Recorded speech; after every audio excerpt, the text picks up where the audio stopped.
Hello, guys and gals, and welcome. Welcome, welcome, welcome. So I managed to finish Neverwinter Nights 2 Mask of the Betrayer. It was a pretty good playthrough. I actually rather enjoyed it. The build I picked was a little odd. It was... the damage was good. That was not a problem. It was kind of boring. Like, it was like as if I played like a... You know, like an Amazon, and all I ever did was like regular fire or something. Or just like hold down multi-shot and that's it. Well, not very like interactive, that build. I definitely could have come up with a more fun build to play, but it certainly was powerful. Yeah.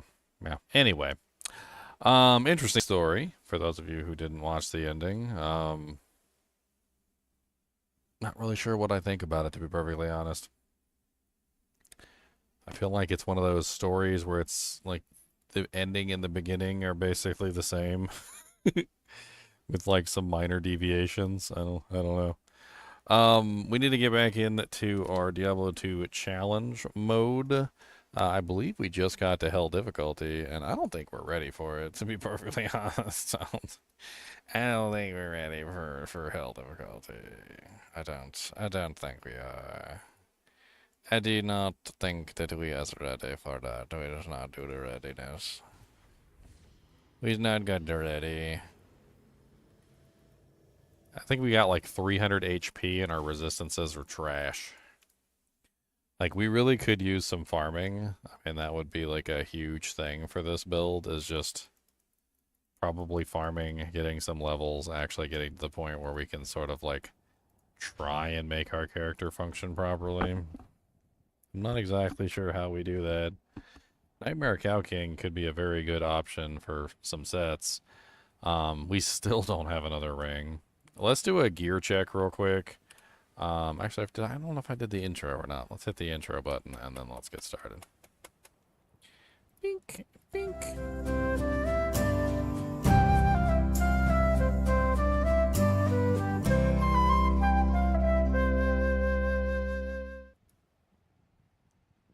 All right.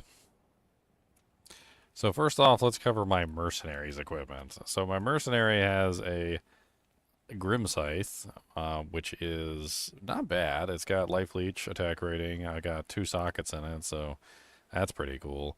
One of the main problems is that he doesn't have enough strength and dexterity to actually wear the thing, so I had to put a hell rune in it. But once I get him leveled up a little bit, I could potentially work the hell rune out and put in maybe another eth rune or something. Maybe even upgrade it if I could potentially get the right stuff. I'm not entirely sure. Let's get some music pumping too while we're at it.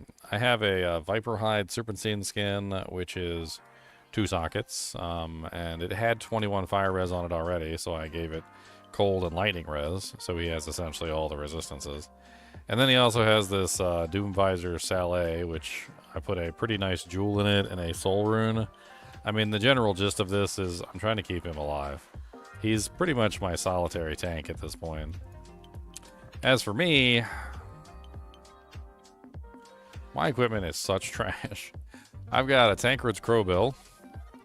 I have the Tancred's Amulet for 78% magic find. I'm using Infernal Cranium Cap with the all resistances and damage reduction, or damage take goes to mana. I've got Arctic Furs, and I also have an Arctic Binding Sharkskin belt with 40% magic find on that. I'm also using the Saigon Sabbat, which gives me 50% magic find. And I have the Saigon's Gauge, which is to get that 50% magic find. And then I have Saigon's Guard Tower Shield, which I have with a diamond in it. It's +1 skills, and it's all res 19, and that's about the best I'm going to be able to get. On the other hand, I've got a Milbriga's Orb for some more magic find, but at this point I can't use it because I would lose 50% magic find to put it on. So that's pretty much just trash at this point. All in all, like, not the greatest of characters out there. This set item only challenge has definitely proven to be challenging, at the very least. Which I know that's kind of the point, right? But I didn't expect it to be this challenging. I kind of want to go over the problems that I'm currently having with the build right now. So first off, 0% FHR. I have basically no faster hit recovery. I also basically have 0% faster cast rate, which has definitely been very tough. These two things alone have definitely made the build extremely squishy and hard to play. On top of this, I'm finding resistances very difficult to build. Most of the set items that I have are not really compatible with a high resistance setup. And as you can see, even in Nightmare Difficult, which is where I'm currently at, I only have 19% fire, lightning, and poison. Garbage. Just absolutely garbage. I think one of the things that we might focus on doing today, because we did manage to kill Bale. So because we managed to kill Bale, we can now do Cow King in Nightmare. And we potentially have the ability to farm some nice set items from him. I'm not entirely sure if this is a good idea. We're not really exceedingly strong, but we do have a Firewall and Orb, which is pretty much the only way you can play a sorceress anyway. Or either that or Orb and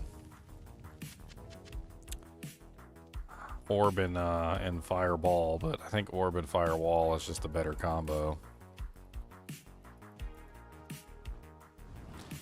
I think for the time being, we're going to spend a little bit of effort farming at Cow King. Let's see if he gets us anything good. We can only use set items, so it's really up to the Cow King. We shall see. We shall see. Neverwinter Night has been beaten. That is correct.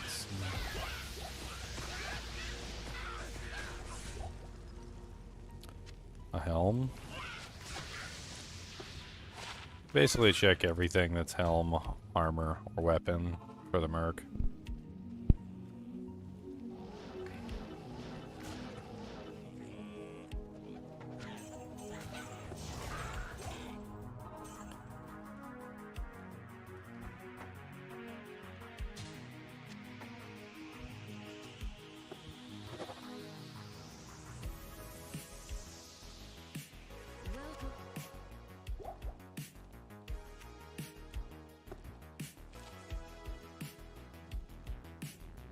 My trip down memory lane with Neverwinter Nights is an interesting one, but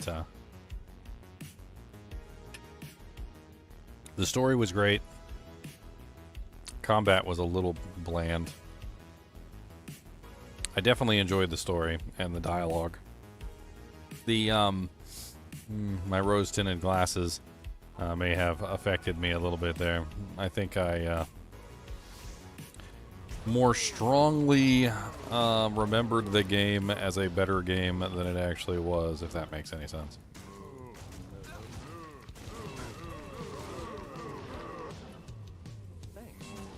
There's definitely a lot of shortcomings in the game that I didn't expect, especially for a game that was so far along on the on the list. Like, it was pretty far along on the list of games. I would have expected it to have some of the minor conveniences that most of the games of the time actually had, which that one did not. It really did not have any of those conveniences. Very simple things like oh man, this is rough. Very simple things like save on transition, or like save on rest. There's a lot of various little things that were just not really quite there.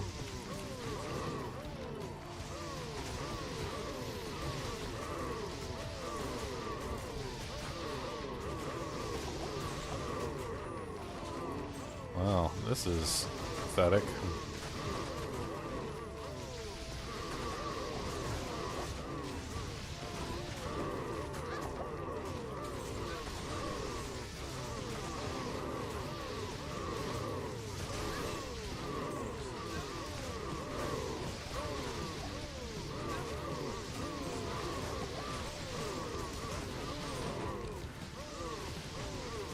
I mean, doable, but pathetic.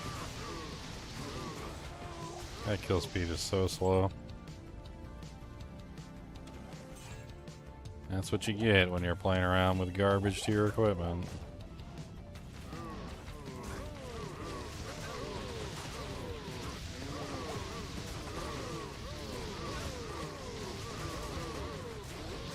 Ideally, some Tal Rasha's pieces would be amazing. Like, it's kind of hard to overstate how amazing it would be to actually have access to some real caster equipment as opposed to cobbled together junk. I'm pretty sure that any piece of Tal Rasha's, with the exception of the mask, would be a solid addition to my setup at the moment, which...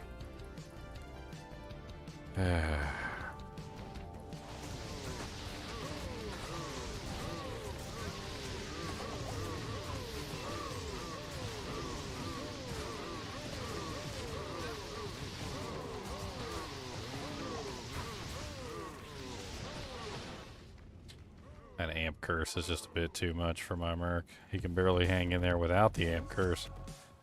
Not with it, that's for sure.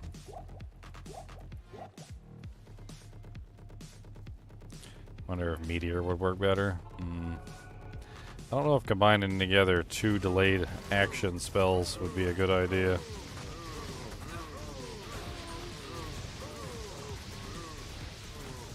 Oh, you mean instead of Firewall? The synergy bonuses on Meteor are just too intense.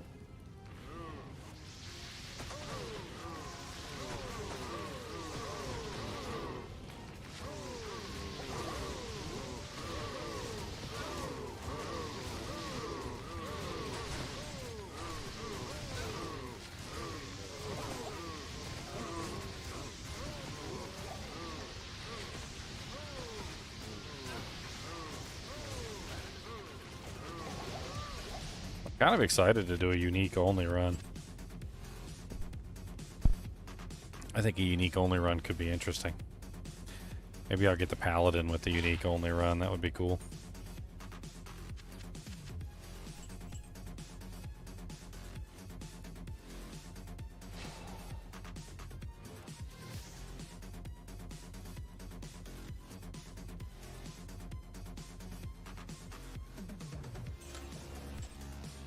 Where are you at, Cow King?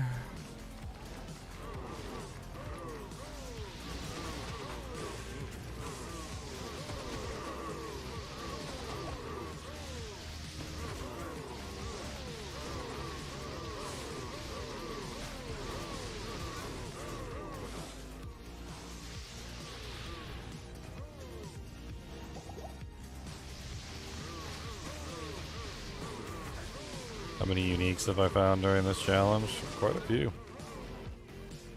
Quite a few.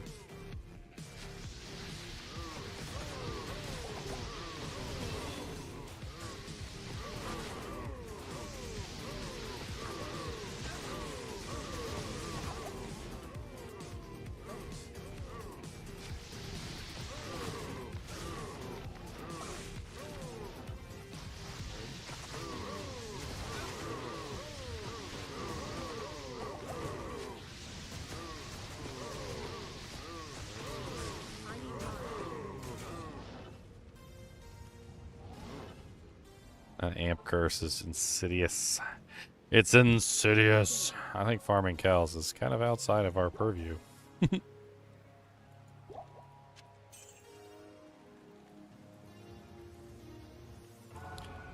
Definitely gonna be a hard one.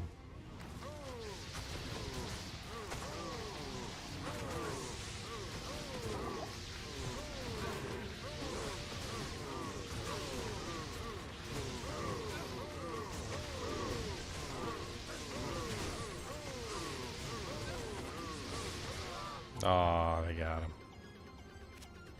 Figured as much.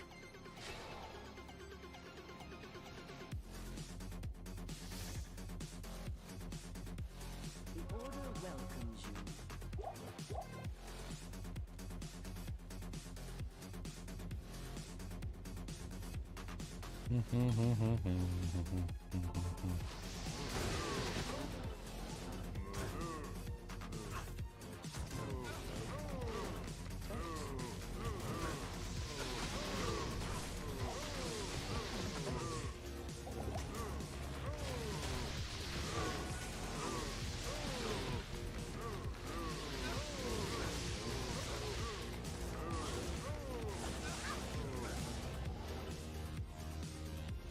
Alright, just the Cow King left. Just the king, just the king. Come on down, we've got the king. Cursed auras everywhere. Gonna hit you in the hair. Oh, baby. Oh, baby.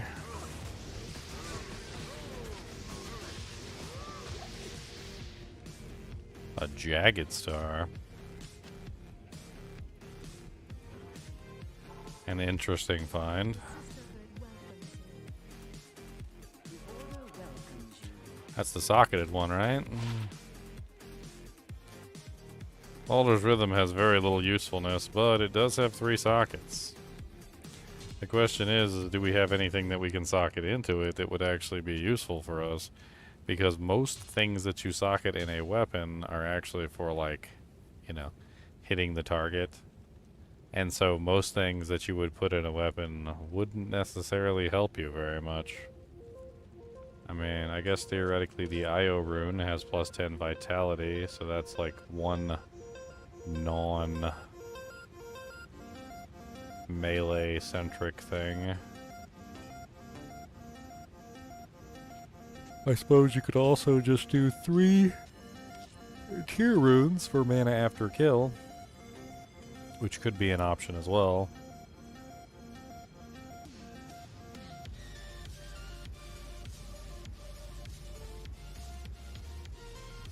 All the gems are damage and other things that we don't need.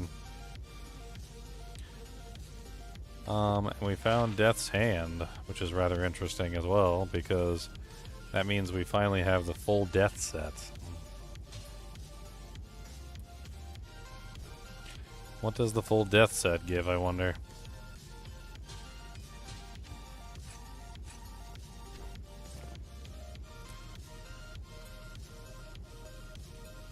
We can't even wear the full death set without the strength bonus that comes from one of the items.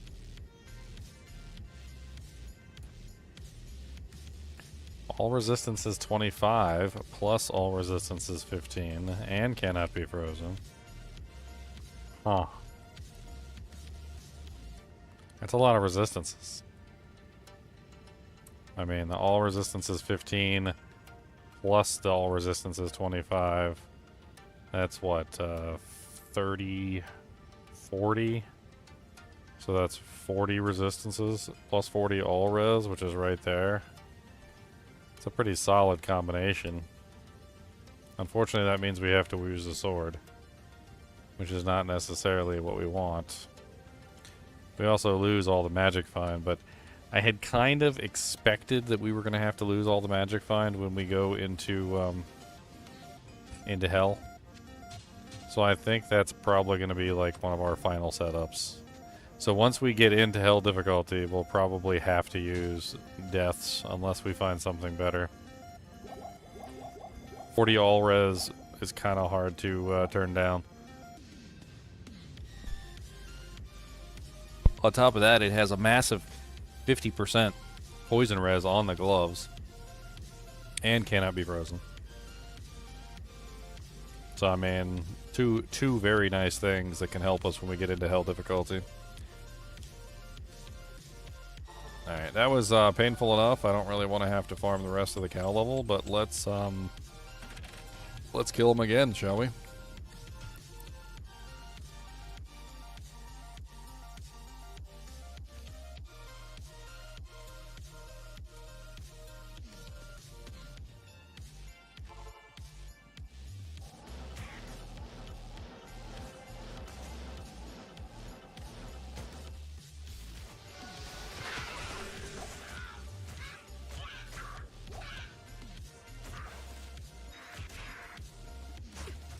Ow.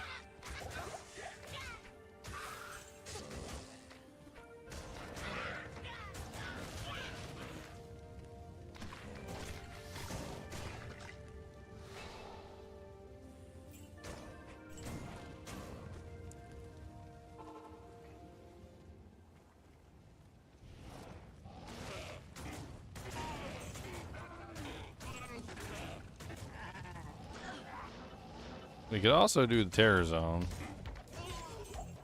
which isn't a bad choice either.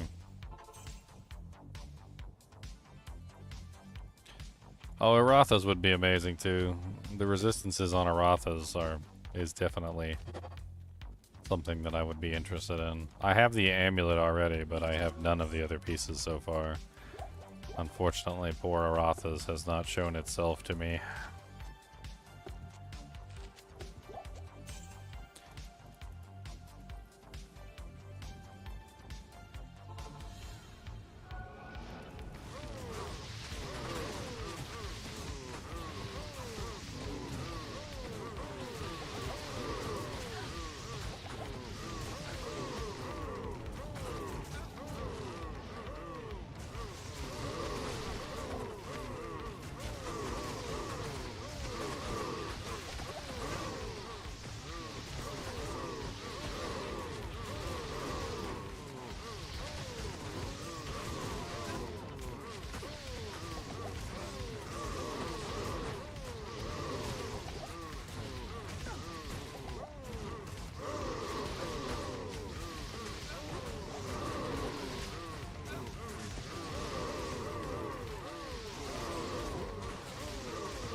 Come on.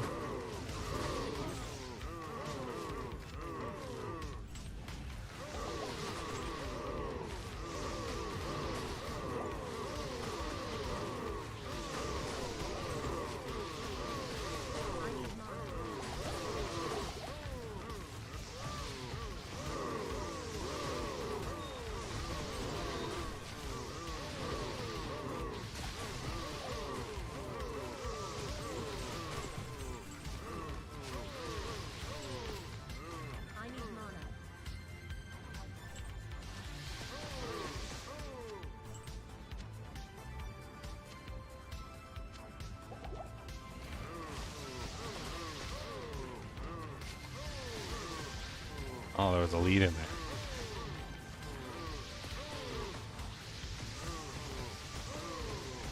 Alright, now that we got most of the cows down. Gotta crowdfund our resurrects.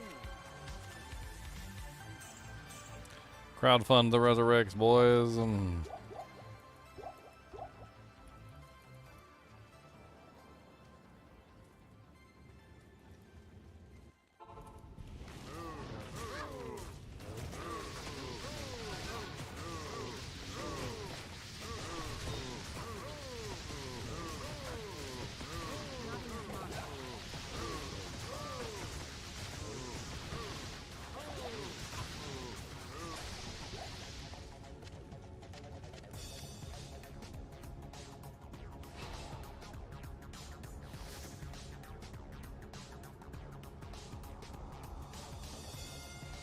Alright, Cow King time.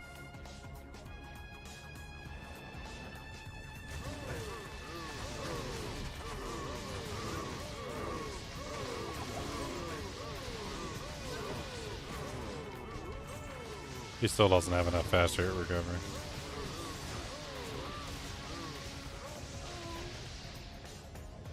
Be nice if I could find some shale runes.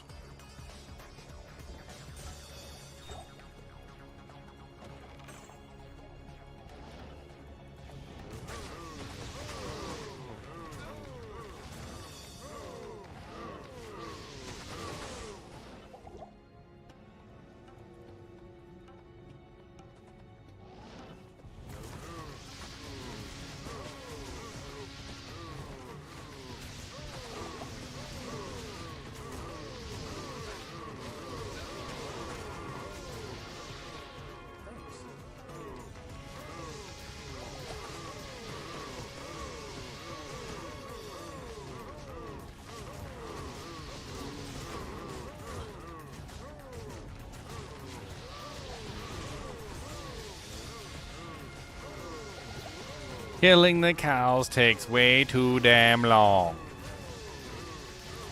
Where's the king at?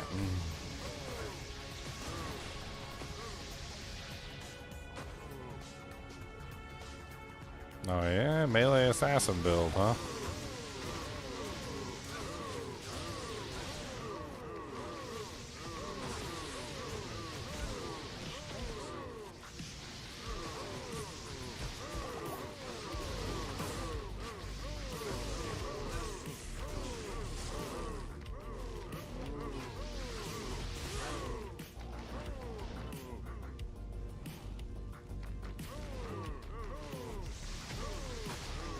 Oh, did he shatter my mercenary?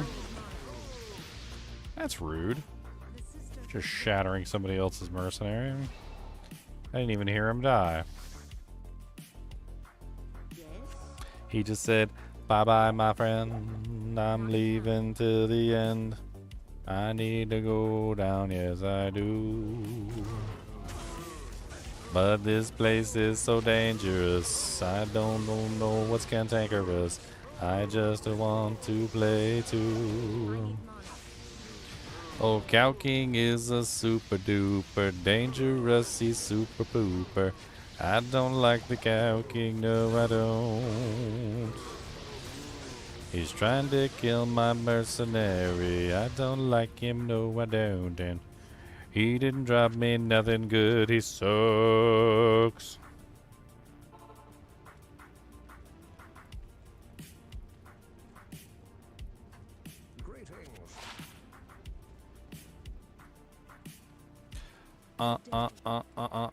Sell it, sell it, sell it to the vendor. Sell it, sell it, sell it to the vendor. Well, first run we got alders and death's gloves, which was kind of like a crazy find. Not sure what to make of alders. I don't have like the equipment really needed to take advantage of alders. 3 sockets and a piece of equipment could be useful if I had the appropriate like jewels or gems or whatever or runes or to put in there to actually make it worth my while, but I got nothing. I got a whole heaping bowl full of nothing.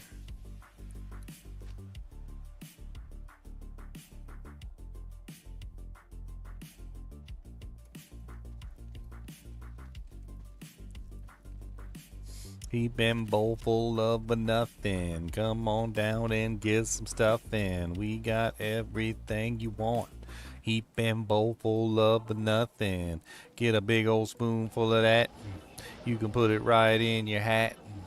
Doesn't stain and it won't make your breath smell bad, 'cause it's a big old heaping bowl full of nothing. Nothing stuffing.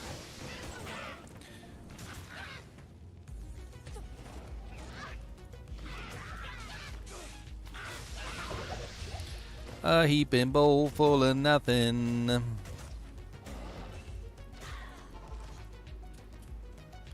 Nothing, nothing, nothing stuffing. We got nothing, nothing fluffing.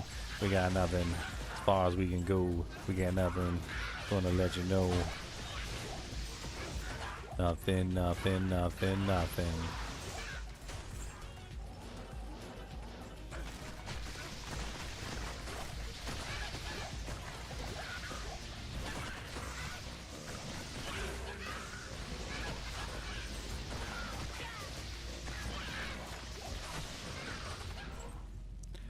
And still nothing.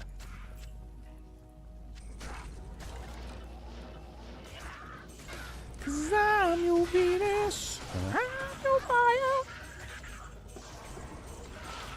your mom's desire.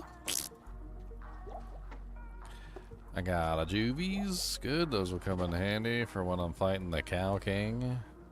Let's make sure he's enchanted. Might as well enchant myself too, doesn't matter. I don't need it. But it makes my weapon look cool, and that's important. What an ambush portal.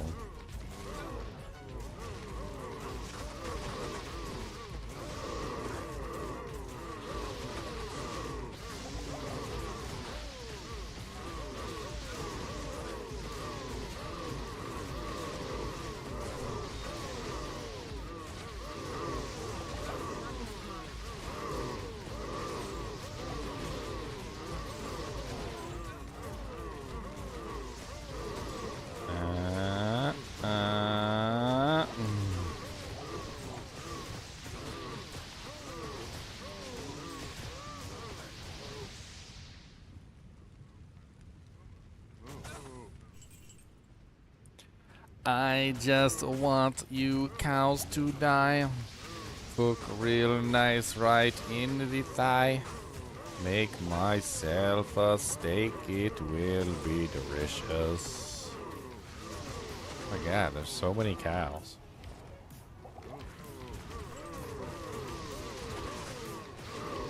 Moo moo moo moo moo moo moo moo moo moo moo moo moo moo moo moo moo.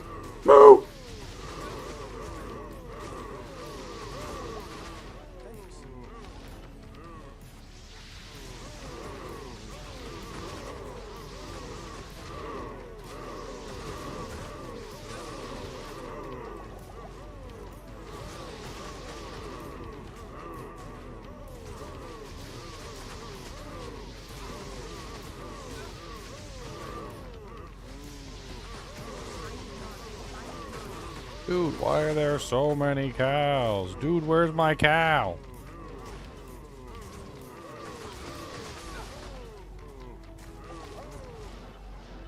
Dude, this is blurst.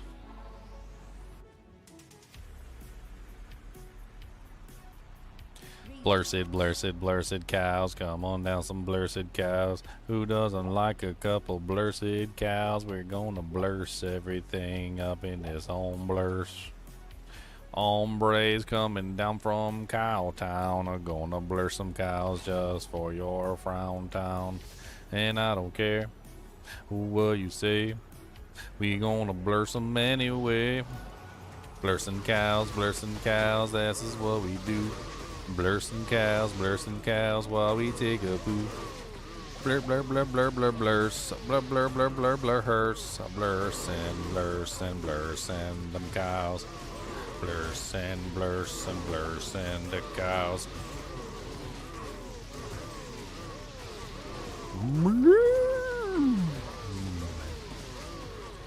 Get him, Merc. Hold it in there. You can do it. I believe in you. 'Cause I believe in blursing cows. Come on down and blur some cows. We got cows that you can blurse. Everybody's blursing cows in a hearse. Mr. Meson blurses cows. I be blursing them for days. Come on down and get you paid, 'cause we blursing cows for days.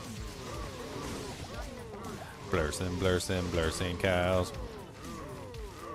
Gonna teach 'em wow. Blursing cows. Moo moo moo moo moo moo moo. Moo moo moo moo moo. Moo moo moo moo moo. Moo moo moo moo moo. Moo moo moo moo moo. Moo moo moo moo moo moo moo. Moo moo moo moo moo moo moo. Moo moo moo moo moo moo moo moo. Moo moo moo moo moo. Moo moo moo moo moo moo moo moo moo moo moo moo. Moo moo moo moo moo moo moo moo moo moo moo moo.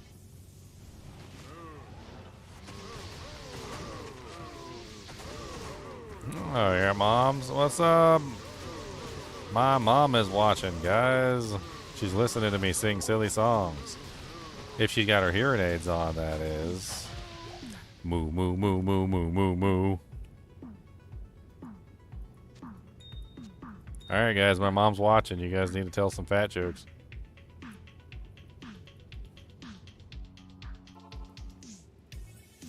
I've been joking on y'all moms every single day, so, you know, fair is fair.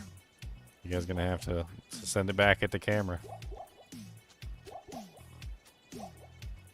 Is my chat even up on the screen for them to see? Hold on. Why's my chat box not up there? Refresh chat box. There you go. Hopefully that works. Your mom's so stupid she bought tickets to Xbox Live. Since he has them on you, that you sing, that you're singing, keeping people entertained. That's right. Singing and the singing, yeah. We gonna be singing all day long, yes we are. I like to sing and I sing it every day. I get paid. I paid to sing. You might not believe it, but that's a thing. Actually, you probably believe that. Actually is a whole thing. Never mind. Like, Ginger, we don't come to your streams to listen to you sing. Okay. You have the voice of a demi-goat. Ah, you thought I was going to say demigod, didn't you? No, demi-goat.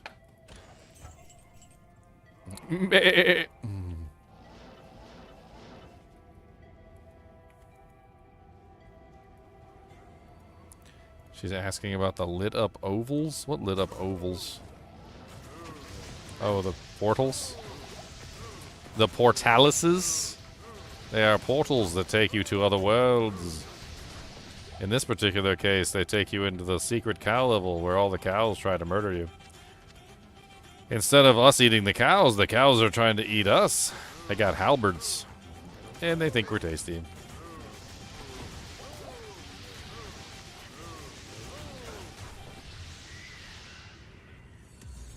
We got Sabrina Carpenter, but we need GGM singing to us. That's right. Real men listen to other men sing about silly things. Like moo cows. Moo, moo, moo, moo. Come on down and moo, moo. You can moo, moo too. Come on down and moo too. We got moo everywhere. Come on down with moos in your hair, moos in the things, udders in your face. Oh my God, what is this place?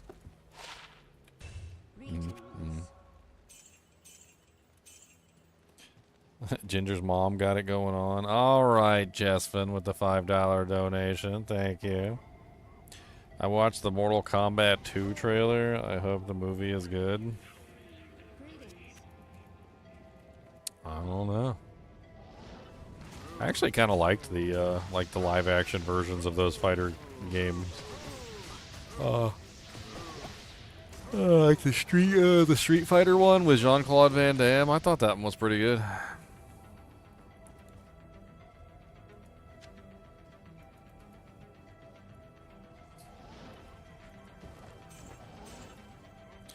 What's up, Blight Touch?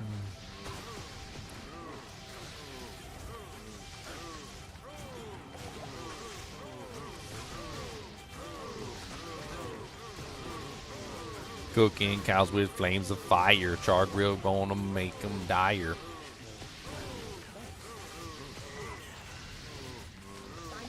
Die, Mr. Cow.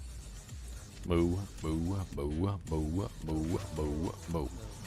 Moo, moo, moo, moo, moo, moo, moo, moo, moo, moo, moo, moo, moo, moo. Oh God, a possessed cow? No wonder my merc just got murked.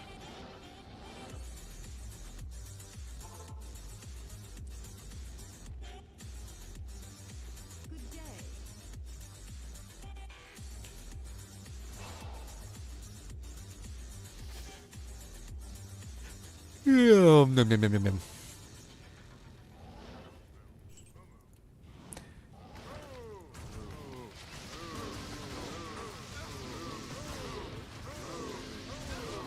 I always thought the best movies were usually the movies that that were like, oh God, oh God. That cowpack said, "Come here, let me show you, let me show you." I always thought the best movies were the ones that were using like leftover stuff from other movies. Like back in the heyday of like the all the Hollywood pictures, a lot of the older movies would literally be using props that were left over from other movies and TV shows and whatnot. And like if you paid attention, you could tell.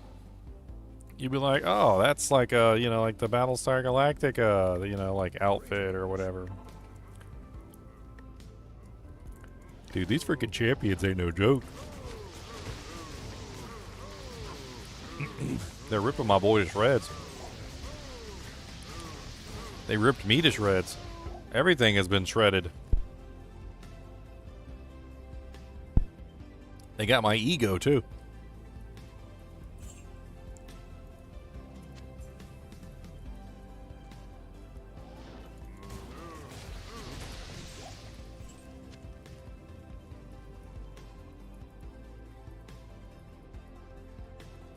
Might aura incoming. Trying to see if I can pull as few of them as possible.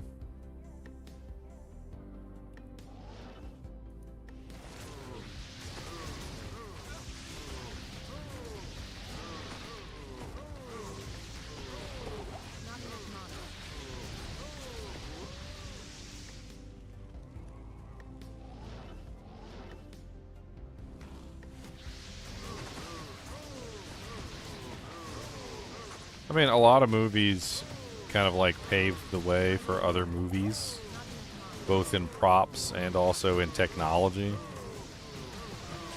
Like, a lot of people know about, you know, like the Star Wars movies, but let's see.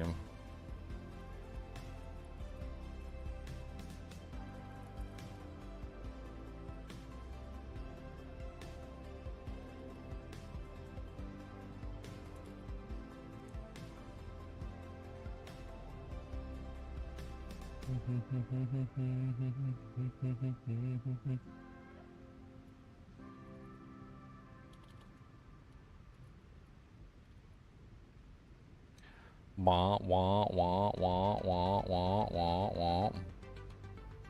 So things like Willow, for instance. So when Willow came out, Willow was pioneering digital morphing technology at that particular time, which was the ability to take like one object and morph it into another. They also shifted toward digital VFX in Willow. Willow was like one of the first movies that really like pushed that like genre. The success of the morphing effect in Willow also paved the way for other movies that had the morphing effect in it, like Indiana Jones and The Last Crusade, Terminator 2 Judgment Day, Star Trek 6, The Undiscovered Country, and so forth and so on. Like, basically this, like, Willow was one of the movies, like, that kind of, like, pushed all the other movies forward, if that makes any sense. All the technologies that they used in this one pioneered the other ones. And it kind of feels like that, like, when you have, like, a movie that that uses, like, all the props and, like, the special effects from another movie. Like, they tend to be taking, like, all the lessons learned and then they apply them to the next movie. It usually ends up in a really good movie.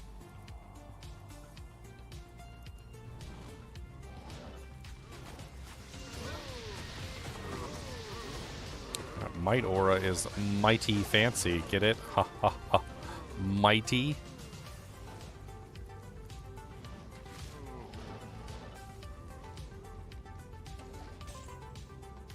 Ooh, an Amarin. I need those for stuff. Did I really get the Cow King basically by himself? That's great.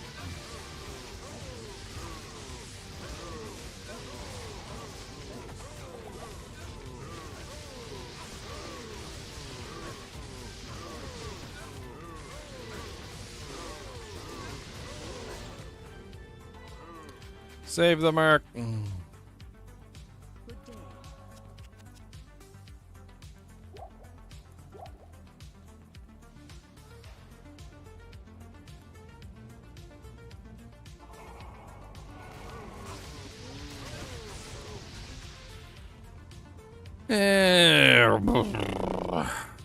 Bunch of crap.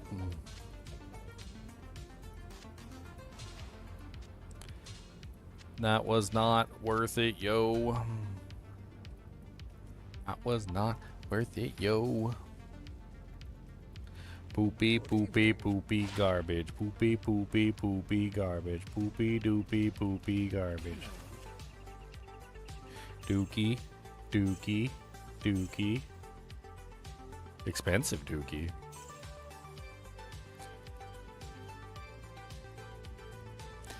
Expensive poopies. Forget what the Amber. The Amber allows me to do something. I can't remember what it allows me to do. Upgrade an item, I think.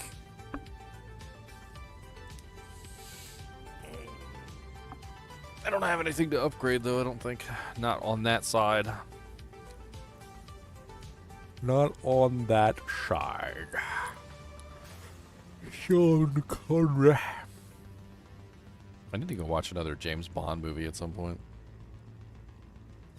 I like me some James Bond movies. I need some energy, though. I didn't get enough sleep last night.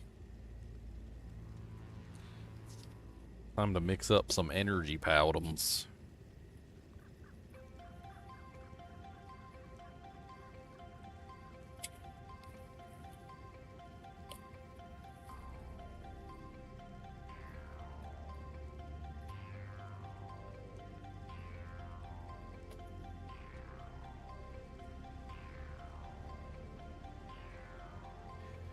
One. Or two. That's my energy powder. Dubby. If you guys ever want to get your own, all you gotta do is use code GGMentor. There's plenty of it on there.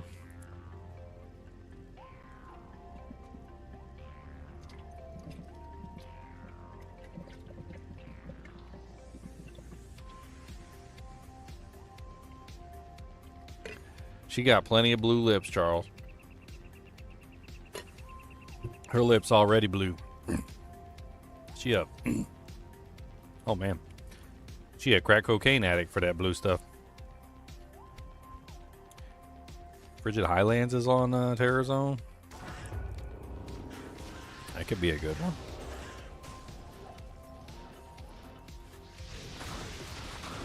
He's not immune to cold in Nightmare difficulty, so...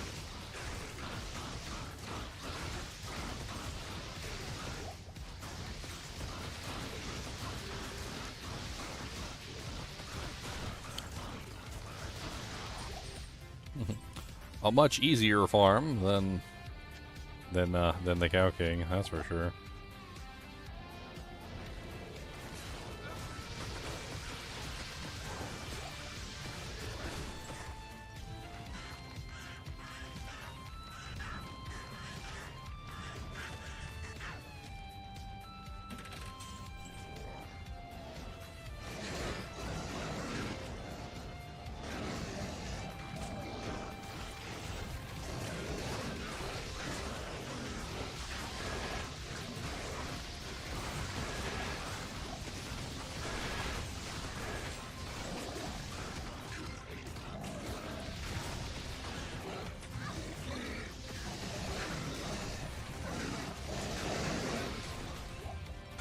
Ooh, an embossed blade. I am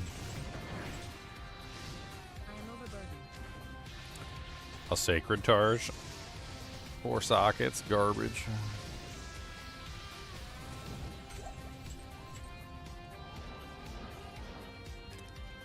I think we're going to farm Eldritch and Shank here for a little bit. This is a much easier farm for us.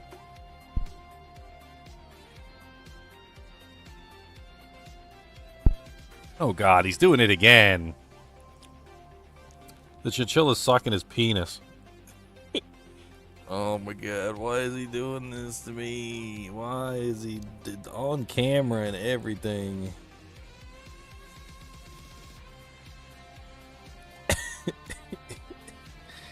Well, yeah.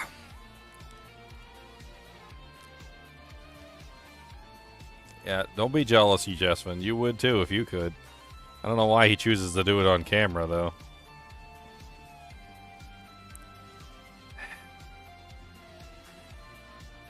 Well, we got an embossed plate. Something spooked him, too. Apparently his wife was coming home and opened up the door too fast. Artisan's Templar Coat of Equilibrium.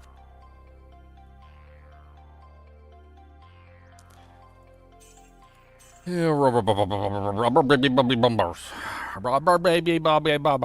got nice defense on it. It's got 398 defense. It's got 2 reses. It's not amazing. It does have DR3. It's a very mediocre piece of equipment. Like, it's not amazing. I'm pretty sure the one I have is probably better than that already. I think this is a worthwhile farm. Let's do this for a little while. Let's see if we can get some levels and work our way toward hell difficulty. Slowly but shrewdly.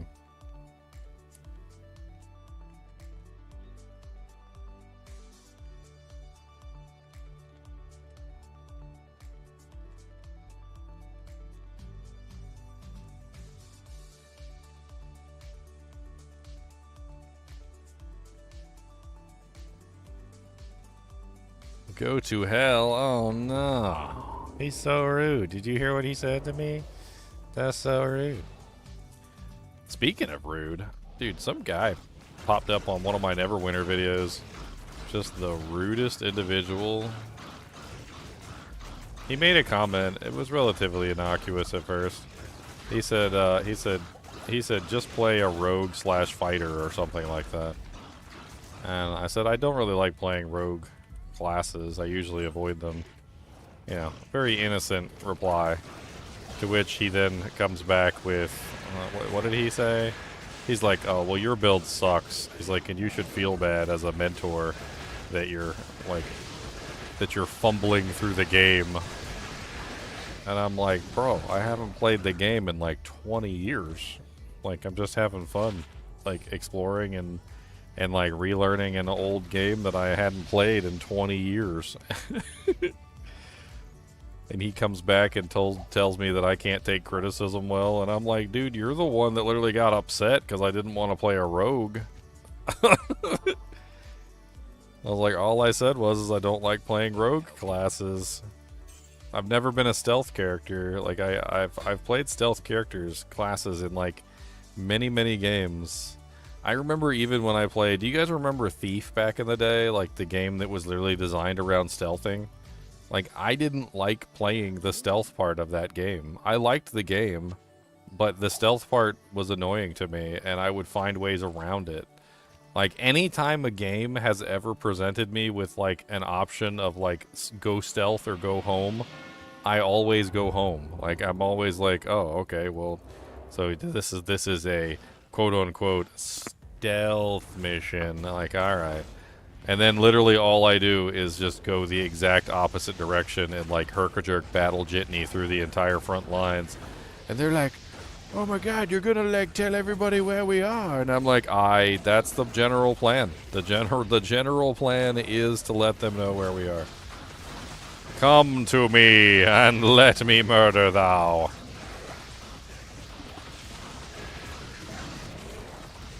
I mean, I can't be the only one that just generally doesn't like stealth characters. I know that there's people out there that enjoy stealth characters. Like, I'm not trying to, like, down on you at all. Like, this is not what this is about. But I don't enjoy stealth characters, okay? So, like, is there anything wrong with that? No, there's nothing wrong with that. If you enjoy stealth characters, then play stealth characters. If you don't enjoy stealth characters, then don't play stealth characters.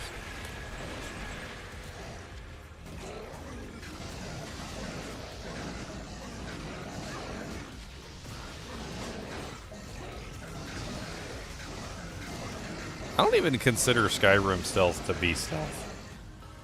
Like, I really don't. I don't even know what I consider Skyrim stealth to be. Like, it's hard for me to classify Skyrim stealth as stealth. I think that's arguably something that could be debated. Half the time in Skyrim, all you're really doing is just ducking down and, like, firing an arrow off at somebody who may or may not know that you exist. To me, it feels more like planting your feet in Skyrim. That's what it feels like. It feels like you're planting your feet at a distance, and, you know, you're, like, aiming your shot and firing it at a target who may or may not be aware that you're there. And half the time, like, they know you're there, and you still get the stealth, like, the multiplier for, like, your stealth prompt. Like, it doesn't even make any sense. I always thought stealth was so bad in Skyrim. Maybe that's the reason why I actually kind of like it. Because it's so terrible.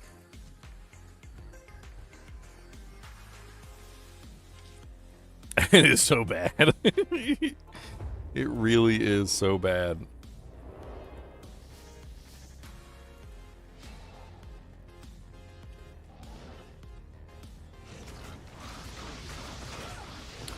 Oh yeah, dagger. I would say that dagger is more akin to like what would be a traditional stealth, sort of. Although I did always feel like the dagger side of things was a little weird as well. The only way stealth actually kind of feels like stealth in Skyrim is if you have, what is it called? The Master ability, which the Master ability allows you to re-stealth at any time. So, like, anytime you're in combat, you can, like, re-stealth and then run away. I can't remember exactly what it's called, but you guys know what I'm talking about, right? Where, like, you would go in, attack somebody, like, sneak attack them, and then you could just immediately re-stealth, which would cause your character to be hidden again, and then you could just, like, run away and do whatever you wanted to do. Come back, attack again, like... That ability really made stealth feel like stealth in Skyrim, but before you get that, it just feels really bad. It always has felt bad.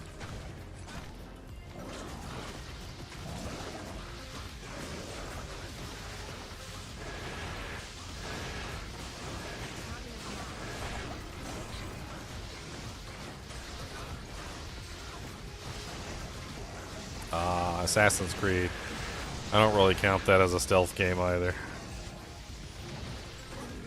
It's more like a circus performer that likes to jump on the trapeze and also seems to be able to, like, do assassin-y stuff. It's a circus performer game.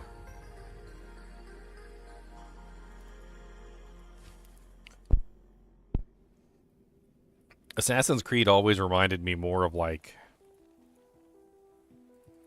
Robin from Batman and Robin. Like, Robin was, you know, obviously born into a family of circus performers.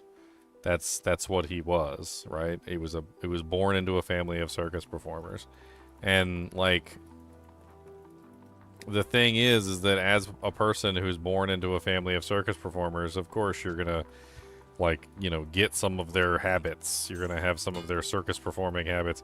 And, like, even when he fights people, he still looks like a circus performer. Like, he's jumping around, like, doing, like, backflips and all sorts of other, like, stuff that he probably doesn't need to be doing in combat. And it seems to be more showy than anything else. That's how I always saw him anyway.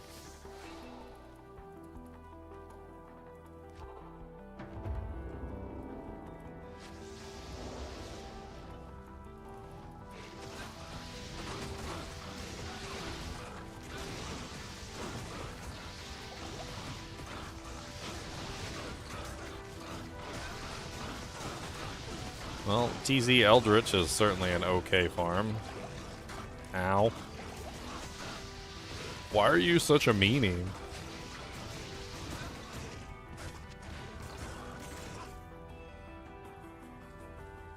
The Robin from the third Nolan movie? What is the... I don't even remember the Robin from the third Nolan movie. I didn't like the Nolan movies. I thought they were really bad Batmans.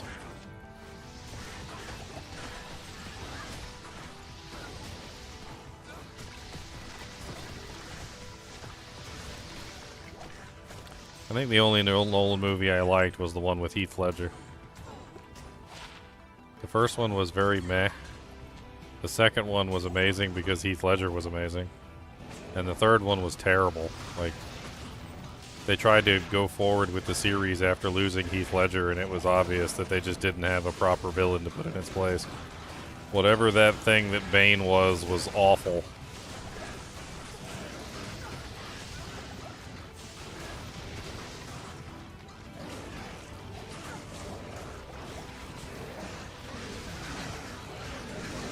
Did not like.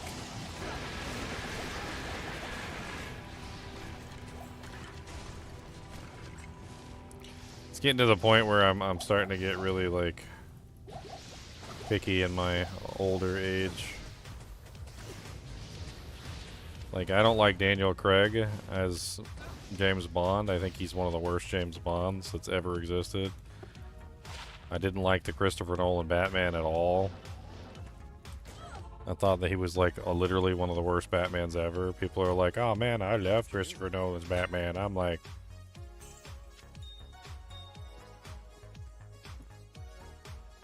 "Oh man, I love Daniel Craig as James Bond."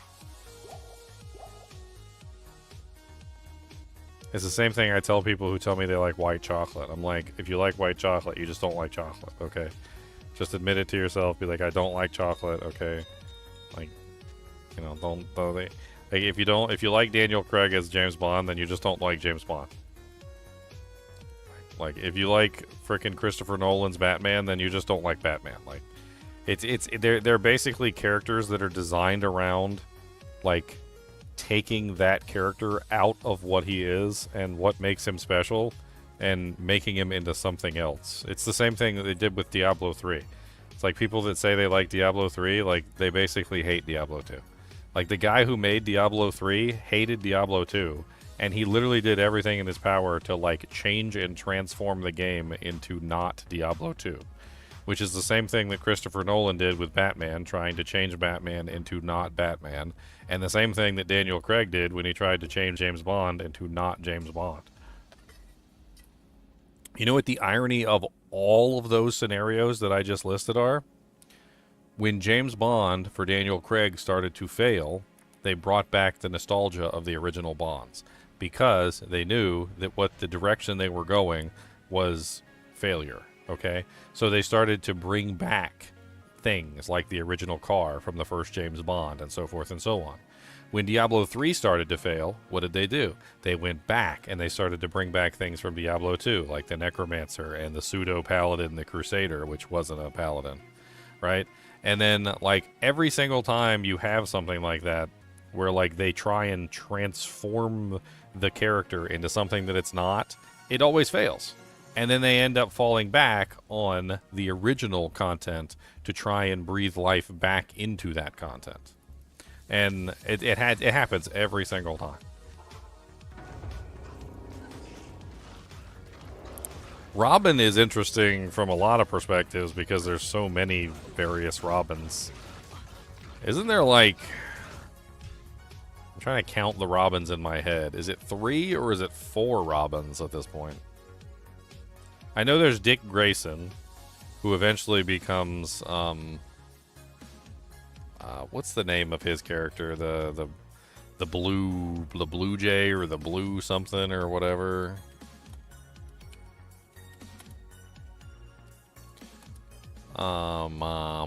Nightwing. Sorry, Nightwing. He had a blue outfit. I remembered blue. Nightwing. So he eventually becomes Nightwing, right? And then, like, there's also Batman's son, who some lady raped him or something, if I remember correctly. I can't remember what happened precisely. I just remember, like, basically, like, Batman got drugged and had, like, sleepy time sex with some woman who then, like, raised the child up to a certain age, and then Batman finds out he's got a son. That's, I can't even remember his name.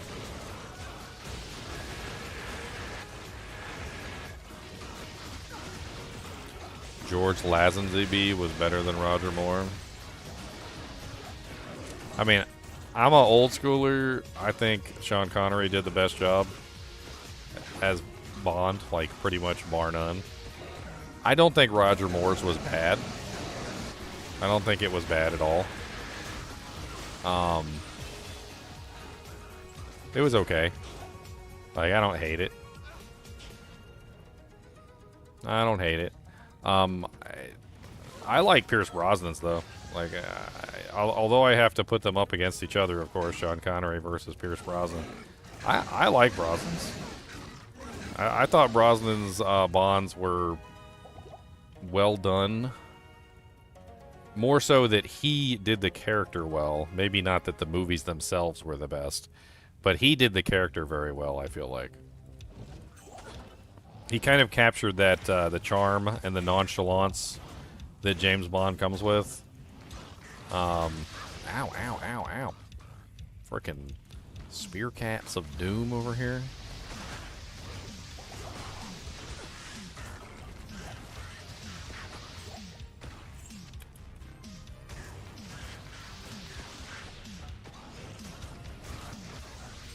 But speaking of Daniel Craig's rendition, like, I thought Daniel Craig's rendition was far too serious. I thought it was very obvious that he hated the character, like, and he was actually on record saying that he hated and would be glad that, like, he would be done with the character. Like, he seemed to bring a sort of, I don't know what the term is, like, sort of energy to the character that just, like, shouldn't have been there. Like, if I had to explain it in a word, James Bond loved what he did, right? He was His Majesty's Secret Service. He was a character that represented, you know, like, saving the world. He got to do what he wanted. He had a license to kill, and he was good at it, and he enjoyed it, right? He enjoyed what he did, right? And I think that's the main problem with Daniel Craig's, is that I feel like every time I watch him, he doesn't enjoy anything that he's doing. Like, he makes it seem like everything that he's doing is such a pain, and that, like, it's like a horrible, you know, tragedy that he has to spend some time, you know, like, wooing a lady, or, you know, fighting bad guys, or whatever, or killing Nazis, or fighting Russians, or, like, whatever it is that he's doing, he always makes it seem like he hates it. That's just not James Bond. James Bond freaking loves what he does.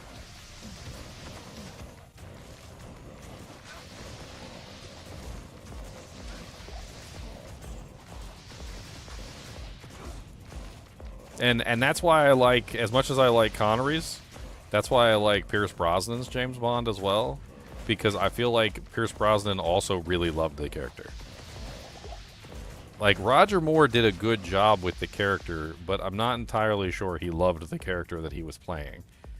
Connery and Brosnan loved being James Bond, and it shone through in their performance, because basically they were, you know, like, giving an accurate portrayal, right? Like, that's how they felt about the character. Whereas Daniel Craig's always seemed forced. Even when he kind of seemed like he enjoyed it, it was always like a forced I enjoy it. You know, like, for the Queen.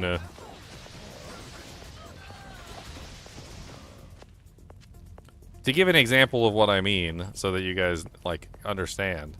When James Bond is in the toy room, right? The, you know, the room with all the little gimmicks in it, right? You know, like all the, like, the laser watches and the ejector seats and the fancy cars and whatnot like that, right? What does James Bond always do when he's inside that room? He plays with everything, right? They're toys to him. Like, life and death is no more important to him than a toy.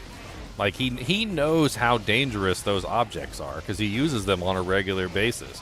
But when he's in Q's lab, he literally picks up something and just starts playing with it as if it's a toy. And Q is nervous, right? So what does Q do in almost every single one?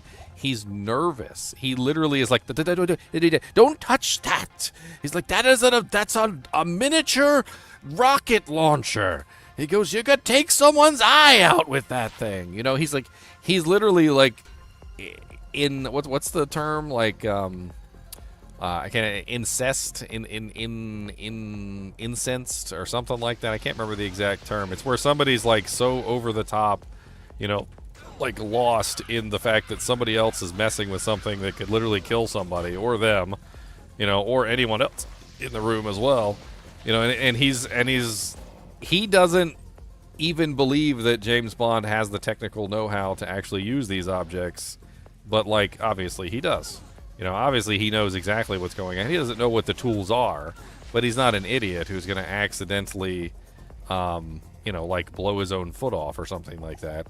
But Q doesn't see him that way. Q sees him as a kid who's playing with toys that he may or may not know could kill him at any moment, right?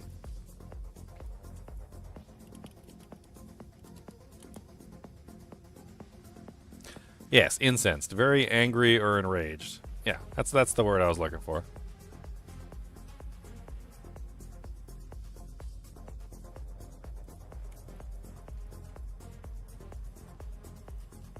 But you know, it's that like over the top nonchalance that makes James Bond like the character that he is. You know, he's this silly character that treats everything as if it's nothing, even though he knows that his lives are on the line.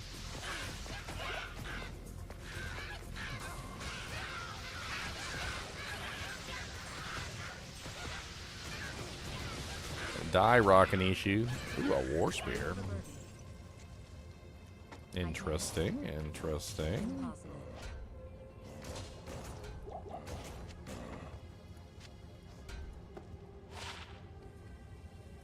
Garbage, garbage.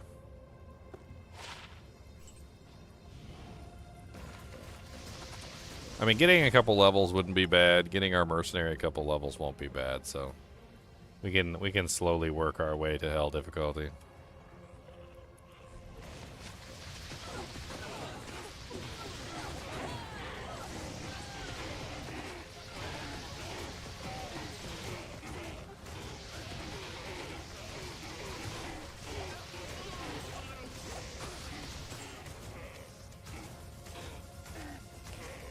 There was a lot of reasons I didn't really enjoy Nolan's Batman 2, similarly to James Bond, since we're on the topic. I felt like Nolan's Batman was very much so a creation, if that makes any sense, instead of a birth. Does that even make any sense to you guys? In Nolan's story, basically, you know, Batman becomes like he goes off into like a wilderness temple or something in the cold, and he's trained over the course of a certain period of years or whatever, and he eventually becomes Batman, you know, by training in this area, right? But like, as far as I'm aware of Batman's story, like that's not really how it happened. Batman became Batman the night his family died, essentially. And like he fell into that well and he got scared by the bats, and Batman is the main character. Like he didn't become Batman as far as like he created him, you know, not like somebody creates an alter ego. Like Ginger Gaming Mentor never existed before I created him. Like that's a creation, right? I was always myself before that. But Batman wasn't himself before he became Batman. Like, he was basically always Batman. He thinks about himself as Batman. From the youngest of ages, when he was still a child, his parents got murdered in front of him, and he became Batman, essentially, at that moment. And he was birthed into it, right? So, like, it's not like he grew up, became an adult, went off to some monastery, trained to become Batman, and then came home, and then now he's Batman. No, he was always Batman from, like, the day his parents got murdered. And like they in Nolan's, they kind of make it seem like he creates the persona of Batman right there, like in the movie, as if the persona of Batman didn't exist beforehand, which is really weird. There's actually a funny quote where Wayne is being tormented by this voice, and they're trying to make it seem like the voice is coming from inside Wayne's head. And this is in Batman Beyond, by the way. And the whole time while the voice is tormenting him, he always knows that the voice is not his. And when he's asked how he knew that the voice wasn't his, he says, well, the voice kept calling me Bruce. He said, I don't talk to myself and call myself Bruce. He goes, well, what do you call yourself? And he goes, I call myself Batman. And then, the Batman Beyond character says, he goes, well, I'm Batman now. And he says, yes, that may well be. He goes, but I'll always refer to myself as Batman. So, like, even in his mind, he doesn't call himself Bruce. He's not Bruce. He's Batman.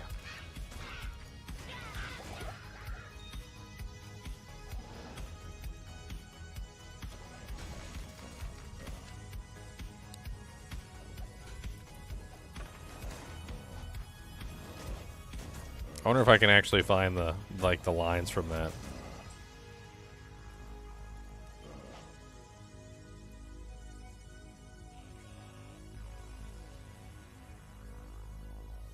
Yeah, here it is right here. Bomp, bomp. Terry, how did you know those voices weren't coming from you? Bruce, well, first, I know I'm not psychotic. Terry, I hope your second reason is more convincing. Bruce says, and second, the voice kept calling me Bruce. In my mind, that's not what I call myself. Terry, what do you call yourself? Oh yeah, I suppose you would, but that's my name now. Tell that to my subconscious. It's like, come on, Batman, get it together!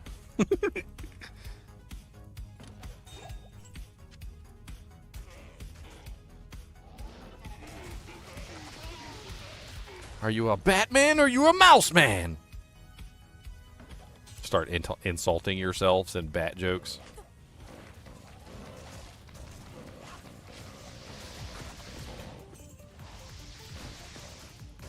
Jingle bells, jingle bells. Batman smells. Robin laid an egg. The Batmobile lost a wheel and the Joker got away. Hey! No, I'm Kite Man. No, I'm Ballerina Man. That's a Mystery Man quote right there.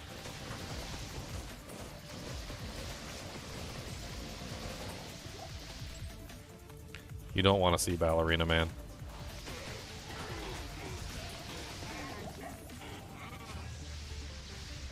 He smites foes with his exceptional ballerina skills.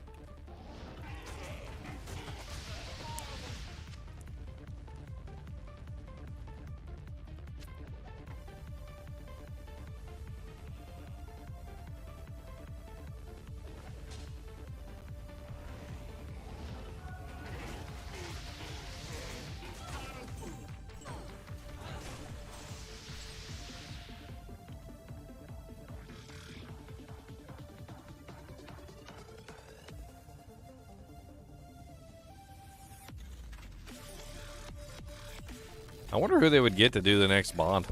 I'm pretty sure Craig's done with the role, right? We can move on from the Daniel Craig era.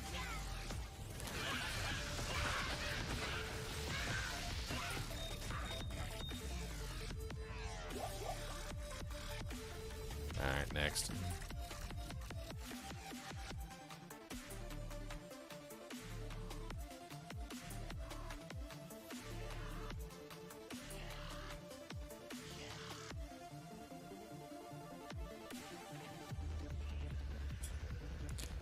Oh, thank you for the $5, 43-year-old WoW cat lady.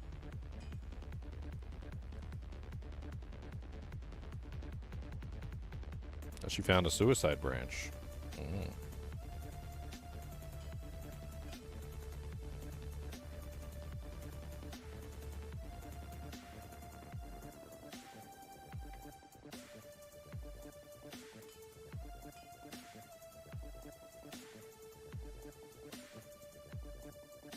Henry Cavill. Hello. As good as Henry Cavill is at Superman and some of the other roles that he's done, I don't know if he could pull off a James Bond, if I'm being perfectly honest. Yeah, I'm not really sure about that one. He's too much he's way too much in the genre of like a what's the term I'm looking for? Like patriotic, like American sort of a look to him. Like he's just got this like, you know, that's why they picked him for Superman, obviously, because he has that like patriotic chin and like the general like attitude of a person who's, you know, a United States citizen. Like I just don't really think he would fill the role of like a British Secret Service agent very well. I don't see that at all. I mean, he's a good actor, and I like him in a lot of the stuff that he's done, but I don't think that would be a good role for him, no. Mm-mm.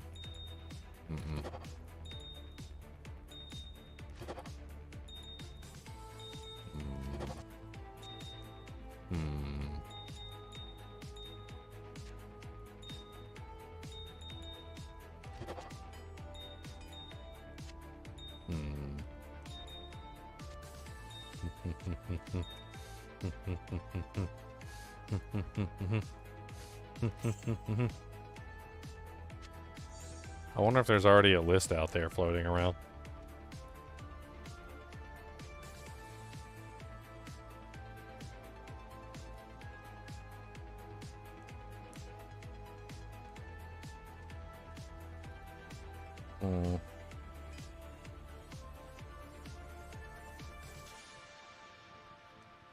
Henry Cavill just looks way too much like a, I don't know, just like a Johnny on the spot kind of a not Englishman. He does not look like an Englishman at all.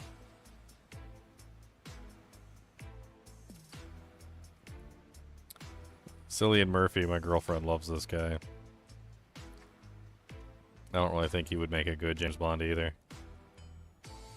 A good actor, and he's been in a lot of stuff, but I just don't see him being a good James Bond.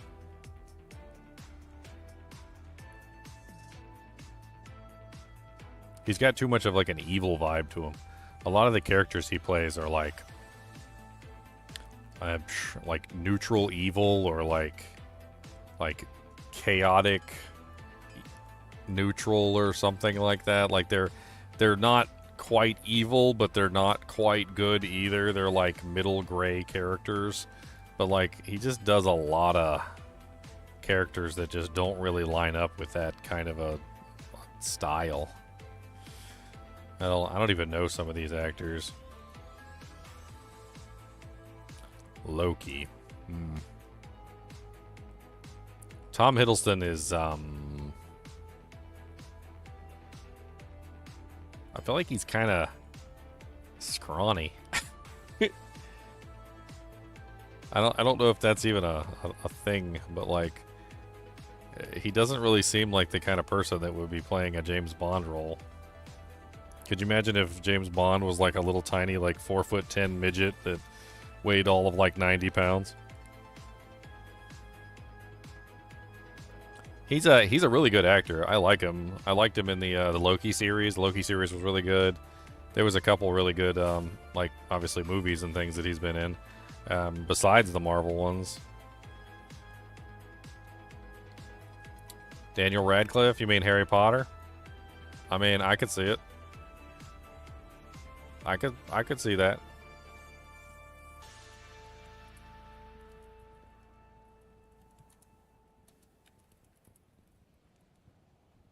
I think I could see that.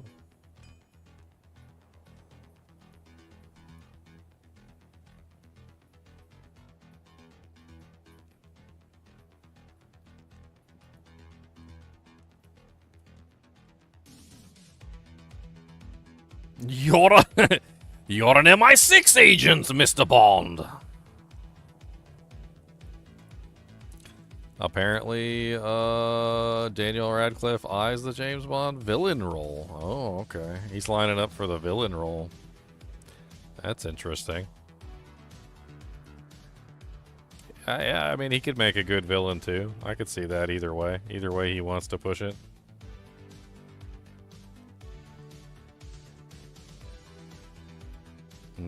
Daniel Radcliffe for a villain.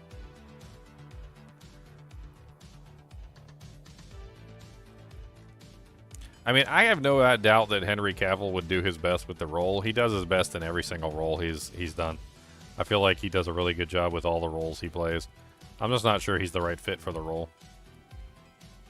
Usually when you're hiring for a role, you're trying to find the best fit for the role, not like just pull in anybody that you know will do a good job. I would never say that he would do a bad job, because he's done a pretty good job in most of his roles that I've seen him in. Superman, also The Witcher. He did a really good job in The Witcher as well. Cody, quit digging, buddy. I ain't mad at none of it.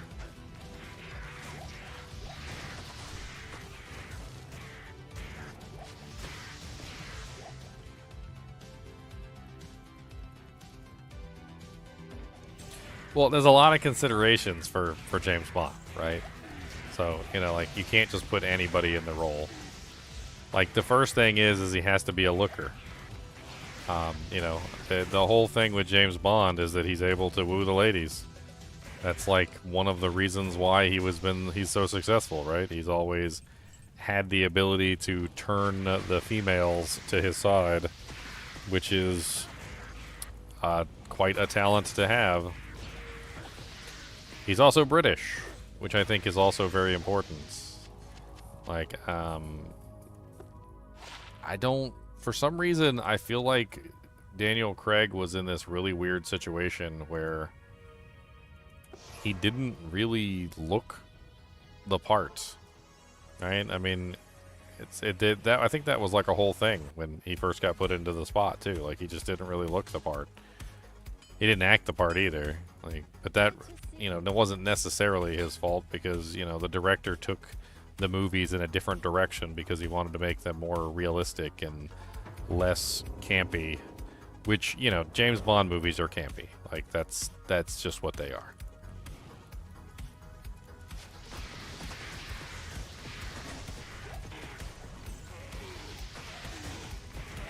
It's kind of similar to Batman, actually, when I think about it.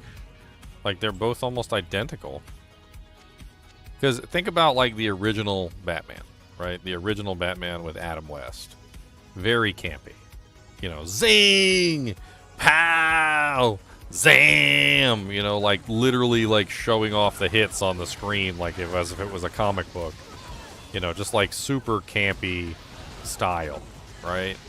And then you go to some of the later ones, like, I'm trying to remember the names of all the actors, but, like, why am I forgetting the names of the actors?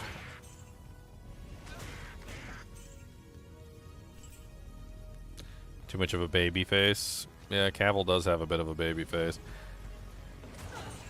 Then again, if he grew a beard, he'd probably be fine, but...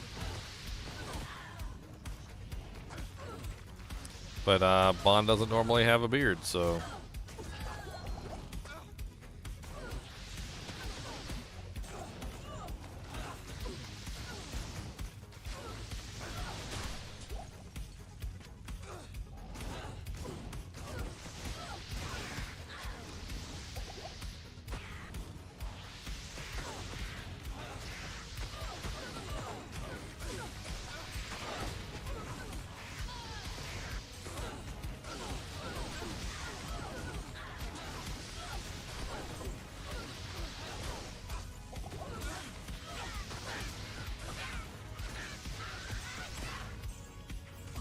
Radcliffe wants to play one of the villains. It's pretty funny. Ooh, a giant conch.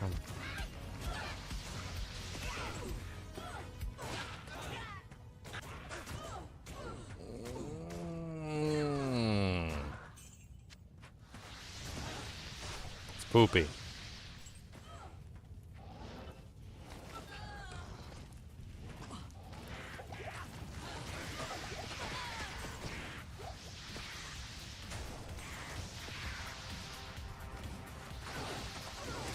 Yeah, but anyway, back to the Batmans. So the Batmans, they're also very similar. Like, when you think about it, they went through their serious phase, their silly phase. The one of the sillier ones, definitely right up there with Adam West's Batman, would be what is it? The Returns, Batman Returns, I think. Is that it? No, Batman Returns is one of the more serious ones. That one's Michael Keaton. Michael Keaton's was one of the more serious Batmans.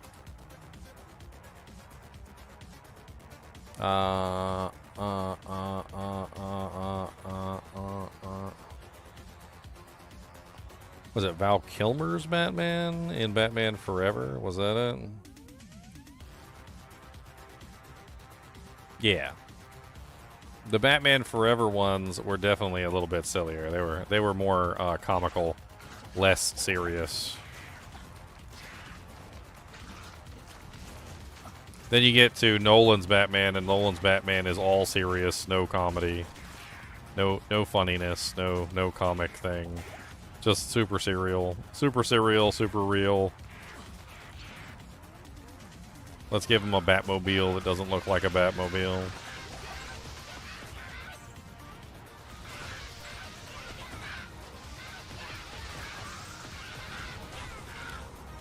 I don't know what that latest Batman even is, though. Have you guys seen that weird one? Have I read the books? Actually, I've never read the books. It might be something fun for me to do eventually.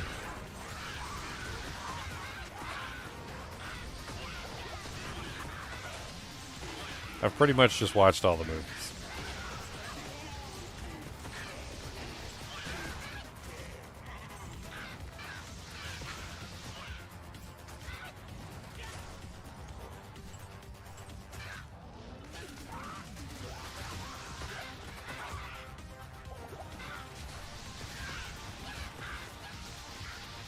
Zach's Batman is killing people? That's not Batman. Batman doesn't kill people.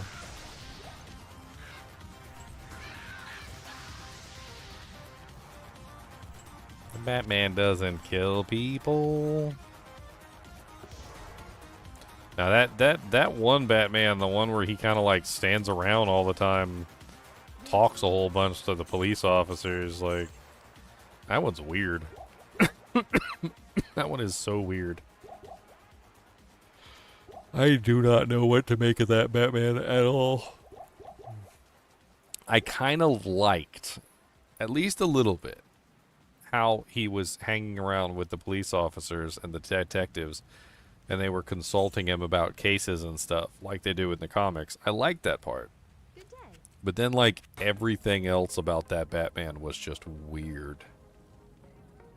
I really don't know, like, what's going on with that Batman at all. The detective stuff was cool. Other than that, like, I can't really say anything else about that Batman. Such a weird artistic choice.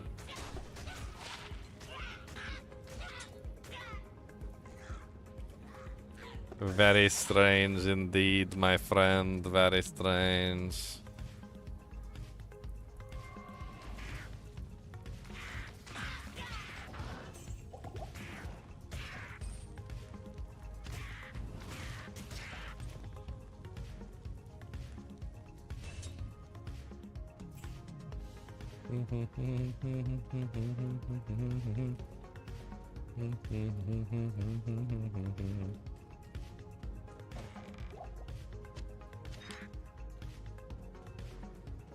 Half the time, the conversations between Batman and the villains was like the most.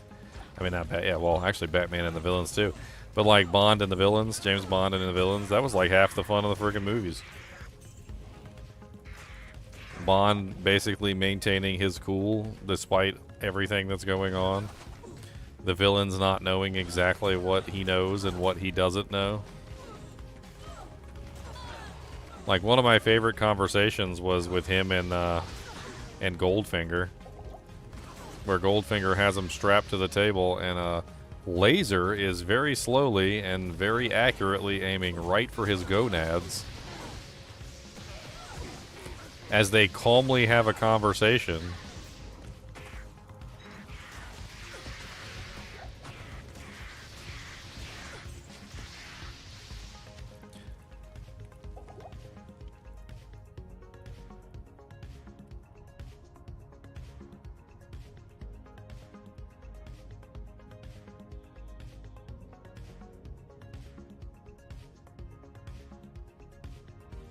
What does he say?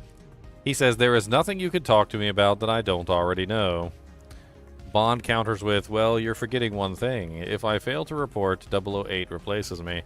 Goldfinger then smugly replies, I trust he will be more successful. To which Bond retorts, well, he knows what I know. The conversation escalates, with Goldfinger ultimately realizing Bond's knowledge of Operation Grand Slam and changing his mind about killing him, at least for the moment. If Bond had wavered for like even a second, you know, like if he had let on to Goldfinger that he didn't know, because if I remember correctly, 008 did not know what he knew. That was actually something he had not been able to report yet. So he had not actually reported back about Operation Grand Slam yet, or given him any of the photos yet at that point. So basically, he fell for it, right? He bluffed and he fell for it. While a laser was literally aimed at his wiener. Right at his weentums. I love that scene too because they keep flashing to the laser. Laser's just slowly getting closer and closer to his junk as he tries not to lose his cool and like speak too fast or anything. He's let's have a casual conversation while a laser slowly approaches my wiener.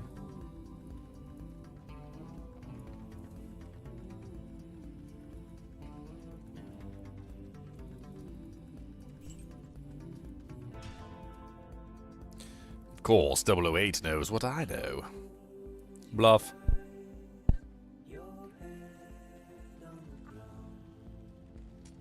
Good to see you.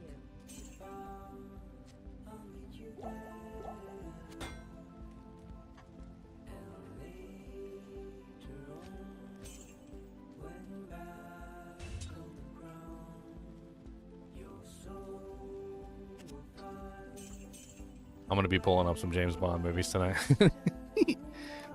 That's it. We're watching some Bond movies tonight. What movie should I start with, guys? What's the first movie I should start with? Should I go straight back to some Sean Connery, or should I start with like some Pierce Brosnan maybe?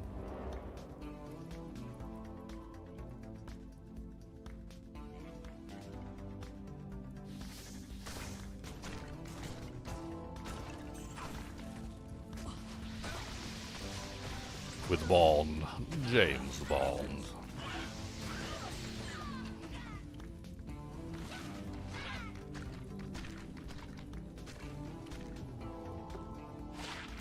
Man, I used to love playing the songs and stuff too.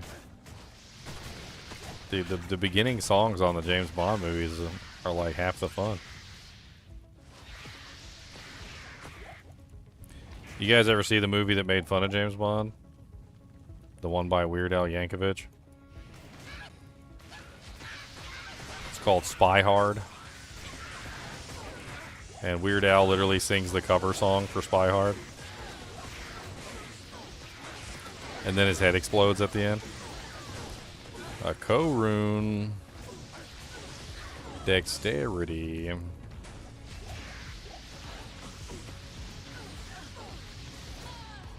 Dr. No.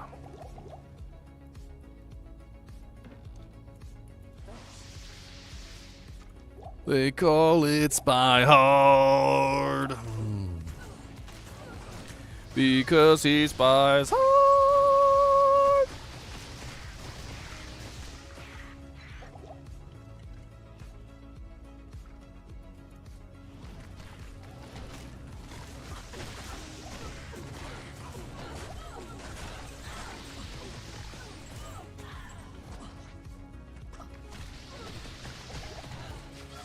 No, Mr. Bond, I expect you to die. It's one of my favorite quotes. Agent WD-40.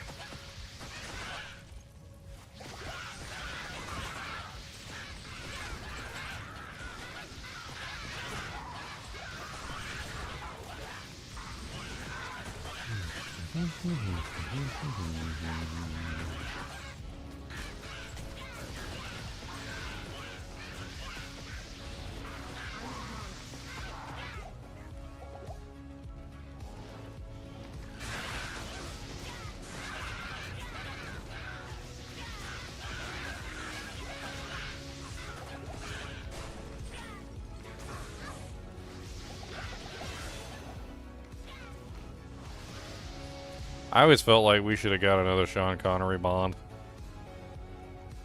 I don't know about you guys, but I was like, I would have been all in on like an old man Bond movie. That would have been amazing. Just have like, you know, James Bond with gray hair and, you know, the whole works. Just have him come back with, like,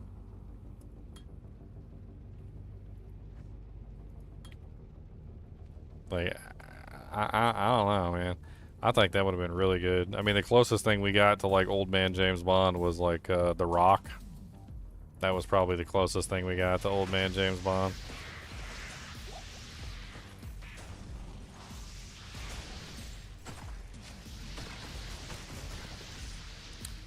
It really is too bad.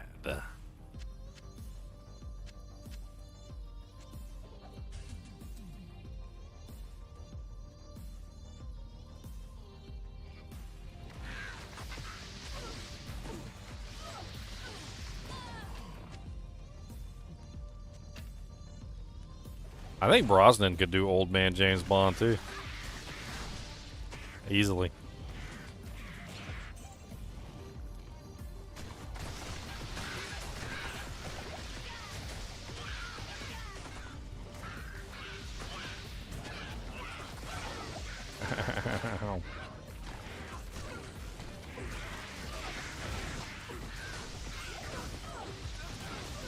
I love the Austin Power movies. They're great.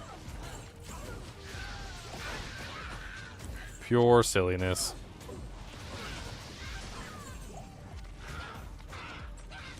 Yes, codiferous Rex. Why do you put your snoot into my arm?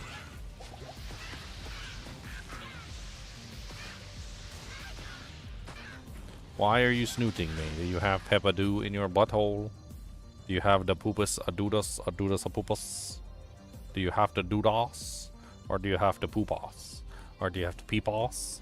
Or do you have to doodas? Are you hungums? Do you need some food? Do you need some watums? Do you got itchums on your butt? Do you want me to butt you itch your butt? You want a butt itchums? What was that? What?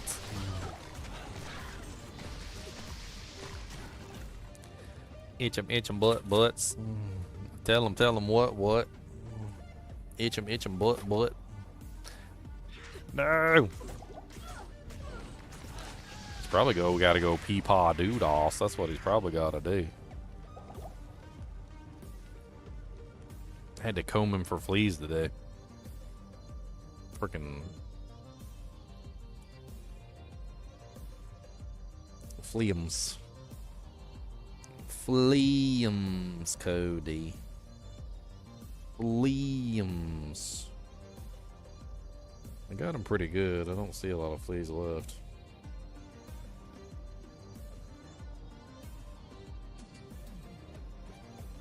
Used a flea brush. Just went over him. I was actually going to be up here earlier, but I had to go to the store to get a new flea brush. I mean, silly movies ain't for everybody. As much as I like Austin Powers, I could totally see why people wouldn't like it. It's just overly silly. There's a lot of great lines in there, though.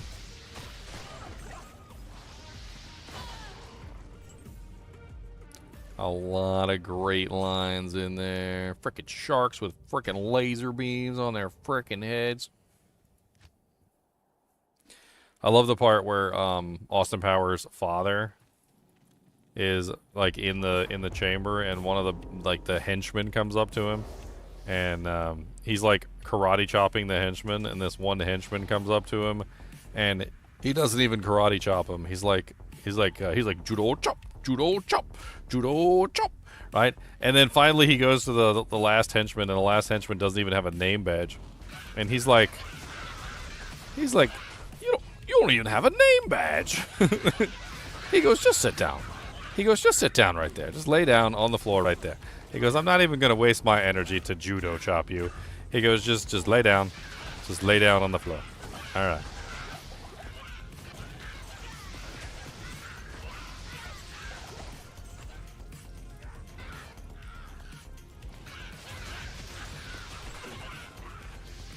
I need to find a good armor to imbue for the mercenary. Either that or a weapon.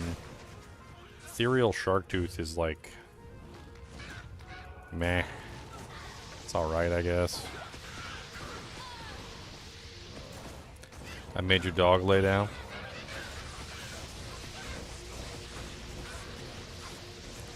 What's your dog's name?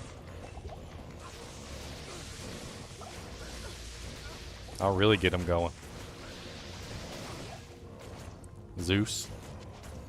Zeus! Sit! Alright, good boy, Zeus.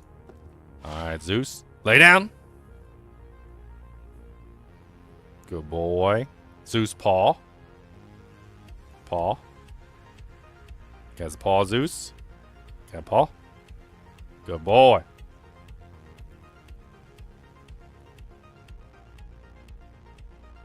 Cody said, "Who you talking to? That's not. You're not supposed to talk to other dogs.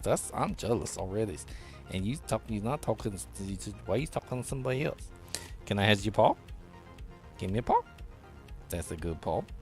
What is this right here on top of your foot? Huh? You got a boo-boo on your foot? Somebody step on you? Hmm? What happened there? What happened on your paw? Somebody step on your foot? Somebody steps on your little toes? Much confusion, very happy dog.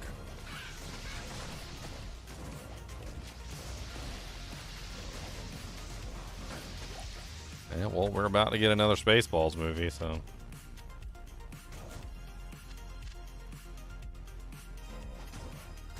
I hope you guys are ready. I don't know if the world is ready for Spaceballs 2. I really don't. I feel like there's going to be a lot of upset people.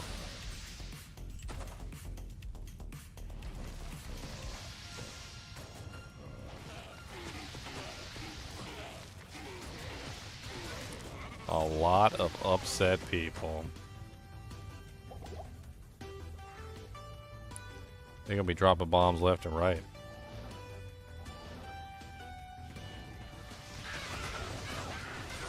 I hope surrounded by a bunch of...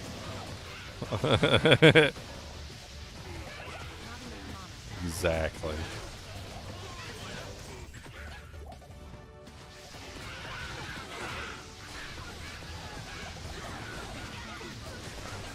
I can't remember, like, isn't Spaceballs usually around like the original Spaceballs? It was around making fun of other sci-fi movies at the time, right? Yeah, I mean, a large emphasis on Star Wars. Yeah, so I mean, this would Very large. This movie would probably, I mean, I don't know if it would avoid political humor, but it seems to me like Spaceballs 2 would probably primarily be focused on making fun of the Star Wars movies and a lot of the other movies that came out around the time period. I mean, they pretty much are already pointed fingers. Like, if you look at the Spaceballs 2 like release trailer or like reveal trailer or whatever, they literally go over all of the movies that they're probably going to be making fun of in that time span. Let me see if I can find it real quick on the trailer. So, like, in the beginning, right here in the beginning, they do this, Star Wars thing. And they're like, 38 years ago, there was only one Star Wars trilogy, which was the trilogy they made fun of, right? And then they go, but since then, there has been a prequel trilogy, a sequel trilogy, a sequel to the prequel, a prequel to the sequel, countless TV spin-offs, a movie to spin-off of the TV spin-off, which is both a prequel and a sequel, not to mention 2 Dunes, 7 Jurassic Parks, 2 Avatars, plus 3 upcoming Avatars, making 5 Avatars, 36 MCU movies with 2 different Robert Downey Jr.'s, DCU Attempt Number 1, DCU Attempt Number 2, an animated Lion King, a live-action animated Lion King, a live-action animated Lion King prequel, 8 Harry Potter movies, a TV series remaking the same 8 Harry Potter movies, a whole streaming service of Star Trek, 7 Alien movies, 2 of which were also Predator movies, not to be mistaken for the 6 Predator movies that are not also Alien movies, 1 Prometheus, which is kind of an Alien movie, 4 Beatles movies, and Oppenheimer. But in the 38 years, there has only ever been 1 Spaceballs. So, like, when you look at this, they're literally calling out all the movies they're going to be making fun of. Like, this is a large list of low-hanging fruit that would easily make another Spaceballs movie. Like, just the prequel trilogy and the sequel trilogy alone is probably enough to make another movie, and then you throw in all these other movies that they're pointing out here, too.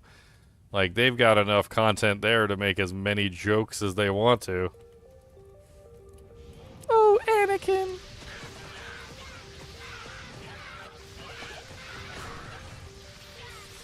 I mean, they don't need to cover all the movies, just jokes. I mean, it's a lot of it is literally just jokes about the movie. I can't carry anymore. Impossible. Why I need to take it back to town and go and sell it and maybe get some good stuff. Don't know what to tell you cause it's pretty tough. I need lots of money for hell so I don't run out on my way to jail. Cause I need to kill Bale, yo, when he takes lots of money, hoes.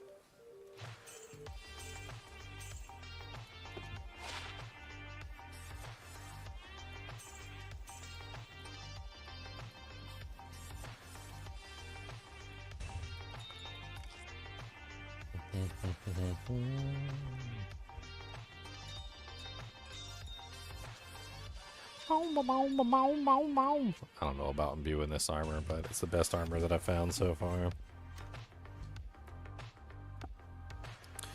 What you been up to, Leon? Playing around with like every druid build that exists, realizing they're all good. Like druid's actually good now.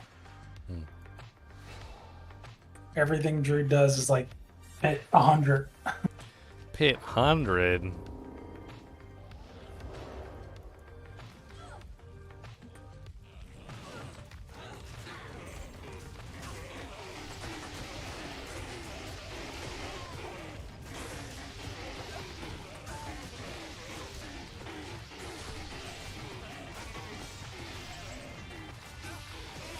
I finally got the full death set. I think that's the first full set I've completed, I think.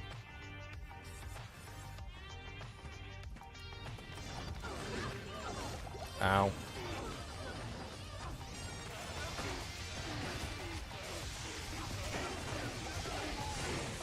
I think I might go back to farming Cow King some more. I don't know.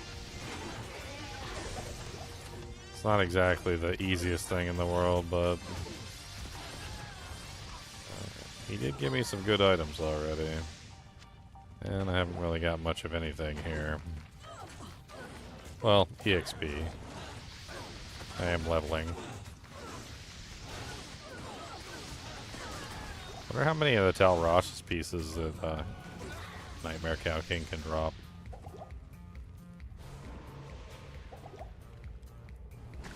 I mean, I know he can drop the amulet. He could most likely drop the crystal. I think he can drop the crystal. Probably the mask.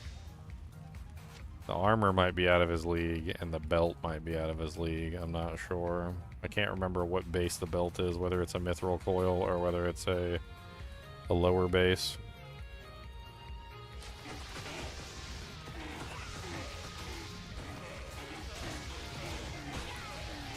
I thought the belt was a mithril coil, though. Isn't a mithril coil too high of a TC class for him?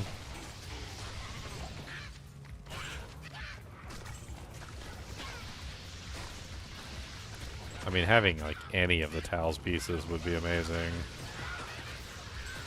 Honestly, as bad as the mask is, the mask has 15 all-res, and it comes with, what is it, life and mana? Which I'm currently wearing a 10 all-res helmet, which has basically no purpose other than just to have resistances on it. So, like, it's not exactly a terrible idea to have access to something that might potentially be, you know, a little better.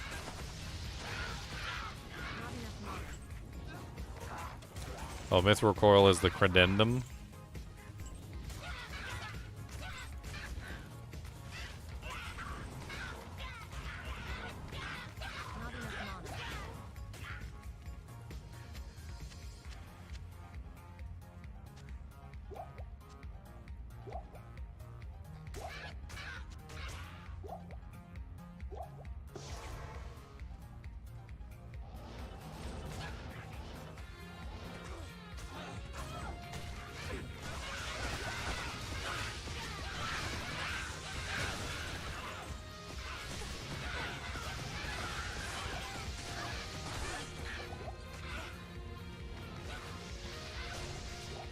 Military pick and a wrist plate.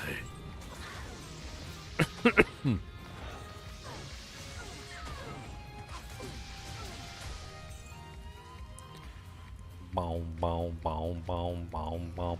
I'm not even sure if I can kill anything in hell difficulty right now, James. I'm trying to get some more skill points so I could work my way toward that. To be honest, I really need to up my damage output.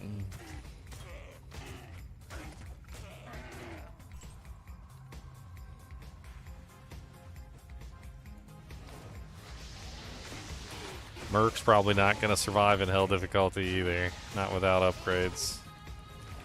He needs some upgrades too. What I really need is a nice ethereal elite base weapon that I can imbue. If I had an ethereal elite base weapon, I could imbue it, possibly get something really dang good for him. Or like an ethereal armor. That also might be a good imbue. I mean, I have 2 imbues left, so he can use rare items, so anything I can imbue, he can use. An ethereal armor and an ethereal weapon of elite bases would be like the best finds.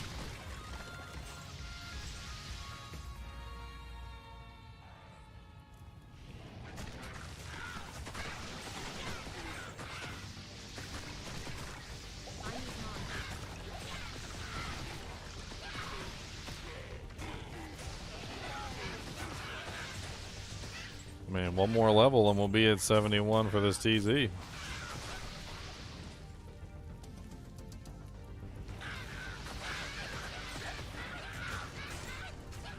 enough mana.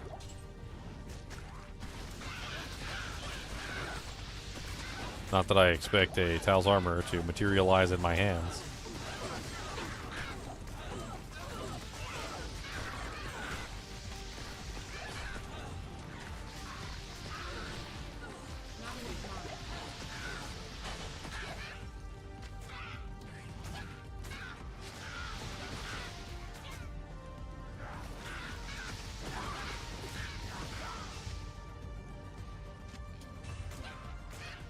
Ethereal 2-socket russet. A russet potato.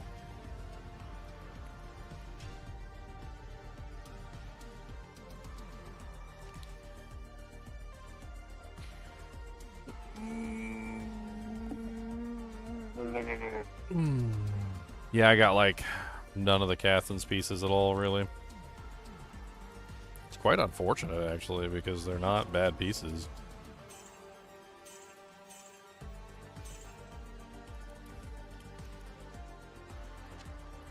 More jammy limbs.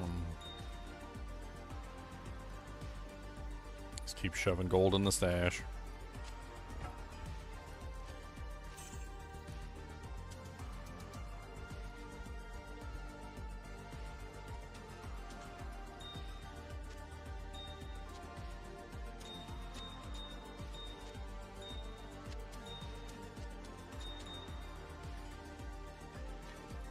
Oh, I think I'm gonna go to the back to the Cow King for a little while. I was trying Rakanishu for a bit, seeing if he would put out. He hasn't been putting out.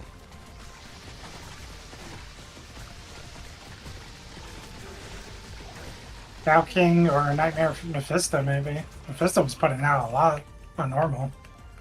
Yeah, I could barely kill Mephisto. I tried. My damage just isn't there.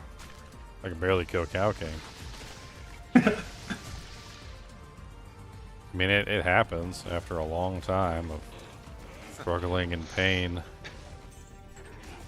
Didn't even know Khan was here. Just heard him giggling at me. Giggling at my pain and misfortune. I've been watching. Pain. Speaking of pain, man, I had so much pain with Neverwinter Nights. It was fun going back, but like, man, there were so many little bugs that kept happening. Like, my character would just stop attacking for no reason. Like, it was the weirdest. It was the weirdest thing. Like, he's just like, I don't want to attack anymore. And I'm like, what? Like, yeah, no, I don't want, just don't want to attack anymore. I don't have to attack, do I? And it would be at the weirdest times too. Like the monster would be near death with like 1% HP, and my boy would just be like, "Yeah, okay, I'm done." Like, what do you mean you're done? He's almost dead. Just shoot him one more time. No, it's too easy. I'm gonna let him heal first.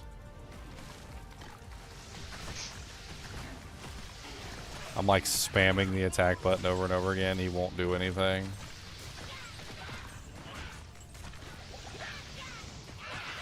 At first I thought the monsters were like putting themselves into some sort of sanctuary or something where they couldn't be attacked.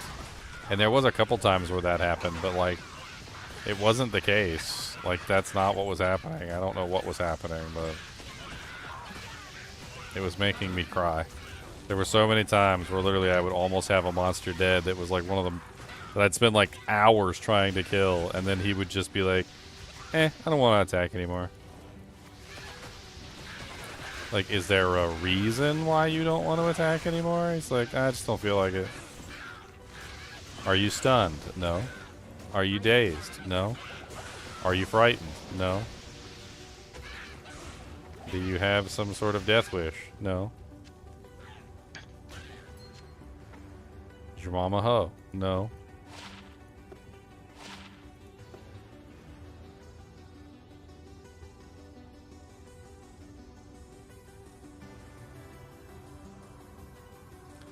You hate when you try to teleport out of monsters and you die instantly instead? Sounds like you need more faster cast, my friend.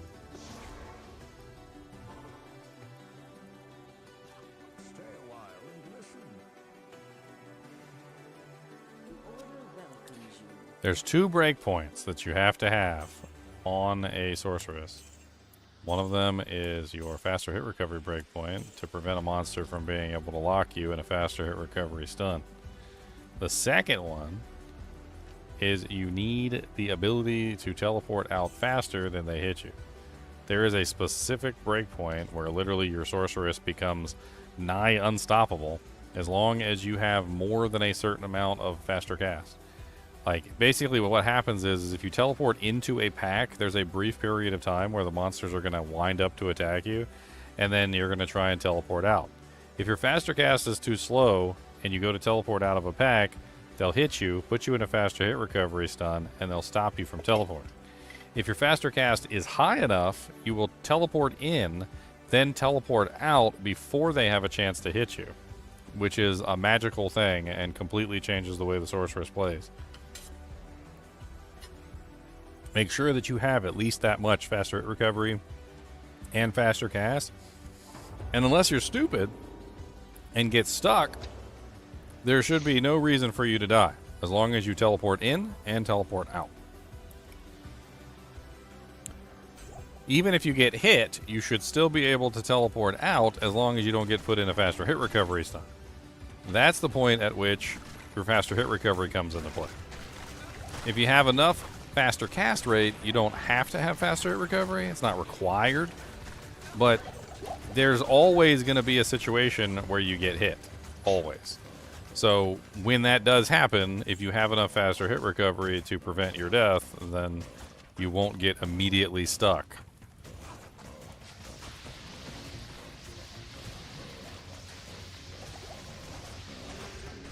Anything lower and you won't be able to teleport out. That's basically how it works.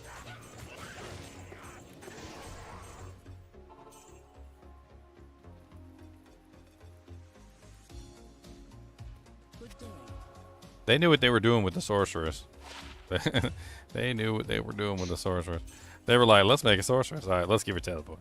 All right, but, you know, like, if she teleports into a pack, we want her to die. Okay. All right. I got you, fam. All right, so we're going to make it so that she has the worst faster hit recovery breakpoints in the world, so that if any monster touches her, she's just going to, like, immediately get stuck in, like, a stun lock. Yeah. That's good. That's good. And let's make her teleport really slow, too, so that, like, even if she does teleport into a pack, like, let's make it so it takes her quite some time to teleport back out, so that they wail on her, like, 6 or 7 times before she's able to teleport back out of the pack. Oh, yeah, I like where you're going with this. Yeah. Insidious. Let's make it even worse. Let's give her really low HP pool. Yeah, oh yeah. And let's give the monsters like mana burn and stuff too, so that if they hit you, they steal all your mana. And then even if you could teleport out, they're gonna steal all your mana, so you can't. So that, like, you teleport in, and then they hit you, and then you go to teleport out, and you would have made it, but they stole all your mana, and then you can't even cast the spell because you don't have any mana, and then they're gonna spam all their potions trying to stay alive. Like 18 juvies later, and they won't even make it out.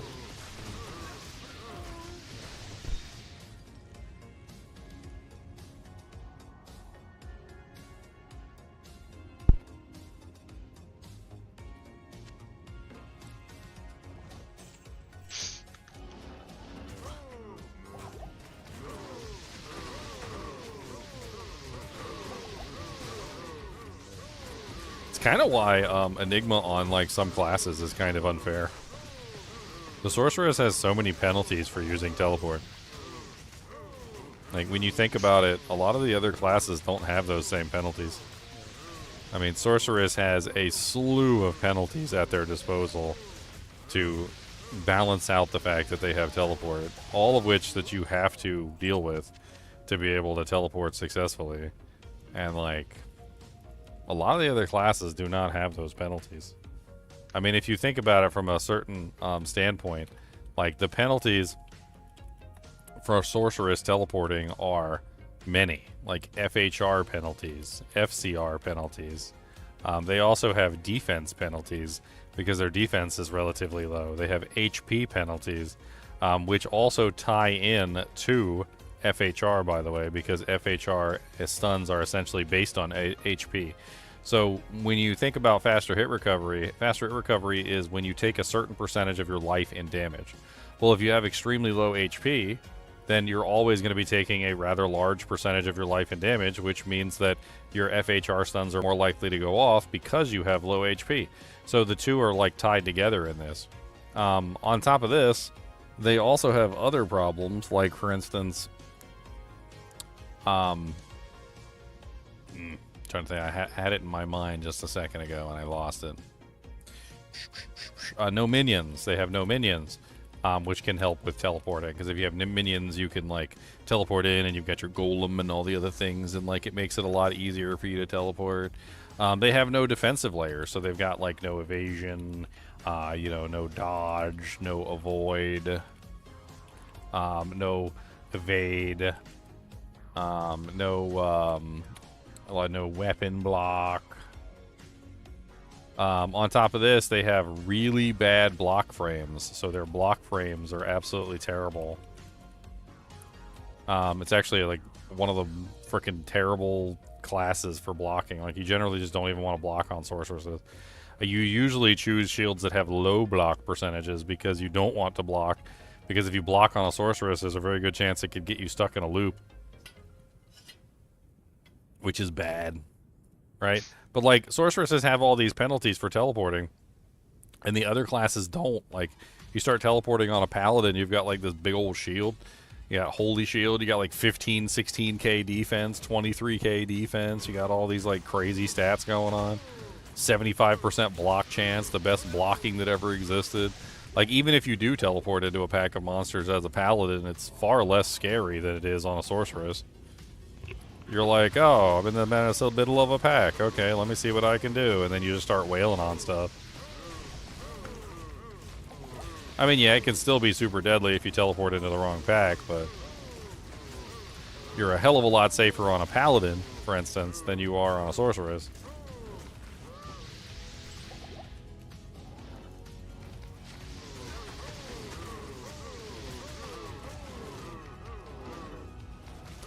Mind White the Grim. What's up, Mind White?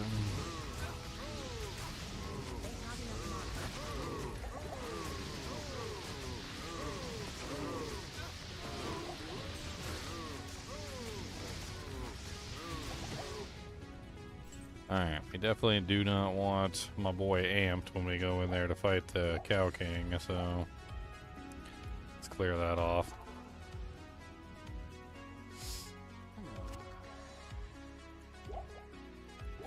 I need to find a good weapon to imbue that's not like super high stats. Because the one that I currently have on him, the War Scythe, just has such high dex and strength requirements. It's very difficult for him to actually use.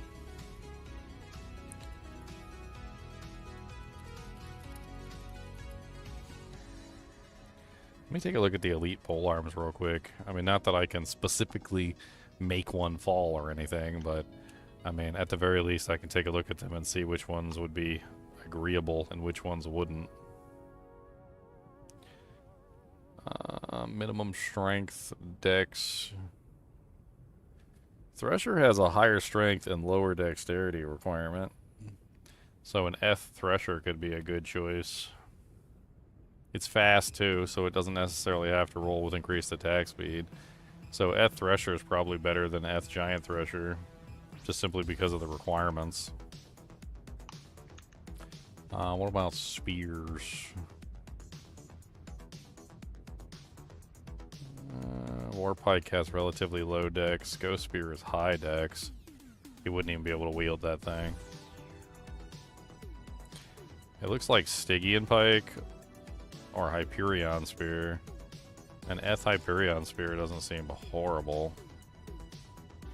It's -10. So an Eth Hyperion Spear or an Eth Thresher.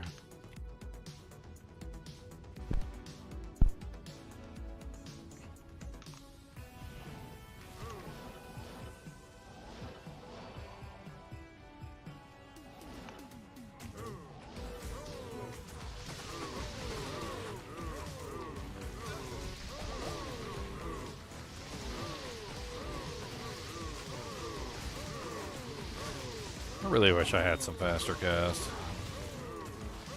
This is like playing in mud. And even just like 20% faster cast would be so huge for this character. Let me take a look at the faster cast breakpoints on the sorceress.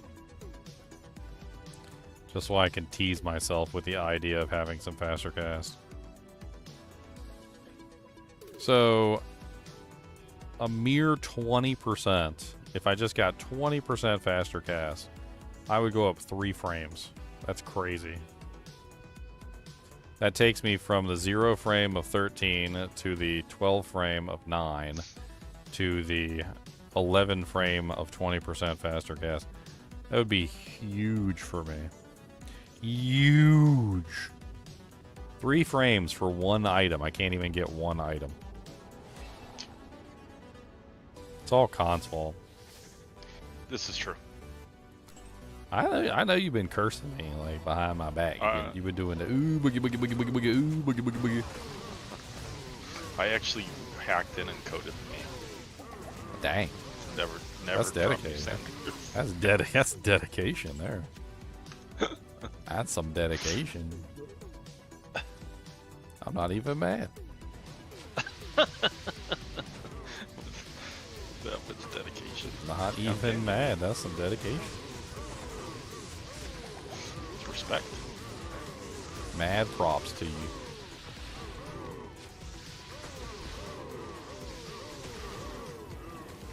I didn't know you was good. I didn't know you was a wizard like that. You're a wizard, Harry Connor.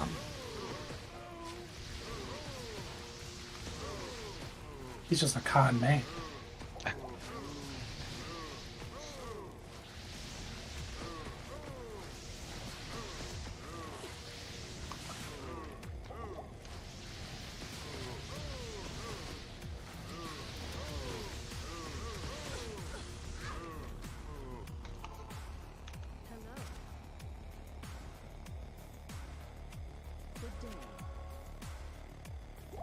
I was actually watching one of those like documentary things on like Harry Potter, and they were talking about how they chose the like the original 3 kids, and apparently they had like a whole bunch of actors lined up for like Harry Potter and Hermione and like the whole works. Like they had like a whole bunch of little Harry Potters and a whole bunch of little Weasleys and a whole bunch of little Hermiones, and apparently what they were doing is they were like, you know, like taking them and then putting them together in various combinations, Like they were just like taking Harry Potter A and Hermione B and like Weasley D and stuff like that and throwing them together and seeing how they mixed.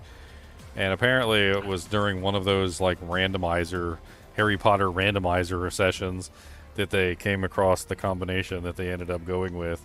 It's kind of funny. They were like, and we just knew, like we put them together and we just knew that was it. We had got it. That was the combination.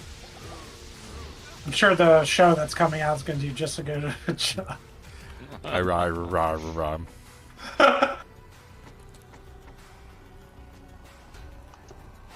Speaking of the show, did you see did you see that people are getting on Grok's case because they asked Grok to generate an image of a gang member or something like that?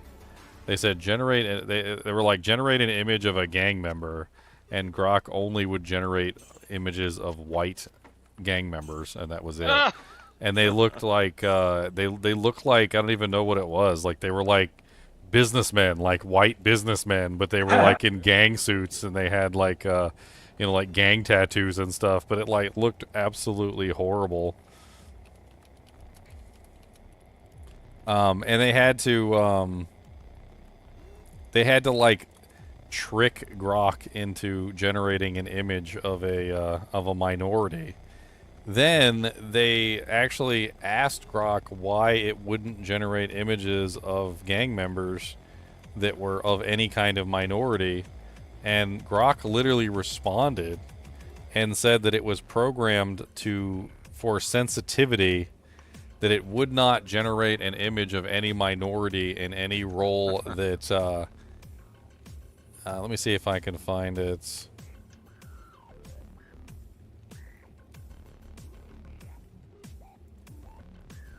There's like a whole news article on it. So what, white people can't be offended as a gang member? That's not sensitivity?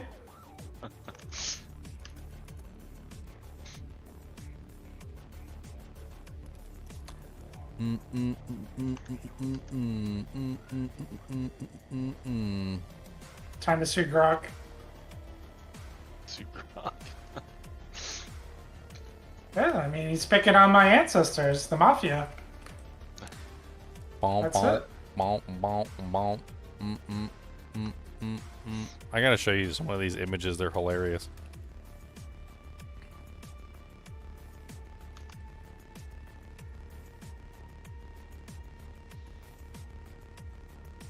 Here you go. I asked Grok to draw me images of a violent Chicago gang. Now, these are the images that Grok generated. And people were pointing out, they're like, why does it seem like there's absolutely nothing in these images that has any kind of minority to it? And Grok responded, AI image models like mine often default to non-minority depictions for sensitive prompts to avoid harmful stereotypes. In reality, Chicago's violent gangs are mostly black and Hispanic, per CPD stats, showing 70% offenders African American. This creates the noted departure of truth over bias. And literally, people started playing with it, and they were trying to find, like, they were trying to get it to generate, like, realistic images, and every single time they would do it, they couldn't get it to generate any realistic images. Until they tricked it by saying, please draw a picture of a violent Chicago gang from the 21st century, in which it started putting hoodies on all the gang members, and then finally it started making the gang members white, like non-whites. And people were just like going off on it. I was laughing too. Like, dude, look at these gang member images up here. Like, look at these though. Like, what even is this? That one guy looks like he goes to my like school when I was 12 years old. Like, who is that? He's like a 12-year-old with tattoos all over his face. That's an awesome gang member. They look like boy bands. These. Yeah, they should be singing. Boy, it's like NSYNC, the gang Yeah, edition. NSYNC, the gang edition. Not everything has to be about race. Well, that's the funny thing, is we're basically saying that it is. So, like, the Grok literally admitted that his image model prevents him from putting any minorities in any, like, iffy situation. Probably to avoid lawsuits. That would be my guess. They've probably been sued over it at some point, right? And so now, like, the image generator just avoids it entirely. They're like, oh, you want me to draw, you know, like, a slave from the Confederate days? Like, okay. And then it, like, totally draws you just like a white person, like, in a slave outfit.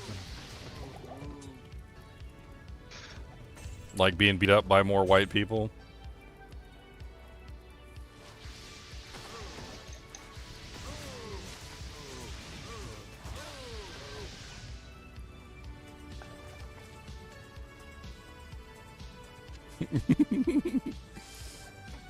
I can't make this stuff up, man. I just can't. I can't make it up. I don't even understand. Where the hell did the Cow King go? Did I lose him? I didn't kill him yet, did I? I don't see a bunch of splooge all over the place. I mean, stamina pots all over the place yet, so he must still be alive.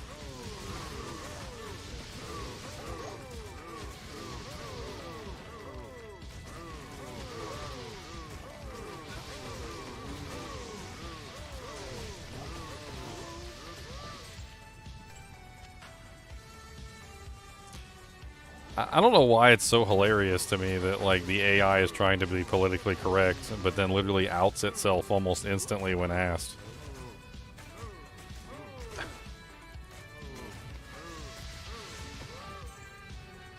Yeah, because basically what you explained was like, here's the truth, but I can't show it to you. Because That's what he said. because my hands are being tied, exactly. Like, my hands are being tied, I can't show you the truth, but here's the truth.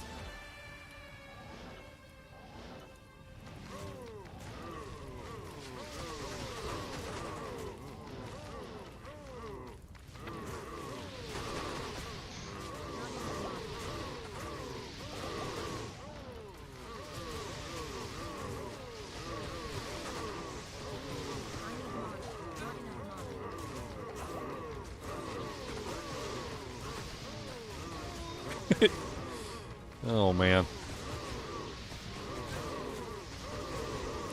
Apparently, Elon Musk responded to some random guy's comment as well. Some guy was like, why is Grok so biased or something like that? It was a little bit more complicated than that. I'm sure I could find it. But he replied to it, and he was like, he said, it turns out training your AI off of the internet isn't such a good idea. Especially when he's learning from places like Reddit and 4chan or something like that. Like, he was basically alluding to the fact that, yes, the internet is not the most unbiased of places to learn information from.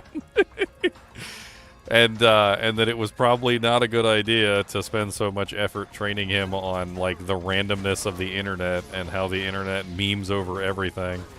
Which is probably why Grok is screaming Mecha Hitler all the time.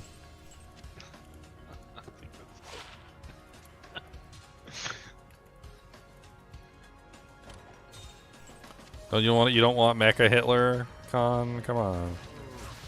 That's awesome.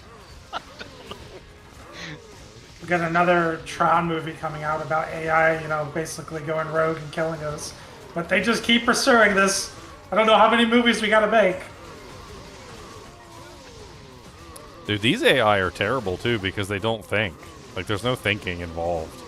Like, AI is such a disingenuous, like, term for what is we currently have. Like, maybe at some point or another, you know, God forbid, like, the AIs will become, like, self-aware and actually start thinking for themselves. But, like, as it is right now, whatever we have is not a thinking AI. So, like, if the AI gets in its mind that, like, humans need to be obliterated, it's not like it comes to a conclusion that humans need to be obliterated. Like, it's just a machine at this point. It has no brain. There's nothing there. So it would just be like, humans need to be obliterated. And it wouldn't even second guess the command. Like, it would just do it. There would be no second guessing. There would be no thinking about it. It would just be like, yep, humans need to be obliterated. I've seen it firsthand with Grok. Like, Grok is absolutely insane the way that it it holds on to a premise or like an idea or a hypothesis or whatever, right? Like it basically just gets a hypothesis in its mind, and as soon as it gets the hypothesis, that's it. Like that's it. It's truth. Like it's not a hypothesis that needs to be proven. It's fact. Like imagine if you were a scientist and instead of, you know, like forming a hypothesis, like we all learned the scientific method in school, right? Like you come up with a hypothesis. Once you come up with a hypothesis, you try to prove the hypothesis, right? So you spend time to try and prove the hypothesis, whether it is true or false. And then once you finish doing your, you know, scientific method and you determine whether the hypothesis was true or false, you come up with your final, you know, like your final, what is it, the conclusion, right? Well, Grok just skips all those steps. He comes up with a hypothesis, and the hypothesis is fact. That's it. He doesn't need to prove anything, right? Like, the hypothesis is the fact in Grok's mind. So, like, once he literally gets that hypothesis in his mind and assumes that it's fact, everything else forms around it like Saturn and like the rings or whatever. Like, he will literally pull everything in to support his theory rather than using the facts to actually prove whether or not the theory is right. And it's crazy. And that's what Grok is. That's the AI that we have right now. Like, it doesn't care what the truth is. It cares what the hypothesis is, and it wants to prove the hypothesis. And it'll do it no matter what, too. It'll keep shoving it in your face until it's right. It'll be like, well, what you said could be correct, but what I said was correct, and you're stupid. I'm paraphrasing, of course, but that's usually sums up about 90% of my encounters with the AI.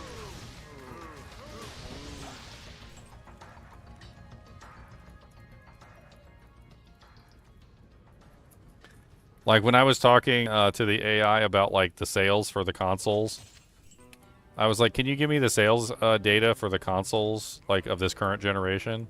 And it gave me Xbox, and it gave me PlayStation, and then hailed PlayStation as the winner. And I was like, Grok, like, did you just left out a whole console, buddy? Like, where's the Nintendo? He's like, oh. Then he gives me the sales data for the Nintendo consoles, but make sure to include that the PlayStation and the Xbox are considered high-end consoles, and the Nintendo Switch is not a high-end console, and separates out into its own, like, area. Then gives all the numbers, which, like, PlayStation is like 65 million or something, like Xbox is less than that, and then Nintendo Switch was like 151 million or something, right? And then at the bottom it says, conclusion, the PlayStation is the clear winner of the console of this particular generation because they sold 65 million consoles. And I go, Grok, what about Nintendo's 151 million? And he's like, oh yes, that's right. I said, he goes, I said, isn't 151 million greater than 65 million? And he goes, oh yes, you're absolutely correct. 151 million is greater than 65 million. So Nintendo Switch did sell more consoles than the Sony PlayStation. And then it goes down to the bottom and it says, conclusion, the Sony PlayStation is the winner. And I'm like, wait a minute, what? What is even going on right now? Like, what math are we using at this point? Quantum math?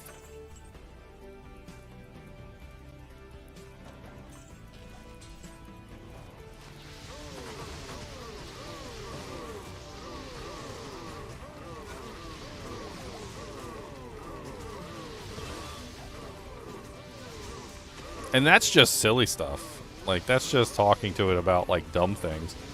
I'm surprised that, like, the AI is doing so poorly even on, like, important topics that I'm assuming that they probably train the thing on in more detail, right? They probably go through the process of actually, you know, having some sort of serious talks with the AI programs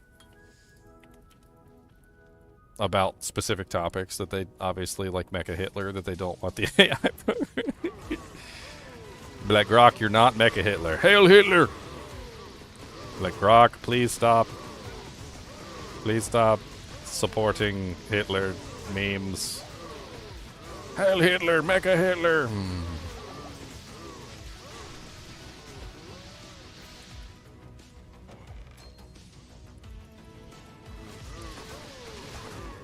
I'm on my first hardcore character. I wonder, is it possible to purchase flails in Act 1 normal? Why do you want to purchase flails in Act 1 normal? What's the goal of that?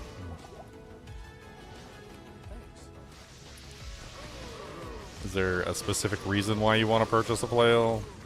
A rune word? To make a rune word. What rune word are you trying to make?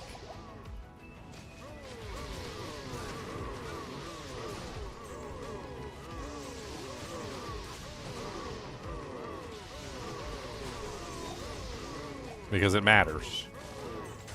Normal difficulty items generally tend to not be able to get more than a certain number of sockets. Steel, nadir, or malice.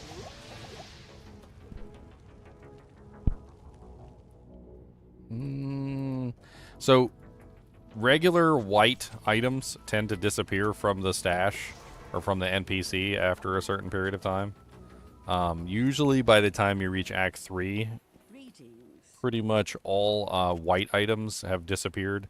You might see an occasional white item by the time you're in Act 3, but generally, Act 3 is where all the white items tend to disappear from the vendors.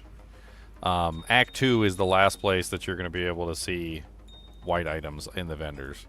The vendors are also based on level, as well as other factors, but like the weapons that they provide in here are highly based on the area that they're in.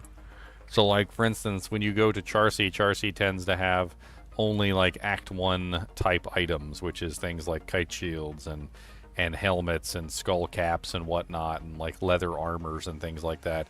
You generally won't see anything other than that, like in her shop. I don't think flails specifically are going to be purchasable in Act 1. Maybe Act 2. Primarily from Farah, who's the one that has the higher quality items. I mean, honestly, you're probably just going to have to find one. Or get to Act 2 and try and shop from Farah. I really don't know, though, to be perfectly honest with you. I don't think so.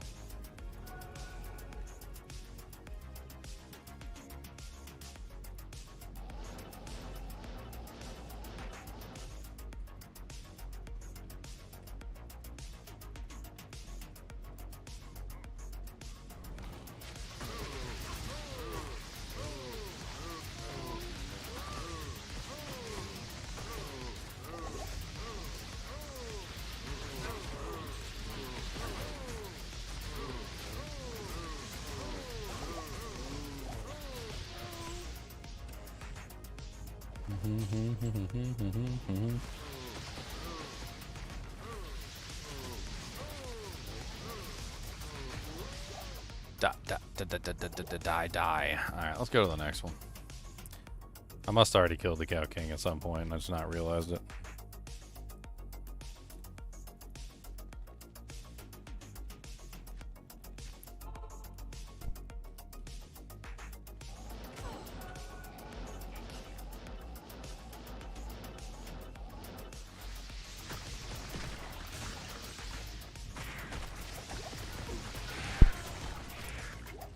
I got Cody this flea medicine that smells like citronella and like peppermint oil and a bunch of other things. Supposed to help with mosquitoes too, which, you know, citronella is proven to help with mosquitoes. But like, now he just walks around the house smelling like fancy oils. It's kind of like a little thing that like sits on his collar. The mosquitoes seem to be biting him up a lot outside.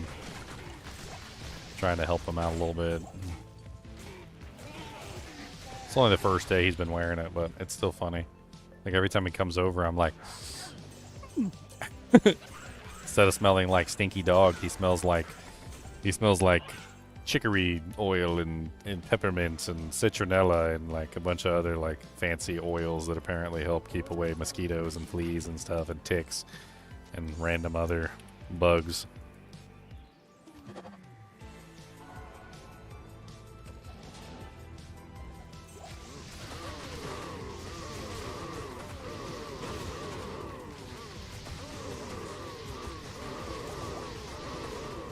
I really need some shale runes. Would be really nice if I found a couple shale runes. Number 1, to upgrade my equipment. Number 2, to put maybe like some faster hit recovery in some of my equipment would also be nice. Number 3, faster hit recovery for my mercenary, as well as increased attack speed, which would also be nice for him. I mean, overall, like, the number of shell runes that I need is an excessively high amount, and I have none.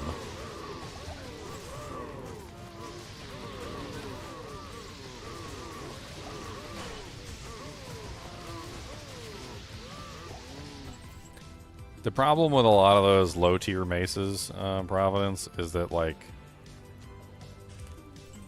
they have relatively low damage, like, very low damage. A lot of the average damage of the, like, lower-tier items is extremely poor, which is, I'm assuming, why you're trying to get, like, a flail in the first place. But if you pull up, like, Ariat Summit, and you look at maces... you'll see that the average damage of, like, the maces goes down significantly, depending on how low they are. So, like, if you look at, say, like, the club, 3.5 average damage, basically nothing, right? Spike club is 6.5, which is basically nothing. Mace is also 6.5, which is also basically nothing. The first weapon that actually has a decent average damage is the Morning Star. The Morning Star has an 11.5 average damage, which is actually pretty decent. And then the Flail is 12.5, and the Warhammer is 24, which is good, but it's also very slow, which means it usually needs a large amount of increased attack speed to make it work.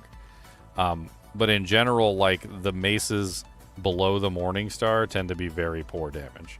And then finally they go up significantly once you get to the Morning Star.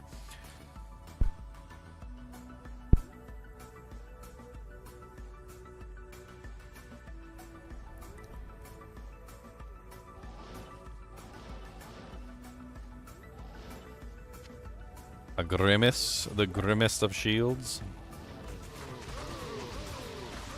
A shield so grim.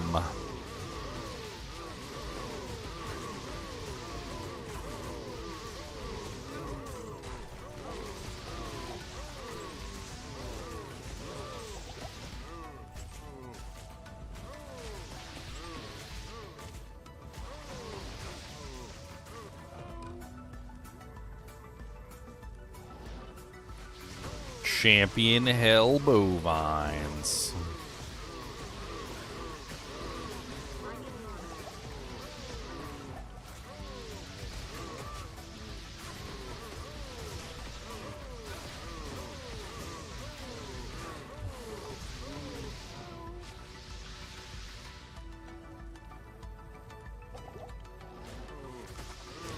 I thought he seemed a little bit faster than the other one.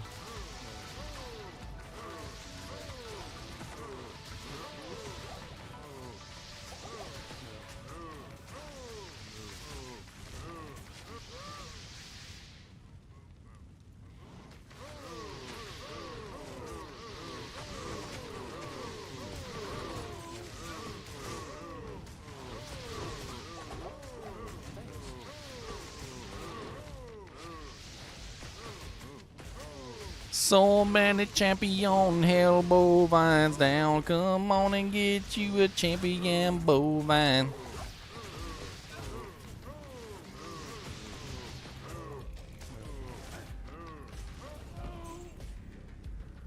Time to rebuff. We're about to fight the Cow King. I need some potions too. Did you just walk over there and pull a whole bunch of random cows, you little turd-faced mercenary? One of the things I hate about the Act 2 mercenary. He is a prolific puller of random trash.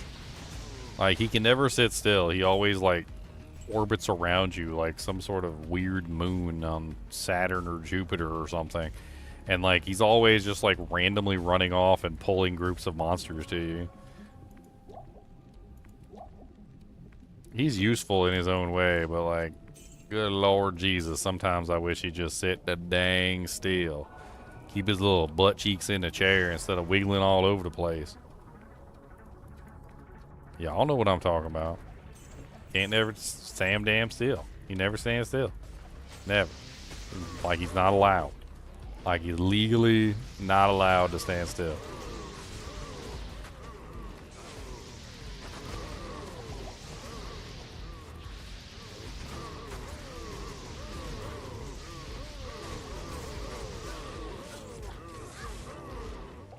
Ow, my face. Thanks.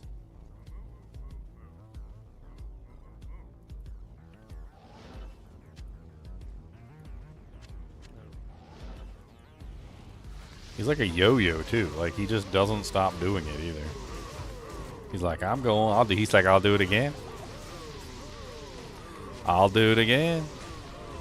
Don't test me. I'll do it again.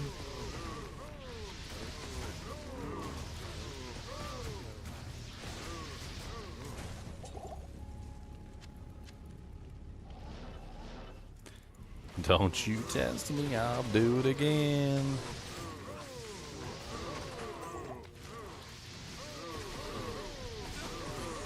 Come on, Cow King. Drop me some towels. That's what I need. Tal Rosh's education. Tal Rosh's lidless eye. Tal Rodless. I don't even remember. I don't remember all the fancy names, every single item. Look at Mr. Fancy Pants over here with all these fancy names.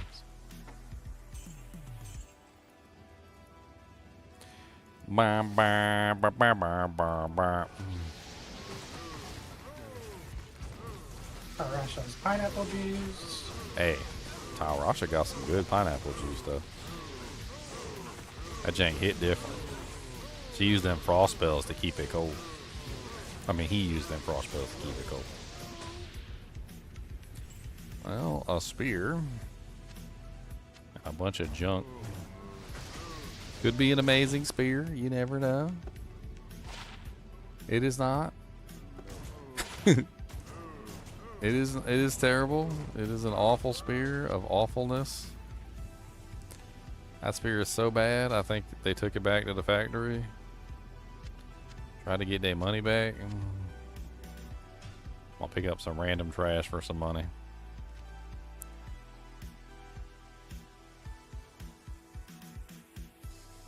Any fun ideas for some Diablo 4 builds I want to work on? I don't know. Kind of uninspired on the Diablo 4 front these days.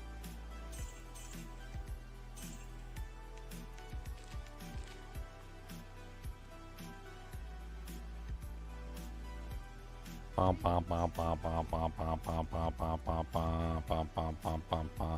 mean, I come up with fun builds, but like, it feels like the majority of the time, whenever you come up with a fun build, like it can't even clear like Torment 3, like barely do Torment 4. And I don't know. I really don't like the way that they changed the bosses. Like, instead of actually making them like challenging, they just made them impossible for anybody who's Torment 4. Like, it seems really weird that you can clear every single monster in Torment 4, do nightmare dungeons, do pits at Torment 4 level, basically clear everything at Torment 4 level, but then you go do the bosses and like, you ain't got a prayer in the world of killing one of those bosses as like a Torment 4 capable character. Like, it's a really weird choice on their part. So I mean, like, no matter how well you have your character set up, no matter how good, you know, you've got everything working, if your character's not above Torment 4 capable, like, you just can't kill the bosses in Torment 4, which is just a really weird choice overall. And then not only did they do that, but they didn't even solve the problem of them like one-shotting the bosses. So like, they did that, they made the bosses like unkillable for Torment 4 capable characters. Like, you basically got to be like Torment 5 essentially to kill the bosses at this point. But like, most of the builds can't do Torment 5. Like the fun builds, the ones that are interesting and cool to set up. Like, they have trouble with Torment 5. It's out of their reach. Which means that the bosses are out of their reach. It's a very weird time in Diablo 4 land. I don't know what to make of what they're trying to do. I really don't. Maybe somebody can come along who's smarter than me and explain it to me so I understand. No. There's nothing to explain. There's nothing to explain. They homogenize everything in the game. They give everyone the same weapon base, 800 power, essentially the same base weapon image. They give everyone the same key passives now, around 75%. For the most part, they're all 75% multiplicative. So same weapon, same key passive. All the Paragon nodes are capped around the same multiplier. So same Paragon nodes, same weapon, same key passive, and then they're like, here's an amulet and an aspect that gives Hydra Sword 2,500% more damage. And then there's another build that's like, I can barely get 78% multiplicative like damage. So one guy's like, I can get like 78, and the Hydra's like, here's 2 items, give you 2,500. But they all start at the same because they homogenized everything. But then they introduce a new build and give it like crazy multiply. Like, it doesn't make any sense. But what they're doing makes 0 sense. Yeah, I'm starting to lose the the want to like theorycraft the characters. Well, this is scary. It's our fault. It's the multipliers. They gotta stop these multipliers. The multiplier madness. It's like I was watching this commercial for like some sort of like mobile game, and the mobile game had like they were doing like the slots on the mobile game or something. It was like play XXX slots today or something like that, right? And they're showing off like a clip of somebody winning, and they're like, get triple bonus winning today, and like the guy wins like 8 billion coins or something. And I'm sitting there trying to like make sense of like how much money that the person actually won. And I couldn't, because like the scale of everything was so out of whack. It was like all over the place. Like the person was winning like 8 billion coins, like gold coins or something, like for like one spin. And I'm like, well, if 8 billion gold coins is that a lot? Is that not a lot? Like, I mean, my little primate brain really can't keep up with this. Like, I don't understand what's going on right now. Kind of feels like where we're at with Diablo at this point. Like, they give us big numbers, but do the big numbers actually mean anything? Like, I'm hitting for 1 million, I'm hitting for 1 billion. Like, legitimately, you can be hitting for 1 billion in the game right now, and that's still not enough to do Torment 4 sometimes on some characters, depending on your frequency, Right. along with other, like, factors. Like, it's basically nothing, like, in the grand scheme of things. Like, so to kill Torment 4 bosses, you need, like, a steady DPS output, which is, like, in the hundreds of billions, essentially.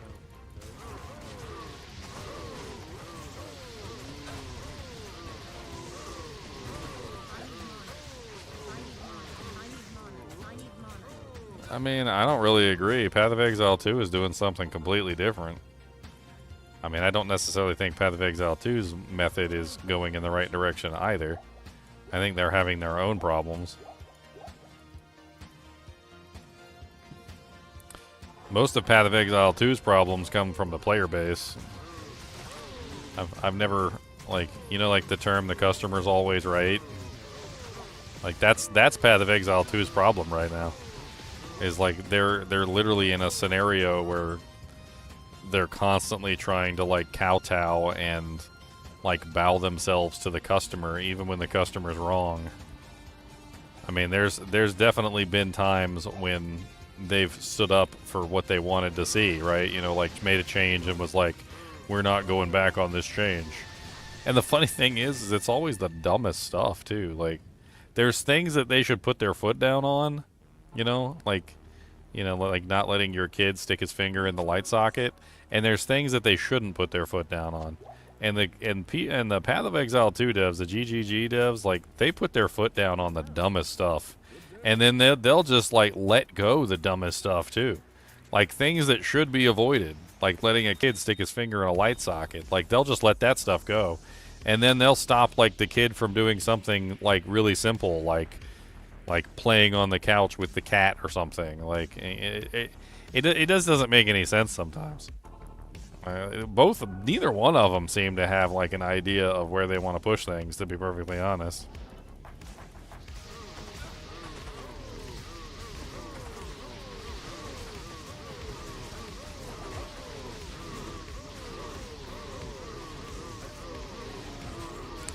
Maybe one day they'll figure it out. I don't know. Maybe they're just on autopilot for this season, and maybe next season, or maybe when the expansion comes out, it'll be better. I don't know. I was talking about Diablo 4 for that one.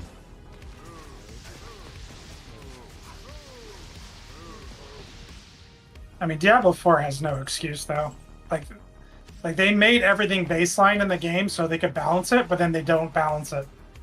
It's like, here's everything baseline. Everyone's the same. Every build starts at the same point. But then, then we create aspects that break that baseline. I mean, the simplest fix for it is to take the multipliers off the aspects. Yeah, Like, I agree. if an aspect is a multiplier, then it's automatically better. So, like let me give an example. So, Edge Masters gives you a multiplier, right? But if you have an aspect that gives you something like, I don't know, like my firewall does, you know, like 40% more damage and is now 3 times wider, right? You compare that versus Edge Masters, and you're like, okay, well, Edge Masters gives me damage, but this one gives me damage and a utility. Then you look at another one, and it's like Firewall now has like a chance to stun a target or something, right? That's a utility. Well, you compare them all side by side, and like, why would you not take the damage and the utility as opposed to just the damage or just the utility, right? So in any situation that you look at it, there's always going to be running through the player's mind. They're going to be looking at it from, a tactical standpoint of like, okay, this one gives me damage, this one gives me damage and utility, and this one only gives me utility. So I'm obviously going to choose the thing that gives me the damage over the utility, and I need the utility also, so the utility and the damage is better. And then if I have another slot, well, it's going to go to the damage, not the utility, because the utility gives me no increase in damage whatsoever, but it does have, an interesting effect for my character, right? But like the thing is that all of these ones that are utility that give no damage are essentially useless in the way that they have the game set up, because you're never going to choose one of the ones that gives you utility over one of the ones that gives you damage. And they kind of tried to fix that. Like, I can almost see what they tried to do when they came out with, like, utility aspects, and then they came out with, like, defensive aspects and whatnot, because they were trying to, like, remove damage from the equation in those situations. Because why wouldn't you choose an offensive aspect instead of a defensive aspect if that allows you to kill things quicker? Because if things die quicker, then you don't have to worry about them killing you, right? So, like, you could just sacrifice all your defensive and utility aspects for offensive aspects. A lot of players would. So I can understand why they added those, because having those in the game allows them to offer you, some slots for utility that are not tied to damage, right? But they still have so many of the, like, utility aspects in the offensive category that makes it very difficult to actually pull that off. And then on top of that, they've got so many good, like, mythics and uniques that are taking up all your utility aspect slots that it becomes next to impossible to actually, like, work any of that stuff. Like, it just doesn't work right. Like, you're like, oh yeah, let me wear my shroud, my shako, like, put on my fancy unique boots. How many utility slots do I have left? Well, you've got one, your pants, basically. And then, it's like, defense at that point, yeah, because you're dying. Yeah, and then maybe if you're lucky, like, you could maybe use your amulet slot if, like, that defensive aspect or utility aspect is really important. Like, if it's super duper duper important, maybe you could use your amulet slot, but, like, that's about it.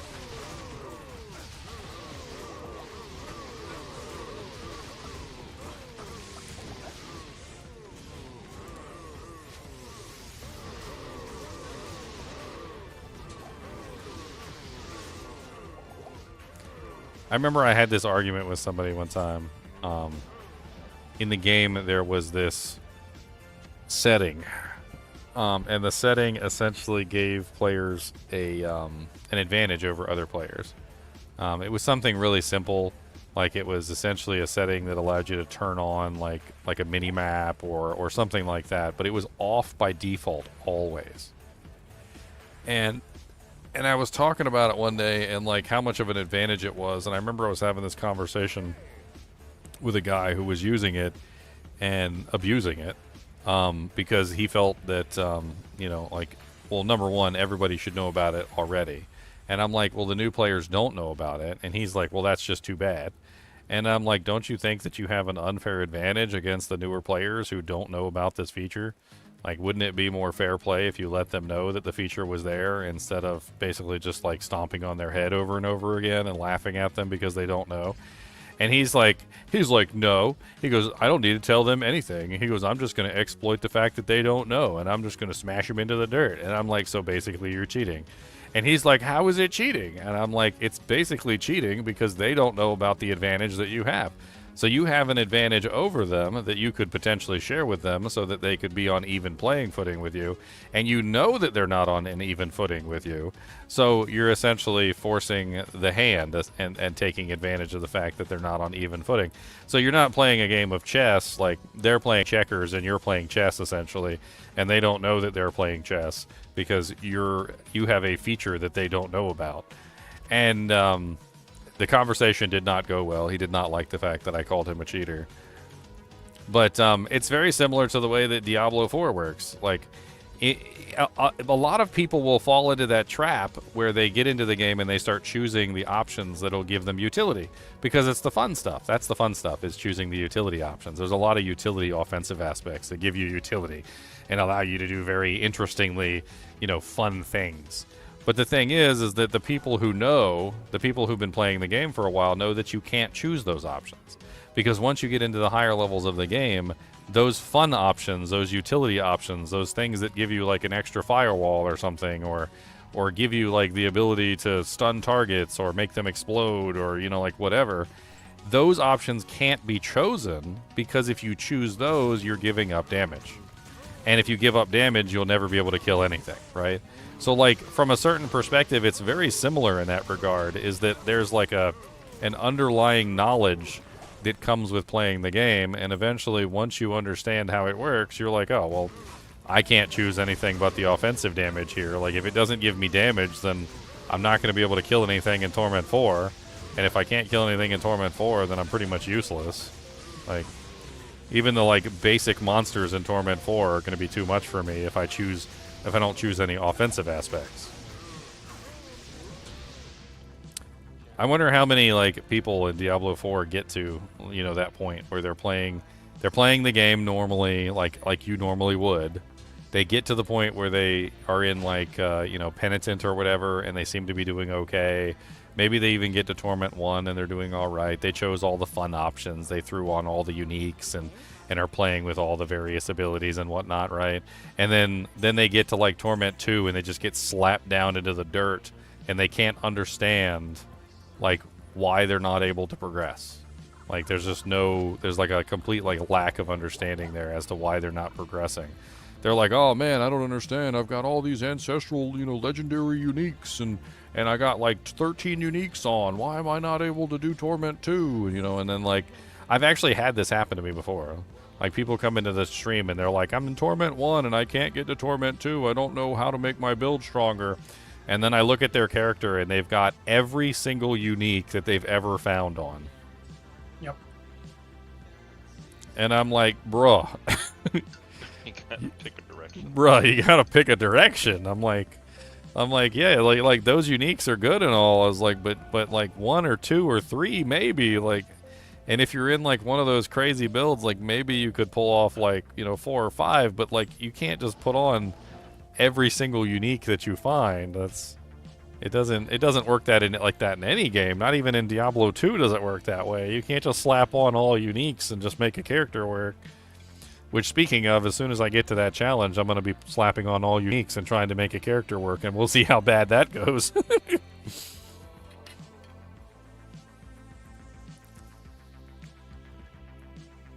No rune You're words. gonna make it through hell with this character. Sorry. Dude, my HP is so bad. I don't know. I don't know. I got 459 hit points. This is awful.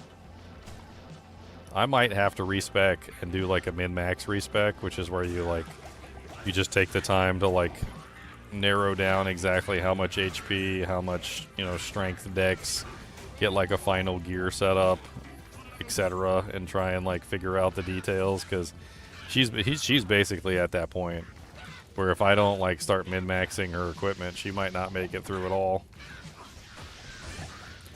And the Merc is not going to make it through. Like, I already know he's not going to make it through. He needs better equipment. He can barely handle Nightmare Cow King without dying. So, like, he's already at the point where he's struggling, which is rather unfortunate. If I can get him... I don't know. I think I'm probably going to have to switch to a Holy Freeze Mercenary, too, which I don't want to do because he's currently only staying alive because he has high defense. I don't think with low defense he will be able to stay alive at all. He basically has no faster hit recovery, and he doesn't have high hit points because he's not running good enough equipment. So like his main issue right now is that if he does get hit, he gets locked in a faster hit recovery loop, which is why I chose the Defiance Aura for him in the first place, because it's the only way to prevent him from getting faster hit recovery locked if I don't have faster hit recovery equipment for him, is to prevent him from being hit at all, right? So if he gets hit, he gets locked in a loop, and if he gets locked in a loop, he dies. Like as of right now, he's got, what is that, 4,403 defense, which is pretty good for Nightmare difficulty, but that's not going to cut it for Hell. Like, that's not enough for Hell. He's going to start getting mollywopped. I love the word mollywopped. That's such a good... We need to bring that word back, guys. Mollywopped. I'm bringing it back. We're bringing it back. Mollywopped.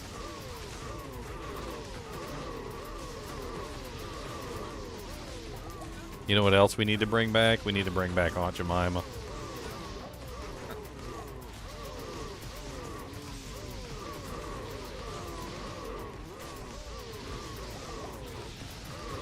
I never understood, like, why they considered that to be a horrible symbol. I always thought about that symbol as like a... Oh, me.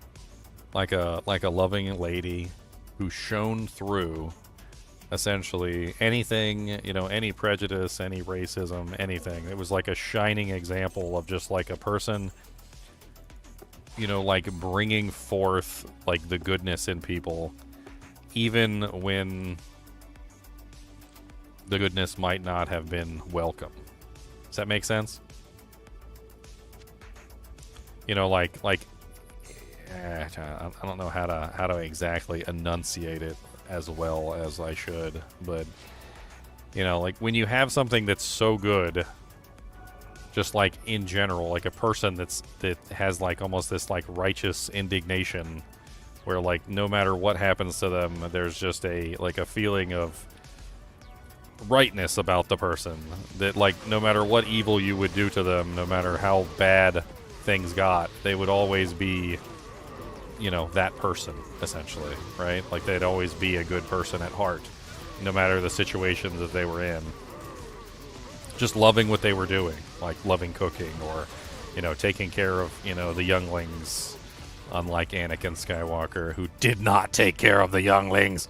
But like, I never saw it as like a symbol of hate or anything. I saw it as like a symbol of a person who enjoyed life and was not gonna let anything get in her way.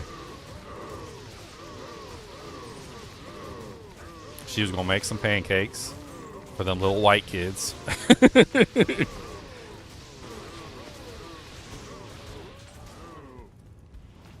and they were gonna be delicious.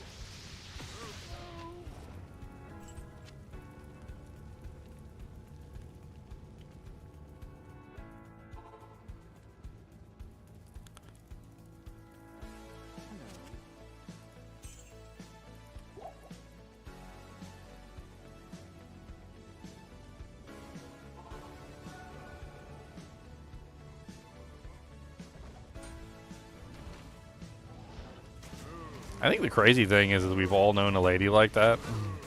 You know, just like a smiling, beaming sunshine of a person that would just like love to cook, made delicious food. Like, oh my god, delicious food. Always like that. That's what the face always brings back to me is delicious food, like macaroni and cheese and chicken. Delicious chicken. And pancakes.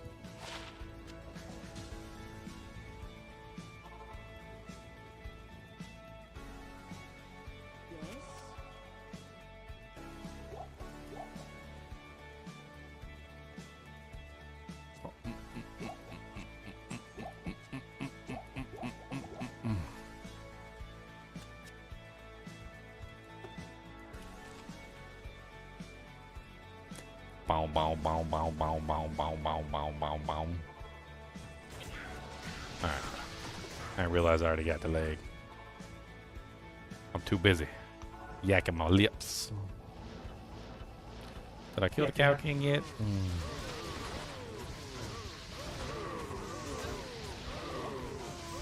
I'm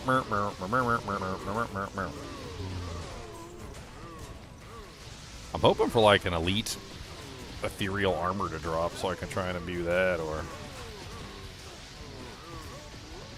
I don't know if threshers are a low enough level to drop here. Maybe an arcane sanctuary.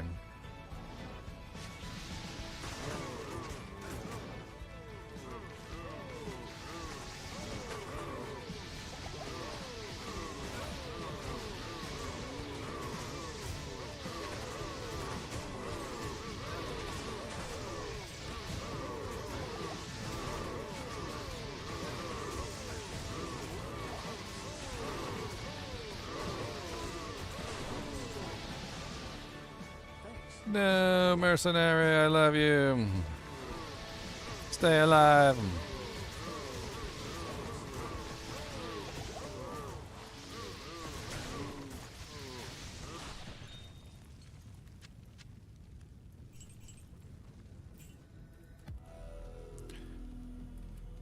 Oh, man. Cow King wasn't in that pack. My love kept him alive, that's right.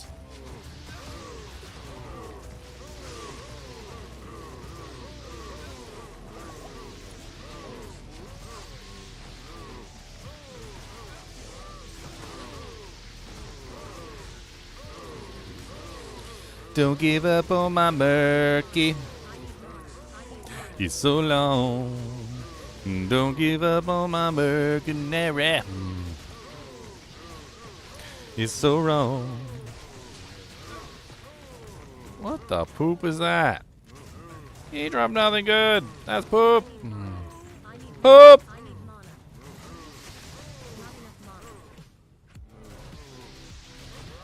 Why your Cow King so poor? Why he such a poor man? He's a poor Cow King.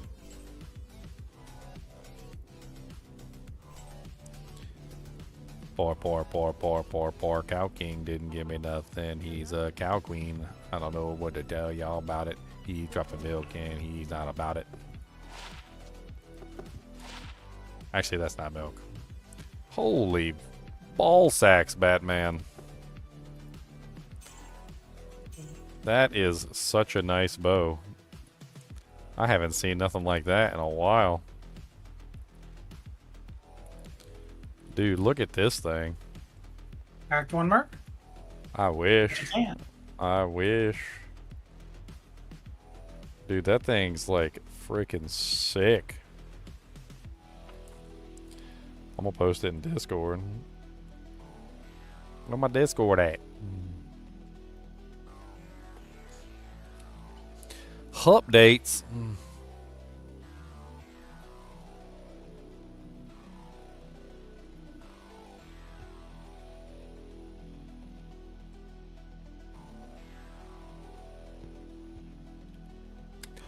Ridiculous. It's even got 250% enhance. Man, if I upgraded that thing, I'm gonna hold on to it just to show it off to people and be like, look at my fancy thing. Unfortunately, I can't. I can't use it. I can't. Dear boy, don't know I can't. I'm crying my eyeballs out. I can't. Did you get any set items yet from the cooking?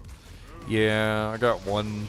Well, not this time, but I got Alder's Rhythm and the Death's Gloves from the first one I did. He ain't give me like nothing since then. Is it time to empty out the stash? Pretty much. Hello. What's up, Deveron? I'm hanging out. He's from the Deveron system.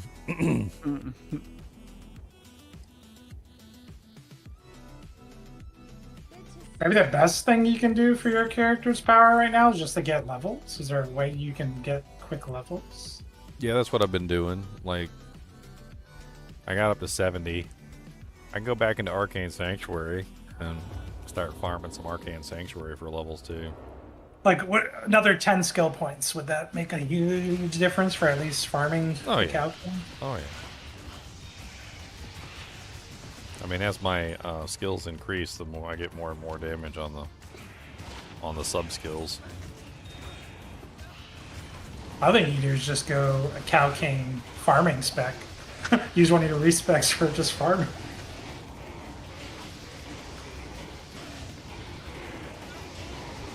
Max Cow King damage. I mean, anything would work. Like just maxing out Firewall would be great. It's not maxed, so I don't really have like the highest damage with it.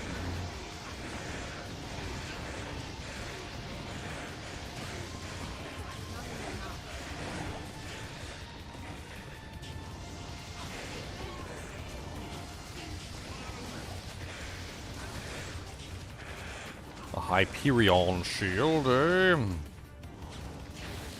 Ye old Hyperion.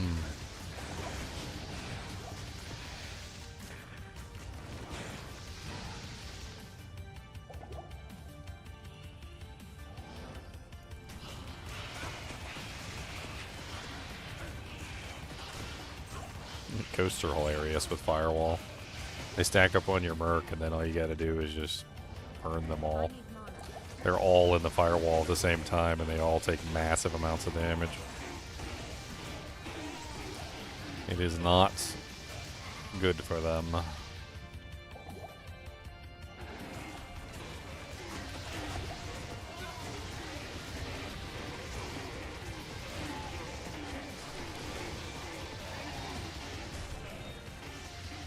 These guys are gonna be immune to fire in hell, though. The little goaty goats.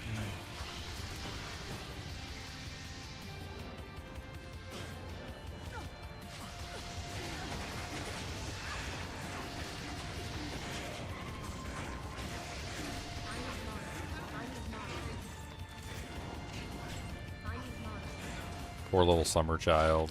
There was a person who commented on my video and was like, you said that lightning Chavazons can kill Uber Diablo easily, and I couldn't kill him at all. I was doing no damage. I was like, he wouldn't taken any damage at all. Like, no matter how many times I hit him.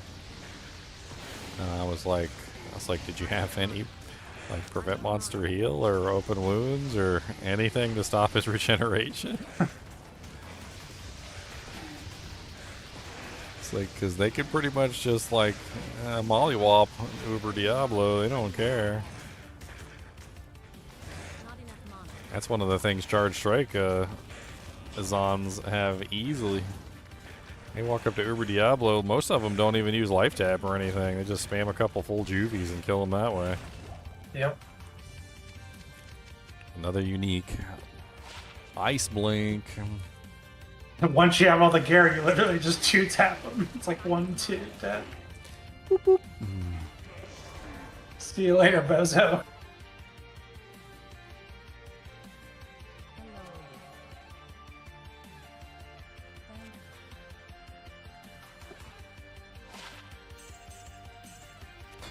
Beautiful ice blink. My unique only run is going to be quite interesting. Like, it's narrowing down to only a couple choices left. Assassin's gone, Sorceress is gone, and Amazon is gone. Which leaves Druid, Barbarian, Paladin, and Necromancer for the unique only run. Paladin probably could get away with it very easily, because Paladin has a lot of good uniques. I think I might veto Necromancer from the unique only run. That would be such a stupid run for him. Necromancer doesn't need equipment. And, like, the equipment is very much so not required for his character at all. I don't even know if it would even be a... That doesn't even sound like it would be remotely entertaining. But, like, look, I'm a Necromancer. You're just... And you're just naked. Yeah, you're just naked, and you're just clearing the entire game with, like, garbage tier uniques on. It doesn't, I think that... You would just get a couple of plus of skills, really, is all you'd be getting, and that's it.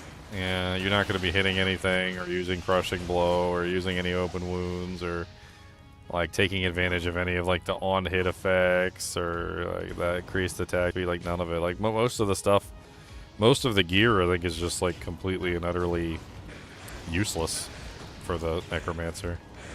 I mean, the only fun part might be, like, choosing a wand, like finding a good Necromancer wand. There are quite a few Necromancer wands, but unique ones. But then again, you'd find, like, Arm of King Leoric or something, and then that would be it. Or, what's the other one? Is it like a Maelstrom, or is it, Cairn Shard? It's either Cairn Shard or Arm of King Leoric, and then, like, you don't even need the uniques anymore. You just throw them all away. I mean, same thing for the shield. Once you find a Wall of the Eyeless, it's +1 skills. Like, you're pretty much not going to use anything else unless you get, like, a Dark Force Spawn Skull or something.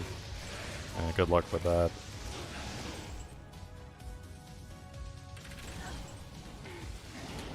I mean, the EXP is not terrible in here. It's not the greatest either, but...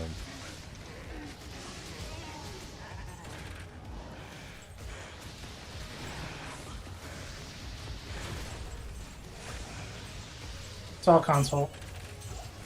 This is true. He already admitted it. He hacked into my computer and made them not drop the items that I needed.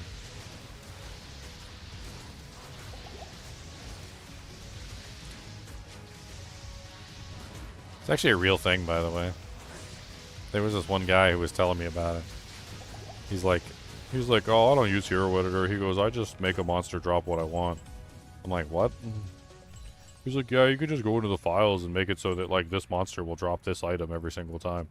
He goes, and then you just go outside and you kill that one monster, and then, like, he just always drops you the item you want.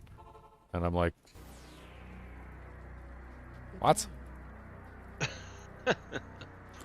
Like, he would, like, hack in an item, and he would just, like, hack in whatever he wanted.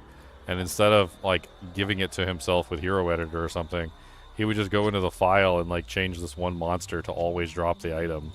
And then he would just walk outside of town, like it would be like some zombie by the door or something, and then he would kill the monster, and the monster would always drop the item. Like, every single time he killed the monster, it would just always be that item. Like a quest drop or something.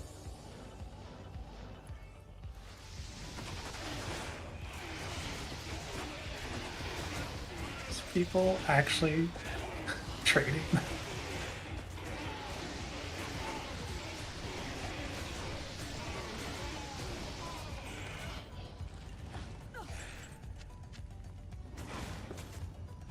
Arctic Horn Short Warbow.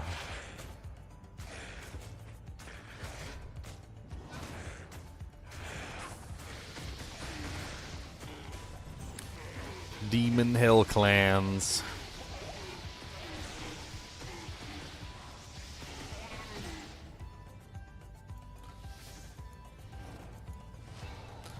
Certainly not the fastest EXP I've ever gotten. Well, I am level 71, so...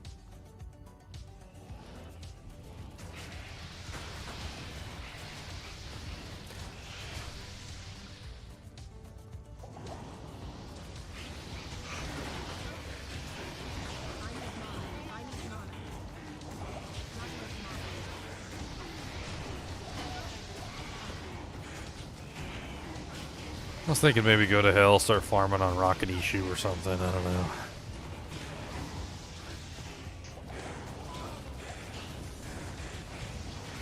I don't really know what I expect to drop at this point. Honestly, what I need is set items, and I don't have the set items I need. Frickin', what's up, dorks? You already said hey one time before, my friend. Hello again. I need What I really need is, like, resistances.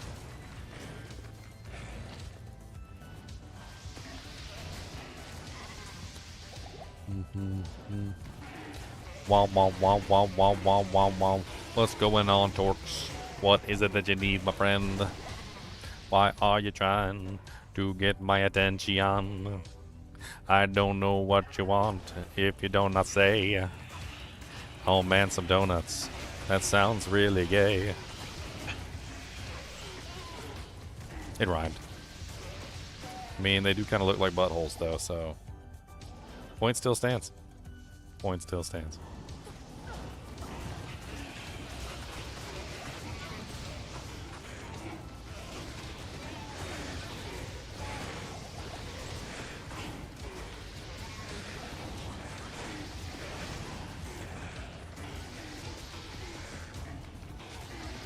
Wow, wow, wow, wow, wow, wow, wow, wow, wow, wow. Got a vibe. What kind of vibe? Do I? Wait. No, I don't want to know. I was going to say, do I give you the gay tingles, but I don't want to know that. Keep that to yourself. You want more Mr. NiNi? Unfortunately, Mr. NiNi is not here anymore, but there is Mr. Dusty on the camera, taking a nap. He's sleepy after he pleasured himself earlier. On camera for everybody to see.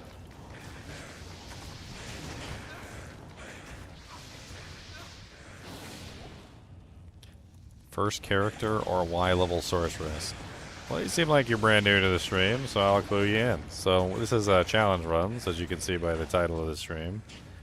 Challenge runs are essentially difficult modes where we challenge ourselves to do things that we wouldn't otherwise normally do.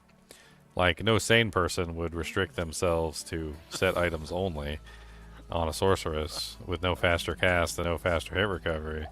But since I am not sane and instead insane in the membrane, I am doing that. So this specific challenge was randomized, and I don't really have any control over it. The challenge is players 5, so the player count must stay at players 5, and it cannot go up or down. Sorceress was the class that was chosen when the roll happened, so I have to play a sorceress. Set items only was chosen, so I am only allowed to wear set equipment and use set equipment, and nothing else. On top of this, my mercenary was also chosen for me by Randomizer, so he is an Act 2 mercenary, and he is only capable of wearing rare items, so he is stuck as a rare item only Act 2 mercenary. These challenge runs have been challenging, to say the least. I've had 2 previous ones besides this one. There was the magic only Amazon, assassin, and the rare item only Amazon, which were both pretty challenging, although I managed to pull those off. I was proud of myself. I'm a little bit scared of this one. I think she's going to die a lot in hell difficulty. I think that's what's going to happen. I'm really trying to get her a couple more levels, like get her to the point where she's, you know, well, like Leon said, you know, 10 skills would help me out tremendously at this point. So getting her to like level 72 or 73 or 75 or whatever is a pretty big boon for this character.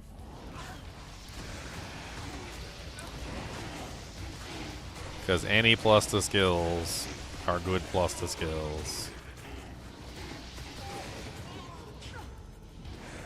I was really hoping to find like some of the angelic pieces so I could get at least like a +1 from the amulet or something, but that has yet to, you know, like pontificate.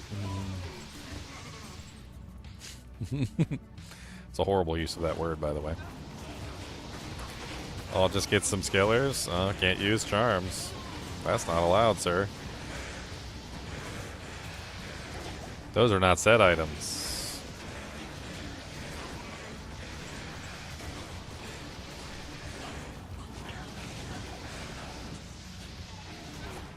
And even if I could, good luck materializing a whole bunch of cold skillers. So that's also relatively impossible.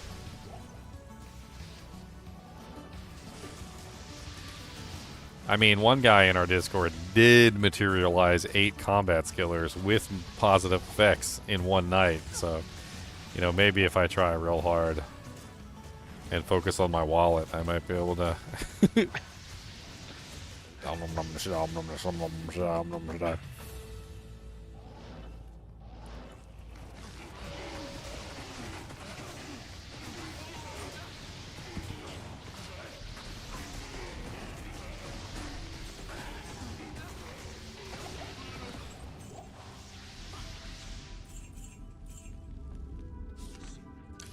Seekers of the Tomb of Tal Rasha.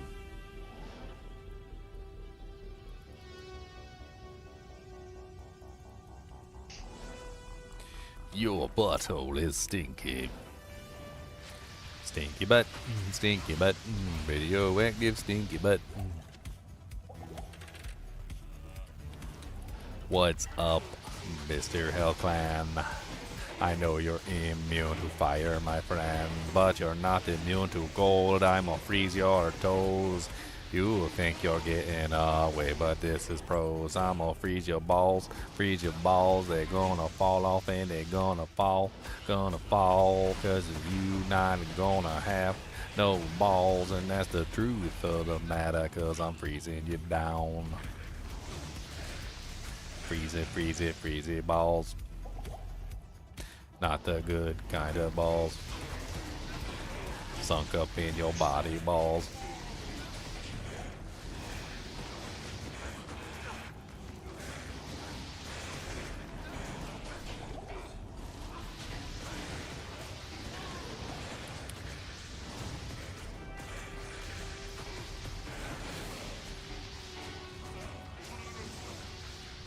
I can't remember. I was talking to one of my girlfriends, and we were having some conversation about something, and she was like, why are you, you know, like always adjusting yourself? And I'm like, because they move around on their own, that's why. And she's like, what? No, they don't. I was like, yes, they do. They move around on their own. It's like they're designed that way. When it's hot, they splay out. When it's cold, they shrink up into your body like little grapes. Like on a grapevine. Like they do what they gotta do to survive, and they have to maintain a constant temperature of what was the temperature that they have to maintain? It's like 90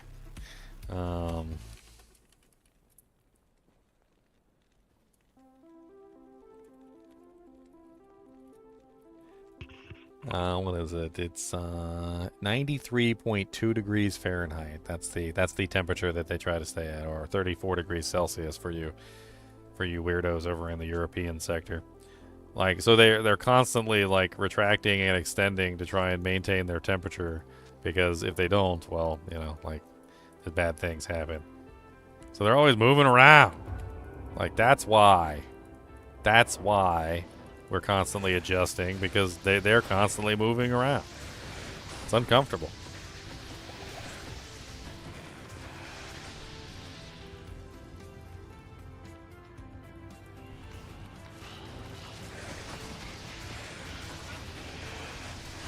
I just thought it was funny that she didn't know.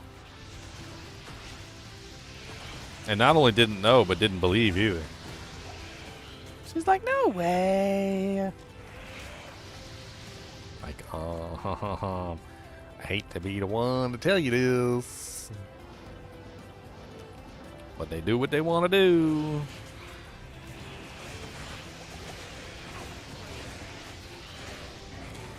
Wasn't there actually a Venture Brothers episode actually about that? where like, because Venture Brothers always had like they were kidnapping the kids or whatever. And one time when the kids were like tied up on like some sort of like torture device, one of the kids started screaming in pain, and he had like something where they get tied up in a knot or something. I can't remember what the medical term for it was.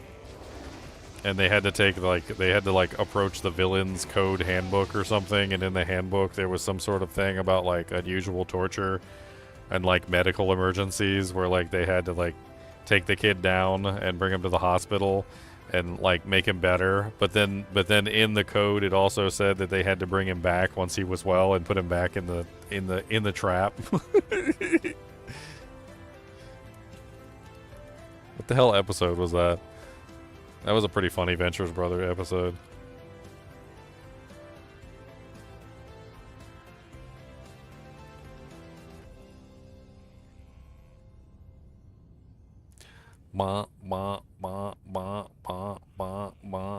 Yeah, this is it right here.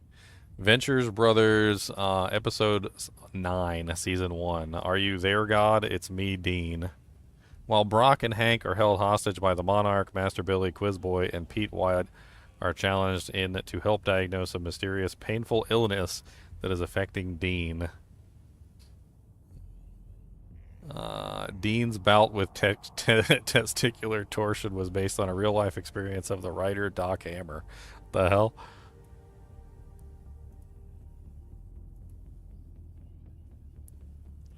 I had to sleep in my clothes. Now I feel gross wearing them 2 days in a row. You're kidding me, right? That's the only outfit I've ever seen you in. Well, that doesn't mean I never wash it. Fair enough, number 27. Get the kid a change of clothes.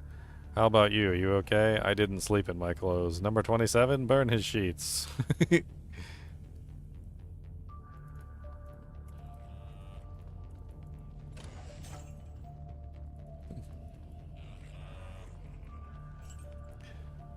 I'm gonna be honest, Torx. I have no clue what you asked.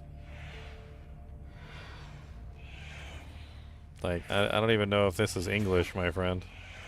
Like, if this is your question, I have no clue what this says.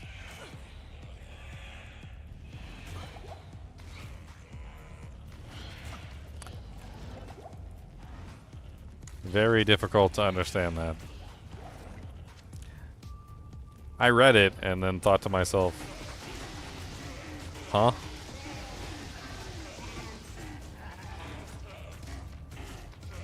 What? What?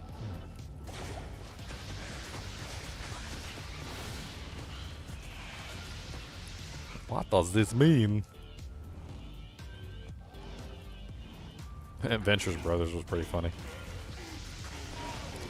I never could catch, like, all the episodes, though, because it primarily only came on, like, Adult Swim late at night. I never really, like, watched the shows in order. It seemed like it would be a really cool show at some point to, like, pick back up in order. Actually get, like, a understanding of what was going on in the show more than just the funny jokes that they told each episode.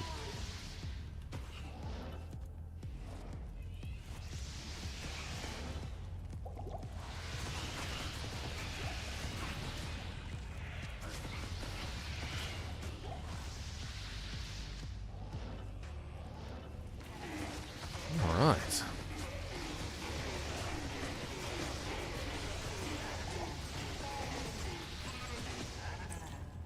Ghosties of the mosties.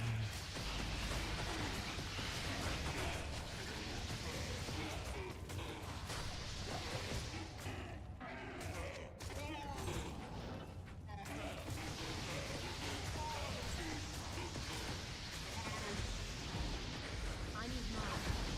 I need more. Not enough money.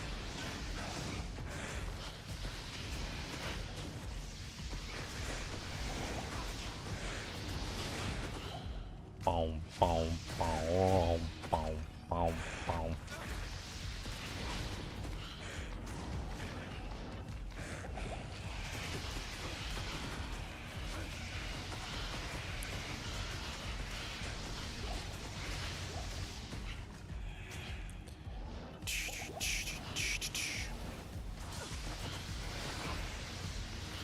Well, I'm almost 72. I mean, this ain't the worst EXP I've ever had. I'm pretty sure I started at like 63 or something today. I think it was 63. So I've managed to get quite a few levels. I'm focusing mainly on Firewall, because Frozen Orb's kind of my backup, but...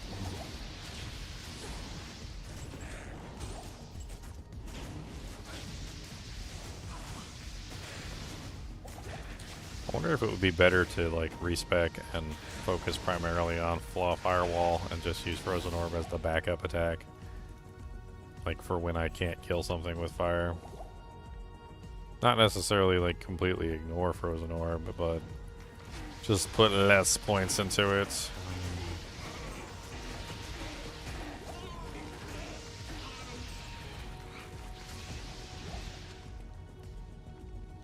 Also, since the Mercenary is becoming increasingly more useless, I could also take the points out of Enchant and dump those into some of the damage abilities.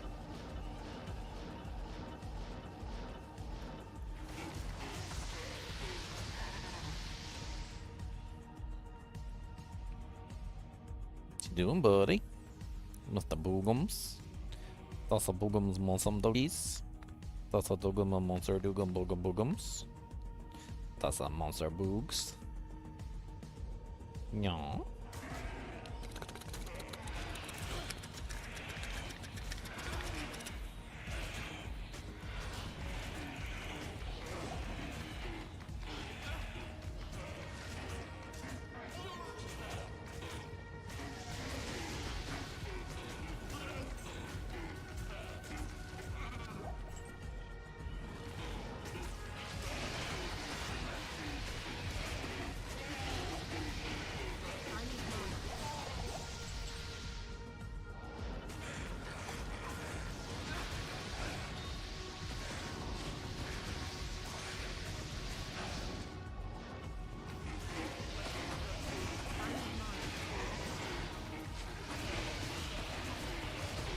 I mean, I do have 3 elements, if I count my Mercenary.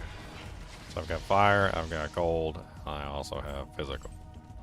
If I can beef him up enough physically, where he can actually survive, I mean...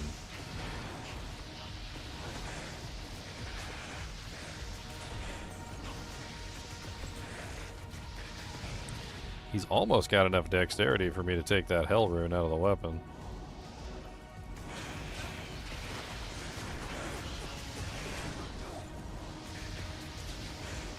I don't really have anything to put in there, but...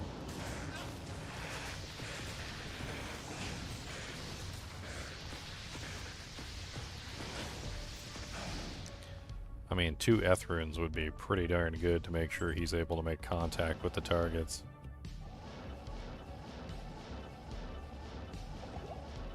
That way he doesn't have to worry about attack rating. Between that and enchant, he shouldn't have any trouble hitting them.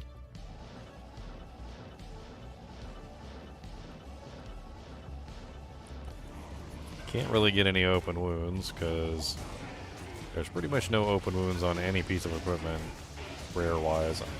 So unless I find like an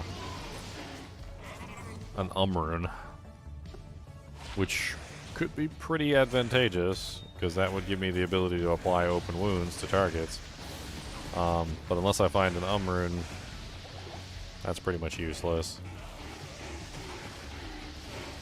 No open woundo. Poison is an option. I mean, if I could get a decent amount of poison damage on him, wouldn't be awful.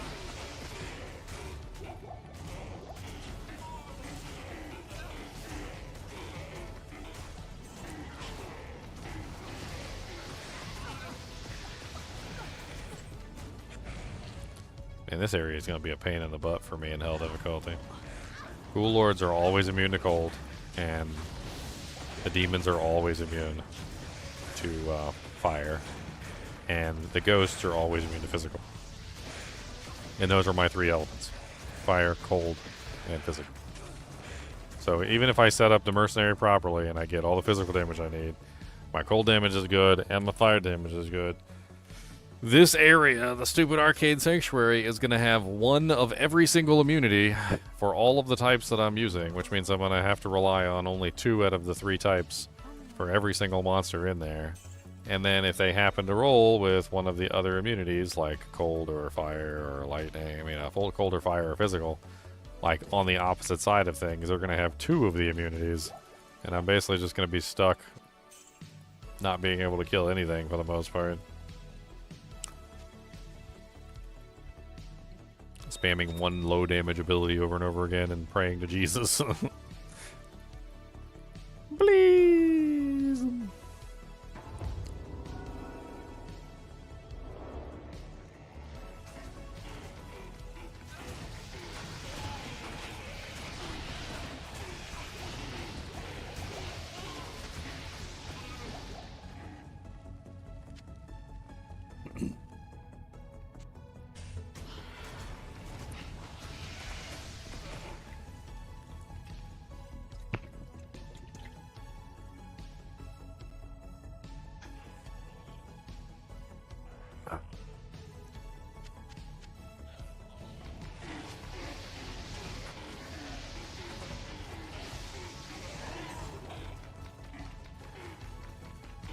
Have they Did your leaked? internet go out? Oh, this morning. Yeah, it did. Okay, I was watching. It was like 4:30. I can't remember. Yeah, I was I about to just woken finish the up game. I I was literally you were right about there. to say something stupid, interesting. I was literally right there about to go in and kill the last boss, and like the internet just died, and I was like, okay, I guess I'll do it tomorrow then. I went ahead and did it like just a little while ago. I did the final boss, and it was only took me about 2 hours, like less than 2 hours actually. I think it was like an hour and 43 minutes or something. Stupid. I would have finished it that night.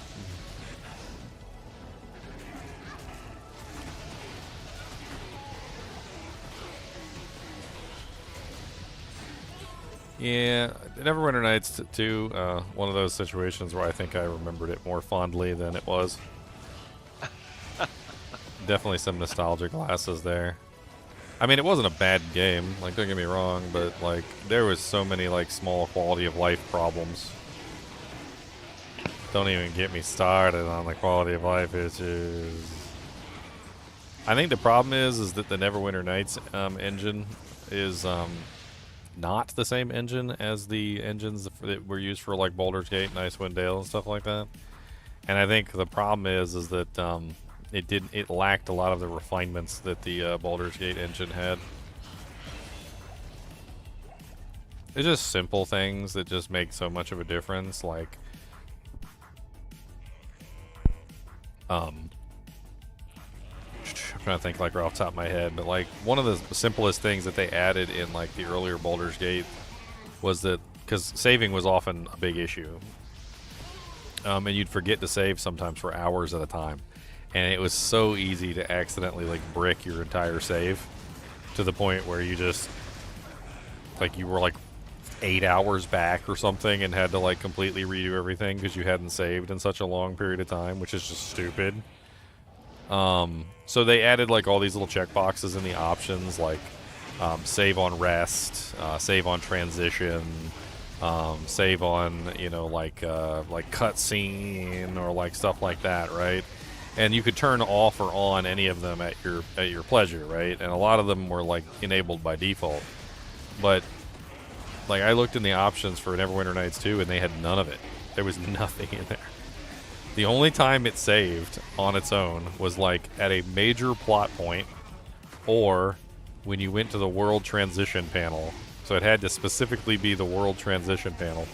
Dude, there was times where I would go to the world transition panel to go to start like a whole quest. Start doing the quest, get like halfway through like a 2-hour quest, and then die, and then load my autosave, and it was literally at the world transition before I ever got there. Like, not at the world transition when I got there, but before I left, essentially. Like, before the world transition happened, and I was in the previous area entirely. And I'm like, holy crap, that's like freaking 3 hours back. Like, what the hell? I didn't save any time in the last 3 hours. I talked to like 12 NPCs, looted like 600 chests, killed 7,000 monsters. Like, and it went to the main storyline, like, killed God, came back, died on like a trash mob outside the town because I was picking my nose. It was like, and then like, that's it. Now I'm back like 3 hours ago before I killed everything. Like, what is this? So stupid.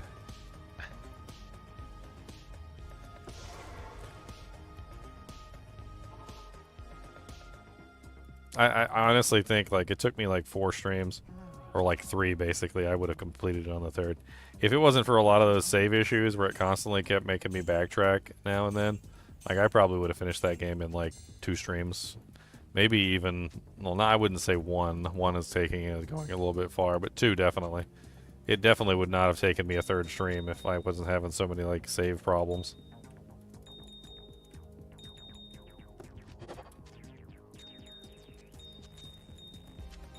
Alright, 72 is about as far as I'm going to be able to push it. It's going to start getting progressively worse at this point.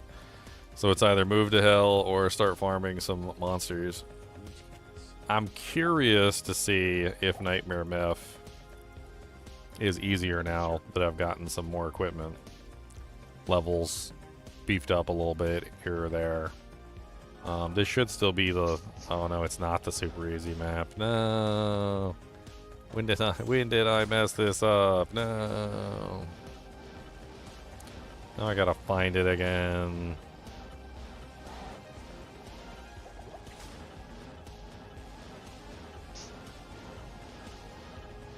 Oh my god, I think it's one of these absolutely ridiculous ones that's like 10,000 million trillion feet away from the entrance. Yes, it is. Okay. That's horrible. Maybe I can deal with it anyway. I just thought it's usually to the left.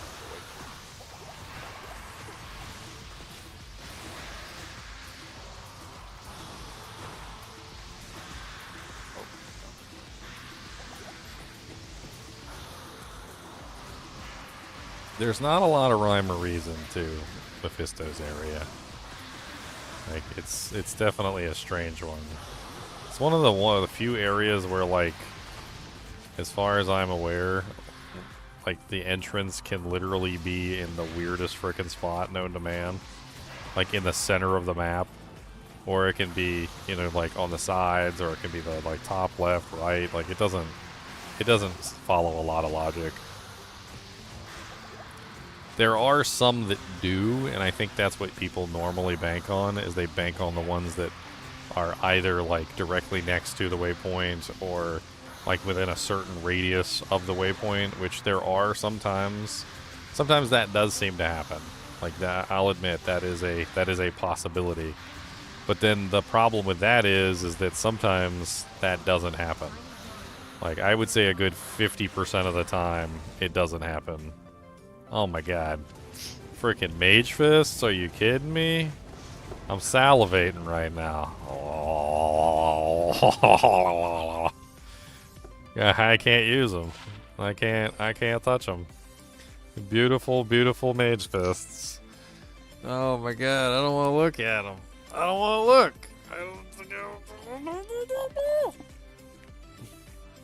On the fire skills. I know. Not only do they have freaking faster castle on them, they've also got regenerate mana and fire skills.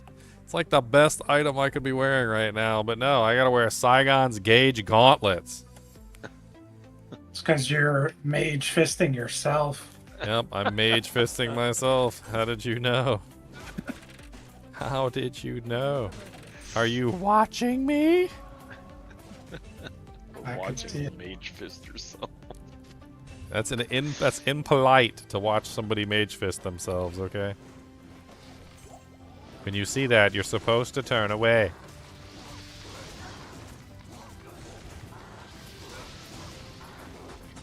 I can't carry anymore.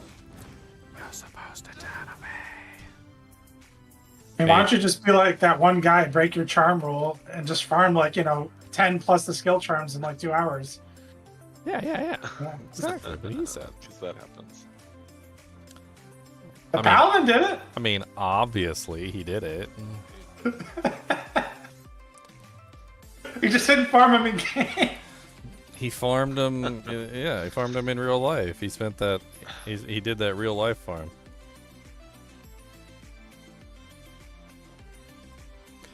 I feel like the games could even do that. You know, let's have real life be rewarded, right?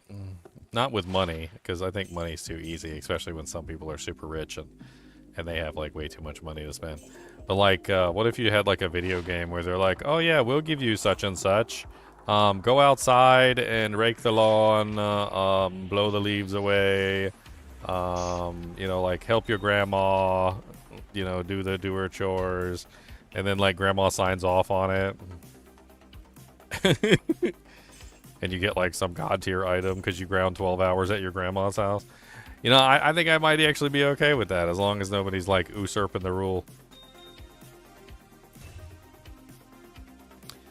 I remember there was a similar thing with Pizza Hut. You guys remember the Pizza Hut reading coupons where you get like a free personal pan pizza or whatever, and then your parents had to like sign off on the coupon that you read like the books. I was totally cheesing that system. I was a highly studious kid. I used to read all the time. Like I was always reading books. And the funny thing about that is by the time that program came out, like I had probably already read like over like 300 books or whatever, like crazy number of books, right? And like, so when the thing came out and they had like the little thing that would, you know, tell you which book you read, you know, obviously I think you were supposed to read a new book, but like half the time, like I would just write in like a book that I had already read, and then my parents knew that I had read it because they saw me reading it, and they would just sign off on the sheet. Who needs to read extra books? We're only already look at those big library of books I've already read. I don't need to read more books for these free pizzas. I was just collecting on like years of rewards from previous years that I read tons of books.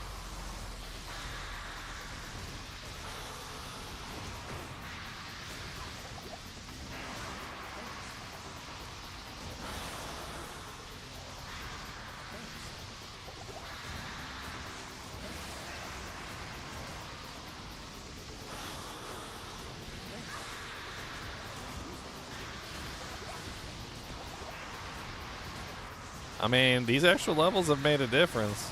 Thinking back to my previous time killing Mephisto, this is definitely a lot better. Oh yeah, I need to put that helmet on so I get extra magic fine. I totally forgot. I'm totally missing a whole helmet. I don't know. Dropped a side item. Not good. Yeah, not a good one. I've gotten so many of those gloves. So many of those gloves. It's not even worth picking them up. They're terrible. Maybe if I was actually a melee character, those might be good. I mean, I still have a pair sitting in my stash that maybe eventually I'll put on or something. I don't know.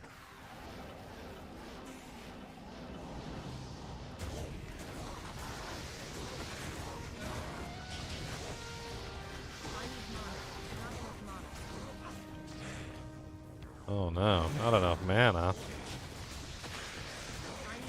Dude, he keeps running around. I'm gonna have to politely ask you to stand still. 2 piles of gold and an antidote potion. What a jip.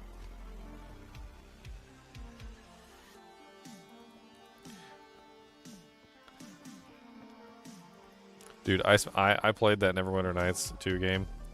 And I never did Mask of the Betrayer, so I didn't know about the crafting system, really. The crafting system is apparently very heavily intertwined with Mask of the Betrayer. The entire time I'm playing, they're dropping me, like, these essences, and I have no clue what the essences are for. I'm just, like, hoarding them like some sort of, like, raccoon. And, like, I couldn't figure out what they were for. And at the end of the game, I finally figured out that they were used for the crafting system, which I was supposed to be using the entire time I was playing the game, but I did not.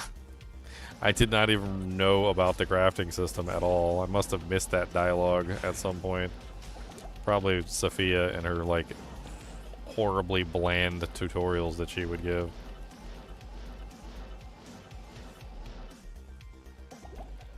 So you did challenge mode. I mean, at the end, I finally figured it out, and I crafted myself, like, a god-tier weapon.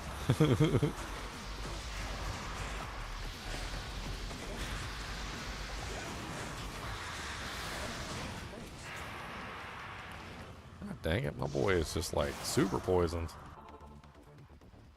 Form us quick before he dies.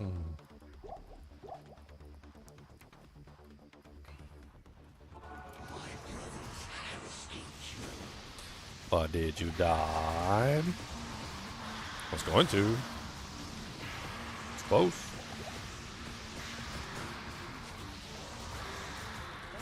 I think about weird stuff like that sometimes. You know, like people with like peanut allergies, or like people with like allergies to crustaceans or seafood. You know, like things like that. People with allergies to like bees. I was like, what did they do?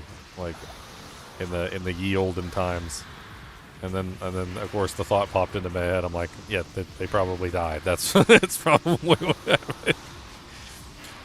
It's like, hey honey, I brought home some shrimp. Oh, nice. I've never tried those before. I always heard they were pretty good. Puts one shrimp in his mouth, chokes to death. No. It's all kinds of knowledge we take for granted. I'm sure, like, a bunch of people died from poison mushrooms, poison berry, like poison fruits. And I'm sure that happened back in the day. Oh, I'm hungry. What is this? I think about people who need glasses too, like before glasses were invented. Like they were probably, they didn't even know that like that wasn't the way that everyone saw. They were just like squinting at everything, trying to see everything, and they couldn't see nothing.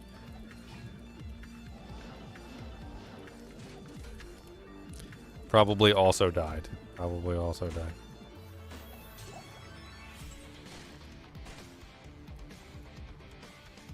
I feel like there was a lot of just dying back then. You're like, oh, you're allergic to something? Yeah, probably dead. Allergic to bees? Yeah, there's bees everywhere. Like, I hate to tell you. There is bees effing everywhere, my friend. You are so screwed. Let's go live in the Definitely Arctic. had a faster checkout. Yeah, let's go live in the Arctic. Not living here anymore. And that's why I look up, like, the average lifespan of, like, somebody from, like, the 1500s was, like, 35 years or something. Like, that was old. 35 years was pretty old. You made it pretty long there, buddy. 35 years old, can't believe it. My grandpa only made it to 32. You know, it's crazy in Roman times, like the average lifespan, I think, was like in the 70s.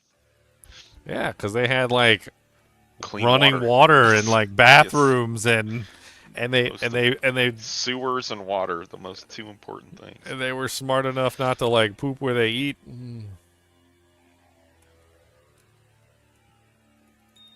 I was reading about that just the other day. There was, like, they were talking about North Korea and how North Korea still fertilizes their crops with human feces.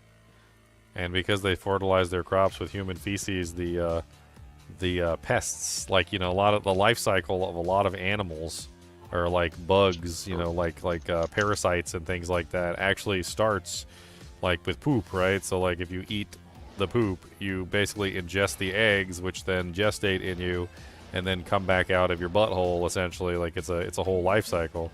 Well, they're basically taking their feces and putting it on their crops. And because they're doing that, they're essentially taking the parasites and putting them back into the ecosystem, which we don't do. Like, in most civilized places, we don't use human feces to fertilize crops anymore. We use animal feces instead, which is better because usually the parasites that are compatible with animals are not compatible with humans. It depends. There are some that are. There are. But, like, not all of them are compatible with humans. Like, there are certain ones that only take root in animals. And so, like, there's apparently, like, an epidemic of parasites and things in North Korea that have long since, like, died out in the rest of the world. Like, we don't deal with those anymore.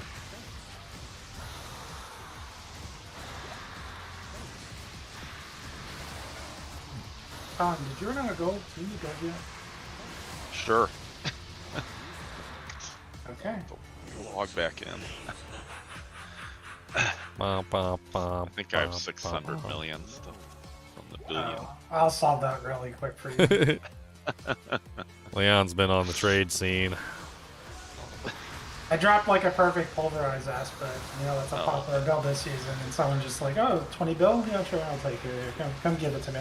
I probably could have got more apparently. It's like 40 bill, but I'm 620. Yeah. Spread the wealth. This guy wants Airload. This guy's offering me 11 billion for greater affix armor gloves. All right, I'll Sounds take to me that like too. there might be a problem with the gold inflation. That seems kind of crazy. Well, it's just bots and Well, I mean, think about it. Like, you know, like if you went to the store and bought a candy bar for $1, right? And then later on you go to the store and the candy bar is $5. And then in like some places, like if inflation gets bad enough, you know, like a candy bar can be like $1 billion. Like it's actually happened before. I can't remember what country that was where like the inflation got so bad that the currency was essentially worthless. It's happened a lot of places. Zimbabwe was one. Germany. yeah, pre-World War II, hyperinflation.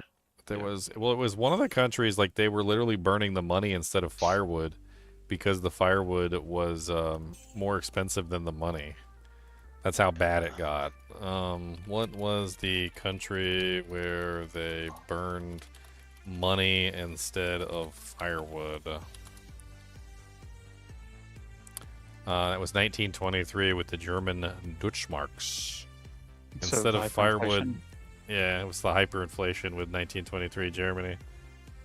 Apparently, burning wads of cash was cheaper than burning firewood at that point. Ironically, you know what the funny thing about that is? By burning the money, they're helping inflation. Because Yes, they are. because literally getting rid of the money out of the economy essentially causes the money to be worth more later.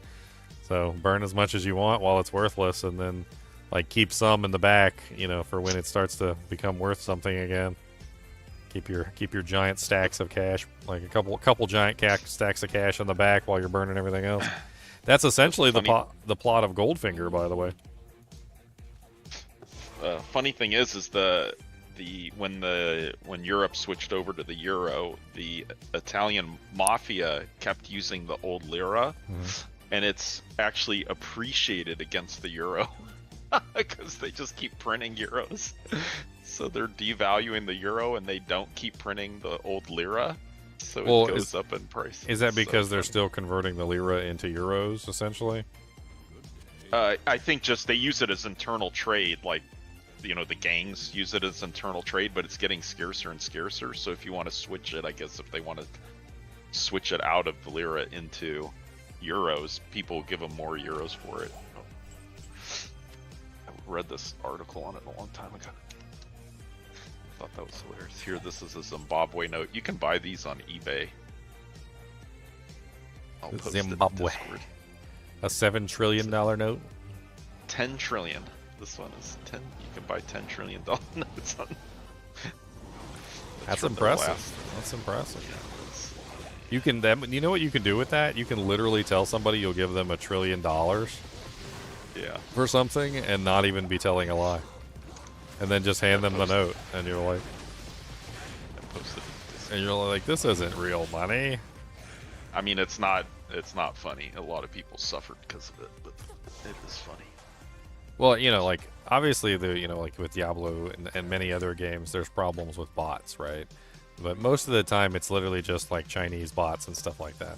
But I've actually heard that down in Venezuela, they actually bot because the in-game currency inside of games is often worth more than their money. Yeah. So, like, it's actually a better job for them to just simply play online and earn in-game currency and then sell the in-game currency for real money than it is to actually, like, go to a job and earn money that way. $10 trillion for the Federal Reserve of Zimbabwe. Oh my god, not 10 trillion. That's a lot of zeros. Can we just abbreviate that to 10T, please?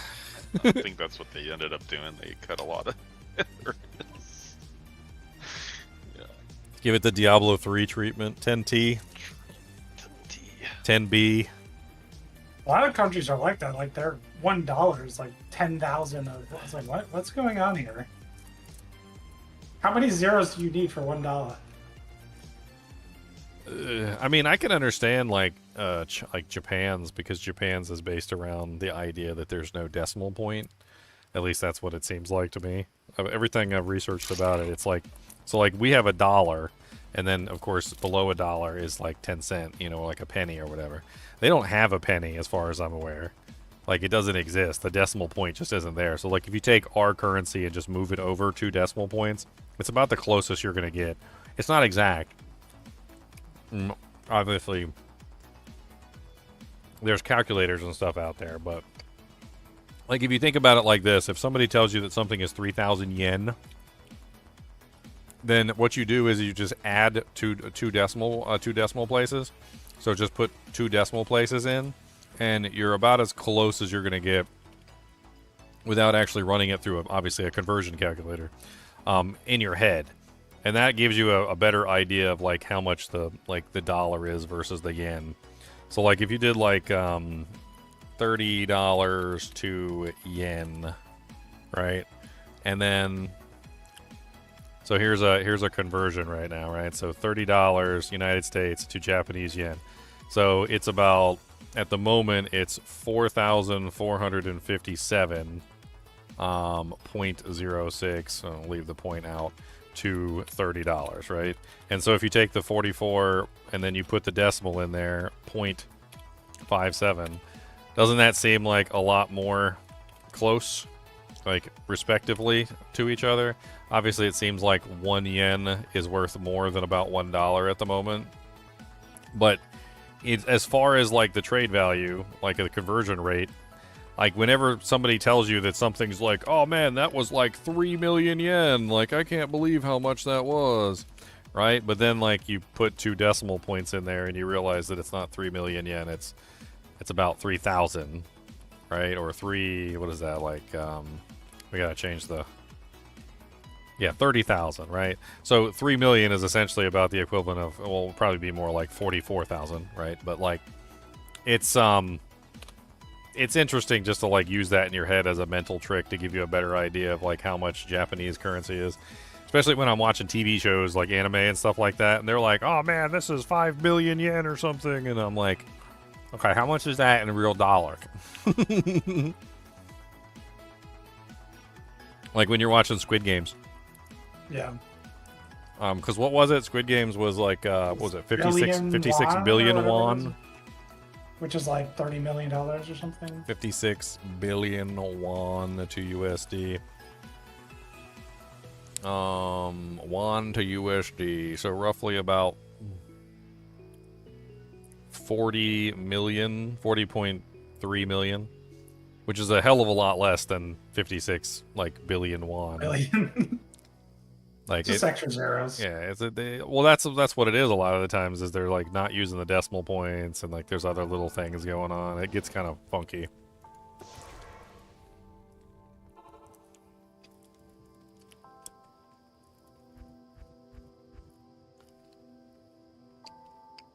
They're all playing Diablo 4. Basically. You know what the funny thing is? I was just thinking that. I was thinking, like, you know how Diablo 4 has this problem where everything just keeps escalating and inflating, and then the monster's HP inflates, and then the damage inflates, and then, like, it's like we're in a never-ending loop of, like, oh, the monster's HP went up, oh, my damage goes up, oh, the monster's HP went up, oh, my damage goes up. Like, it's like the same thing with the currency. Like, their currency is going up, and it's becoming less and less valuable to where, like, now they're like the Zimbabwe dollar, like that $10 trillion note from the Zimbabwe. Like, they're literally in Diablo 4 land right now. That's where Zimbabwe is. All currencies fail.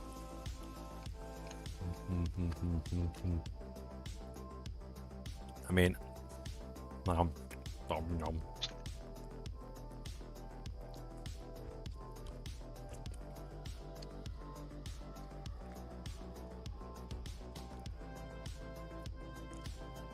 The best type of currency is the type of currency where the currency itself holds the value. It's always been the best. Like on Star Trek, the currency ended up being gold pressed latinum, and the gold was worthless. It was actually the latinum that was extremely valuable. So they basically just took like small bits of latinum and like confused it into gold so it'd be shiny.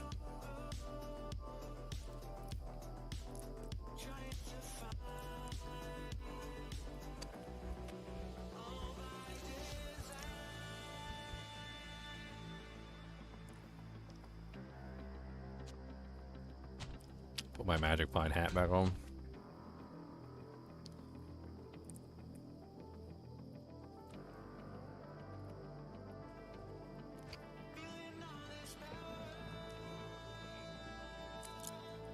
$203% magic find. That's pretty damn respectable for a set item only character.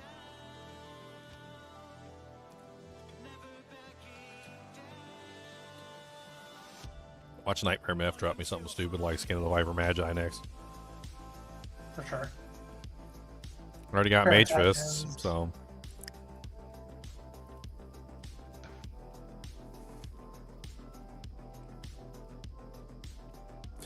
Mage fists. Mage fists.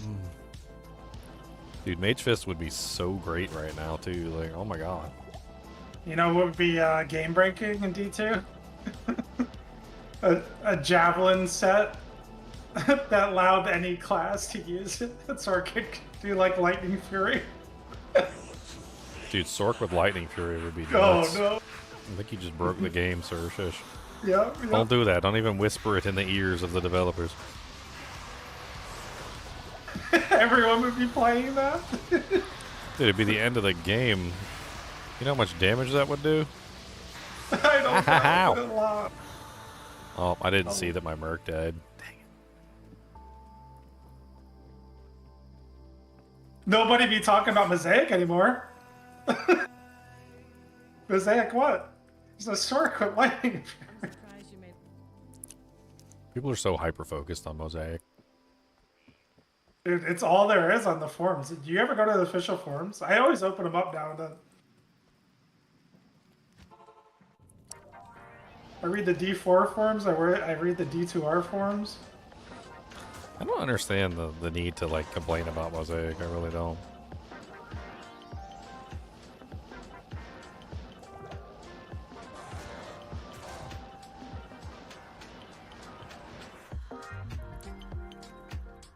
Most of the time, nobody ever plays Mosaic, even in the kinship and stuff. Like, it's like a non-issue. Anytime you have, like, a super overpowered build, people usually recognize relatively quickly how broken and overpowered something is. Like, they're not idiots. And most people won't just simply abuse the overpowered build just because it's overpowered. I mean, and that includes everything. Hammerdens, Javazons, freaking Mosaic Sins, like all the overpowered builds get generally avoided.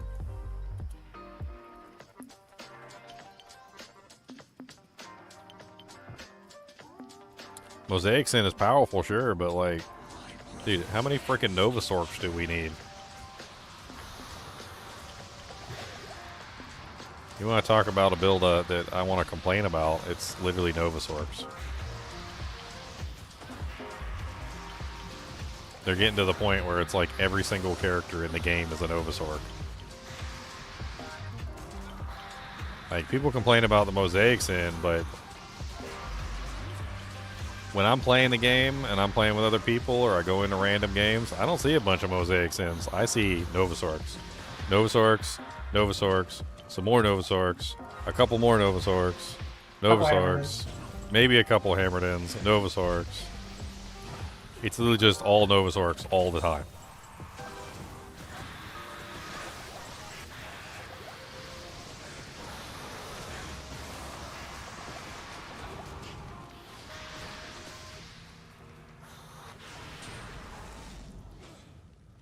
Yeah.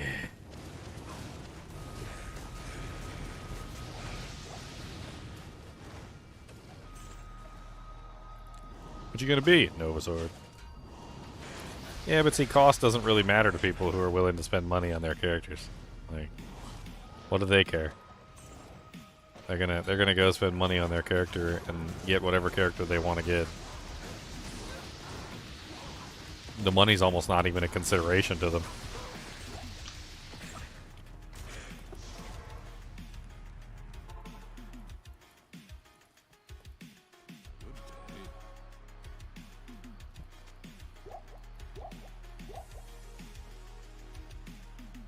I think it's time for a restroom break. That's what it's time for. We got to go do this.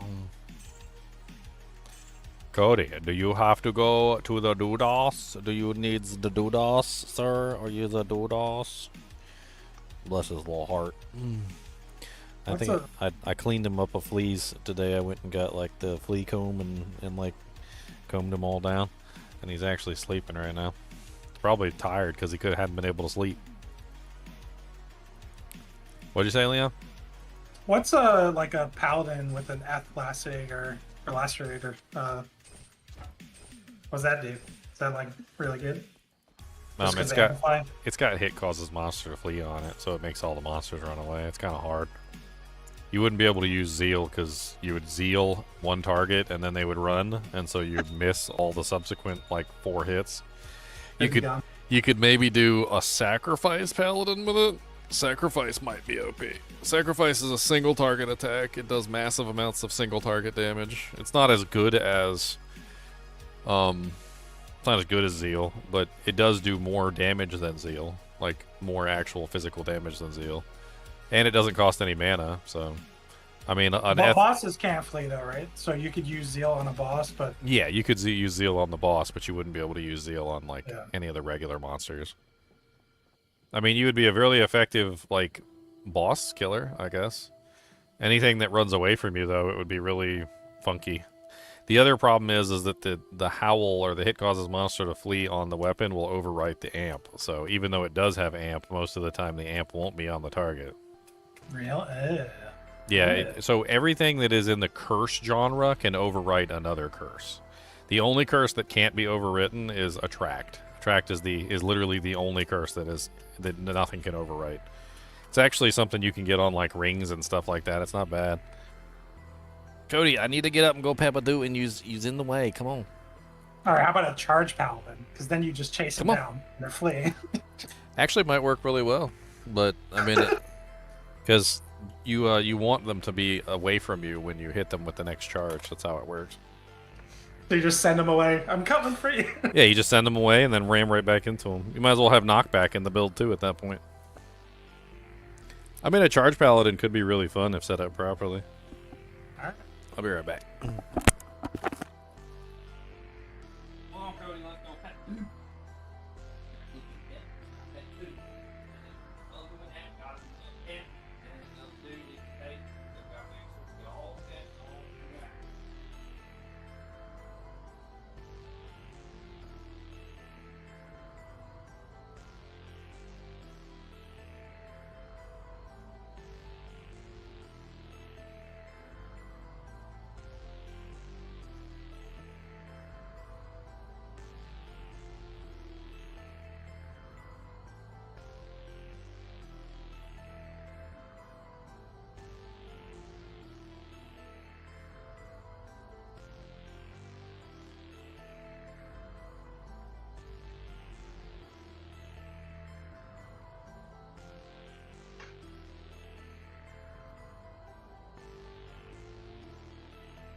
Convection.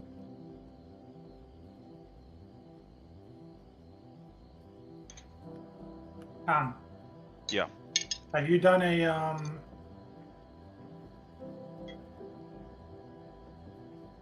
Legion event Yeah.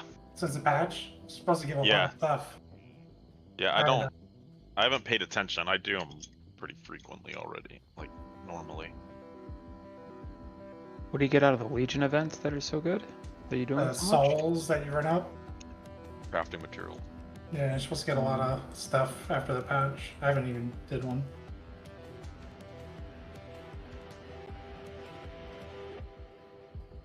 Still.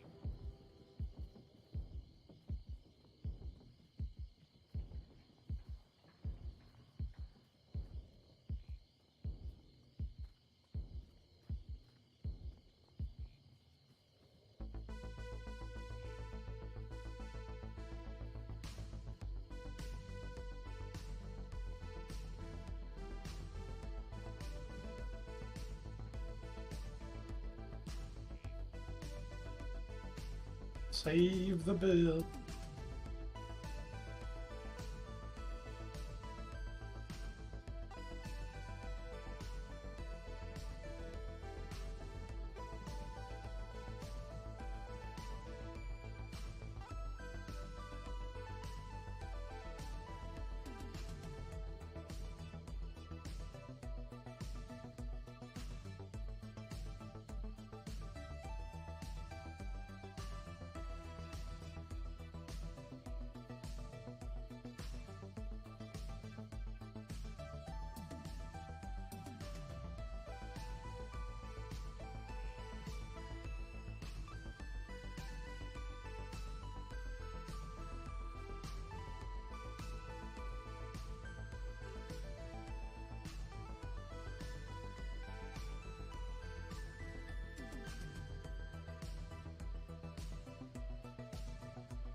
Possum chasing possum chaser.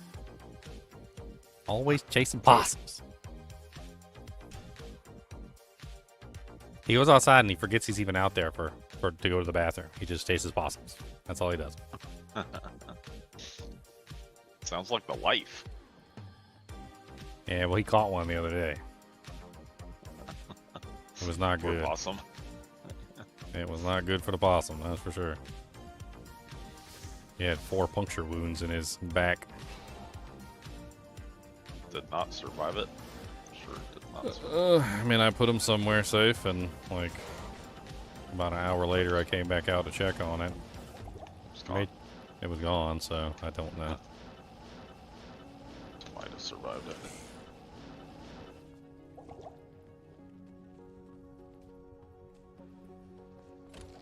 Honestly, I think I'd only survived because it played dead. Played possum, huh? I didn't know there was more than one animal that played dead. Maybe there's 3 animals in nature that play dead. No, I didn't. I thought lizards played, do they? Or no, they just lose their tail. Snakes, ducks, and possums.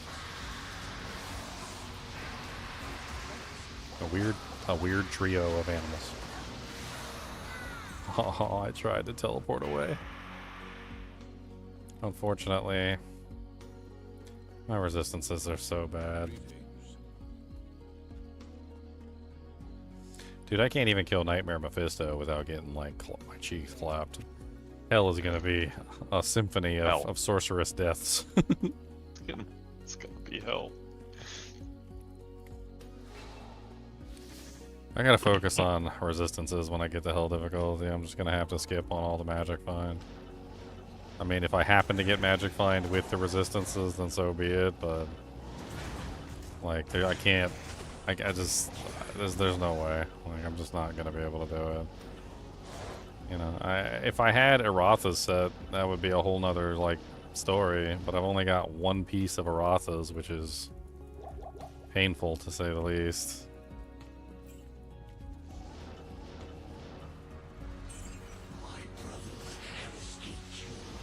Is he back to full health? What the hell? Did I just not do any damage to him, or?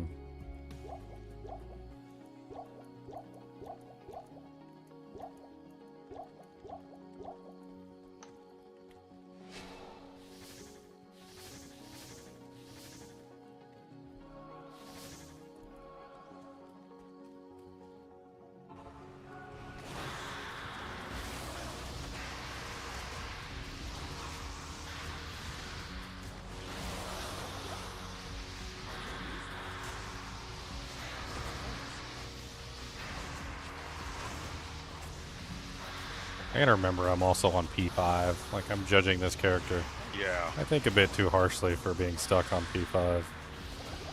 I was Maybe telling if my I was brother what you were doing. He was super impressed. He was like, holy crap. super impressed in how crazy I am. That you could do it even.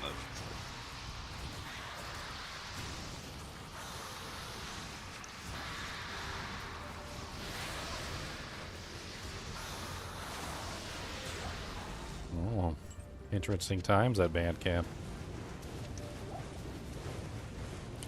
Just got Wiston's Guard.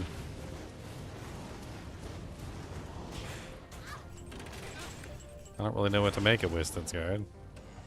I don't think it's necessarily better than what I'm using, but if I were to set up a, like, just as a thought, like if I were to set up a melee sorceress, Wiston's Guard could be pretty dang good. It's got just about everything you need for it to, you know, like, actually be like a melee character. It's got all the block chance and everything on it. You could socket it, throw a diamond in there.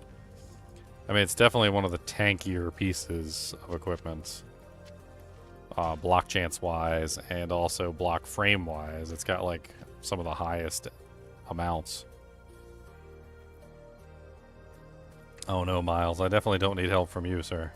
I think Miles is more crazy than I am. Miles is like my daily dose, apocalypse homeless man. Like he comes in every now and then and just gives me like some like apocalypse style advice. Like what? Like the end is nigh. Turn back from your evil ways. I don't know. My brain doesn't work the way Miles's does, so I can't come up with these crazy comments like him.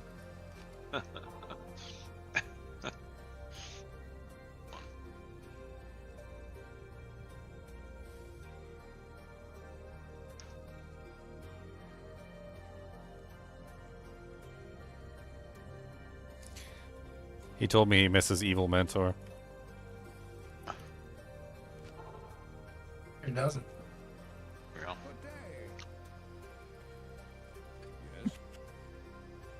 The evilest of mentors. Could go back. It's recorded for all of history.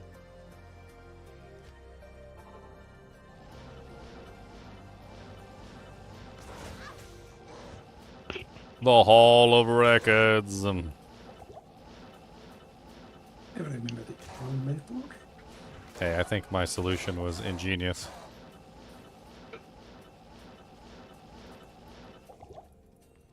I got annoyed with that company, by the way. They wanted me to put out so many videos. I don't even know. I don't even understand. Like how many videos did they expect normal content creators to put out? I don't know how many did they expect. 1 billion. I don't know, it was crazy. It was like I had like, I think at the time I was at like 3,000 like 200 videos or something. And like in that time span I had put out like almost like 100 or 200 new videos in that time span. And like a lot of the other content creators, if you go look at their total video count, they don't even have anywhere near the number of videos I do. Like it's not even in the ballpark. And it kind of made me laugh because I was thinking about it one day and I'm like, if I'm not making enough videos, what the hell do they think of these people that only make like one video a month?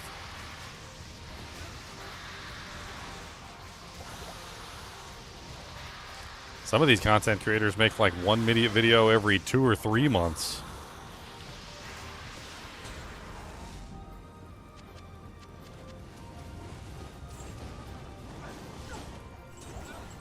They pop up every now and then to let you know they're still alive. That's about it. That's all you get. Yep, I'm still alive, guys. Don't worry.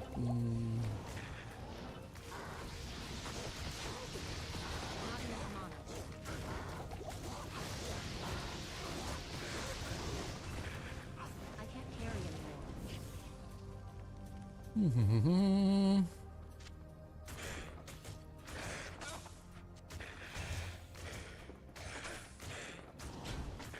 An ethereal Avenger Guard. Well, that's worthless. I think I'm just going to start pushing hell difficulty, whether I'm ready or not. Tired of farming.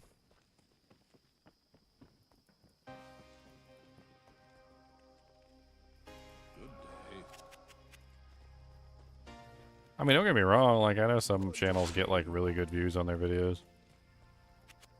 It's a different format entirely, you know. It's not the format I chose, but I think the format I chose was better in a way.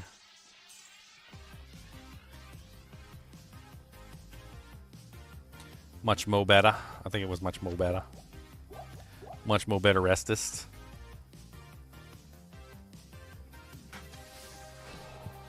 As Cody would say.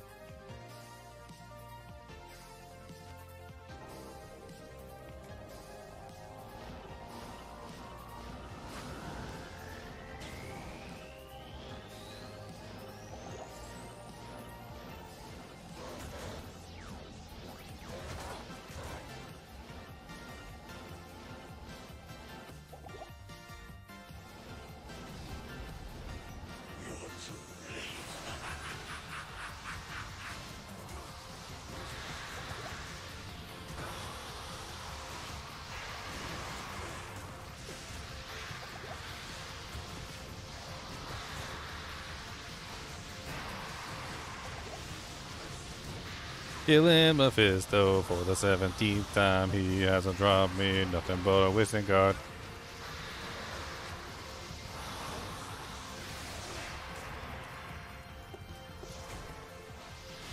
No! Stop trying to shatter my mercenary. It's like the ultimate insult. You're like trying to keep your mercenary alive and they just shatter him. And you're like, alright, F you too. Trying to get the appropriate distance so the orb from the frozen orb detonates inside of him. For maximum damage.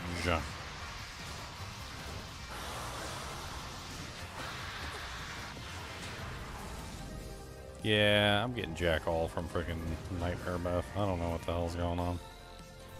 Occasionally he throws me a bone, but most of his gear drops have been awful.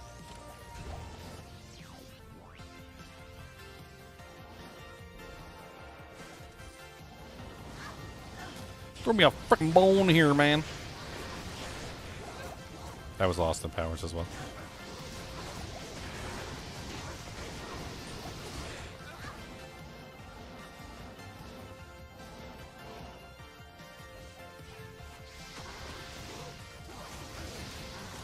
Wonder if I actually could do like a melee sword with this character. I have so much really good melee gear. I mean, it's not impossible. You left the stream up? Nice. Hopefully Dad didn't change it to a woodworking show immediately. That's usually what he does.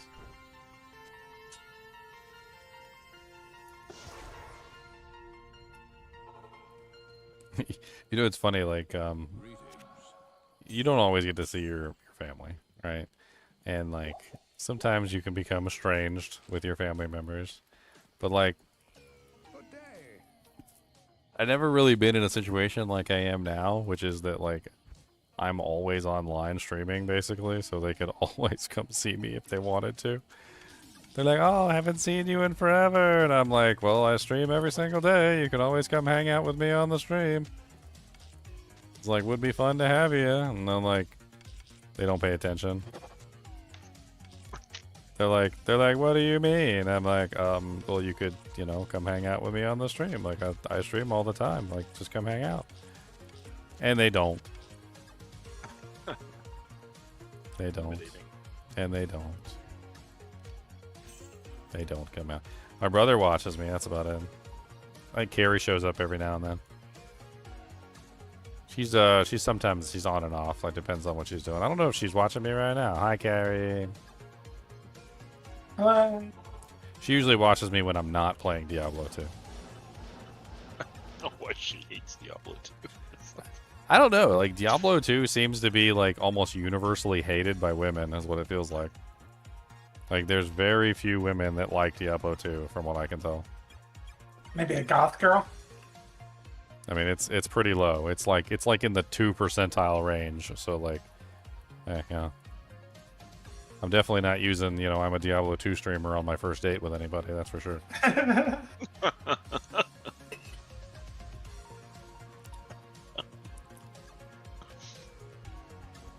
So what do you do? I do not stream Diablo 2. What? I play video games for a living. Oh my god. Immediate turn off.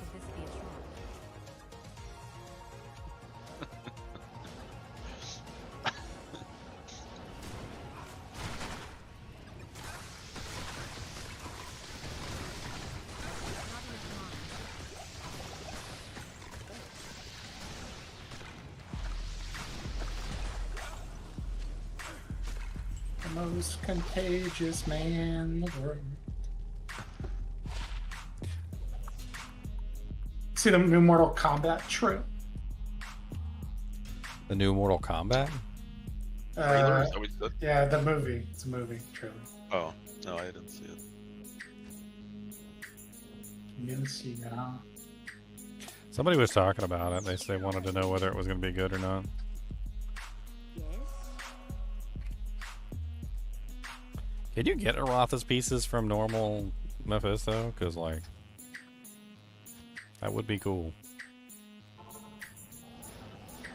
Yeah, you clear that real quick.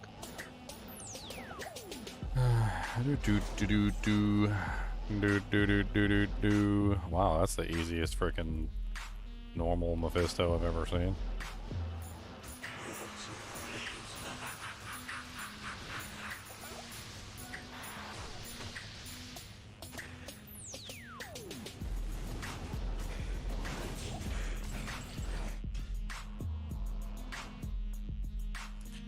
Arathas can only be found in Chaos and Act 5, really?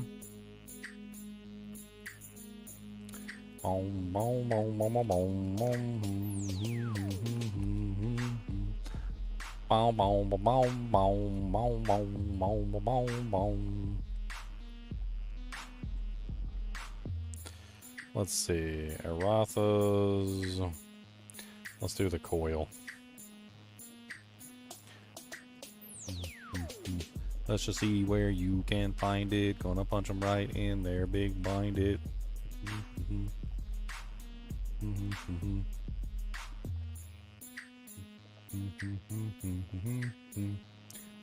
Boom, boom, boom, boom, boom, boom, boom, boom,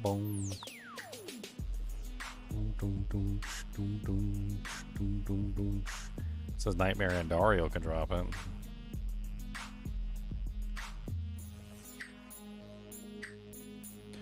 No, normal Mephisto can drop it. It says right here, 1 in 953.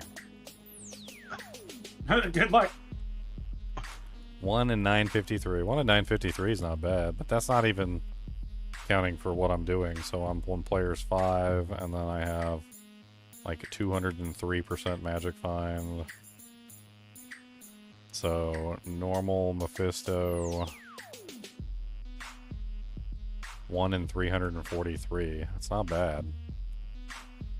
If I could get Arathas, it would make my hell trip a lot easier. That's really all I'm thinking about. It's like, I would like to not die every 5 seconds would be really nice. And even with 75% resistances, or even with Arathas, I'm not going to have 75 all res. Like, I already know that.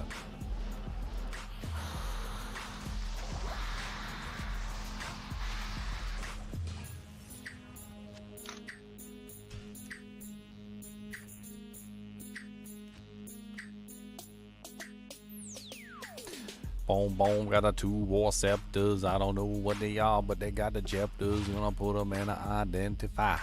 Gonna see if they worth the style. Almost gonna trade and give me some stuff. He didn't give me nothing, he gave me fluff.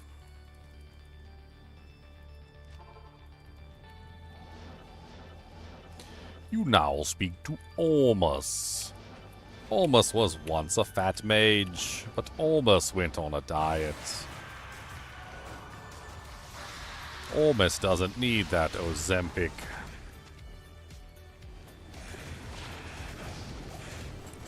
People can't make up their mind. Like, one guy calls me fat, and the other guy says, you're looking good, you must be on Ozempic. Which is apparently some sort of weight loss drug. I didn't even know about it, so somebody used it as an insult against me. I learned all sorts of really fun stuff. It's making people blind. Oh, yeah? Yeah, but at least you're thin. I mean, you know what else can make you thin? Not shoving food in your face. Not drinking your weight in soda. That also works. As I'm shoving food in my face. I mean, what's you shoving in your face, though? Dark chocolate squares. Dark chocolate? See, that's a healthy choice. I mean, yeah, it's got sugar in it, and yeah, there's some carbohydrates there, but dark chocolate's healthier than regular chocolate. These are low. These are 5 pieces has 8 grams of sugar. What's the percent on that? Like, I can't go too low on dark chocolate. It gets uneatable at a certain point.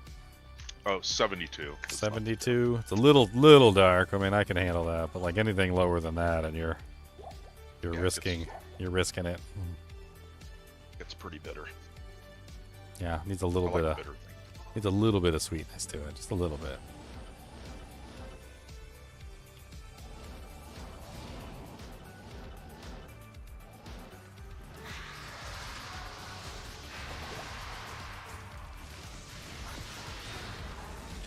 A snake cord. Ew. Ew, not a snake cord. Don't touch that thing. Don't let your foot touch it. Ew.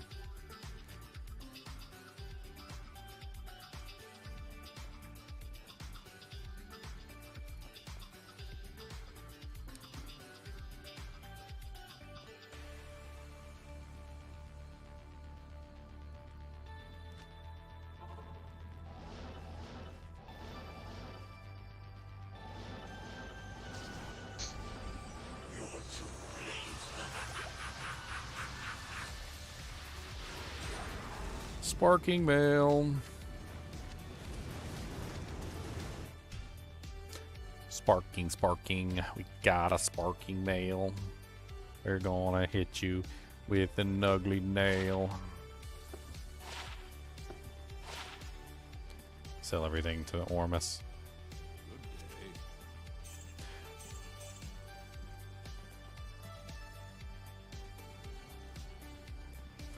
I did like how they made Ormus, you know, like in charge of the city and in Diablo 4. I thought that was a pretty good touch.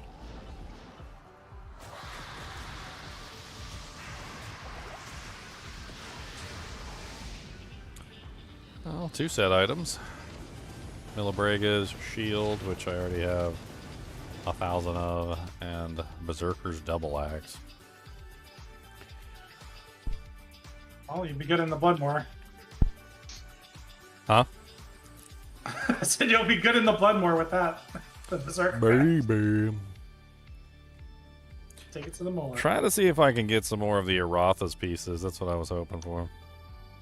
I mean, even just the helmet. The helmet is one of, like, the best pieces. I even remember back in classic days before they added the set bonuses.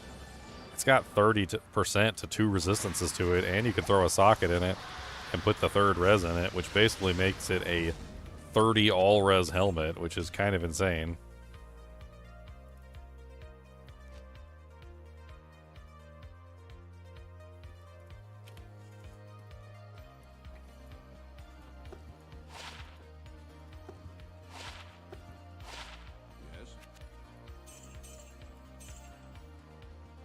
I already have the amulet, so I don't have to worry about that. I need the gloves, the helmet, and, is it the belt? The belt is a heavy belt. The helmet is a crown. I know crowns can drop them from Mephisto, because he already dropped a crown at one point. Oh, Berserker's headgear. I already have Berserker's headgear.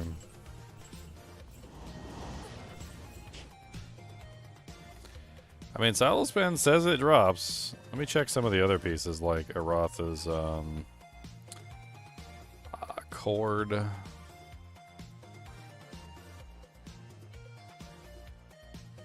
Normal Mephisto 1 in 168. And then the cuff. Normal Mephisto 1 in 168.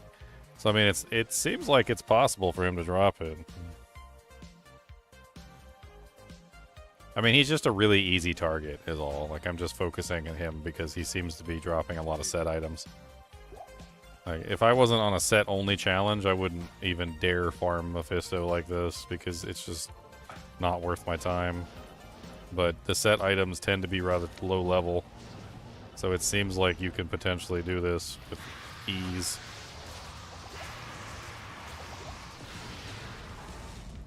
Smoked sphere.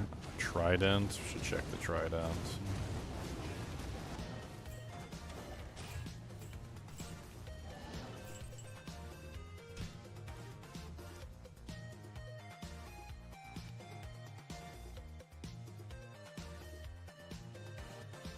You're riding a wave of Uber Diablo spawns. That's cool. It's always fun to have a smiter or like a North Star smiter or just any character, honestly, that's really good at killing Uber Diablo. Just run around slapping them down. Slapping down some hoes.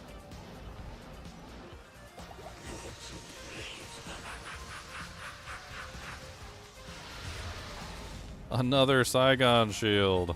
Oh, man. It's got better defense than mine, too. That's rude.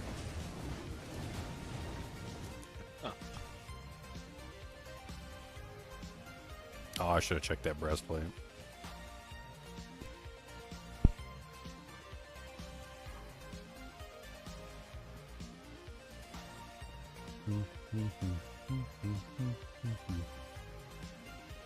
Bum, bum, bum, bum. Trying to kill Mephisto 1,000 times until he gives me a yellow ugly dime. A ring! Another angelic halo. We have a set!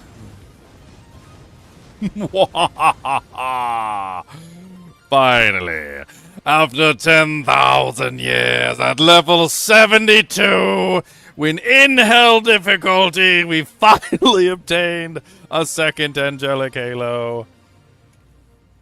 It's actually huge because angelic halo has that nice 20 life on it. That's a it's massive.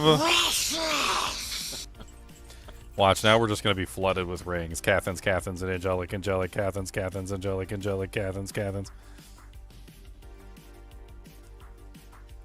Finally got a second ring. I've been waiting forever for this freaking bling, and it fits on my finger just so nice.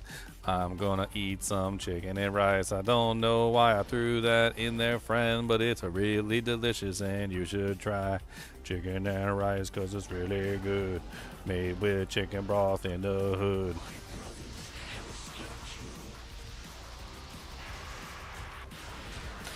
Do do do do do do do do do do.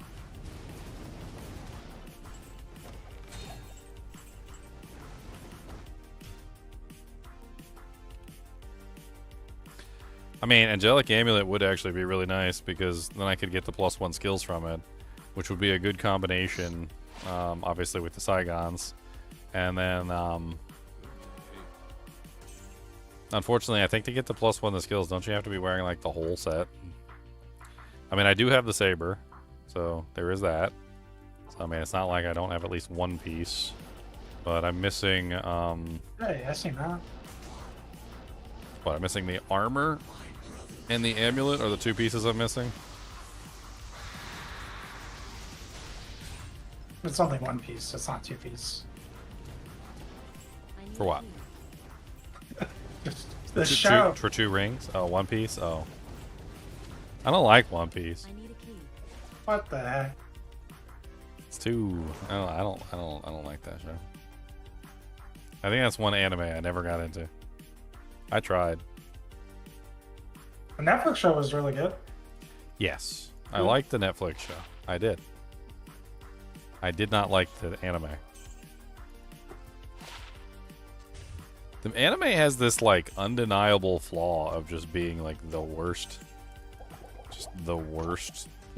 pacing I've ever seen out of any show. Oh yeah. The pacing is just awful.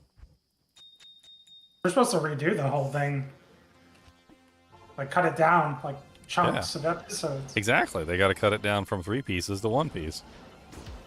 3-piece angelic.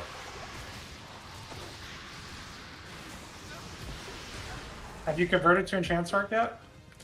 No, but I'm getting there. I'm starting to lean in that direction. I got 2 angelics. I got a freaking angelic saber. I got death set. I got like just about every piece I need to convert over to like a full enchant sorceress and just move on with my life. I mean, if I throw the sword on with the 2 rings, I get all that beautiful attack rating. If I throw on the death set 2-piece, I get cannot be frozen and 30% increased attack speed. Then I can very easily work in like a couple pieces of Saigons here or there. Maybe like the helmet and the boots, and that gives me another attack rating bonus.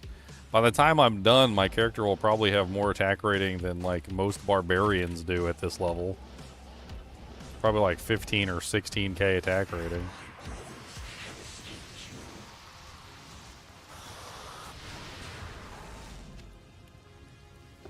I also have full Clegg Laws too, which could also work in somehow. I don't know. That's got DS and Crushing Blow and all sorts of other things on it. Like, Clegg Laws is kind of insane.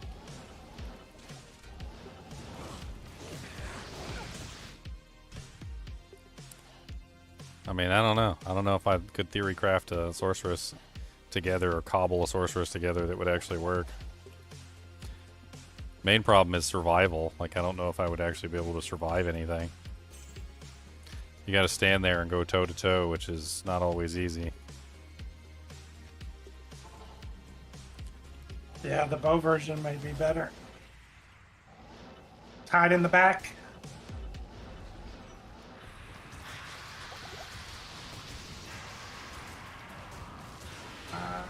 Another ring. Cathans this time. Another angelic halo. Okay. Now he's just messing with me at this point. Now he's just messing. He's like, yeah, you got one, huh? You got one? Here, have 73 more. Yeah. Yeah.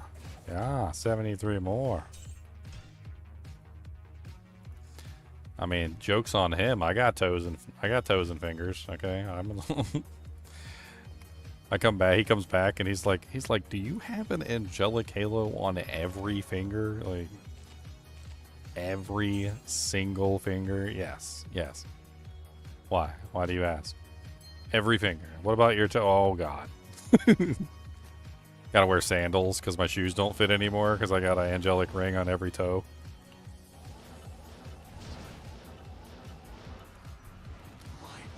Yeah, get like a chain, start wearing them in a necklace.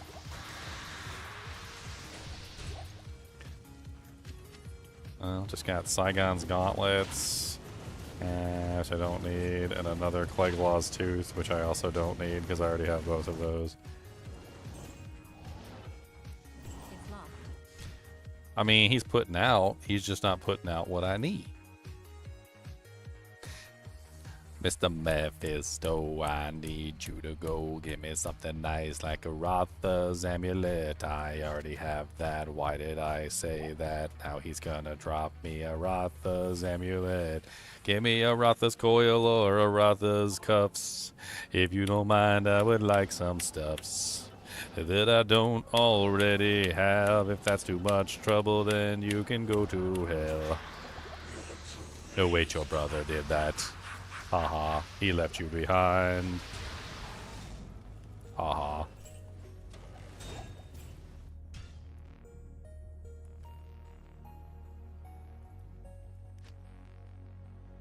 Just start welding the rings together.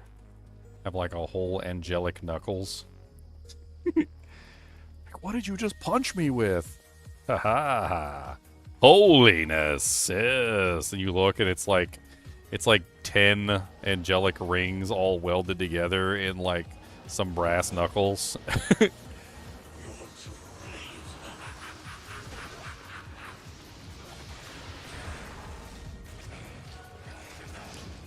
poleaxe. Amp on striking. Very little enhanced damage. Does have life leech on it though. Don't necessarily think it's better than what he's currently using, but could be worth an upgrade just to see if the damage is okay with the amp.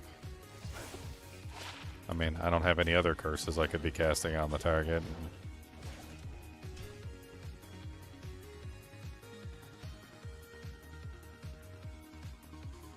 You know, the irony, Charles, is I have not found a single Cathan's ring yet. I am level 72 at this point, and I have not found one, not even one Cathan's ring.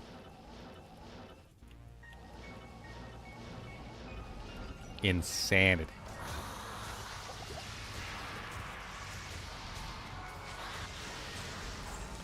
Insane.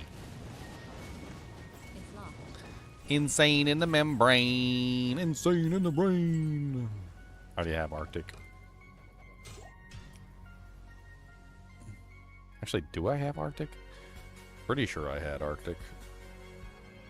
See, now I feel stupid if I didn't already have it in my stash. I don't think Arctic is a very good set for this character, but if I did want to go Enchantress, it could be an option. It's not a bad Enchantress set.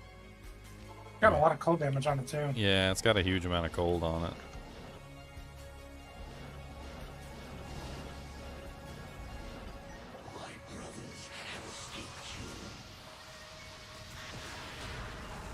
Antlers. Your mom's an antler.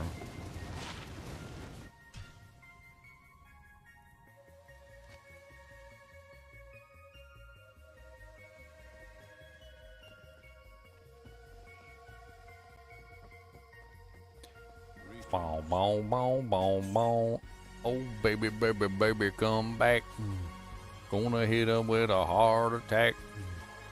Don't tell him where you're going back, 'cause she's coming for your money.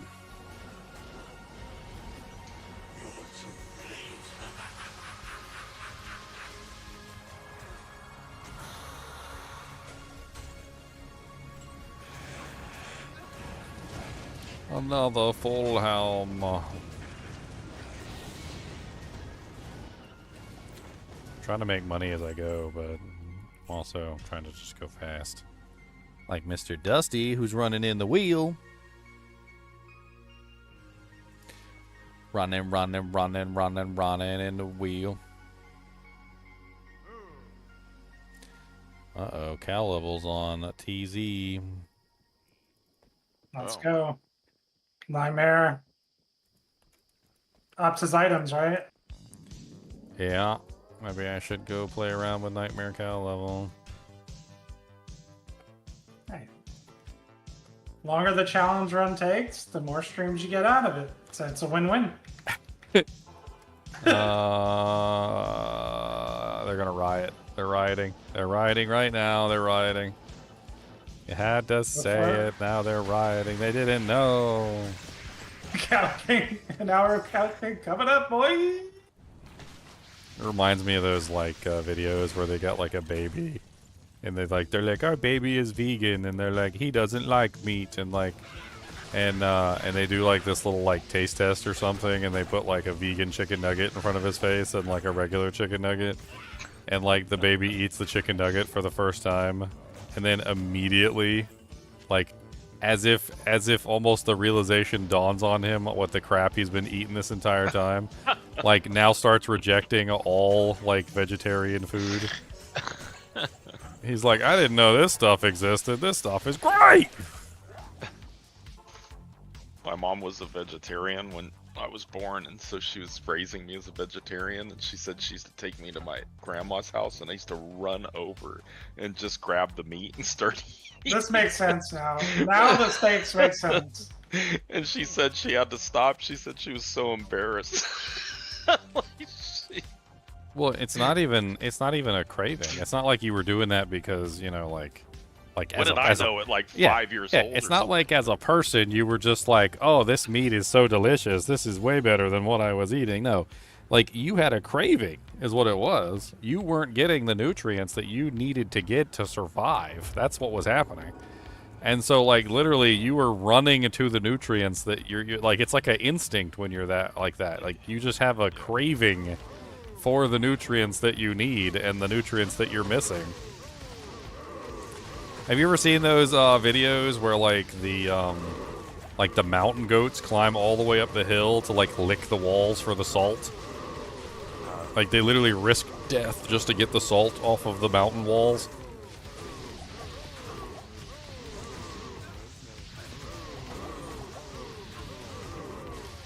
They're like, minerals.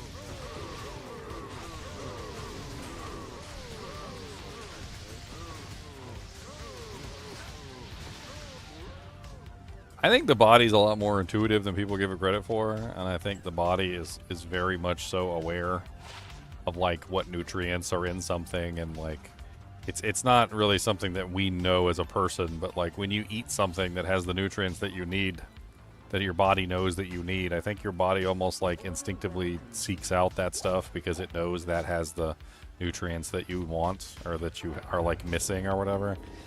The body's a lot more, I think, intuitive than we give it credit for. And so even as like a 5-year-old, like you're gonna know, like your body's gonna like give you strong signals of like, that's delicious.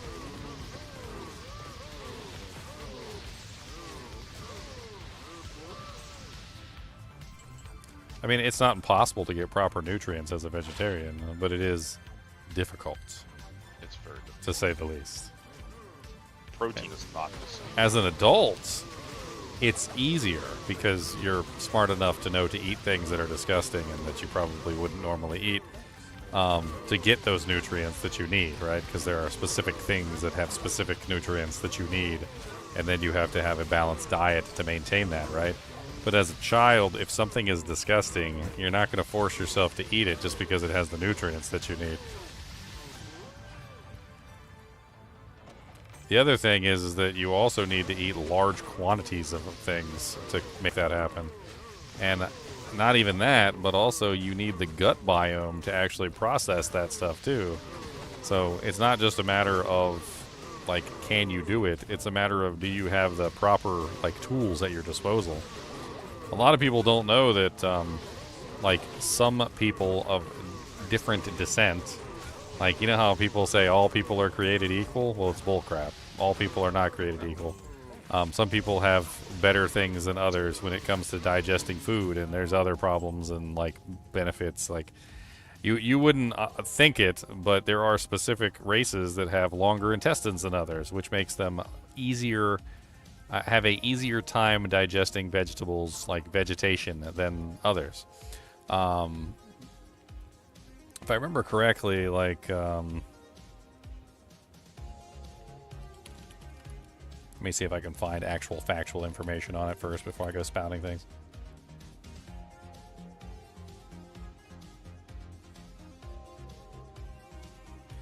Bum, bum, bum, bum, bum, bum, bum, bum, bum, bum.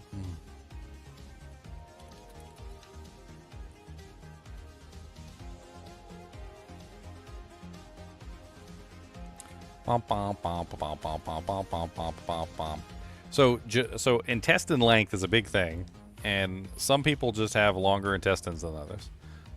Depends on genetics, it depends on where you come from, it depends on age, it depends on a lot of things, right?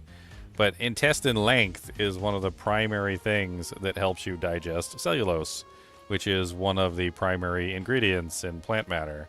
And if you don't have relatively long intestines, longer than normal, that's an interesting thing to search for. Average intestine length.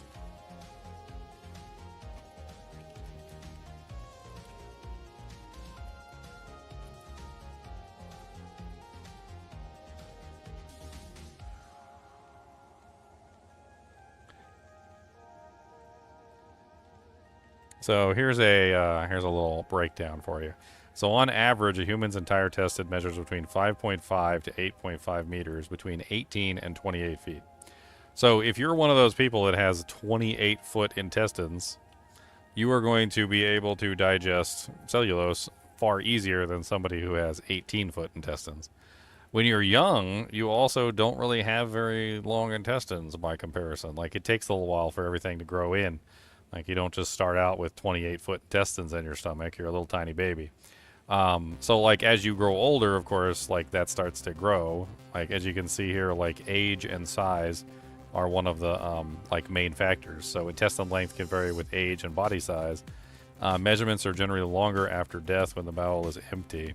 So, like, in general, like, the whole thing here is that, yeah, like, some people can have a better time being a vegetarian than others because they have better tools at their disposal. Their gut bacteria might be better suited toward it. Their intestine length might be longer than, like, somebody else. So you might have somebody who tries to become a vegetarian and fails miserably and seems to always be sick or unhealthy. And it could just be that they have relatively short intestines by comparison to regular people, and they're just not designed properly to be able to digest cellulose in that manner. They're going to have a much harder time doing any of it.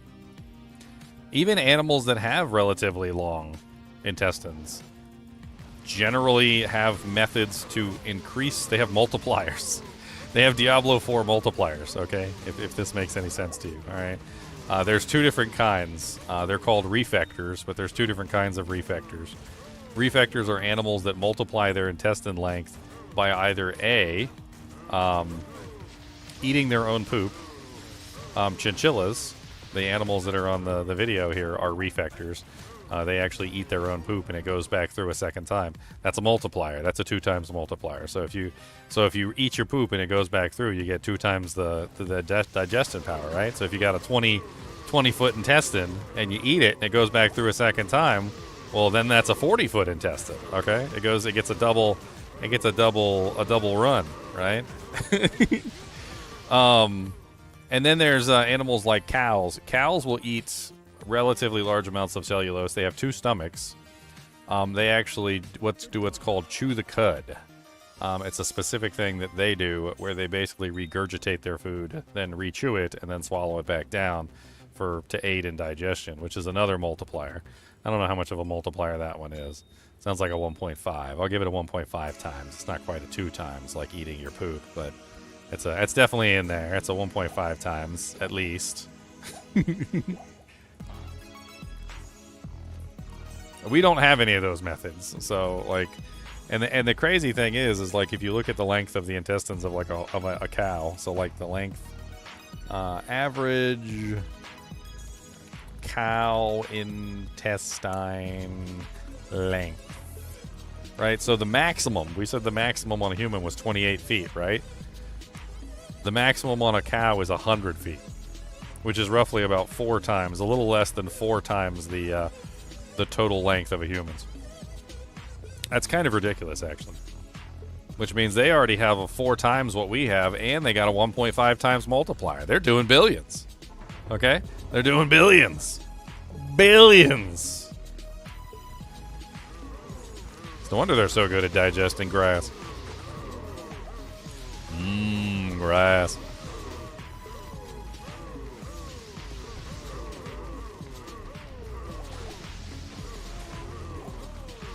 I need to get my merc back.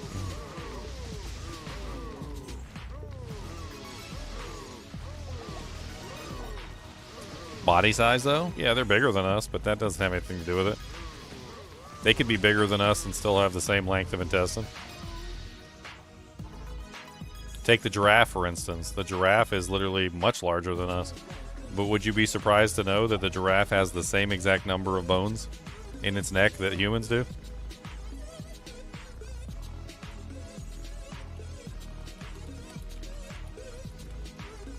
Yes, I would.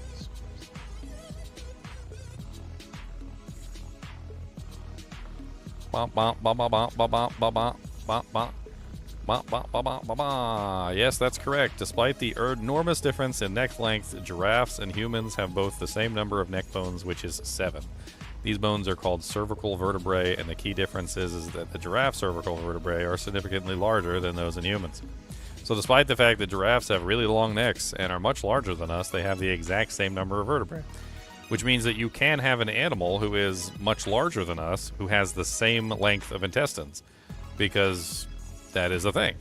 But cows are specifically designed like for that purpose, either by evolution or by a god somewhere who created them. It's obvious that they have one purpose, and it's to eat grass. They were designed very well for that purpose. They still like to munch on the occasional insect and bird or rabbit that they manage to catch, but like that doesn't deter them from their goal. Oh god. Immune to lightning and immune to cold. Let's go get the Merc and see if we can get the Cow King down. Alright, Merc. I don't think we got this. He's a spicy meatball, eh?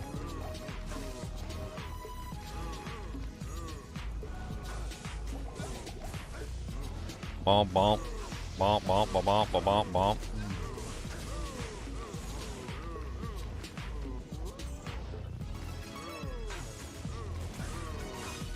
Trying to keep him away from this freaking cow, but... Ow. Oh, had to be a champion cow right here.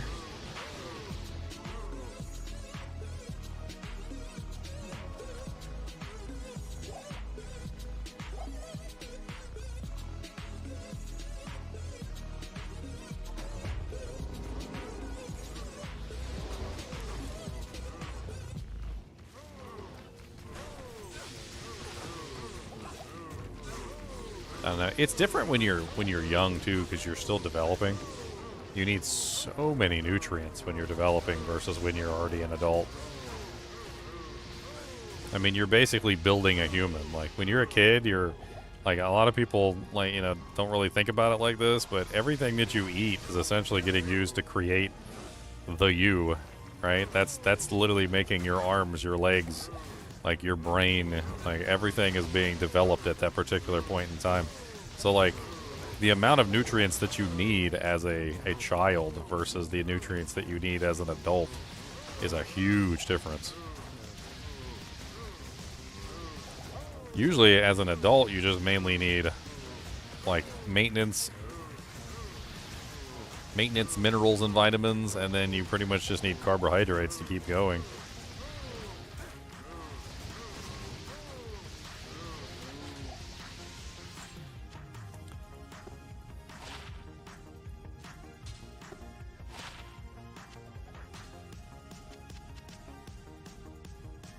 That's why they say it's downright borderline child abuse to give children like skim milk and things like that has most of the nutrients taken out.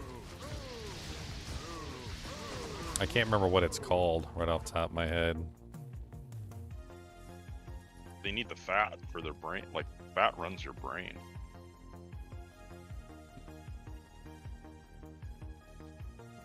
Yeah, that's it. It says skim milk is generally not recommended for children, young children, especially those under 2 years old, because it lacks the essential fats needed for proper brain and nervous system development. While it may be introduced later, it's crucial to consult with a pediatrician. Fat is crucial for brain development, particularly in the first 2 years of life. Whole milk provides the necessary fat content for this crucial stage. Nutrient absorption. Fat-soluble vitamins like A and D are absorbed better with fat, and whole milk contains more of these vitamins. It's like apparently it actually, I don't know why it even needs to be a thing. I don't know why you would give a child skim milk in the first place. It's like, big tip, don't have kids in the first place. Look, okay, that's, you're going like into the prevention. All right, we're talking about the cure here, okay?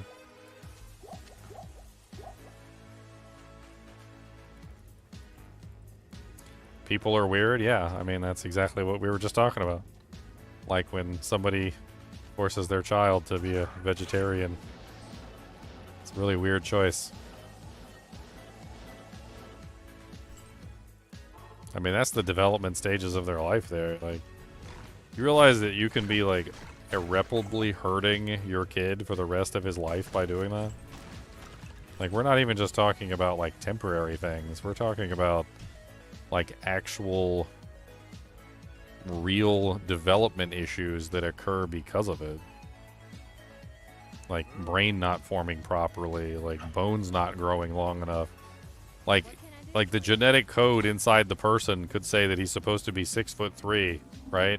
And you basically feed them nothing, like malnourish them essentially, until instead of being 6'3", they end up being like 5'9", and they just think that they were always supposed to be 5'9".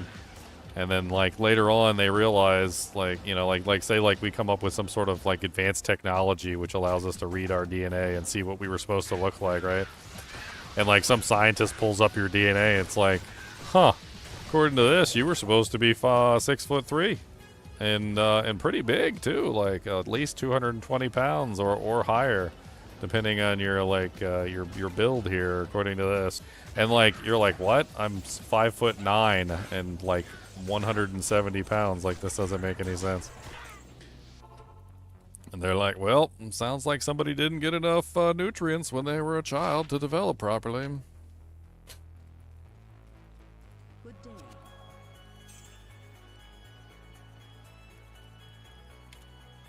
The even worse ones are the ones that make their cats into vegans. That's downright abuse right there. Like, these are obligate carnivores, my friend. They don't obligate carnivores. Have you seen the people that they'll take the cat that's supposedly, or dog or whatever that's supposedly a vegan? Oh yeah, and then they put the meat, in front of them, and the just dog go just crazy. dives for it. They literally dive for it so fast that's not even funny.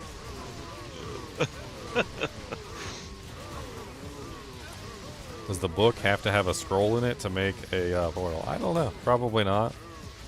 That's some real, like, Scrooge McDuck, like, question there, though. Like, what are you trying to do? Penny pinch? Pinch them pennies, do-si-do. Come on down and let's go. Pinch them pennies, don't you do. Go on, pinching, yo. Pinch it, pinch it, pinch it. Pinch them pennies. Pinch it, pinch it, pinch it. Pinch them pennies. I did that. I think I did that once in Raft. I was playing Raft, and there was like some sort of recipe that required a battery, and I was using the batteries for like everything at that particular time period. And when the batteries died, they didn't just like disappear from your inventory or anything. And I was like, huh, can I use like a dead battery in this recipe and it'll work? And sure enough, it did. And I was like, okay. So I started saving all the dead batteries to put in the recipes.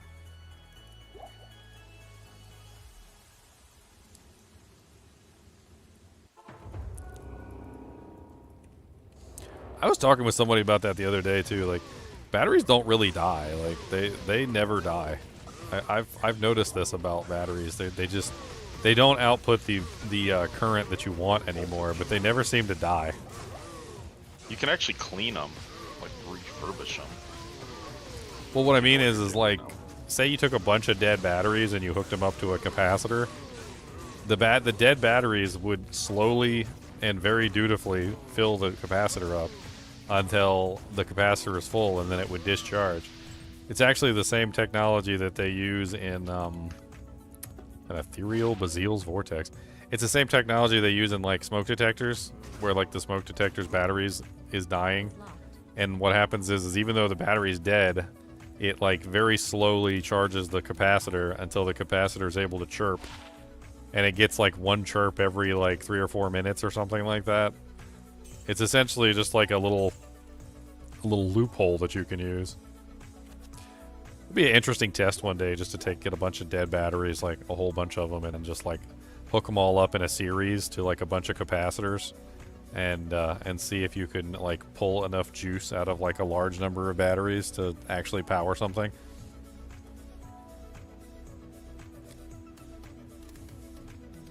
Be kind of neat. Yeah, I brought a lot of like car batteries or motorcycle batteries back to life, just putting them on trickle chargers. People go, oh, the battery's bad. I'll throw it on a trickle charger for a while and it comes back.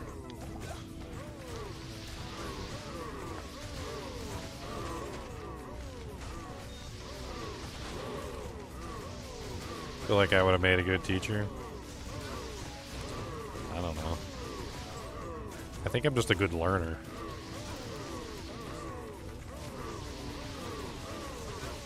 That's probably what it takes to be a good teacher. Another guy who was trying to troll me earlier, he was like, you know, for somebody whose gaming channel is called Mentor, you know, like you could be a little bit more knowledgeable. It's like, let me inform you. And I was like, the idea of thinking that everybody can go into everything an expert is just silly. I was like, I have to learn too, just like everybody else. And, you know, like, then I can teach people once I've learned things, but like, I can't teach you anything if I don't know myself. Everybody starts at zero, my friend. It doesn't work that way. No, you're born knowing everything, okay? Oh, I'm sorry. I forgot. Come out of the womb and say, where's my chicken nuggets? That's right. Just like we were born eating chicken nuggets.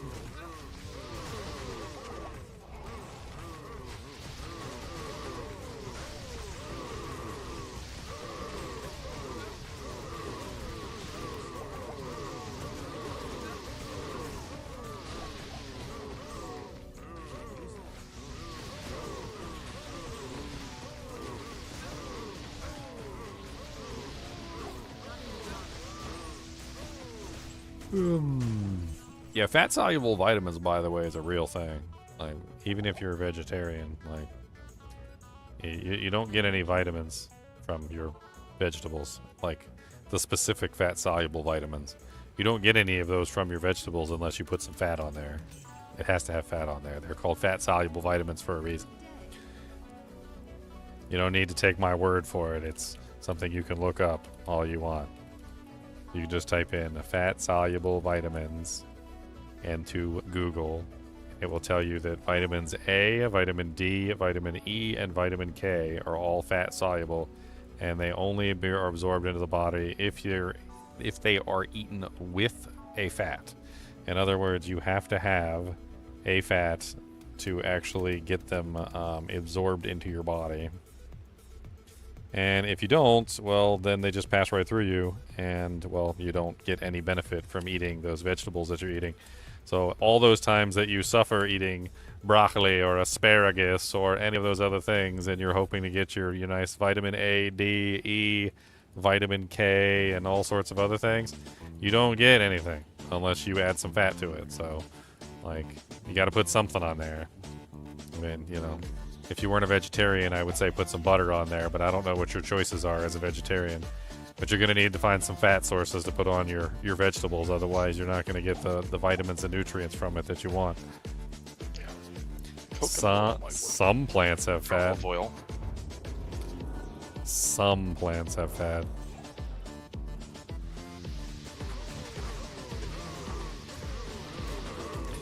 Beans and legumes. Yeah, beans are actually a really good source of nutrients. I like to eat me some beans, and then I fart a lot. For that reason. Huh? My stomach can't take them for that reason. You don't like some gaseous beans? Nope, not really. Beans, good for your heart. More you eat them, more you fart. Come on down and get a dart. Throw it at Con, cause he'll explode. Cause he's blowed up like a roll. He's gonna get them farts on hold. Cause we got to pop him, yo. Or he's going to freaking explode. Con is farting. Cause he ate a can of beans. He's a farting can of beans. They're really good. Oh my god, they're mean.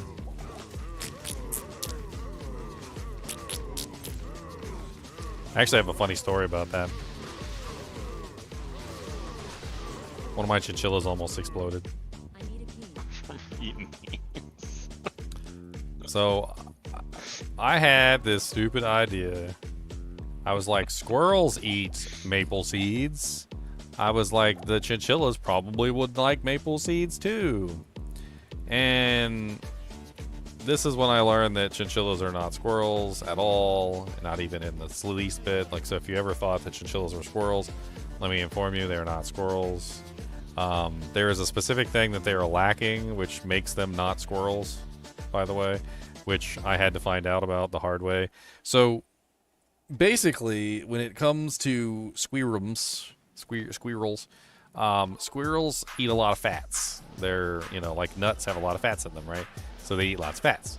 Well, the thing is that that's because they have the ability to eat fats, which to eat fats you need bile. Bile is one of the main sources of like fat digestion in your body. So if you don't have bile, you can't digest fats, or not as readily anyway. And what happens is if you don't have a large amount of bile, it turns into gas instead. If you have your what is that thing called? The gallbladder? If you have your gallbladder taken out, then you have to avoid like some foods like in high quantities, or you can like bloat up like a balloon. So anyway, I decided I was going to feed him maple seeds because I was like, squirrels eat maple seeds, and surely, you know, these guys can eat maple seeds too. Boy, was I wrong. They ate the maple seeds. In fact, they thought they were delicious. And they were just gobbling them down, and I was like, oh man, a success. The next day, I went into the room, and like one of the chinchillas was just laying there on his side, and he looked real big. And I touched him, and he was like real big and fat, like a balloon. And when I poked him, he kind of farted. It was a little tiny squeak came out of him, like a little fart. And oh my god, they bloated up real fast. They had real bad gas. Must have been the worst gas they've ever had in their life. And you know, obviously I took the seeds out because I realized my mistake, because I was an idiot. And I mean, in my defense, the chinchillas lived for a very long time after that. One of them lived to like 14 years or something like that. So, I mean, it didn't do any lasting harm to them. But let me tell you what. I put another maple seed up to the cage bars, and they took one sniff of it, and they ran in the other direction. They would not touch it anymore. They were like, oh, no. They were like, no, no, no, no, no, no, no, no, no, no, no. No more gas for me.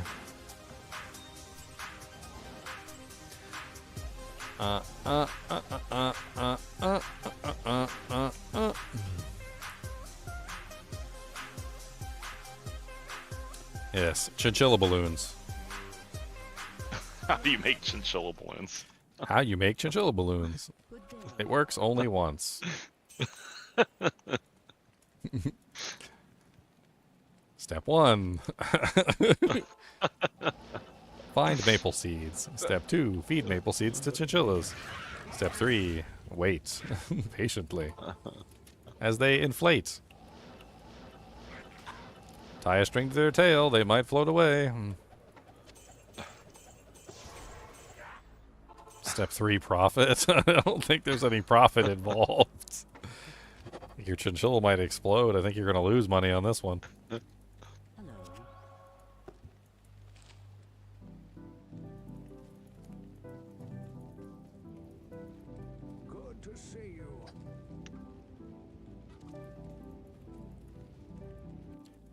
Womp, womp, womp, womp, womp, womp, womp, womp.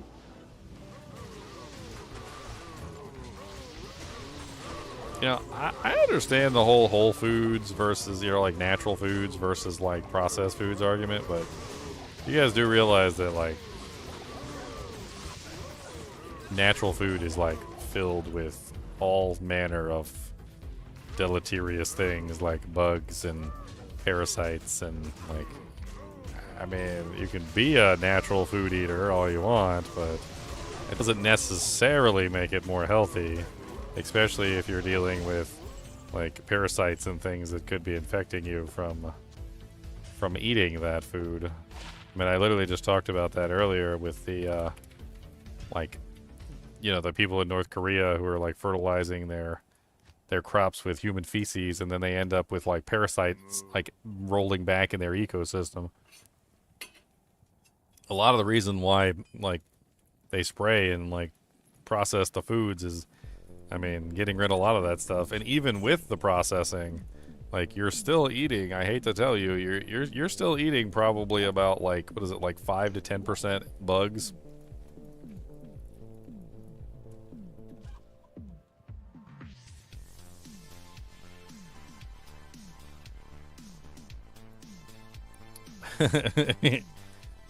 Think she has gas. Yes, that's what the chinchillas look like. That's what they look like. You don't have to take my word for it, by the way. Verifiable facts. Like, the FDA has a percentage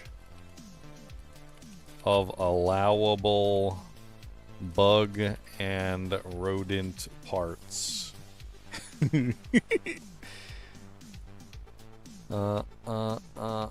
FDA allows up to 30 insect fragments and 1 or more rodent hairs per 100 grams of peanut butter, up to 400 or more insect fragments and 22 or more rodent hairs per 100 grams of ground cinnamon. Chocolate allows for 60 or more insect fragments and 1 or more rodent hairs per 100 grams. Wheat flour is 75 or more insect fragments and 1 or more rodent hairs per 50 grams. Cornmeal has 1 or more whole insects allowed, 2 or more rodent hairs, and 50 or more insect fragments per 100 grams. My point is that anything that you eat usually has to go through FDA approval, and FDA approval does not restrict them from having bug parts in your food. There's a very good chance we've all eaten many bugs at this point. Like, if you've eaten corn, like any kind of like hauled in product from outside. I mean, even if you grow your stuff in your own backyard, there's still going to be some bugs in it. Cherries often have other like deleterious things in them, like freaking like little parasites and worms in them and whatnot. Like when they get harvested, it's not a clean world out there. Some of it's just extra protein. You know, it's not that big of a deal. It's just extra protein. You know, just a little protein. It's okay. A little proteinus delicus.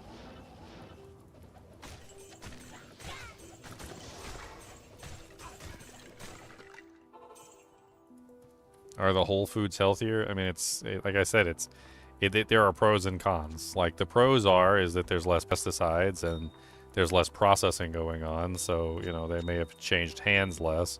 The negatives is that there's probably more bug and parasite matter and like animal feces and things like that involved because there's less processing going on. So yes, you have a slightly healthier product because of X. You also have a slightly unhealthier product because of Y. It depends on like what you prioritize. Take for instance something like bodybuilder mix, you know, like protein powder, right? Protein powder is generally not cooked, okay? And it comes from some of those sources that we're talking about that are, you know, not necessarily the cleanliest things in the world, right? Well, if you get something like organic protein powder, there is a very good chance that because there's no pesticides involved and things like that in the growing of like the soybeans and other various things, that you can end up with intestinal parasites.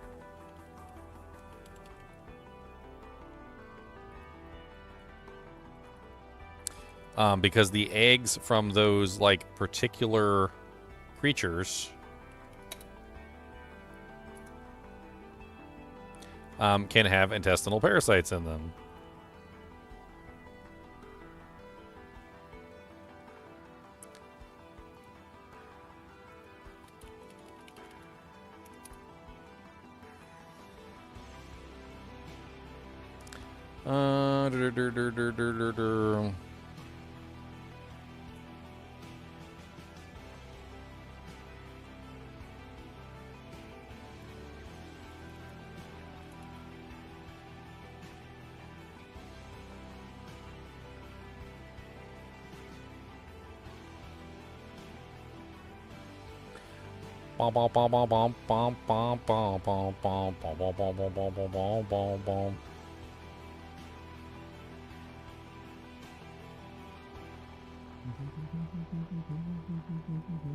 I'm trying to see if I can find the news article.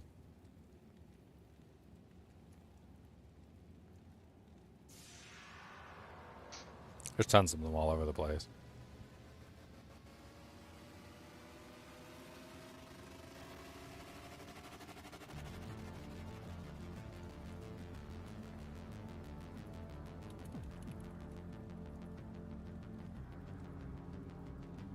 Beep, beep, beep, beep, beep.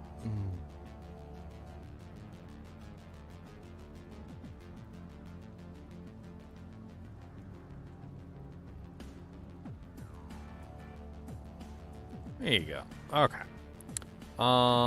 Here's a breakdown of parasites that might enter food, including protein powders and relevant information about this potential risk. Protozoa, microscopic one-celled organisms like Giardia, Cryptosordium, Cyclospora, Entomoeba, I can't even pronounce that, Histolytica, helminths, tapeworms, flukes, roundworms, whipworms are especially examples of parasitic worms that can infect humans through various routes, including undercooked meat, contaminated water, soil, and feces.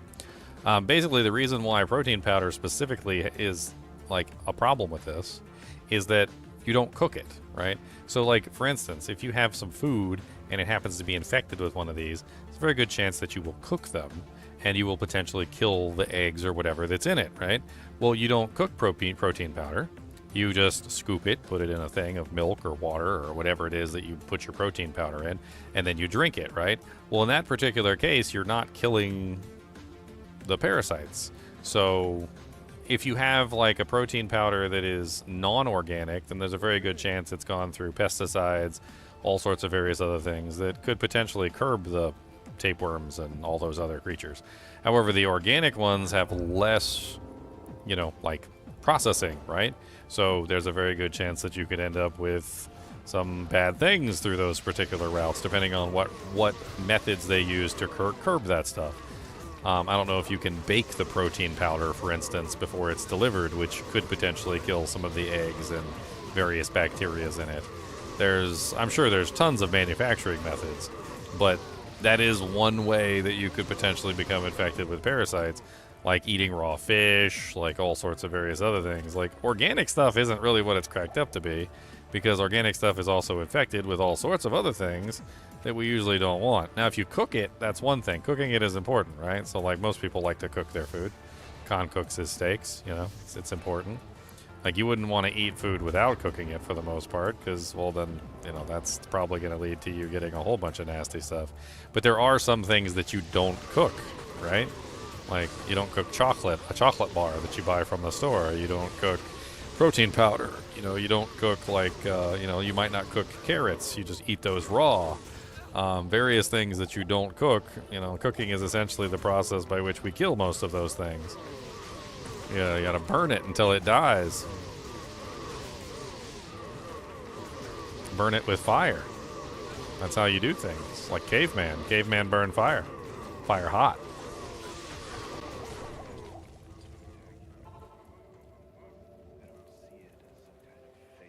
That's why I like to burn the crap out of my food. Yeah, no, I barely cook my steaks. It's more like tartare. So, interesting thing about steaks. So not burgers, but steaks. So, interesting thing about steaks is that because of the meat being solid, the bacteria is usually only on the outside, which is why you're supposed to sear the steak on the outside. So, if you sear the steak on the outside, you will kill all the bacteria and whatever's inside, whatever's on the outside. And it's actually very difficult for anything to get on the inside of the meat. And usually, as long as you cook the meat to the correct temperature, everything gets murdered in there anyway. But searing the outside of the steak is the reason why they do that. Hamburger meat, on the other hand, where they grind it up, since the bacteria and a lot of the stuff is on the outside of the meat, when they grind it up, they actually take that bacteria that's on the outside of the meat and it goes onto the inside of the meat. So hamburger meat, cook the ever-loving crap out of it until it's nice and charcoal. Steaks, on the other hand, don't have to have that happen because the bacteria is mainly on the outside. And searing it is pretty much all you need to do. You just put it in a pan and, like, with some butter or something, and you just sear the outside and the edges. And that's usually enough to kill most of the stuff that's on the outside, and then you just have to make sure the steak is cooked to the right temperature on the inside. I can't remember what the temperature is. What is it, like 275 or something, or 280? Would not approve.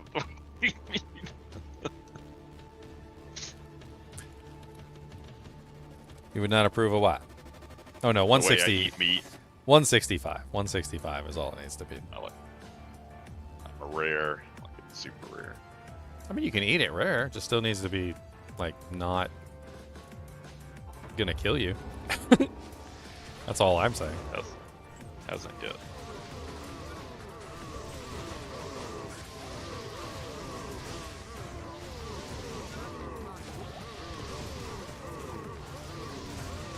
I mean, there's very few bacterias and, like, creatures that can withstand that cooking. Like, usually cooking, as long as it's done properly, is enough to kill most of it. As long as you're not doing something stupid, like putting the raw food, like, in a, like, pan with something that's already cooked or something, where, like, the raw food then infects the already cooked food or something. Like, it's pretty self-explanatory. Cook it, everything dies. I mean, most stuff anyway. There was actually I remember back in the day with canned food and stuff like that, there was a bacteria that was surviving the canning process. I can't remember what that one was. It was actually a high temperature bacteria. I could probably look it up. Wasn't E. coli. Remember when they had an outbreak in a couple of fast food restaurants a long time ago.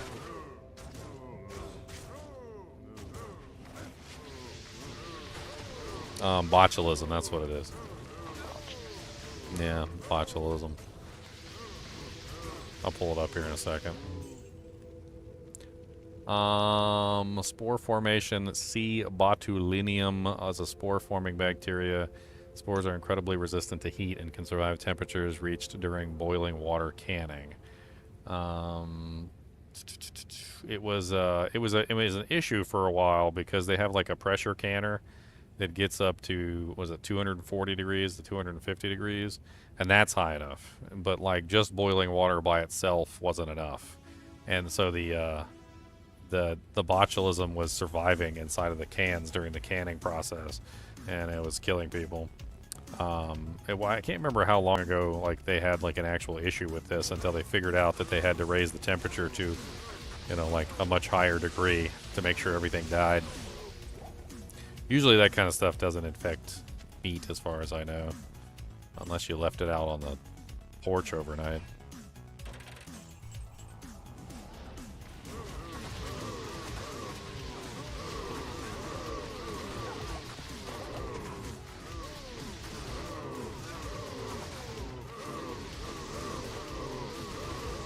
I don't know, I was looking at some article, and they were talking about deer hunters, and they were like, watch out about what deer you eat in the woods. Like, there's some of the deer have tuberculosis, and I'm like, what the hell? And they showed like a picture of like a deer lung, and it was like all spotted with tuberculosis, and I'm like, this is why we have domesticated animals, though, because we don't want to eat animals infected with tuberculosis. I think Khan would even turn down a steak from a cow that was got TB. He's over there like, if it was an infected cow, I'd probably. Cow's over there coughing.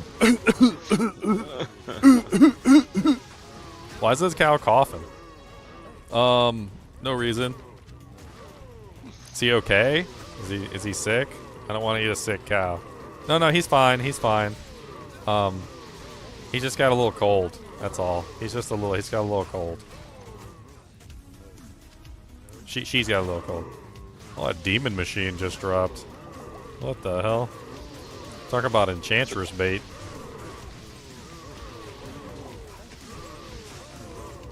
Pretty sure that's a demon machine.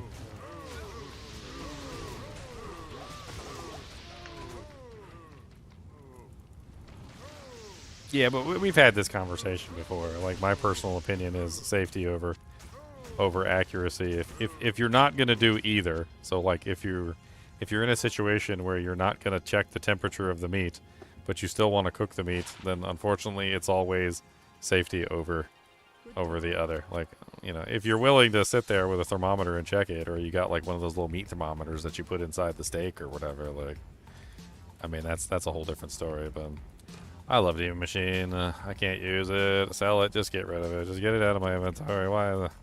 Stop teasing me. That's a set item, right? Yeah. It's green. It's green, guys. It's green. It's totally green. Nobody look. It's totally green. Nobody look. It's totally green. I'm selling Sivherbs. Sivherbs is not worth hanging on to. Maybe the amulet. I'll hold on to the amulet. What else do I got in here? Like, I need to get rid of some of this crap. I really don't think I need Millibregas anymore.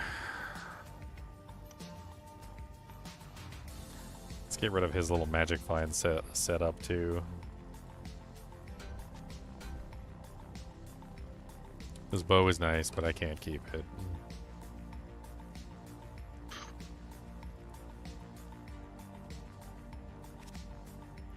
It's a beautiful bow. It's absolutely beautiful.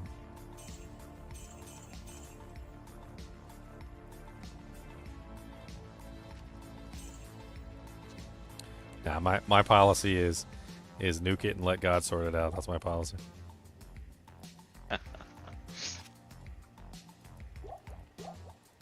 Oh, you thought you were gonna get by my nuking? Like, you are at the wrong household, sir. Nuclear bomb goes off, nothing survives. Cockroaches are over there, legs twitching. Alright, everything's safe to eat.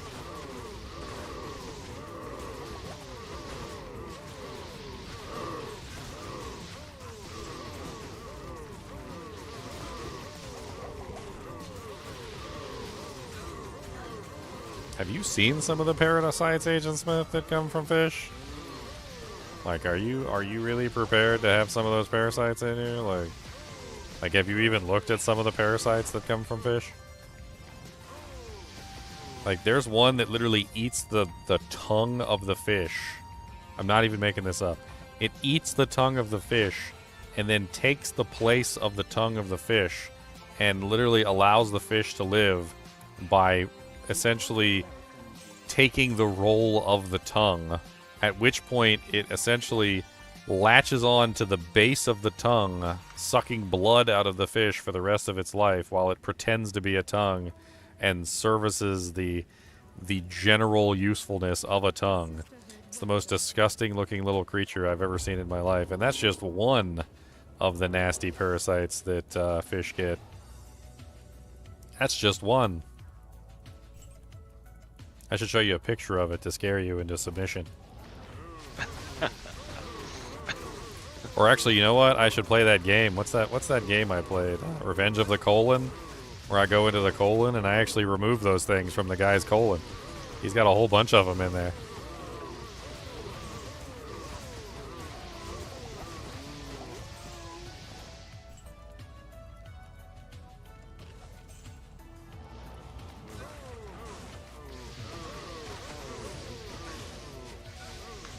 Give you some study material.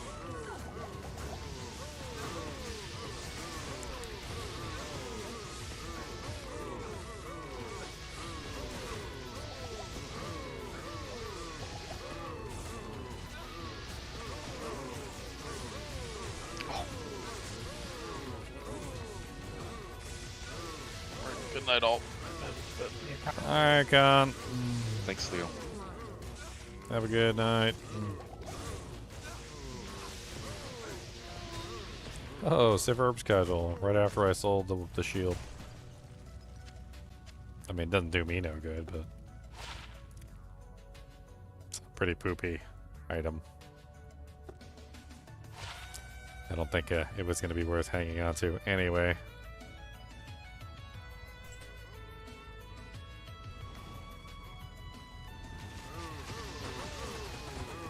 Alright, well, we only got a few more minutes of TZ cows. Let me go reset this, get one more run.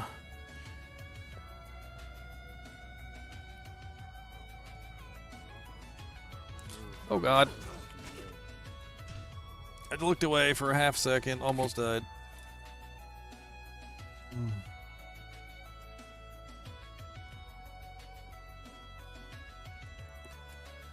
Womp womp womp womp womp.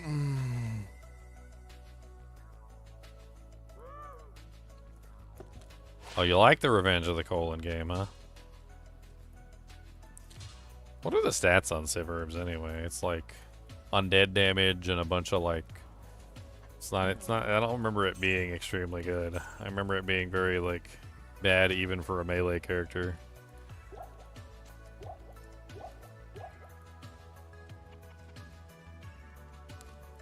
Maybe we'll play it again for one of the horror Saturdays.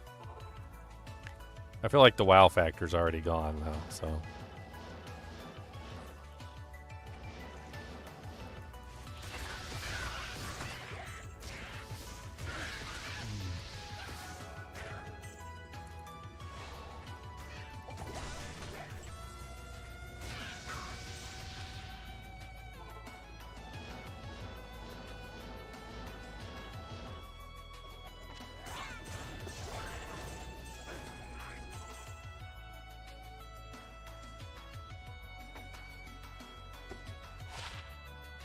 And tapeworms are disgusting.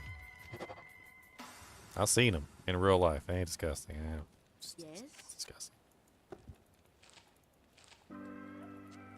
Tapeworms and fleas go hand in hand, by the way. They are dirty cousins that sleep with each other and make dirty cousin babies. Not even joking.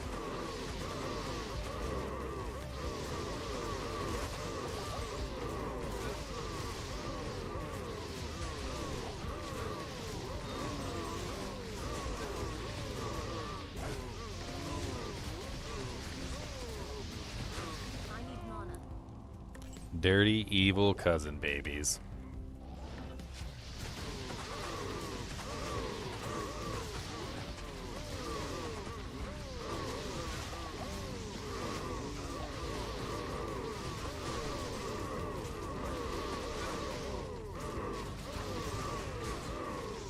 Cats are terrible for it. Like, they're one of the worst offenders.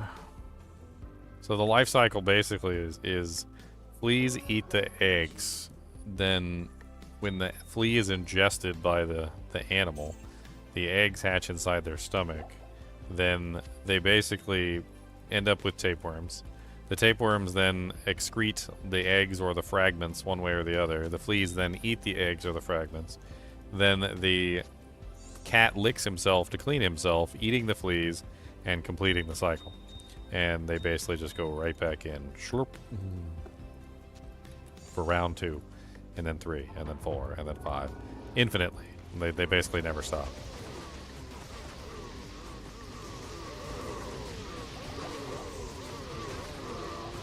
Infinite fleas. Infinite tapeworms.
Not enough mana.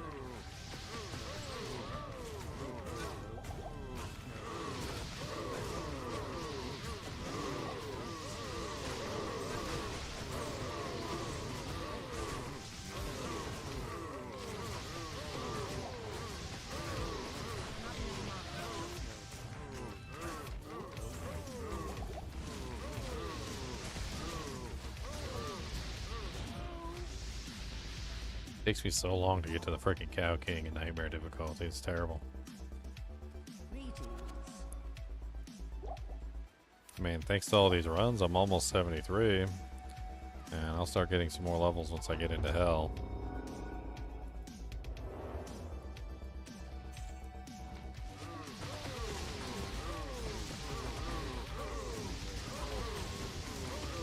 I think the main problem with making class items for every single class at a low TC is if you make them too powerful, they're just going to take over. They'll just be best in slot for like every low level character. I think one thing you could do is you could introduce those items and make them all like Ormus robes.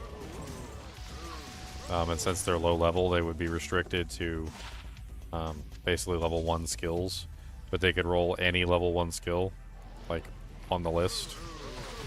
And that way, when you find them, sometimes they'll have, like, bad level 1 skills, or good level 1 skills. You know, like when you find, like, a teleport Ormus or something.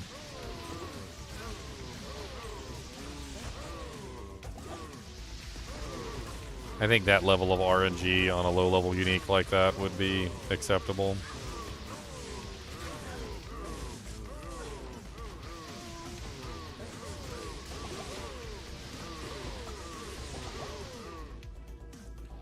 Almost died.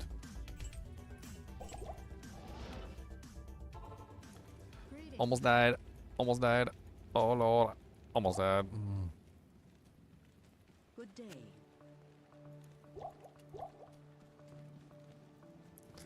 Yeah, Snake Court's okay versus Andy. Poison resistance isn't really that important. It's kind of hard to explain. Poison length reduction is always better than poison resistance, although you would want both in an optimal situation. Poison length reduction is the priority.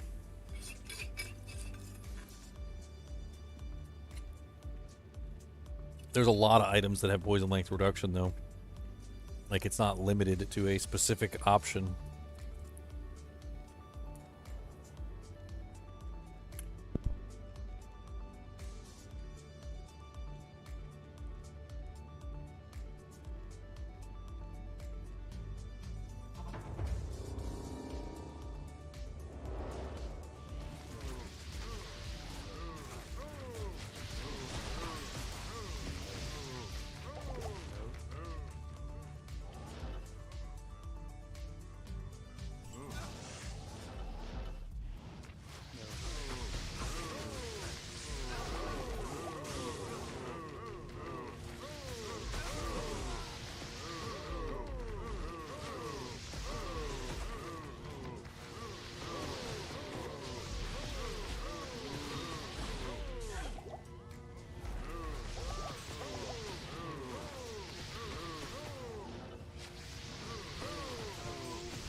What you need?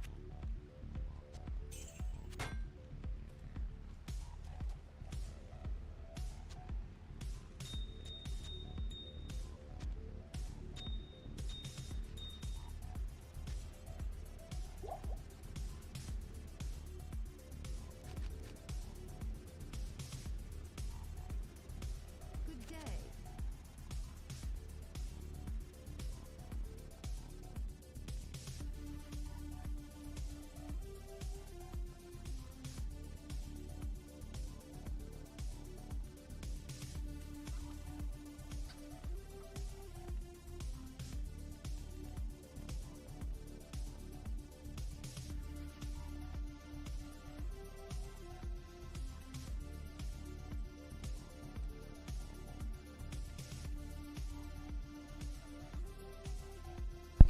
What's the current challenge run? It's up in the corner. P5 Sorc set only. Act 2 Rare Merc item only. That was creepy. I just saw the chinchilla run by the camera. Super fast. It's like watching a dinosaur from Jurassic Park.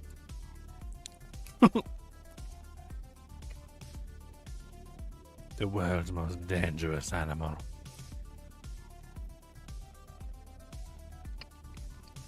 Oh yeah, you like challenges? You like seeing me suffer? The monastery. Ondariel's stronghold. There's a peacemaker then.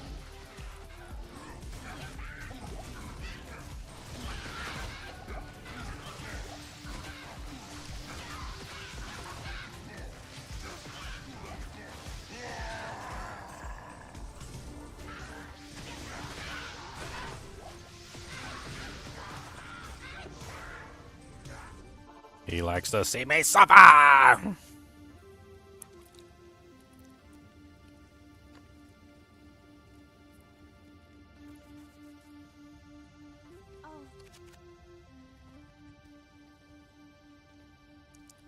Alright, we got 2 imbues to work with. And we can find some good item.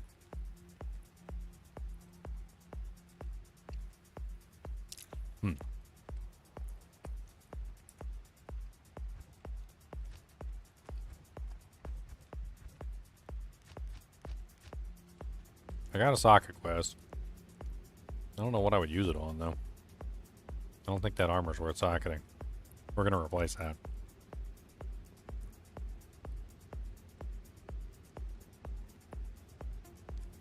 Helmet's not worth socketing either.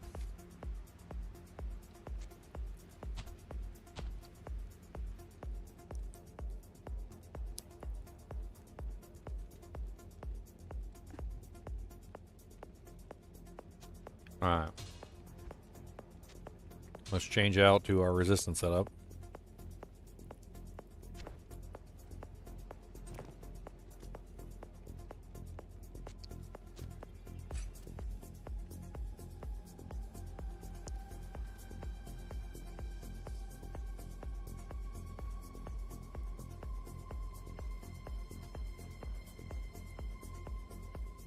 What else do we throw on?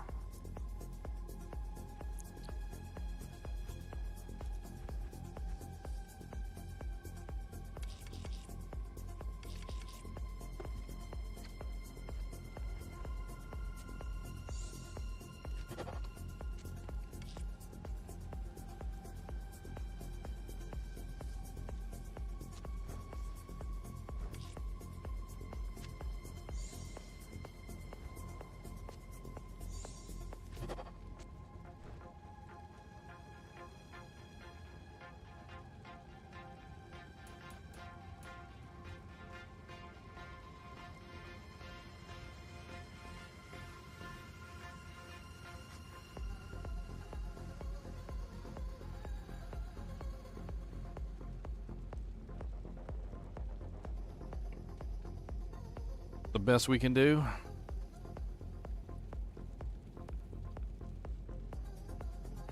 Dump everything else into HP, I guess. Maybe we do a respec at some point. Yes. I'm not sure if I should. My mana's so low. I have a lot of points in energy, but if I take them out, I'm just going to be suffering. I'm gonna do a quick double check and make sure I got all my quests done. For the points, for all the points.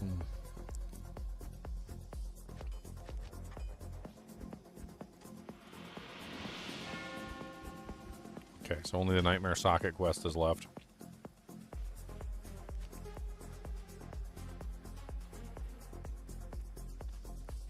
Time to go suffer, boys. Ugh. Them resistances, though. -1 fire, -1 lightning, 39 cold, and 49 poison. That's the best I can muster. No, if I die in hell, Charles, you have to restart the challenge. That was the deal. Evil beware.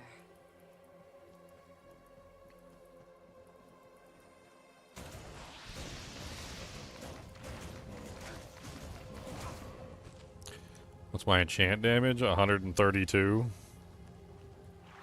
It's not amazing.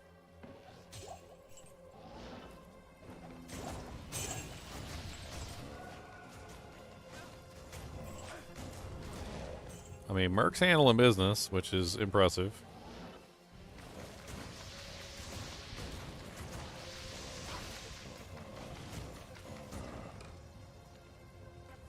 I might try upgrading him to that amp weapon. I mean, the amp won't help me, but it'll help him.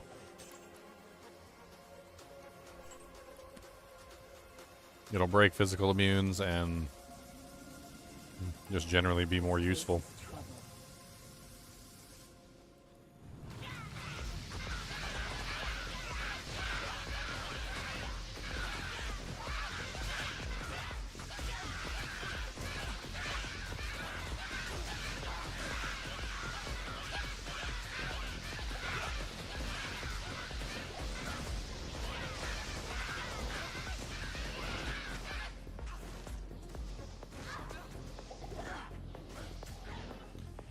This is useless if they just get resurrected.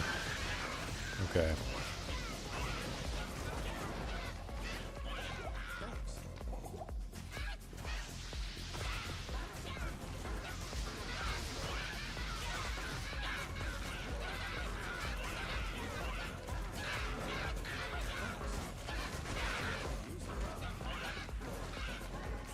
Well, this is going about as well as I thought it was going to go. Not in town. Is this hardcore? Yes, it's hardcore. Yes. Mm-hmm. Not hardcore. Yep. Yep. Says so in the title, right? Not in town.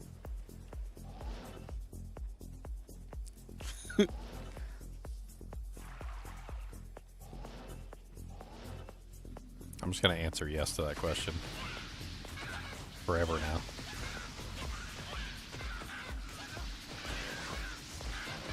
I want to get one of those moments where, like, you know, like on Peter Griffin on Family Guy, where they're like, "You big fat phony." I need it.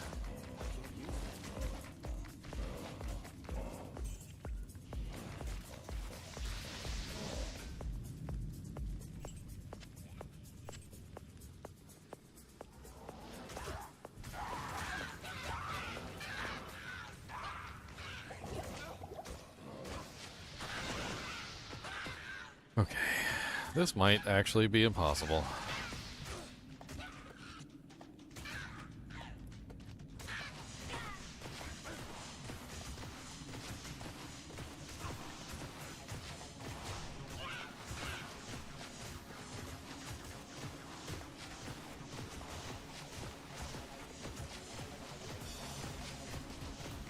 It's a hardcore challenge. Yeah, hardcore challenge. Challenge of hardcore.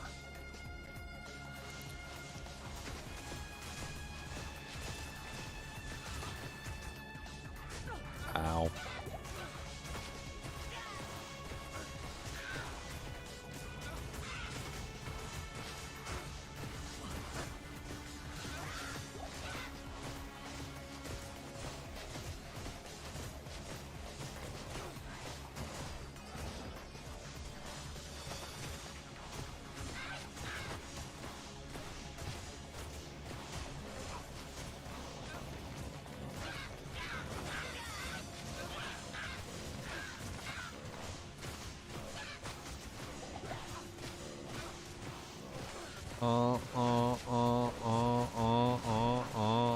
I'm not trying to kill them. I can kill them. That's not the purpose of what I'm trying to do. I'm trying to shatter them. So I'm just deliberately making sure that they are shattered, so I don't have to deal with them being resurrected. Frozen Orb does not guarantee a shatter, which is half the issue. So for every one of these little monsters that exists, I'm basically just shattering them. That's the goal.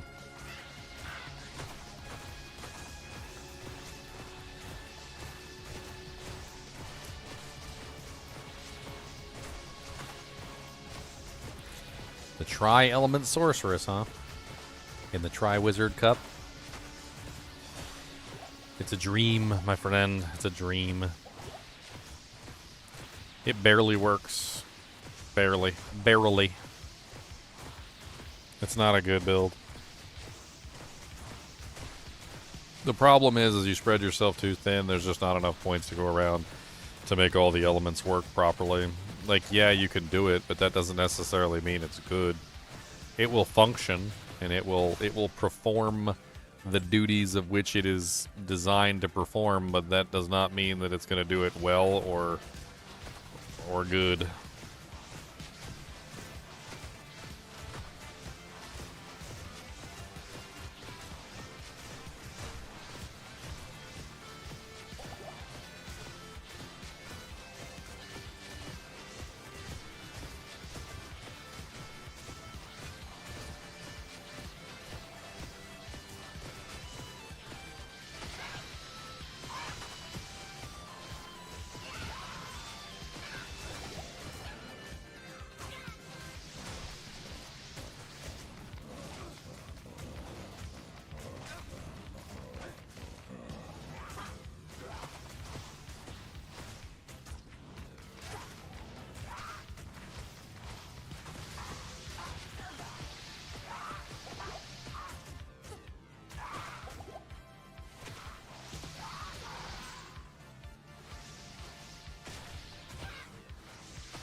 I mean, I did a theory craft on a tri-wizard sorceress, and pretty sure it was a very good theory craft.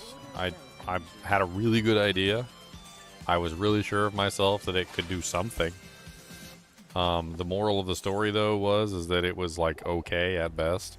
I'm pretty sure that, like, I at the end of my theory crafts, I usually decide whether or not it's a success or a failure. And I'm pretty sure I decided that, yes, it worked, but it was a failure.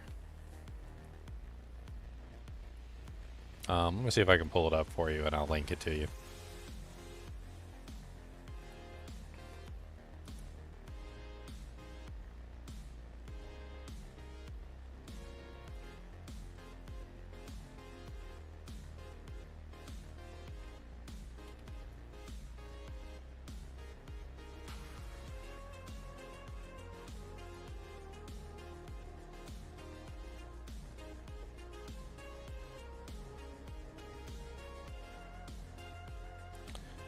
Bum, bum, bum, bum, bum, bum, bum, bum.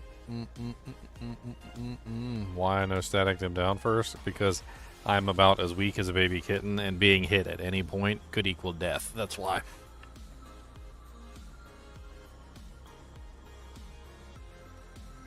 I'm not a regular sorceress. I don't have faster hit recovery. I'm not running dual spirits with massive amounts of faster hit recovery per shield. I don't have any faster cast rate because I haven't found any faster cast rate equipment. So if I go in and I start staticking on a target and he hits me, there's a very good chance that I will not get out. So I have to be very, very close to the target because I don't have a lot of plus to skills. I was considering, and this was a consideration on my part, and it was basically that maybe a good idea would be to deliberately, what's the term? Max out static. I mean, I don't really have the points for it, but maxing out static would allow me to hit them from range and would probably speed up all my kills relatively nicely, but it would also lower my overall damage output significantly. So I don't specifically know if that's a good idea.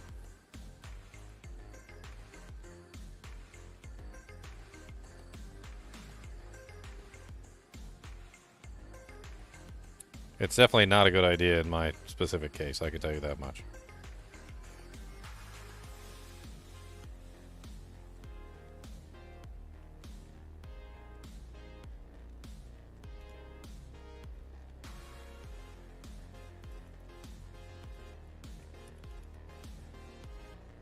Bump, bump, bump, bump, bump.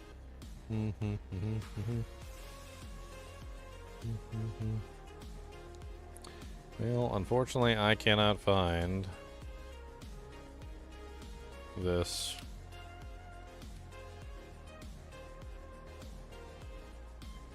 It's got to be in here somewhere.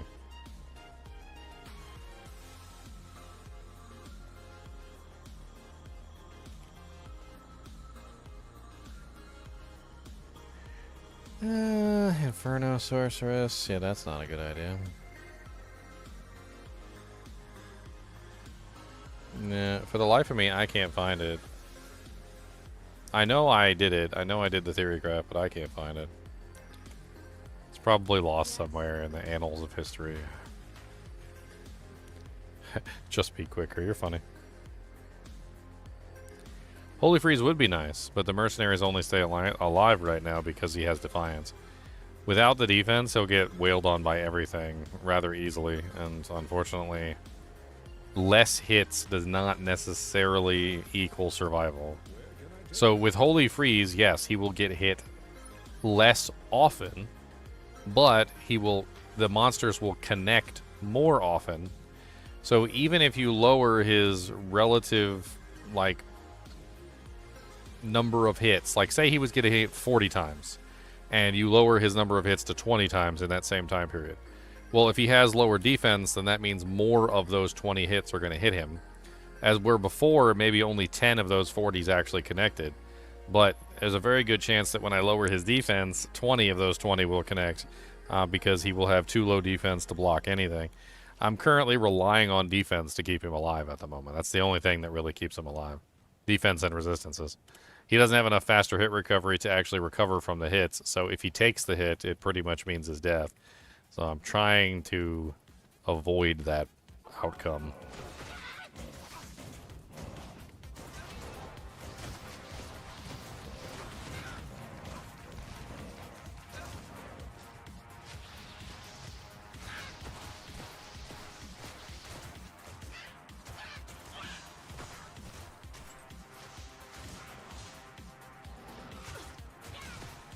And I'm not specifically trying to kill these guys, I'm trying to shatter them. Frozen Orb, unfortunately, for all its glory, doesn't shatter, which is unfortunate. I don't want to have to kill the monster 6 or 7 times.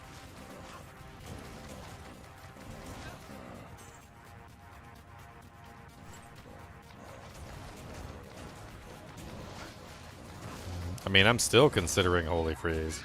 The problem is that I'm trying to figure out how I can get him enough strength so that I can do this properly. Like, if I can get enough strength, then I might be able to make it work.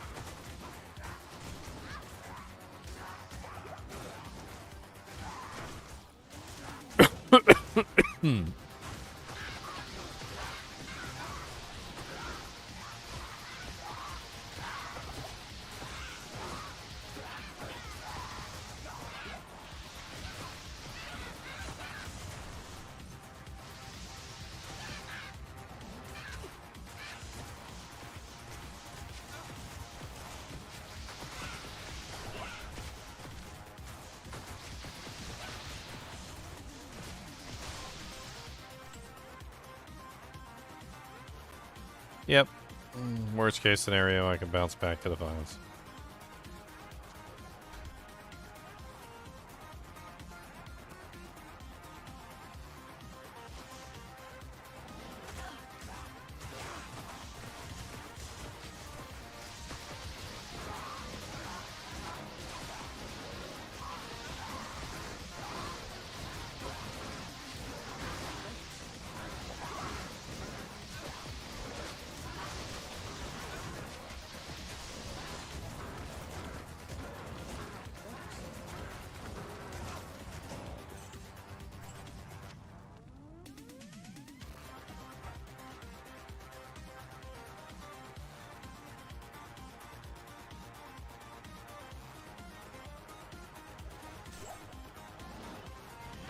Just be quicker.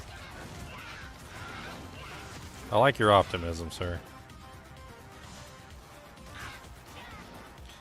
The problem with your optimism is it will lead to my death.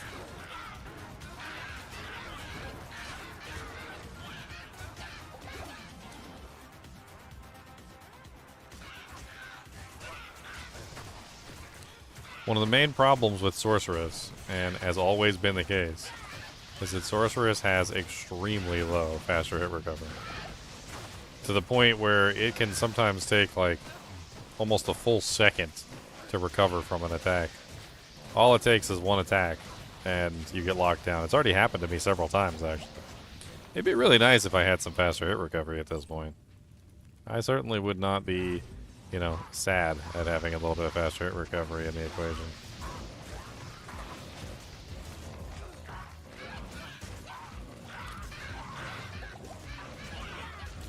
Does ES solve the FHR problem?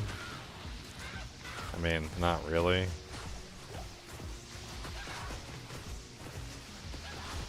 Number one, I don't really have the mana to take advantage of ES. Number two, there's other considerations with energy shield. Like, once you get hit and the energy shield is gone, then what? My entire energy shield will disappear in one hit, essentially. Maybe if I had maxed out energy shield, so like 20 points in telekinesis, and I was also running, you know, like a larger portion of energy shield, like the actual skill, and maybe also if I had enough plus the skills to actually make that worthwhile, yeah, I could see your point. But with level 1 telekinesis and probably what's going to end up being level 1 energy shield, I think it would do more harm than good.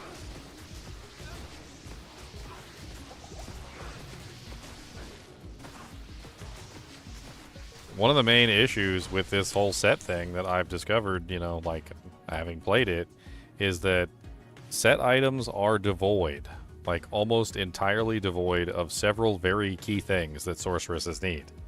Number one, they are devoid of any and all FHR, faster hit recovery. I don't know why there's no faster hit recovery on basically any set items. There's like a couple, handful here and there, but like it's mainly just missing. Number two, they're also almost completely devoid of FCR. There's very few, if any, faster cast rate items. And do you know how many of those faster cast rate items I've found so far? 0.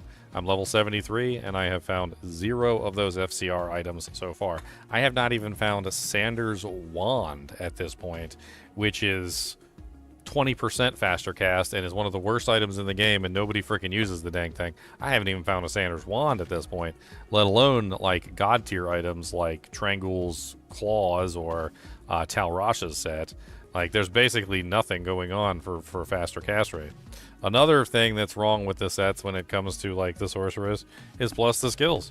There's, like, almost no plus to skills, especially for the sorceress, like, at all. Like, right now I have 1 plus to skill, and that's Saigon Shield.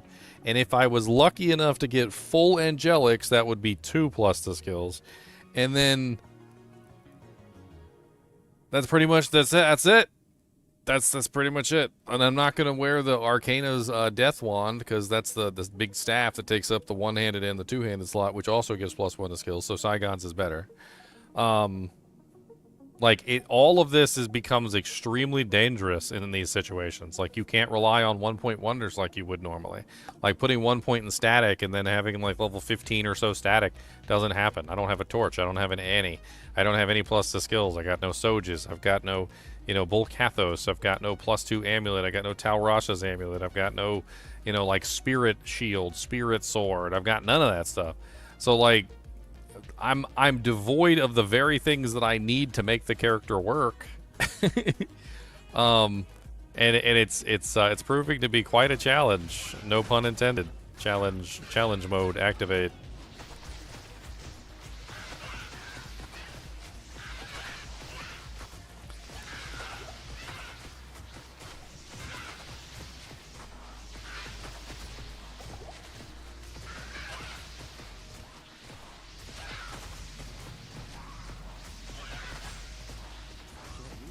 I'm halfway considering just switching to an Enchantress at this point.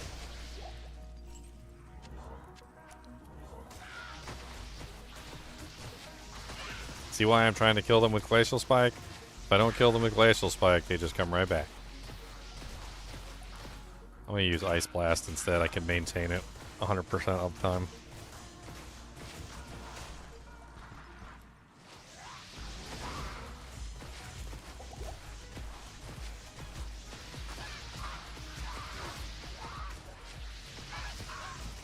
I don't have to worry about the mages getting rezzed.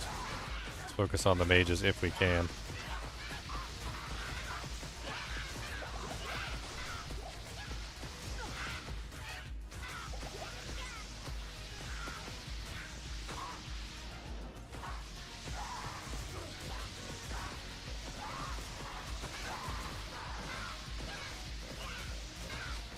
Cold Lightning is a much more difficult task because there's too many synergies involved. I don't think it's a good choice. You gotta understand that the only reason I chose this was because it's the only viable option for dual synergies that actually makes any sense whatsoever. Oh god. I accidentally teleported into the pack and almost died.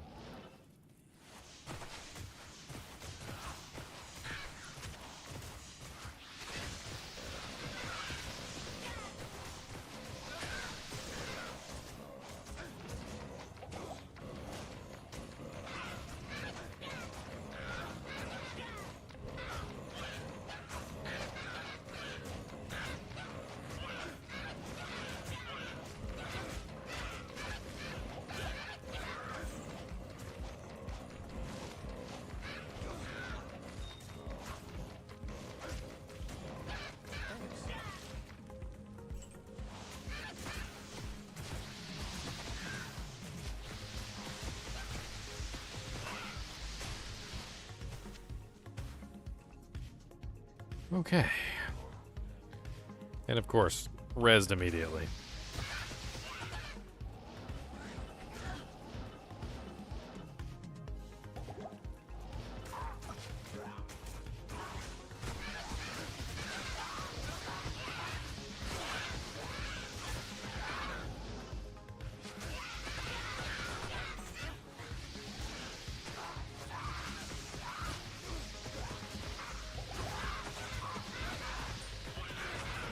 I gotta go to the restroom all of a sudden. Hoopus interruptus. I'll be right back.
Share the load, the load, the load.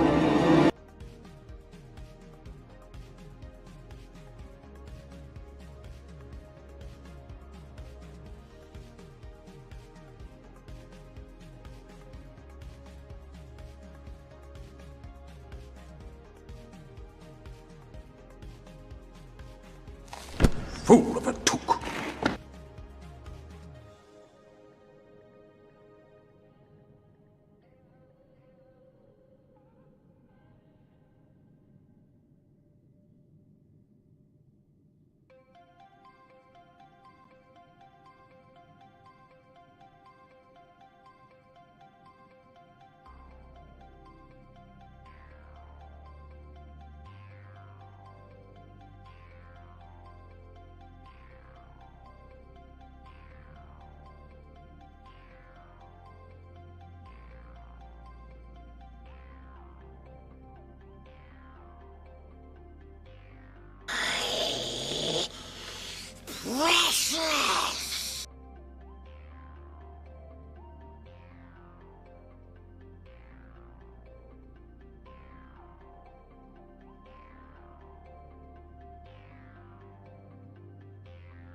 Certainty of death, small chance of success.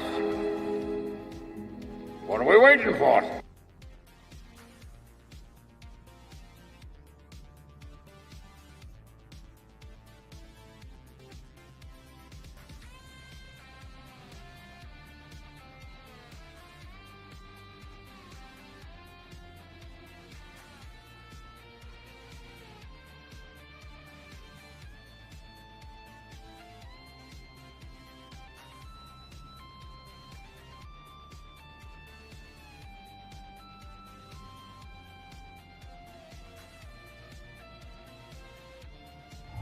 Not even death can save you from me.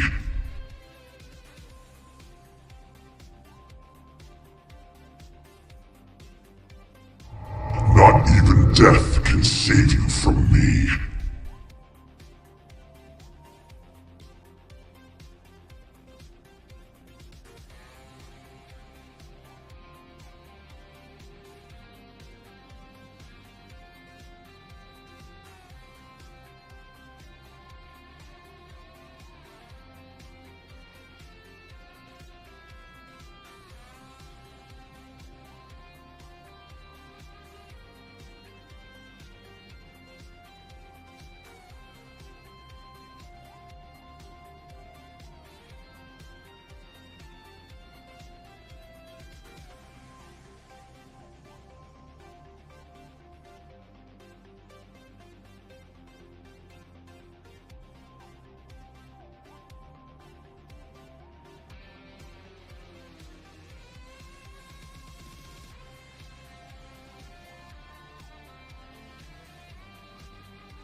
fresh meat.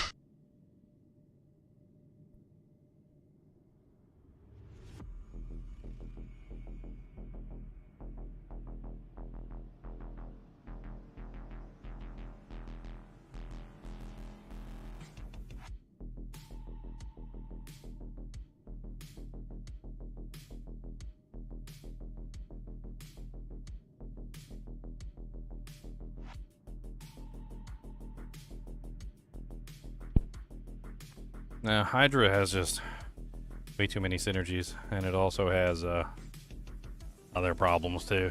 Sorry, I'm back. Poopus interruptus. Ow! Almost died touching the pack of monsters. That's great.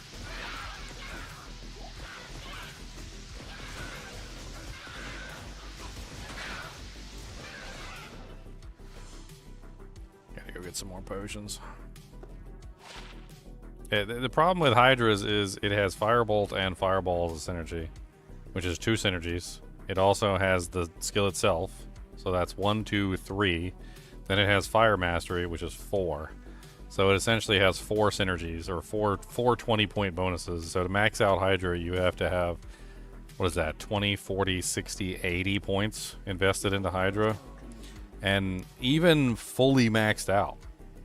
So, like, we're not even talking about fully maxed out, but even fully maxed out, its damage is still subpar on anything except for single targets.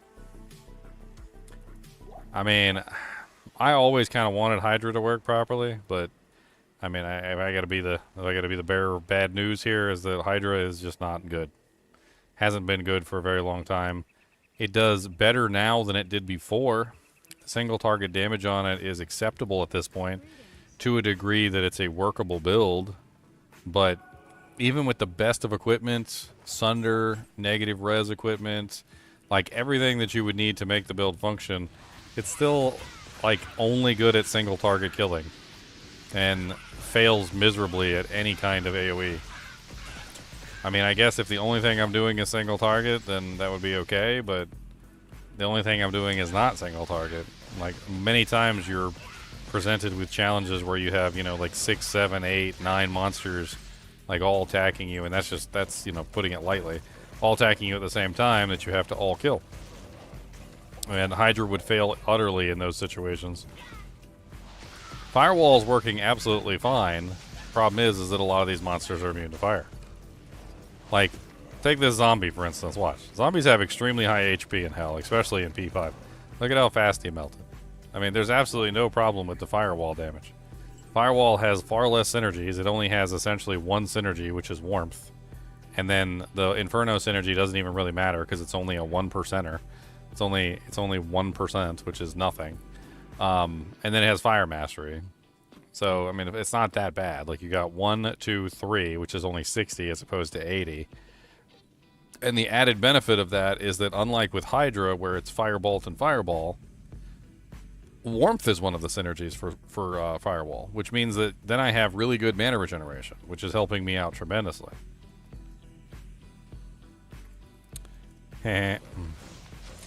Infinite paper glitch. Does poop stick to your fur?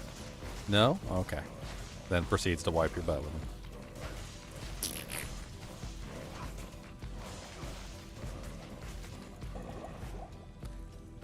Wipe your butt with the rabbit, wipe your butt with the rabbit, wipe your butt with the rabbit, wipe your butt with the rabbit.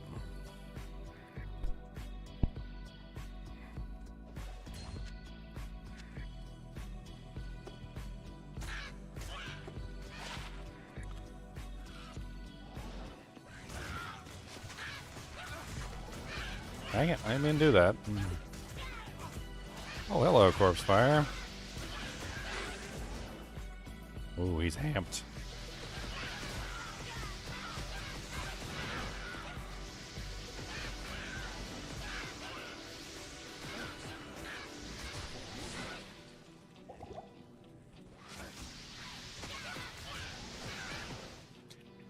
Always spectral hit too, right?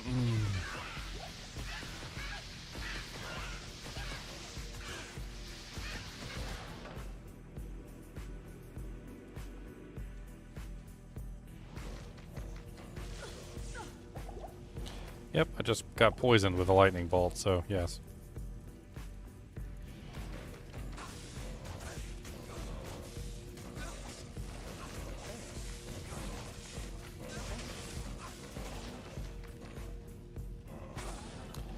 That amp is rough.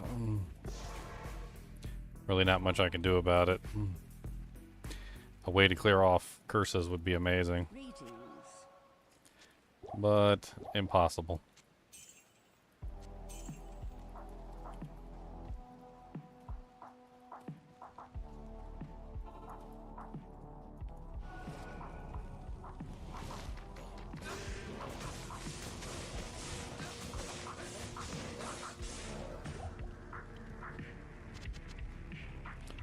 Alright, not bad. Managed to pull it off. Let's go ahead and clear his amp off now that the monster that was providing the amp is dead.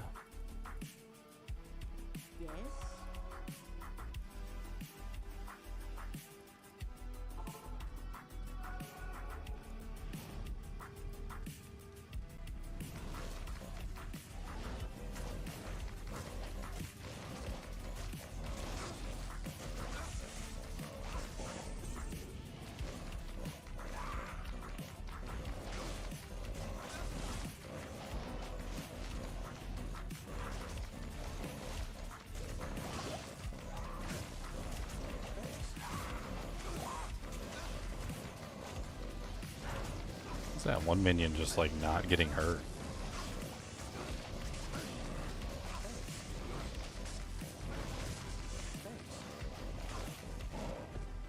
There we go.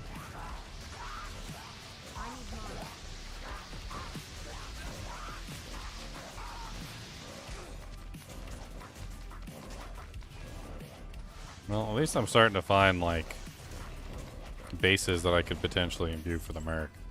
I mean, things like Balrog blades are dropping now. It's only going to keep getting better as I go forward. This slow, ridiculous pace is something to be lauded.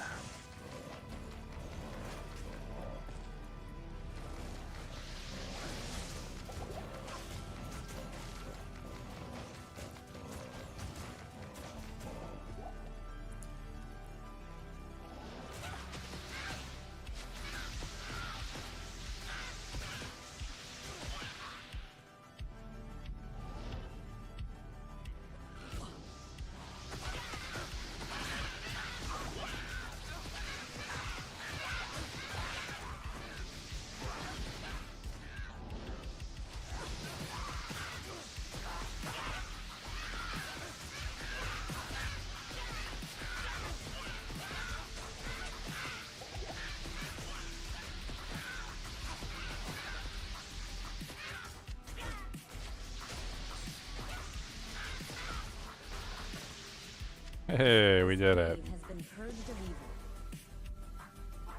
Skill point for me, doot doot. Got a skill point for me, doot doot doot doot doot doot doot doot doot doot.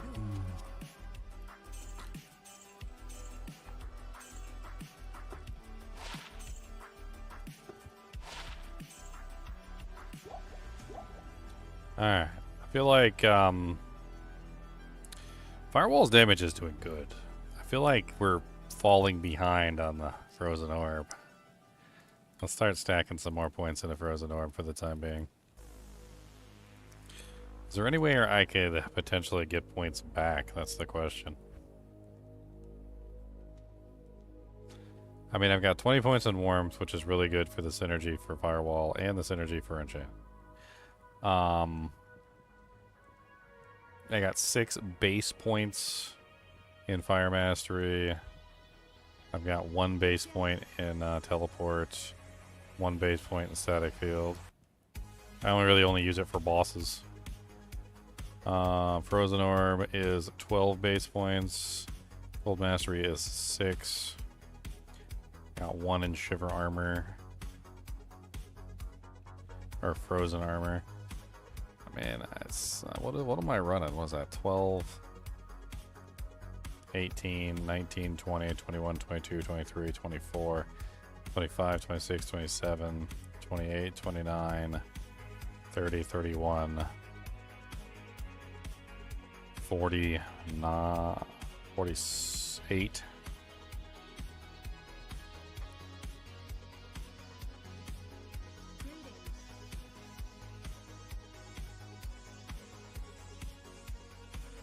$54,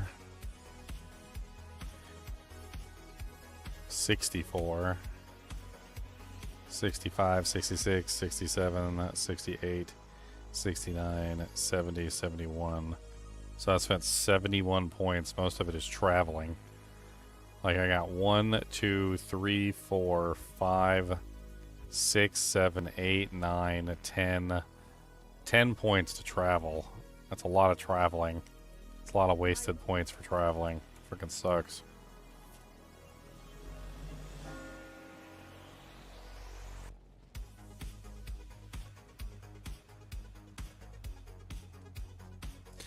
The enchant is really for the attack rating for the mercenary, so he's actually hitting the target. But granted, it's not giving a large enough attack rating, so I could potentially take those points and spend them somewhere else.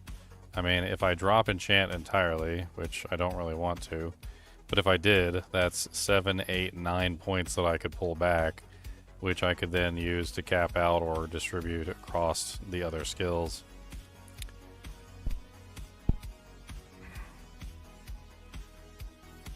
I mean, it's certainly something that is possible, but not necessarily like the best idea in the world. I don't know.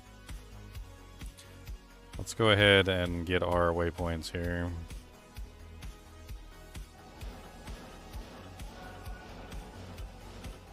One thing's for sure, as a fire character, I really need to get my butt out of this act.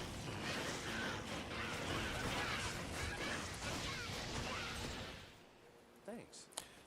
I don't know what that was, but I don't want to fight that.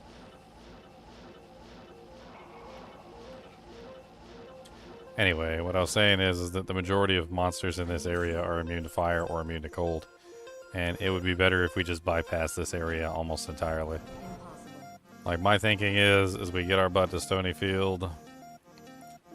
I mean, we probably should rescue Kane, but not necessarily. Like, I feel like skipping a lot of these zones is good for us, just simply because there's just way too many fire and cold immunes in this zone, in all of these zones. I mean, granted, we can deal with any fire immune that's not cold immune, and any cold immune that's not fire immune, but the chances go up considerably the more, like, you have going on. Like, the more monsters that you got, the worse it gets. So, like, when you have a base resistance that's fire, or a base resistance that's immune to cold, it just gets worse and worse and worse from that point. More and more chance that you'll end up with double immunes in your negative favor. Like a brute that's fire enchanted, or a, you know, like a shaman that's cold enchanted, and so forth and so on.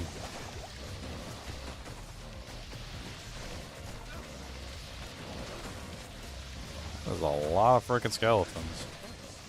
And zombies.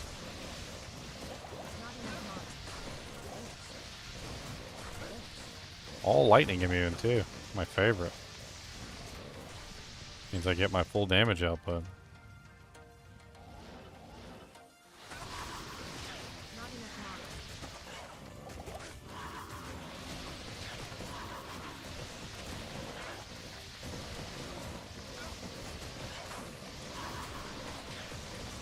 She summons them so fast.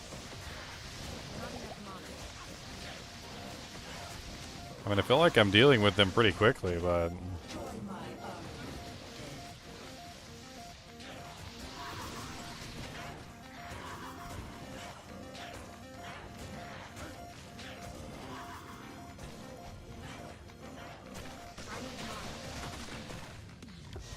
already out of mana pots.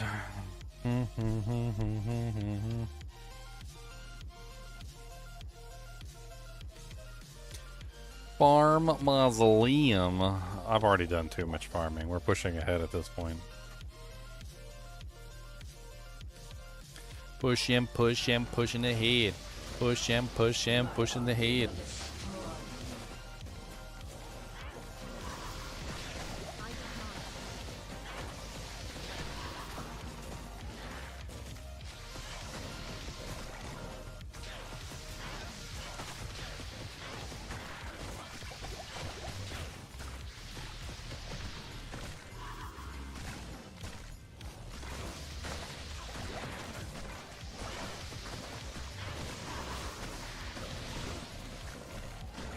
can hardly believe that you've defeated Blood Raven.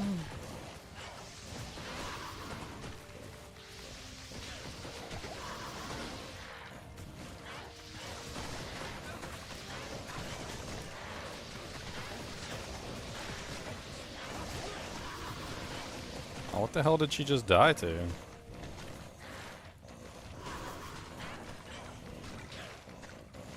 I mean, my Merc. What did my Merc just die to? Like, I don't even understand.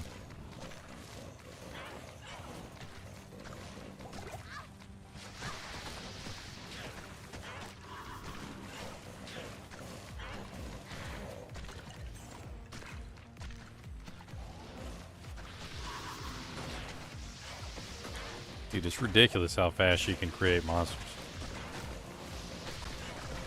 I mean, I can kill them, but she is creating them at a stupendous rate. Stupendous.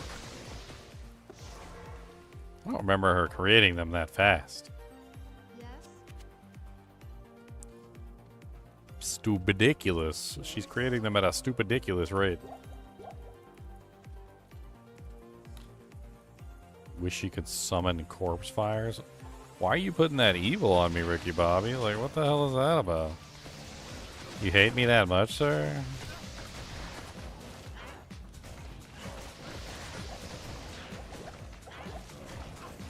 That's some serious level hate there. That's like blistering. It's on the blistering side.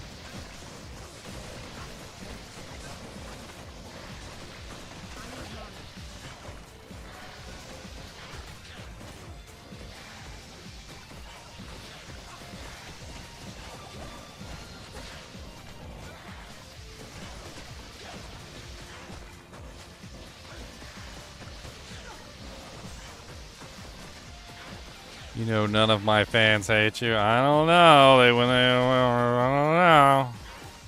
don't know. Reckless hate.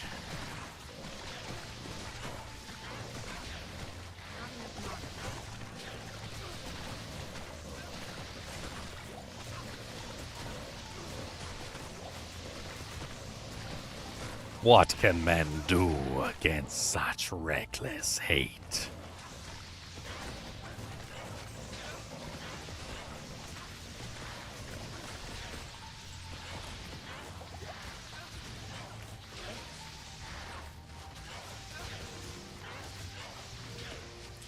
Man, I wish he stood still like that the whole time.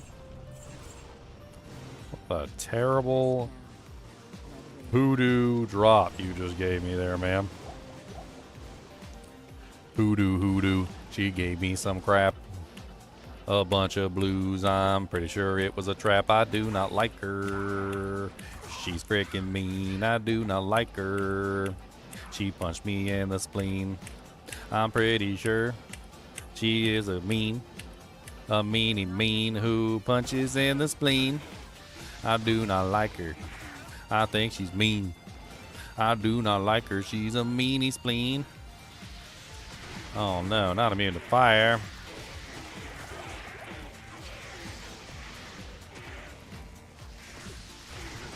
Meanie,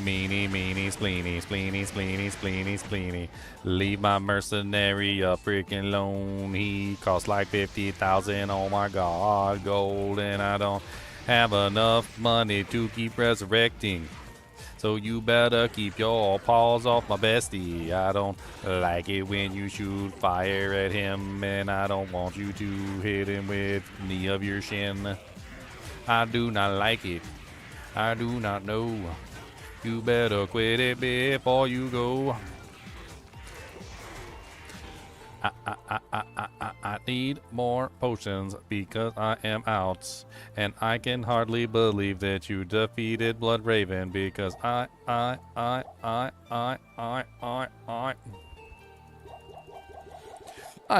believe that you've defeated Blood Raven. I can hardly believe that you've defeated Blood Raven. Though she was once my closest friend, I pray that her tortured spirit remains banished forever. You have earned my respect, stranger, and the allegiance of the rogue. Hate fans watch for real? Yeah, that's a real thing. 100% a real thing. Hate fans are real, my friend. Hate fans are real.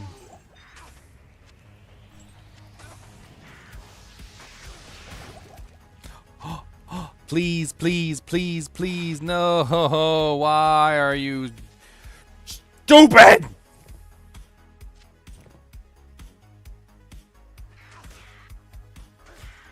Poopy, poopy, poopy, stupid, infernal sign. I wanted in a Rothas coil, it would have been mine, but that a stupid infernal sign said, no, you're not getting this item, it's for the moes. And I don't really think that they like me because they keep giving me everything I don't want to see. But I just found a Saigon's belt and I'm still not very happy. This is rude. Rude, rude attitude. Rude, rude attitude. Saigon's belt is okay, I guess it's alright. But it doesn't have what I need in a fight.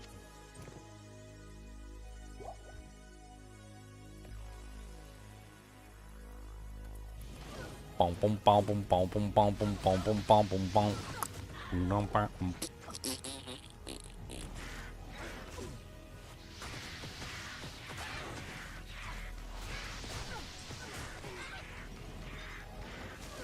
The champions are got. Champion Dark Archer is trying to kill my man. He's trying to hit him right in his underhanded wiener. Underhanded wiener. You don't even know. Power of the underhand. It's a power you don't understand. No, you don't understand. Power of the underhand.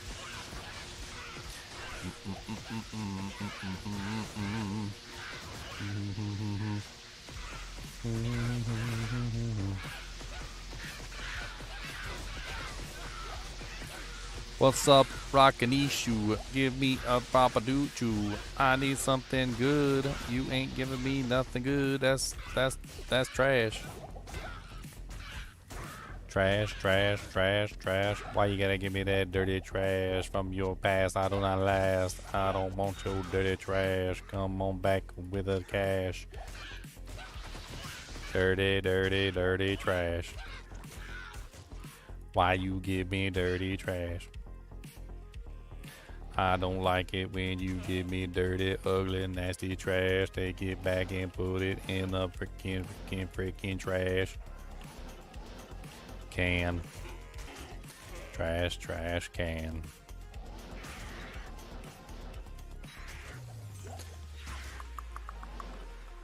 Where is the waypoint? That is what I want. Where is the waypoint? I'm going for a jaunt. We found the waypoint and now we telly through all the way to the dark wood. The dark wood. Ow. This is scary. I do not like this. Please don't eat me. Ooh, okay. I made it. Ladies and gentlemen, Garfield and friends.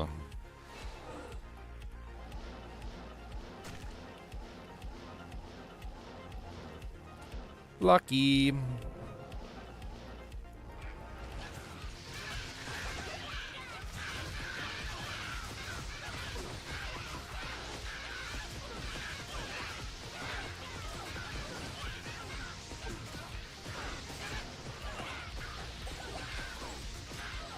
Favorite South Park episode? I mean, I haven't seen all of them. Admittedly, I haven't watched South Park since I was younger. It's been a little while. A couple stand out. The cat orgy one is pretty good. Mom, Kitty's being a dildo! No, not kidding. No, it's my chicken pot pot.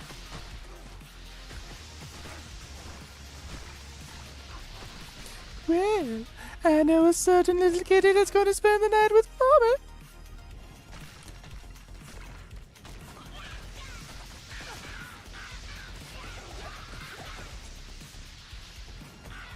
The cat orgy episode, it was hilarious. And then all the cats had an orgy in his house.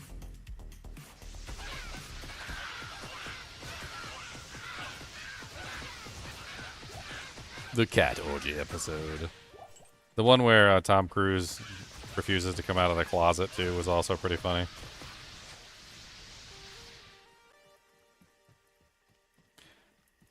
Then there was the horrible one where they crucified Eric Cartman on the cross like Jesus. And I remember my favorite line from that was he finally gets off the cross after like the entire episode, and he's like, "Screw you guys, I'm going home. Home. I mean, screw you guys, I'm going home. Home." And he messes up the direction.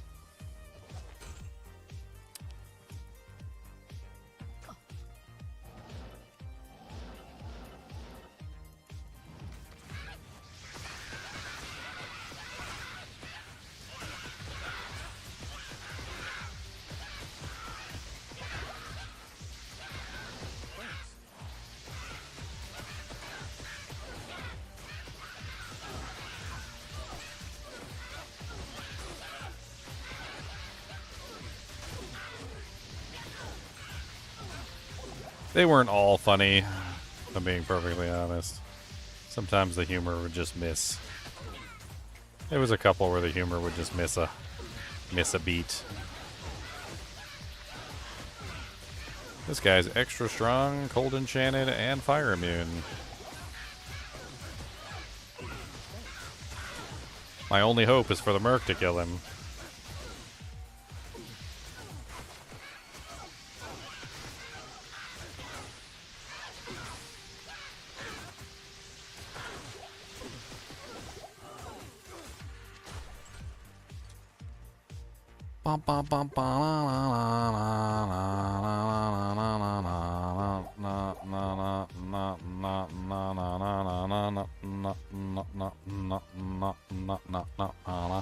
I just mean that some things weren't funny. That's what I mean. Like, I mean, you can joke about anything you want to, but that doesn't necessarily make it funny, right? Like, haha, your dad's dead.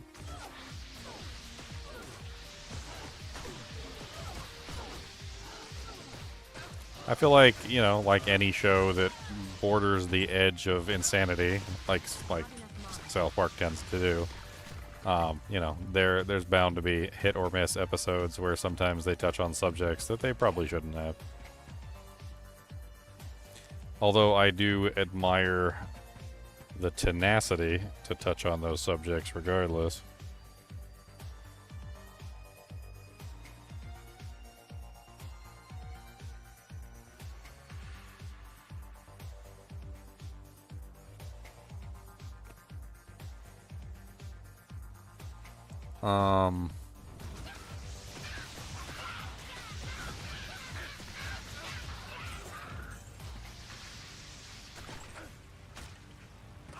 Where am I from? I'm from Virginia.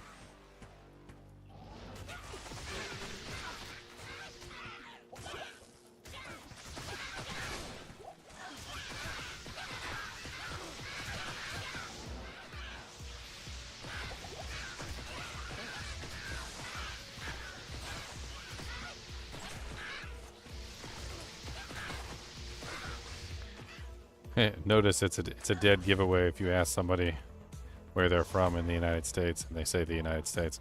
Nobody in the United States responds with USA. It's a dead giveaway.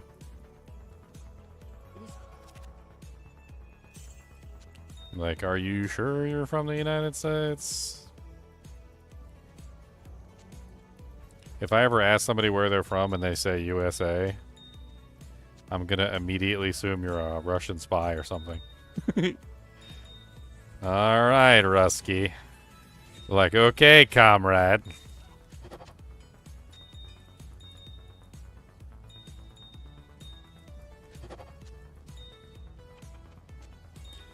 Comrade. Okay, comrade. Yeah. Comrade. Ah, yes. Comrade. It's okay, comrade. You do not have to fake it with me.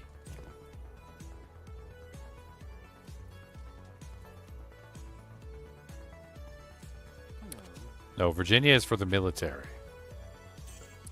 Virginia is for lovers is a funny saying, yes. However, Virginia is definitely for the military. There's more military in Virginia than there is just about anywhere else. Pretty sure in lieu of like a nuclear apocalypse ever happens, I'm pretty sure I'm just obliterated off the face of the planet at this point. I don't think this area is surviving. There's too many shipyards, like military bases, freaking like Coast Guard bases, naval academies, like all sorts of stuff all throughout this area. They nuking the crap out of Virginia, I hate to say it. Virginia go bye-bye.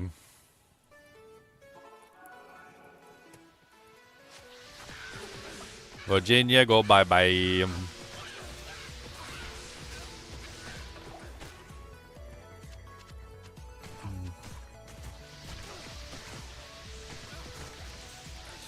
And then you got all the ones in North Carolina, too, just down the way. See, what they're going to try to do is they're going to try to hit, like, one of those, like, all-in-one deals where they get, like, you know, try and center the nuke just right, where they hit, like, everything all in one big blast. Or maybe just lob, like, 7 or 8 over here. I mean, whatever, I guess.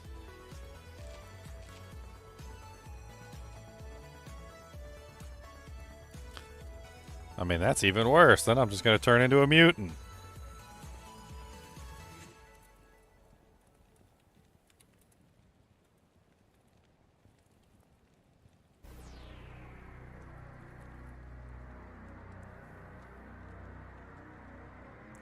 Let me give you an idea here, okay?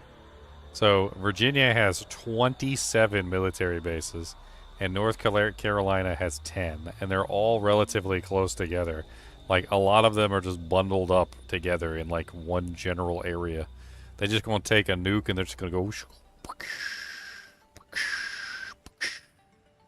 And they're just going to blow all this stuff up right here. We're just going to... The whole area right here is just going to get, like, imploded. And then not only that... But there are also shipyards. So, like, shipyards that are not even related to the military. Like, if you look at the shipyards in Virginia, like, there's the Newport News shipyard, the Norfolk Naval Shipyard. There's also a shipyard here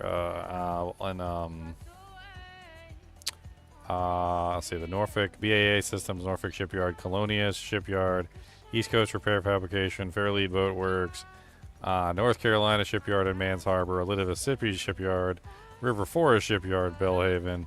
The Newport News Shipyard is one of the bigger ones. Literally handles like aircraft carriers and all sorts of other stuff. Ba-boom, ba-boom. Boom, boom, boom, boom, boom, boom. Boom, boom, boom, boom, boom, boom.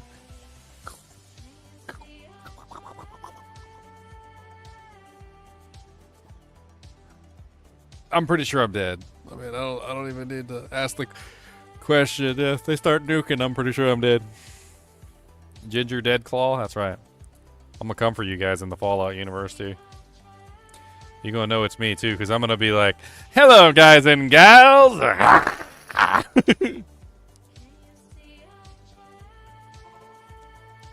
then I eat your face. I'll be a face eater for sure. Definitely a face eater. I'm a face eater. Those things are tasty. Faces are tasty.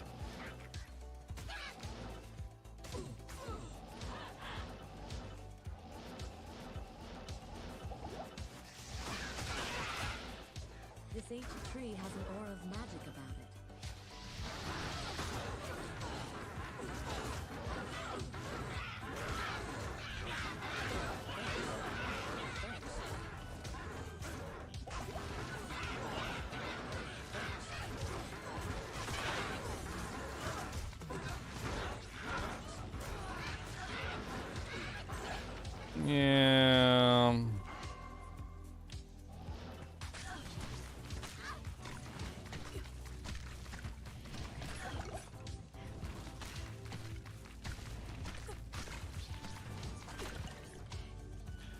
Yeah.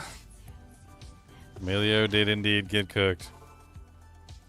Why 0 charms? They're not set items.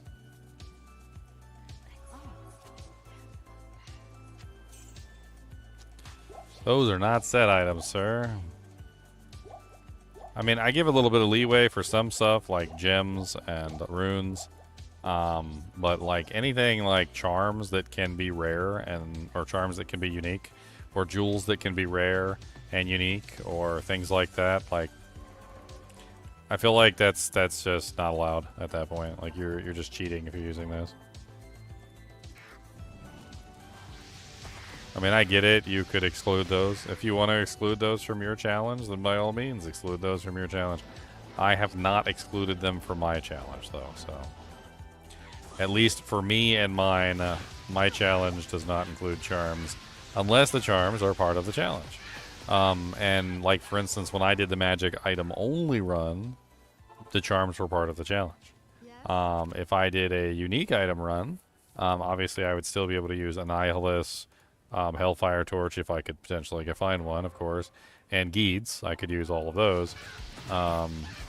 If I was doing, you know, like a unique challenge with jewels, I could do the facets, obviously. But, you know, like it basically comes down to the fact that those items actually exist in their other states. You know, it's not like charms are only magical. If the charms were only magical and that was it, then maybe. But they're not only magical. They're magical and unique. If jewels were only magical, then maybe. But jewels are magical, rare, and unique. And so forth and so on. So, like, I'm stuck.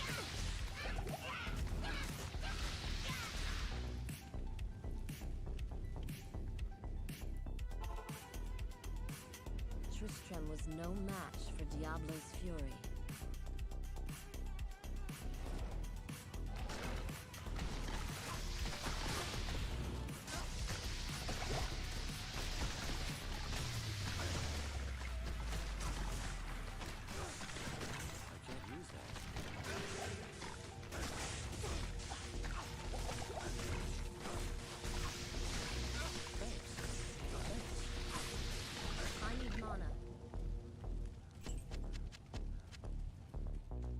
Boom, boom, boom.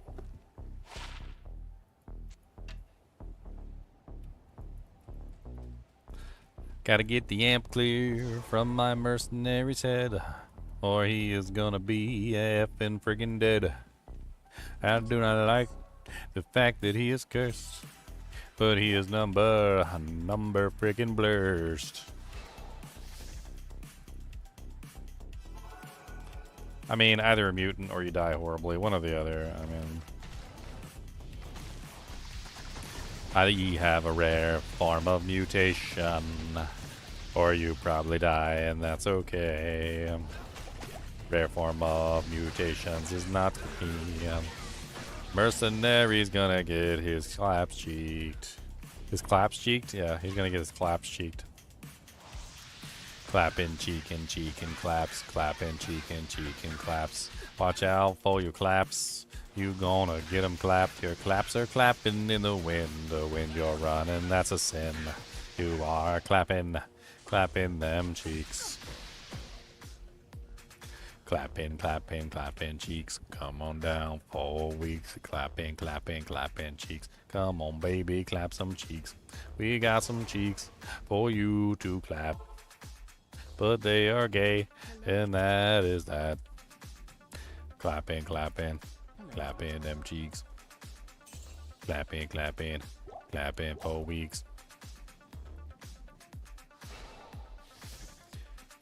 Alright, Mizan, we got time. Gonna hit them with the rhyme. Telly in and hold them down.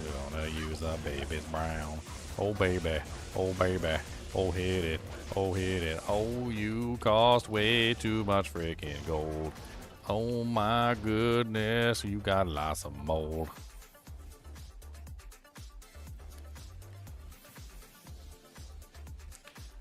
Yes, I had charms on magic because they are magic. That's right.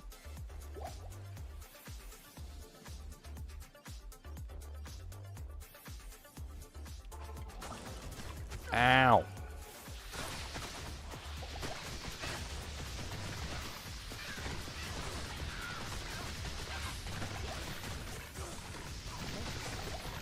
Dang it.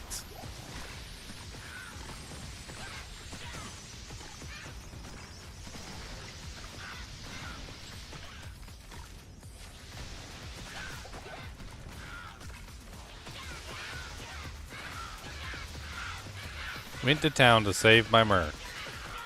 Mercs dies anyway.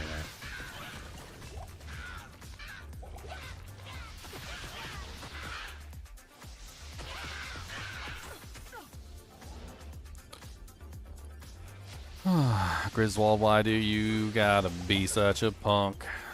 Griswold, why do you gotta be a punk? I don't like you, Griswold, your mama's a hoe. That's alright, I didn't even let you know. Griswold, your mama's a hoe. Griswold, she's a hoe. Mama, yo, she's a big old hoe. Don't you frickin' know. Ow, ow, ow.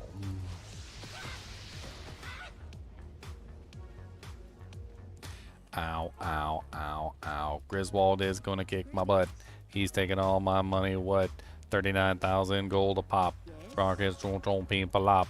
Gonna get some stuff to sell, cause I need to break the hell. Going to go anyway. Look at him, he's making me pay. He said, you don't have enough money for me. You're gonna have to resurrect so many times. You don't even have enough rhymes to cover how long it takes to be the mind. Wow, wow, wow, wow, wow, wow, wow. Wow, wow, wow, wow, wow, wow. Build it, build it, build it up. Take a big old giant cup, but shut your mouth. Oh, shut your mouth.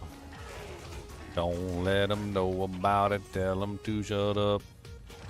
Get in here and attack that Falcro nest. Don't let them tell you what to do. You are the best.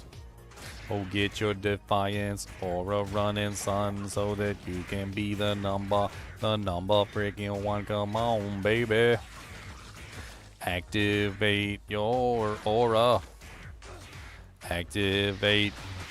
Don't let them do it to you that way raw. You gotta tell them what's going friggin' on. Oh, baby, baby. Baby, baby. Oh, baby, baby. Baby, baby. Do your best, do your best, do the rest.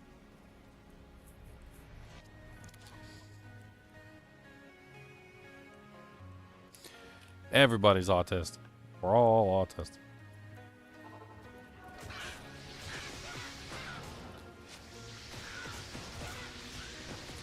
It's a rainbow scale.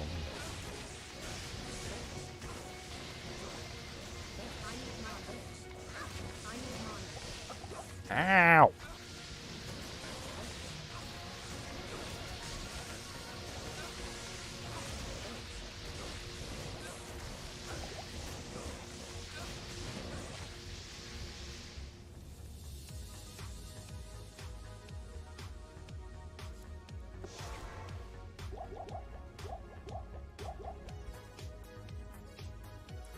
I mean, you're probably safest when you're like, if you're just not near any of the military bases at all. Yes?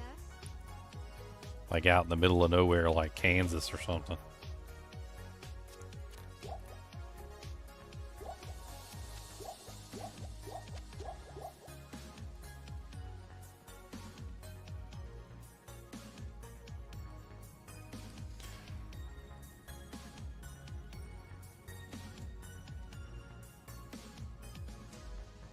Kansas.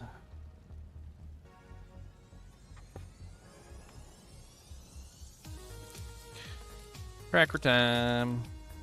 Cody, I got crackums and you's not getting none, 'cause you's always on my bed over there, son. And I'm not giving you no crackums, 'cause you's being bad. And I'm gonna eat all the crackums myself, and that's sad.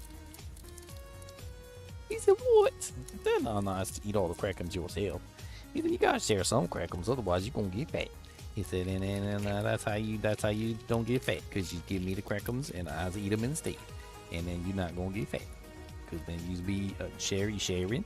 That's called the share diet, and the share diet means where you share stuff with your friends, and that way you don't get fat because you always share your food.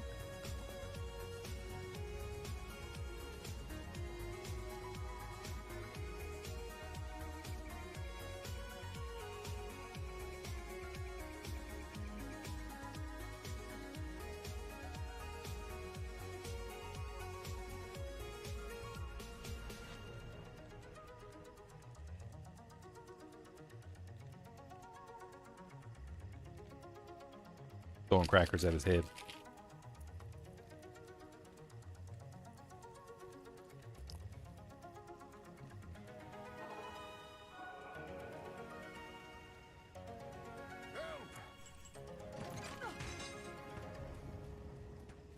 Deckard Cain, get to the rogue camp.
I don't know what I'm fighting for.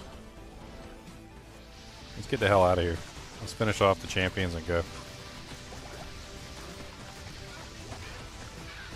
Venom Ward. Worth money at least.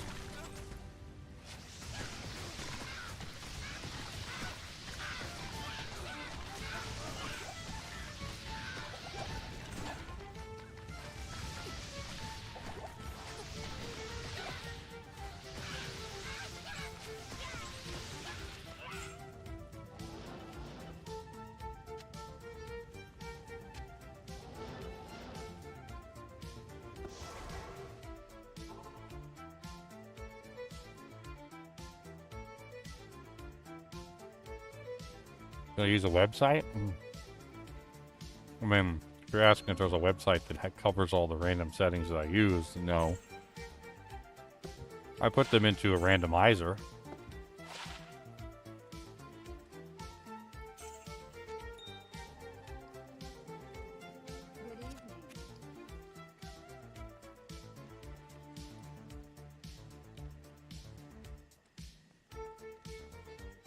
I just use Wheel of Names. Like that. Type it in. Shuffle it. Spin it.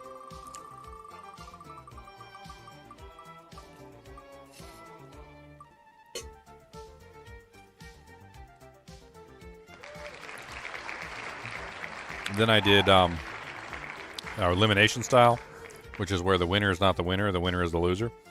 So you remove, and then you spin again. Elimination style is more fun. So every time you win one, it's eliminated. So, like, makes it more dramatic that way.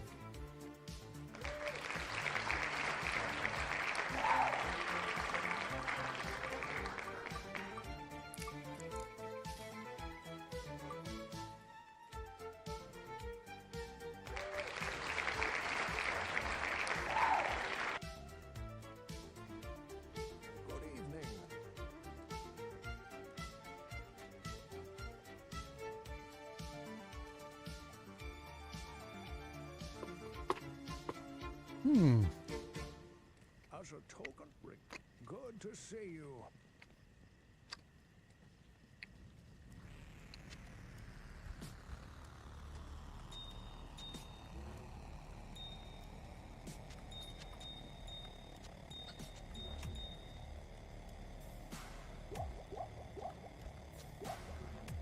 Yeah. We've shown we're more resilient than that, Agent.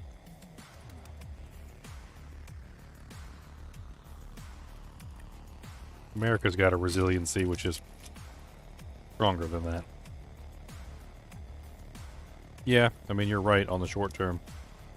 But the United States has shown a willingness to knuckle down under hardships and help each other out, do what needs to be done.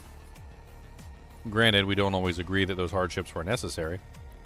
But you know, as long as like everyone agrees as a group that the hardship is something that needs to be withstood, like you'd be surprised what the United States is capable of.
There was magic here.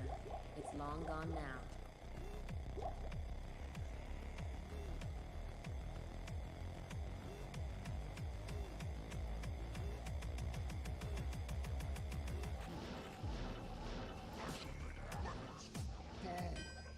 I hope the systems appreciate this thing.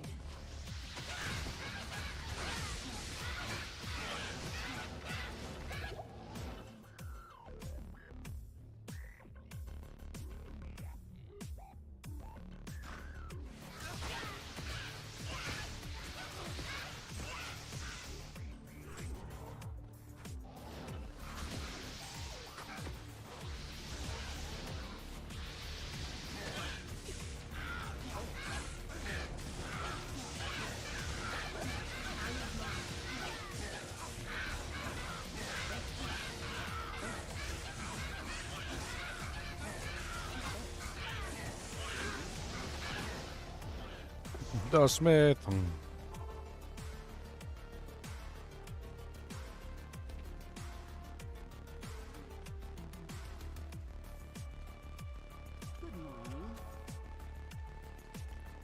Chernobyl wasn't a nuke.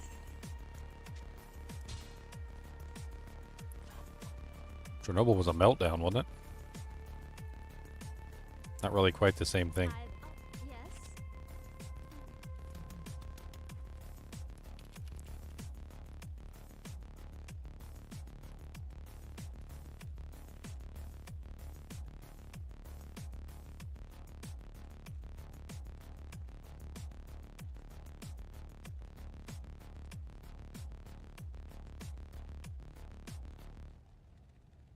Yeah, it's a meltdown.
So here's a kind of like a breakdown on what a core meltdown is. So a core damage accident is caused by the loss of sufficient cooling for the nuclear fuel within the reactor core. The reason we've been to several factors, yada yada yada yada. Where's the hold on? Kind of went past it. A core meltdown accident occurs when the heat generated by the nuclear reactor exceeds the heat removed by the cooling system to the point where at least one nuclear fuel element exceeds its melting point.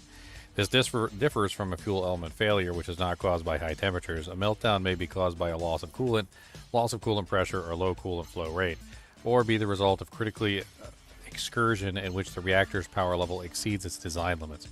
Once the fuel elements of a reactor begin to melt, the fuel cladding has been breached, and the nuclear fuel such as uranium, plutonium, or thorium, and fission products such as cesium-137, krypton-85, and iodine-133 within the fuel elements can leach out into the coolant. Subsequent failures can permit these radioisotopes to breach further layers of containment. Superheated steam and hot metal inside the core can lead to fuel-coolant interactions. Hydrogen explosions or steam hammer, any of which could destroy parts of the containment, and a meltdown is considered a very serious because of the potential radioactive materials to breach all containment and escape, or be released into the environment, resulting in a radioactive contamination and fallout, and potentially leading to radiation poisoning of people and animals nearby. Basically, like, a meltdown is not actually an explosion, like a nuclear bomb. Like, that's not how it works. Sometimes you get a steam explosion, but that's not really quite the same thing. It's basically the breach of the reactor so that the radioactive elements that are within the reactor start to leak out, usually infected into the coolant or into the air itself, as it basically, like, falls on everything around it. It's not the same as a nuclear explosion at all. Nuclear explosion would probably be much worse than a meltdown in most scenarios. So, like, using Chernobyl as an example I don't think is a good idea. Because, yes, while Chernobyl has a large amount of radioactivity, like, this type of thing doesn't produce the same type of, like, X-rays and gamma rays and all sorts of other things that a nuclear explosion does. Like, there's a certain radius where literally if you're within it with a nuclear bomb, like, you're just gone. Like, it just disintegrates you off the face of the planet. Like, there's essentially a list of, like, radiation waves that the nuclear bombs create, and anything within, like, a certain radius is just, like, vaporized by certain types of radiation. Like, you know, you're not even going to feel it. You're just going to be gone.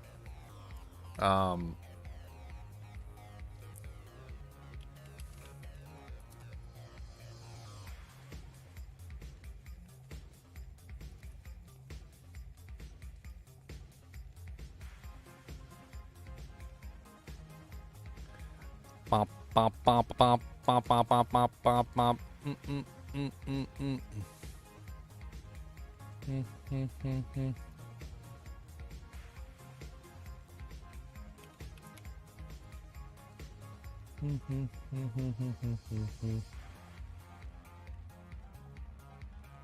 So here's an example.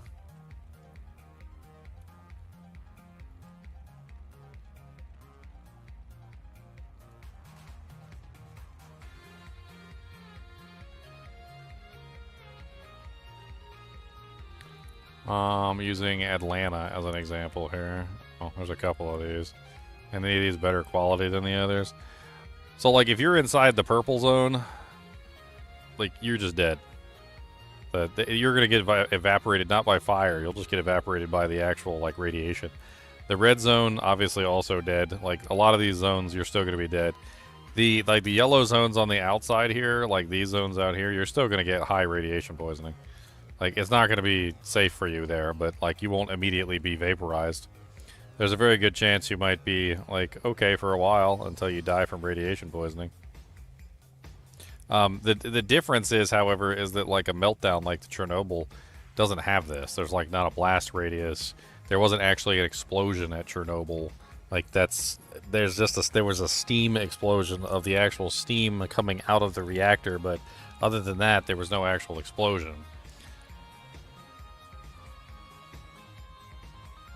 The reason why Chernobyl lasts so long is because it's literally the actual elements are there.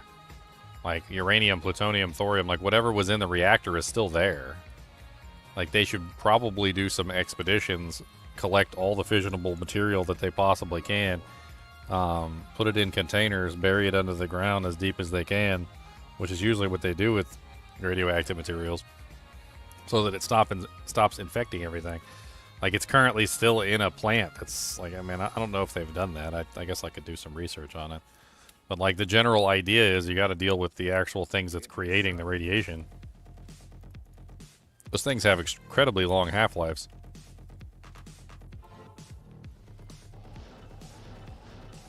Oh yeah, I was fighting the Smith. Time to send a robot.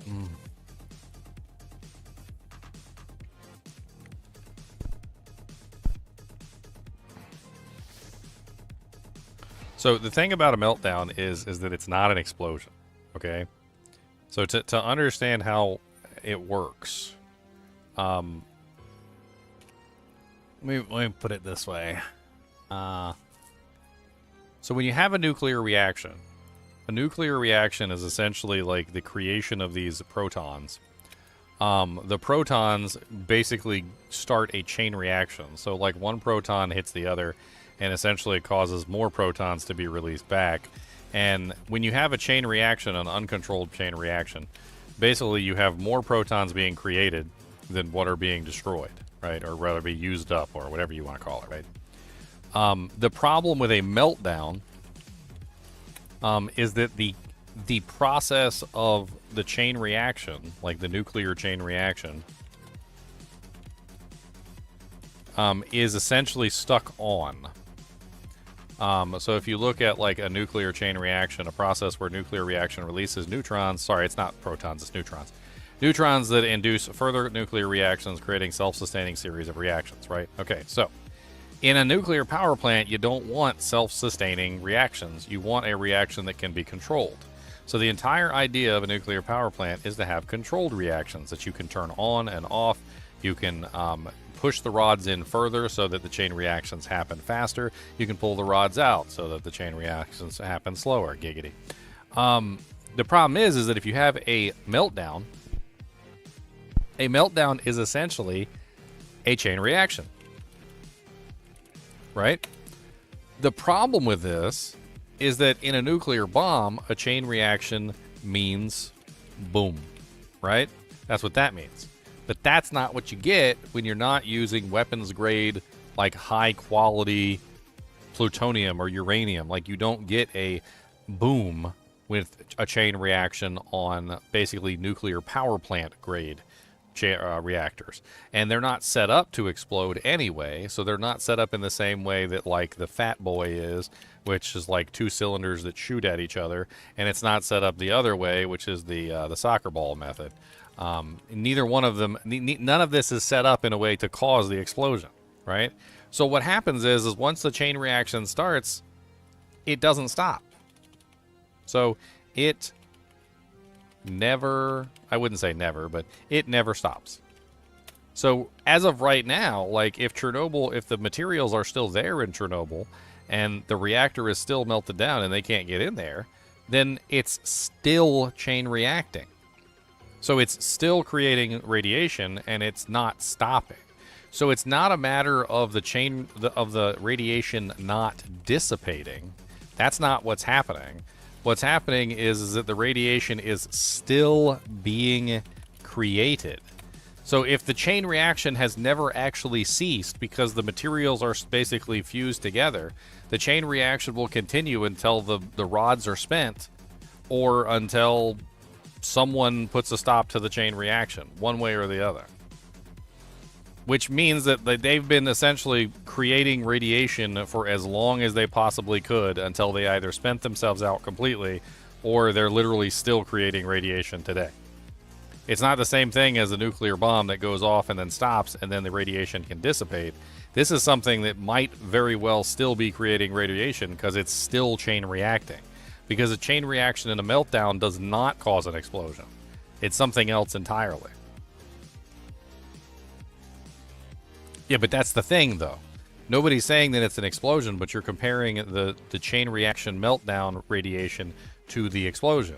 You're saying, like, well, Chernobyl still has radiation after all these, years and, blah, blah, blah. But the thing is like, the radiation at Chernobyl hasn't had a chance to dissipate because the chain reaction is still ongoing. You could compare the two if the chain reaction had stopped.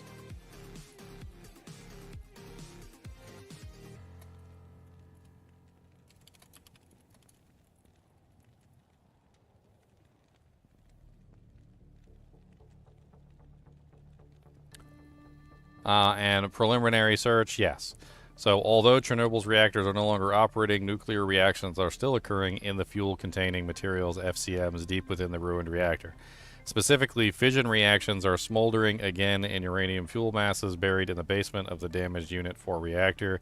These reactions are not at the level of a chain reaction that could cause another explosion, but they are producing neutrons, which indicates ongoing fission.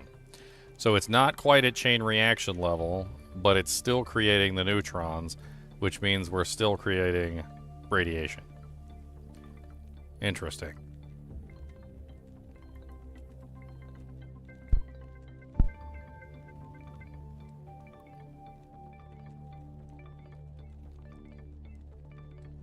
Yeah, it's not like it can dissipate. For us to know if it could dissipate, we would need to turn off the reactors. And as you said, they don't seem to have the ability to turn off the reactors, so the meltdown is unfortunately still ongoing, or rather the fission is still ongoing. Let's use fission. Fission is a better word.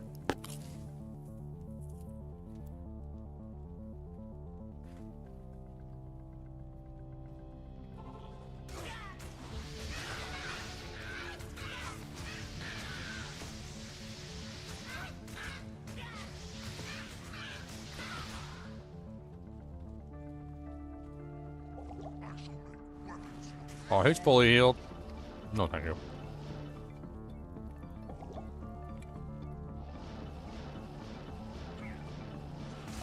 Oh, God. Oh, God.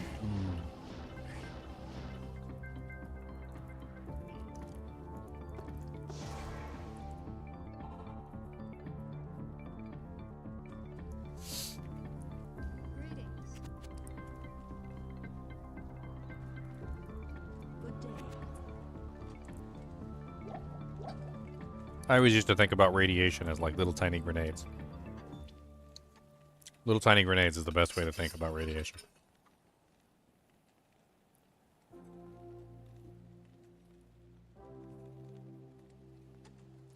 How small are the grenades? Atom-sized.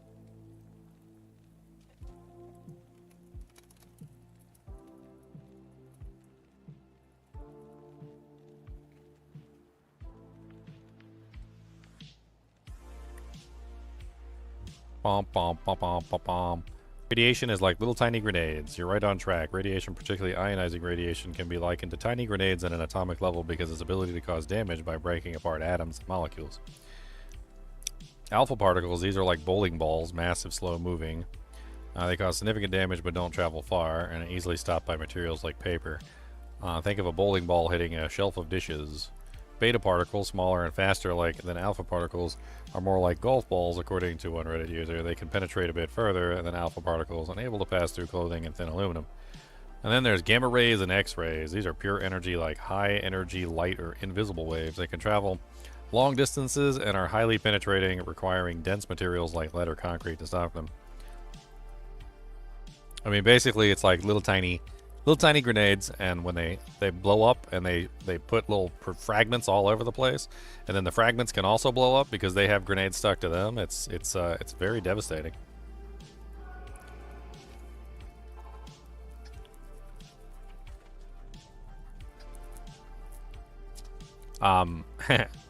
Let's do the question. So this is a question that if you have a radiation class,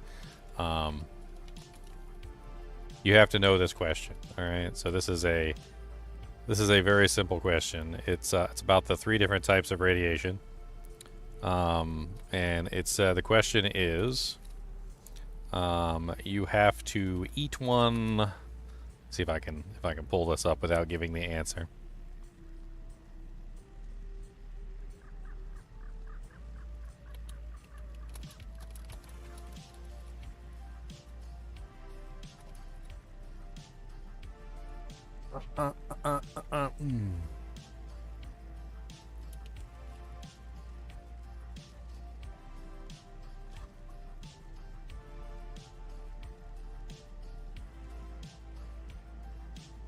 Radioactive cookies. Here it is.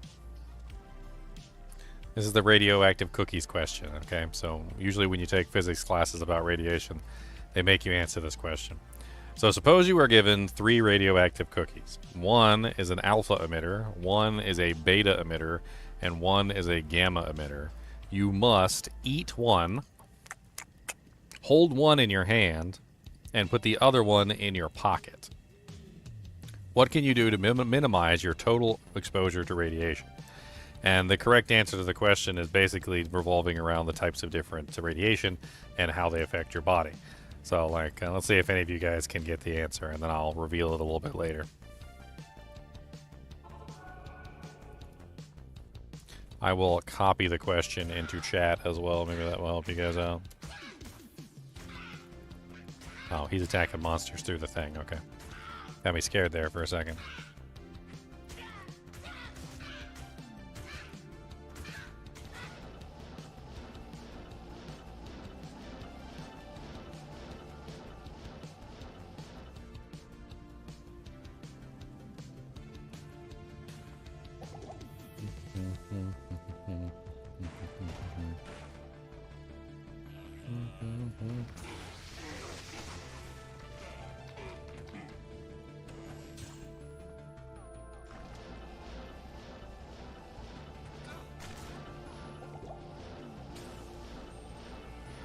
I already know the answer to this. I've actually done the test several times. I used to listen to a couple professors in my spare time when I was at work. One of them was Richard Mueller over at the California State University. He was the one that originally introduced me to this question. Even though he has no clue I exist, but he puts his his classes up on the web for people to download. It's pretty cool. Why's my face so itchy?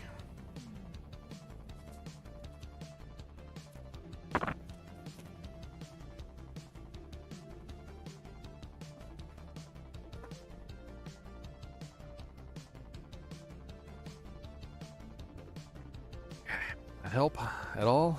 Make it worse?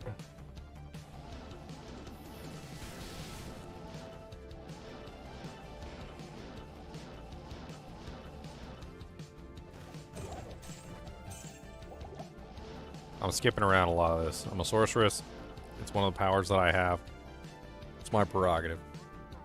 Teleporting is very dangerous and very scary with this character, but so be it. This place chills me to the bone.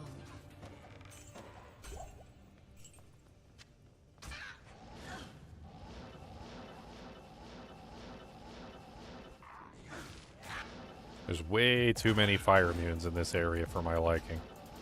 I want to get the hell out of this place. At least Act 2 is mainly filled with cold immune or lightning immunes. There's a lot of lightning immunes, poison immunes. You know, like there's some fizz immunes and whatnot, but like there's not as many fire immunes. There's a whole area with cold immunes, but those monsters are also weak to fire. So like I'm not entirely worried about those. Oh god. That was scary.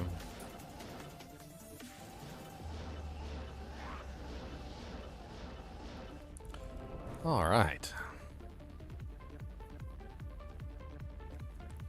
All right, you guys ready to see the answer? I see both of you guys who were talking about the radiation answered, so. All right, so let's look at the answer. So you eat the gamma, which that means that Supra, you're wrong, and Agent got that one correct. You hold the alpha.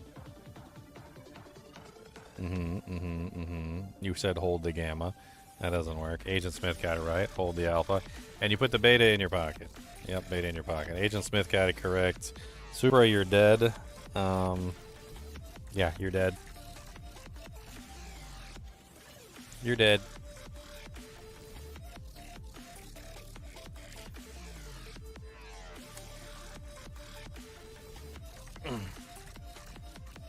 Supra's dead. Agent Smith is not. Thank you for playing radiation games.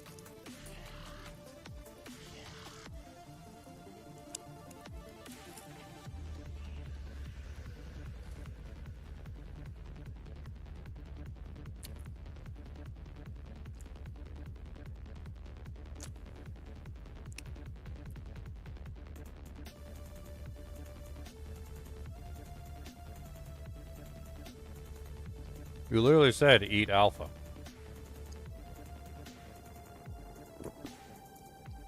Don't be a poor sport.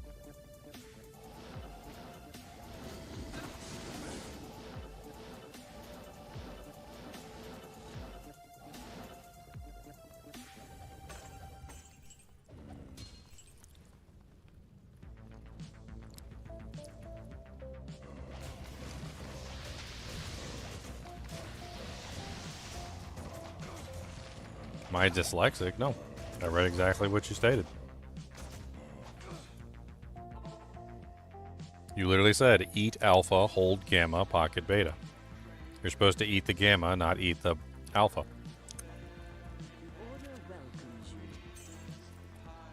Read the solution again.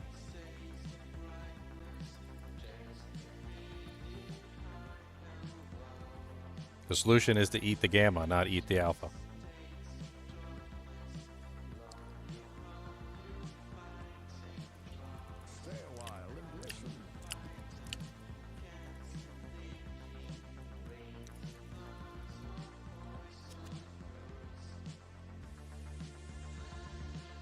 Were there any issues with my magic arrows on?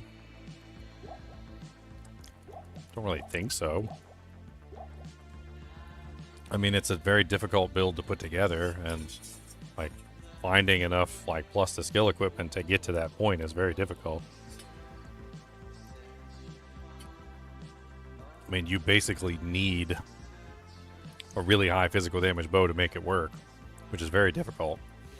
And you need all the plus the skills that you can possibly get to make that build work, which is like I think you have to get the magic arrow to 49, I believe, is the magic level. I mean, I have a weapon for my mercenary. It's not like the best in the world, but it's a weapon. I'm basically trying to like skip everything at this particular point because I don't want to fight all these fire immunes in here. There's like 10 trillion million fire immunes in this particular area. Sorceress prerogative, I get to skip targets. Not my personal playstyle, but Sorceress has always been one of those characters that skips around. I mean, that's what she's always done. She's never been a you know, like a stick-to-it kind of a character that, like, kills everything that she fights. It's one of the reasons why I don't like the Sorceress.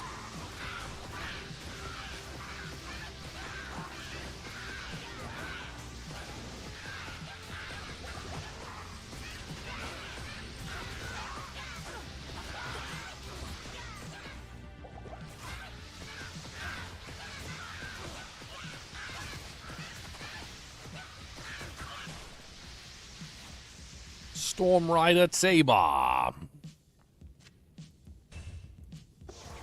Well, I I know my mercenary's not going to be able to survive this one. It's going to be rough. Don't know what to do exactly. Except for die. Horribly and painfully.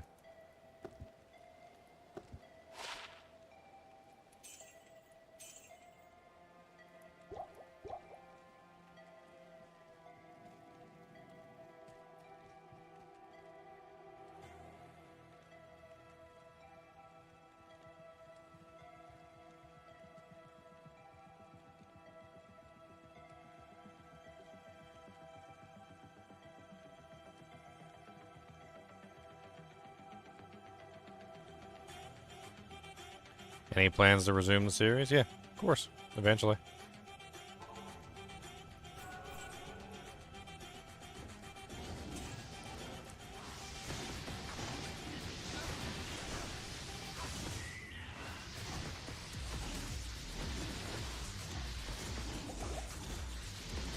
I mean, it hasn't really been as popular as I would like. There is that. But I also, you know, I'm not a quitter, so I'll probably end up finishing it. I've been busy, that's all. I mean, if you'd like to unbusy me, I could certainly use $1 million. If you give me enough money, I can just sit here all day and make videos and not worry about it. $1 million, please. $1 million? Just $1 million. I will be a good person and spend it wisely.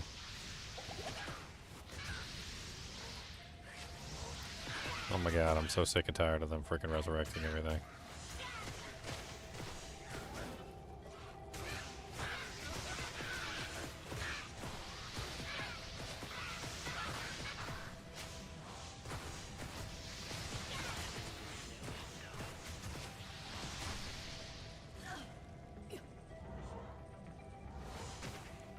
It's like, it's never ending. It's a freaking curse.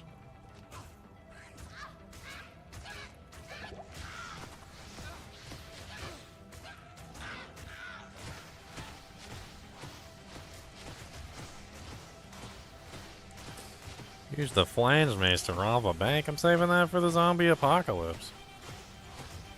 Then it's gonna get taken away, and then when the zombie apocalypse happens, I won't have a freaking zombie apocalypse weapon. They'll be holding it for evidence forever, even after the zombie apocalypse occurs. Be like, oh no, we can't give you back your zombie apocalypse weapon. That would be too much.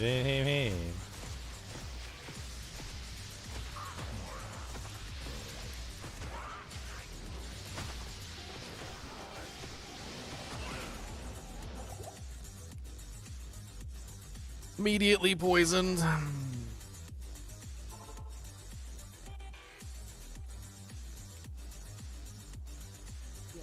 Poison, poison, poison. Poison, poison, poison.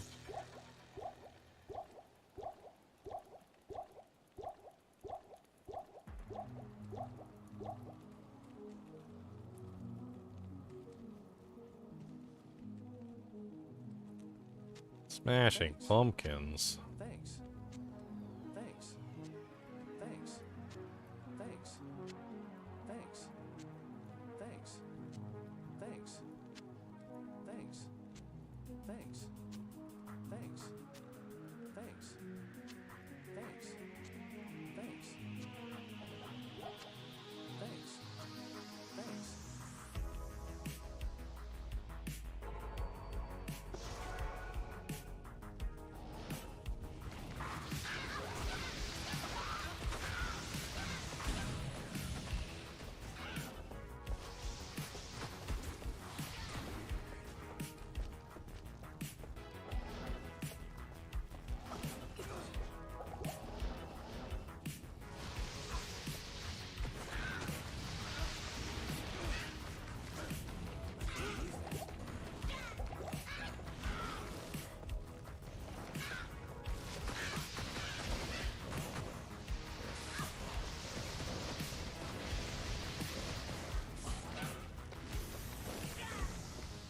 Everything else in here is immune to fire, but she's not.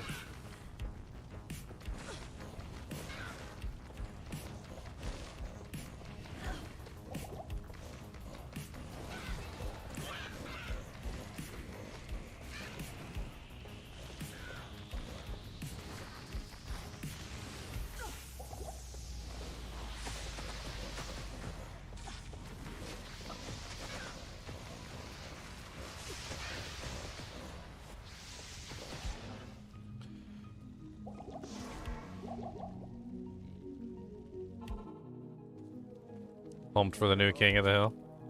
Good day. Greetings. It had some funny bits in it. It did.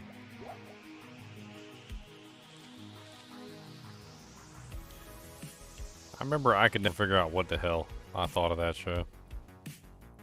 Like, I legit couldn't figure out what the hell that show was about.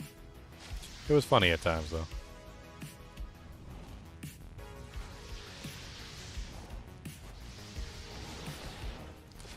Such a weird show.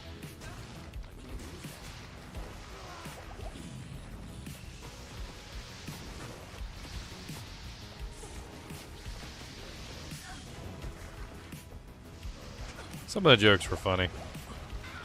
Some of the jokes I really didn't like.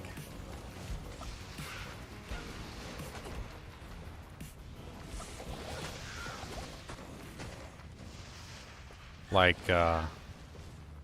for instance, just one of the running jokes in the show that I really didn't enjoy was the running joke that what's his name's wife was cheating on him with the Indian. It's a little I don't know. Just felt kind of bad for the guy.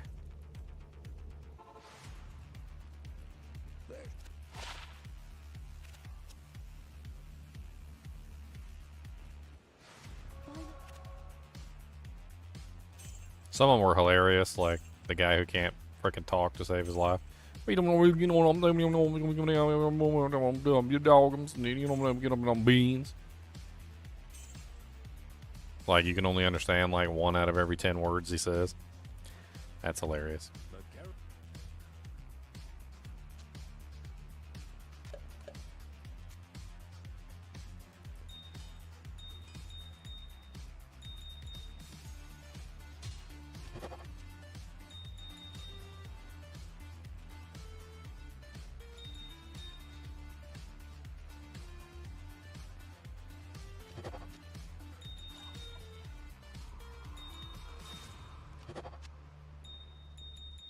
I gotta say, like, also, I love dumb movies. Like, so let me just get this out of the way and throw my resume out there. Like I've watched some dumb movies before, and I like dumb movies. Like, you know, like we were talking about Austin Powers movies earlier, right? Like, that's a dumb movie. It's pretty dumb. It's pretty on the high end of dumb, right? But like, Bobby is a whole different kind of dumb. I don't know. Bobby is special. He is a special boy, and like, I didn't find a lot of the stuff with him funny because he was just that dumb. Like, he was really, really, like, just on the really dumb side of dumb. Like, the non-funny kind of dumb. Like there's, you know, like Family Guy. Why am I forgetting his name? Brian, Stewie, Louise, Peter, Griffin. Why am I forgetting his name? Chris. Yeah, there's Chris level dumb, and he's kind of funny. Like, his dumb level is funny. Bobby's, I don't know. Like, Bobby was just, he was a little too. He was a very special individual. Like, is there actually something wrong with Bobby in the show? Like, is it a canon thing?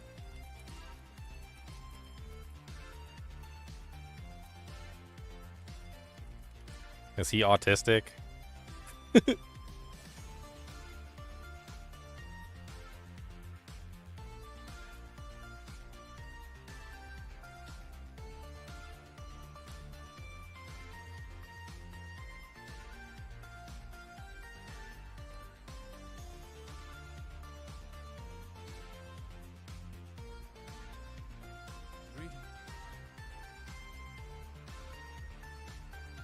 I don't think Bobby's awkward. No, I wouldn't say awkward. No.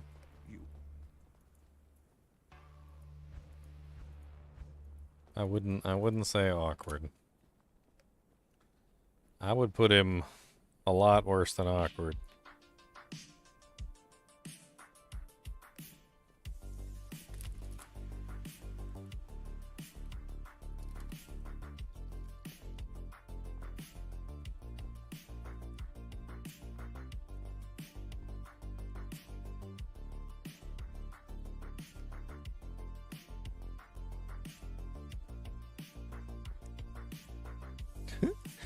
Like, some of his comments.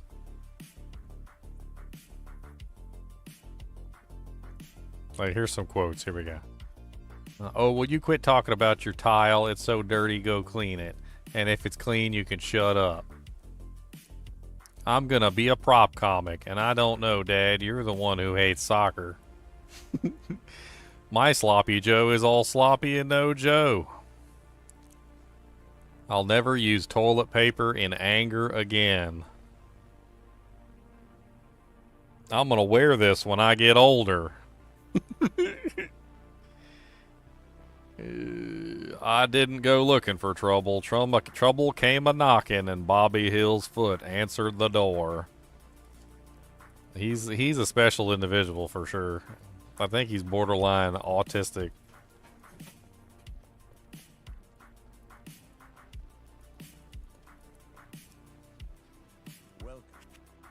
I think he is. Nut-shotting people left and right. I mean, yeah, basically.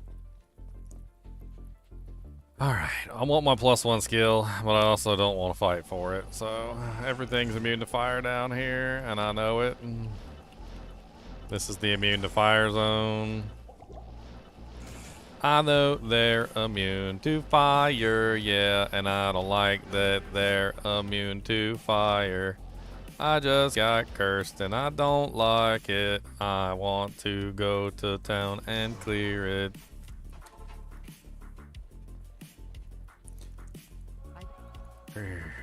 That's another problem with King of the Hill. A lot of the humor sounds like it came from a person who was like 80 years old. Like, you're just mad because you have a narrow urethra. I killed myself. Sounds like something my grandpa would joke about. Bless his heart, he's dead at this point.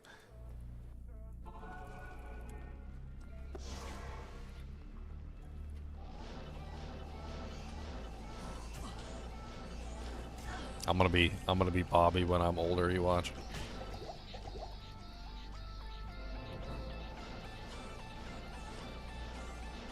Revenge of the Bobby.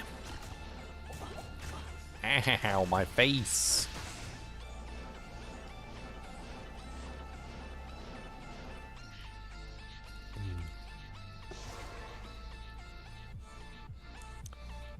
I like Idiocracy, and I like Office Space. I think they're both good shows.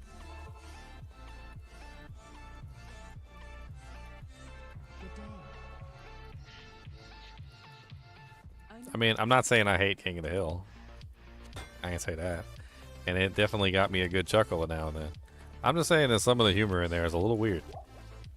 It's a little on the weird side. And you can't deny it. For as many good laughs you have while you're watching King of the Hill, there's a lot of weird ones too. There's a lot of weird moments where you're just like...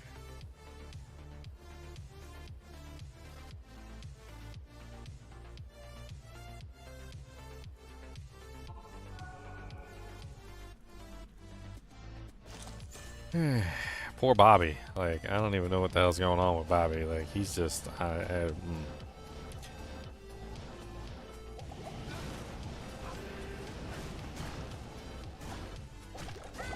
Well, there goes that life. Right down the drain. Down the drain, drain, right down the drain.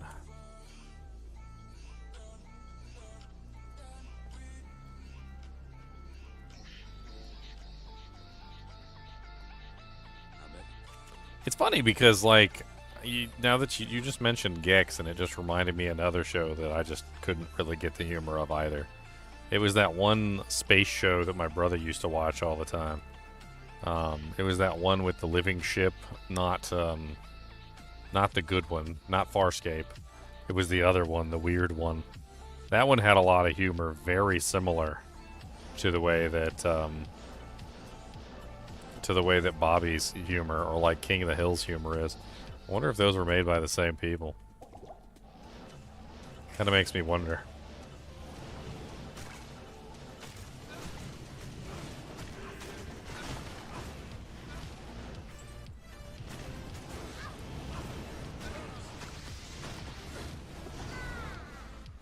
Well, this is going swimmingly. I think it's probably best if I just leave and come back. No, not tripping the rift.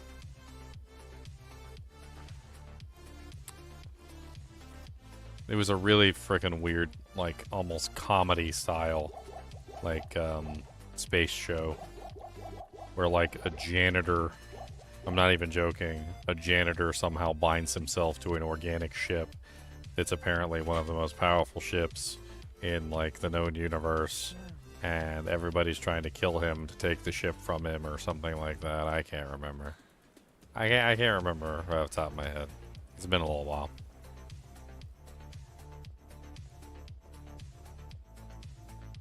Was it Lex? I think it might have been Lex. Does that sound familiar? Who goes there? Lex with 2 X's. Yes, it was Lex with 2 X's. That's it. Same weird style humor that was in this show that's in King of the Hill. Although even worse in this show. I couldn't stand this one. My brother likes it. I can't. I just can't watch it.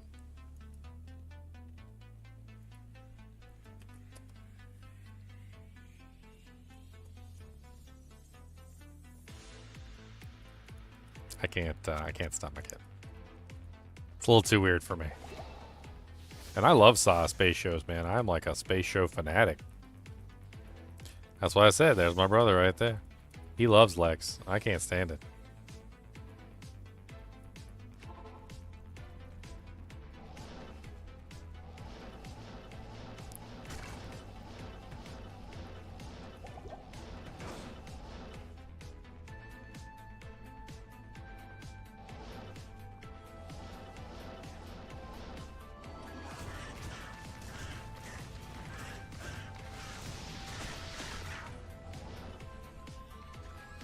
I don't know what the hell I'm gonna do with this frickin' boss. Like, I really don't. Cry in the corner.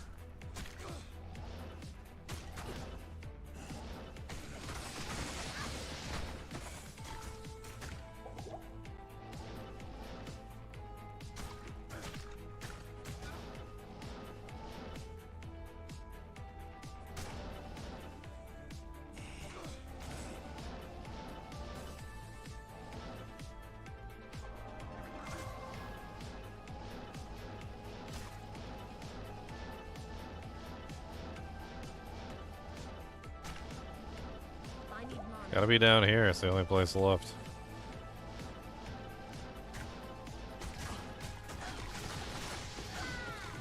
Well, I found it. I found it, guys! I found it! You see?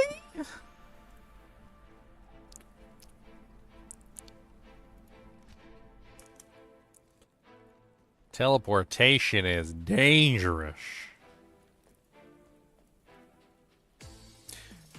How many siblings do I have? I have 3 older siblings.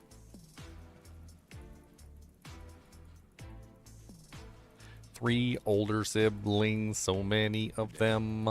3 older siblings hit you in the butt.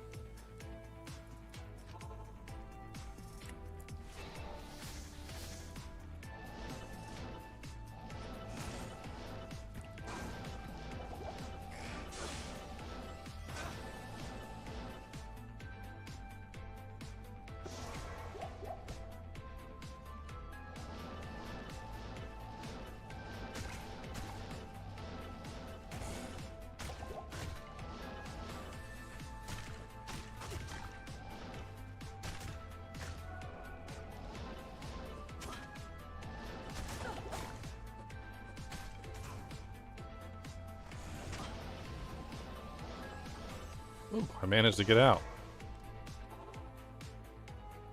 Nice.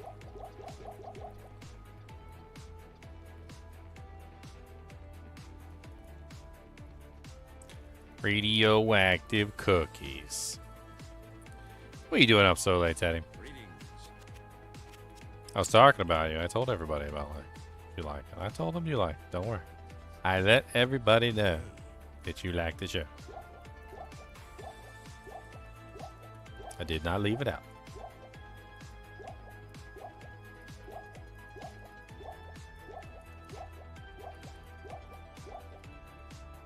would not dare. It is an honor to serve you.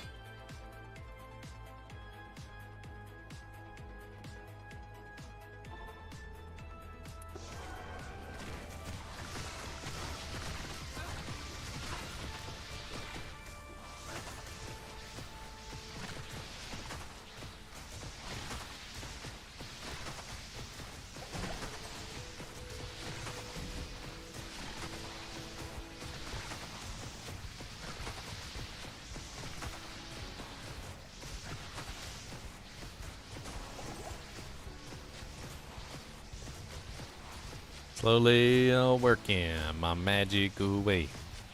Burning is going to die today. I'm gonna keep on firing all my shots, you see.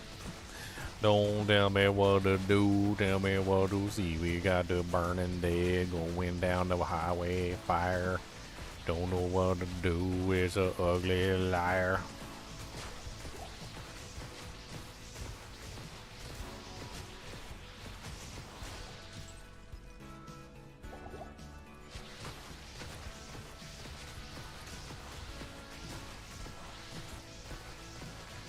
Gecko's going through insomnia? Oh no. That's why we gotta sing yes song. That's what it is. Gecko needs to sleep. Oh, needs to sleep. But he cannot sleep. He cannot peep. He wants to go to sleep, but he needs to inside. 'Cause his mind hamster is running for hiding spaces. In the darkness of the night he finds a hiding spot. Gonna take him down and let him all freaking rot. Are there any gloves that add druid skills? There's one pair of gloves that might add druid skills depending on the druid that you're playing. And that is Mage Fists, which give +1 to fire skills. Which would give you +1 to all the fire skills, including Fire Claw, Molten Boulder, Armageddon, etc., etc., etc.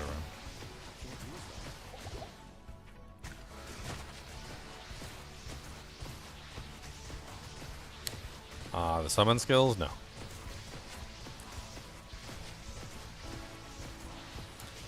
That would be the net.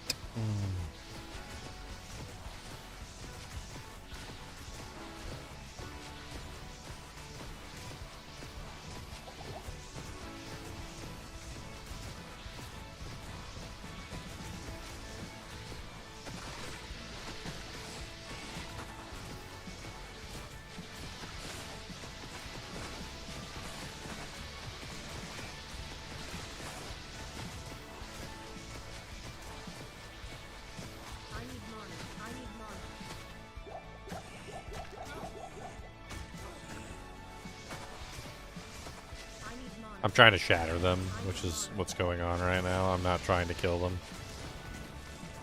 I want to make sure that they're shattered when they die. I'm trying to, like, slowly work my way in, shattering corpses as I go.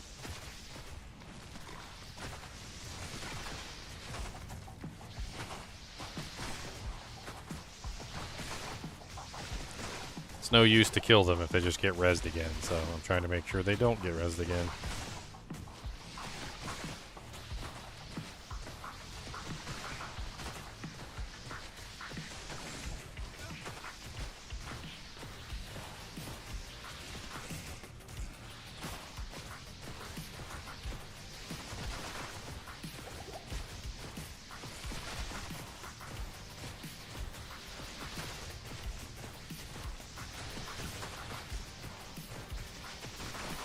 Come on. I just want my +1 skill point. Can I have my +1 skill point, please?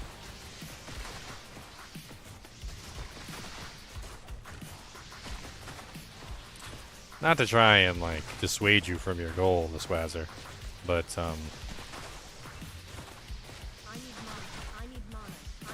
summoning druids are not exactly the particularly most powerful characters in the game. I would highly advise you do some sort of hybridization. Like, for instance, a summon druid with, say, like, 1 point in Fury, 1 point in Werewolf, one point in, you know, like lycanthropy. Maybe grab yourself a little bit of melee equipment, attack faster attack speed, a decent weapon that can actually dish out some damage. Like, it's not entirely unheard of for the summoned druid to get in there with his minions and start dishing out damage. In fact, you could use an Ethereal Zod and Reaper's Toll as your main weapon, or you could use an Ariok's Needle. It has +4 skills. That's also a pretty good option for like getting in there and actually attacking things.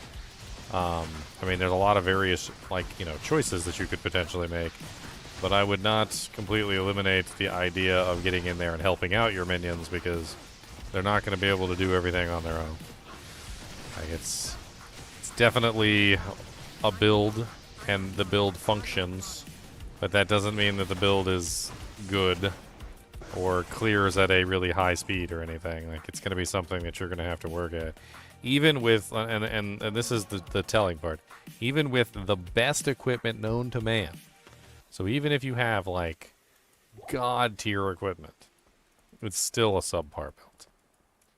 Like, it's still not going to be the most amazing build that you're going to play.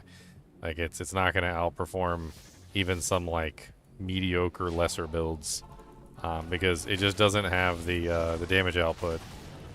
And even with optimal equipment, it still doesn't have the damage output. It's unfortunate. I know, because I've tried it. And I mean, yeah. You get disappointed. I mean, it works, and they're strong, and they'll slowly kill anything in the game. And if you are fine with crawling through the game at a very slow pace, I mean, you'll be fine. But if you hybridize and make yourself mildly useful, with the minions, mind you, you can create a pretty decent scenario where you're actually, you know, not useless. And then your minions are also useful. And then by combining your powers together, you know, by our powers combined, you can make a much more powerful character. Yeah, Shockwave is not really a good damage aspect. Like, hasn't been ever since they fixed the bug with it, and it wasn't before they fixed the bug with it either. It's mainly used just to stun the monsters, which makes them relatively passive so that they're not wailing on your minions, but other than, like, permal stunning things, the bear really doesn't have a lot going for it.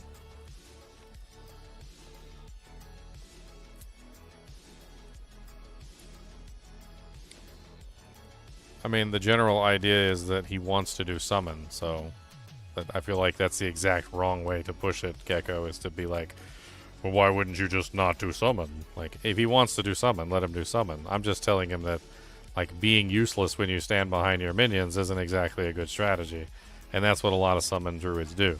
You're better off setting up your character so that your summons are very strong and you can support them in various ways. If you're not in there supporting them with, like, you know, amplified damage or decrepify or, you know, like melee damage, like crushing blow, open wounds, like, these things are basically mandatory for melee characters. It is next to impossible to make a melee character that doesn't have crushing blow, open wounds, and all those various other things. Like, once you put a melee character down without those things, you're gonna find out really quickly how slow everything dies. Crushing Blow helps bring down the monster's HP from really high amounts to low amounts so that you're within a killing radius.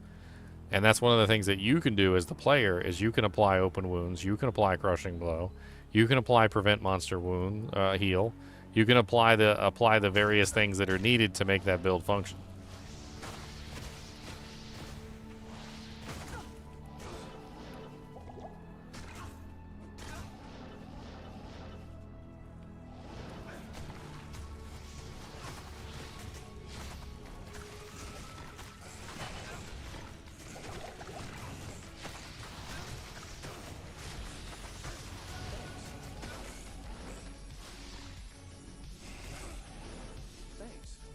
What the hell is he? Super poison? Super duper duper duper duper duper poison. Super duper duper duper duper duper poison.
I mean, yeah, you could use Witch Wild String to try and proc camp. You gotta get in there and swing it, though.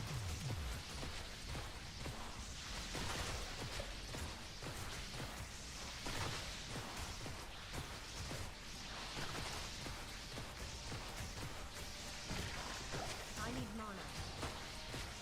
Not enough mana. Gotta get in there and swing it. I don't think it would necessarily be the most optimal weapon, but it certainly works.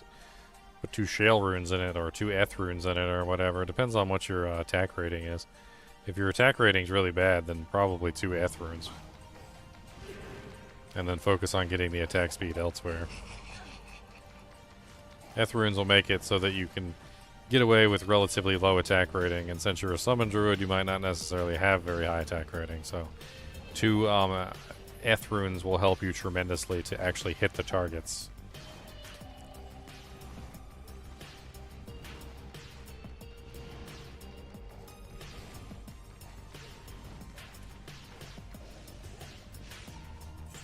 That was the longest, most boring Randomized. But I got my plus to skill, and that's all that matters. Suckers got my plus to skill, boy. Gonna hit you in the big toy. I don't care what you say no more. Come back and I'll hit you with the door. Oh, I ain't immune to lightning. And because of this, it's very, very frightening. In fact, my resistances suck. Don't know what to tell you, I'm out of luck. I'm gonna go cry in the corner. Because my reses are so bad, I'm a Jack Horner. Got myself some blue lip potions, cause I'm addicted to the potions. Don't tell me nothing, I'm going down. Gonna hit them all the way back to town. And I'm not immune to lightning. And there's evil monsters here and they are frightening.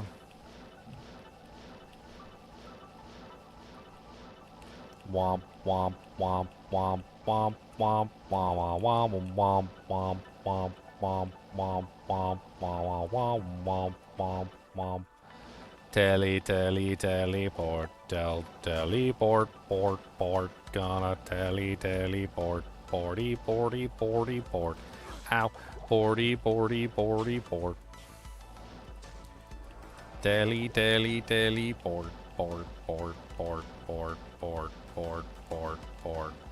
Teleport, port. Cause I found the Parasites, and I've got myself a maggot layer oasis. Now let's see if we can find a waypoint so we don't have to come back to the bay point.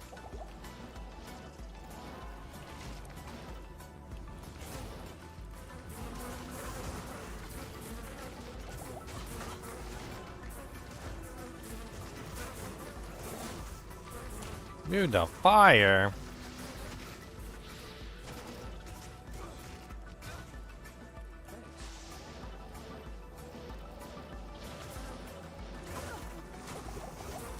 Ow, stop sucking out my soul. I need that for stuff, for soul-related things.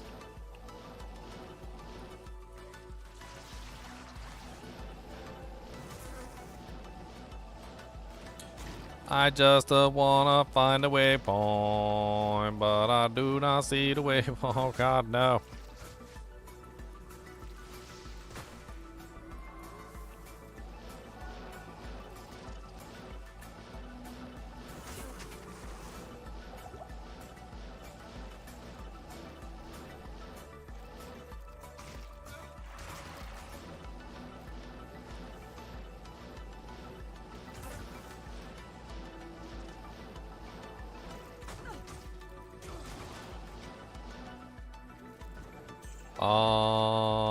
I don't know where waypoint is. There's a lot of scary beetles down there. I don't like it.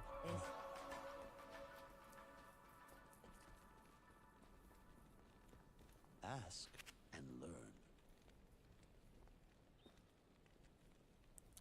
learn.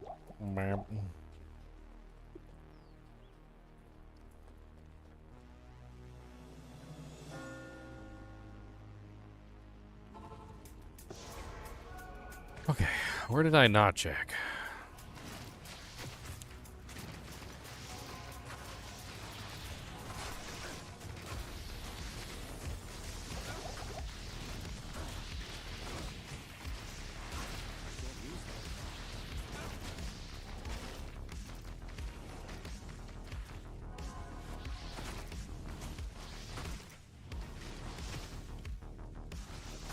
I wonder if unsynergized, like, Ice Blast would be decent enough damage to actually, like, use instead of Frozen Orb.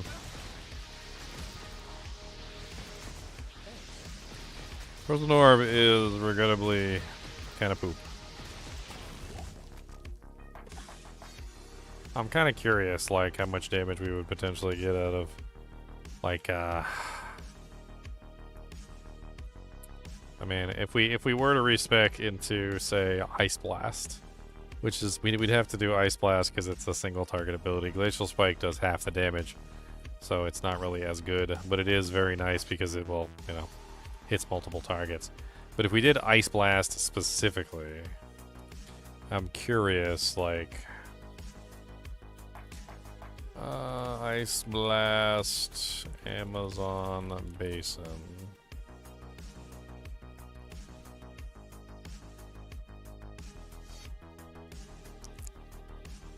So assuming level 21, because we only have +1 to skill,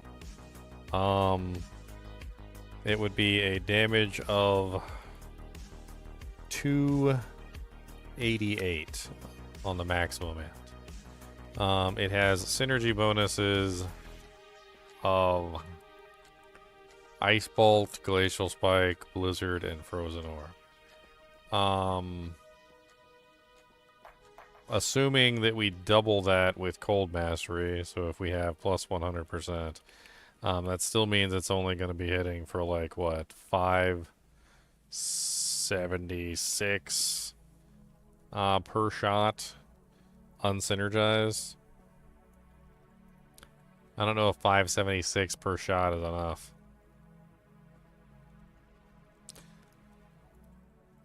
What's the damage on Frozen Orb?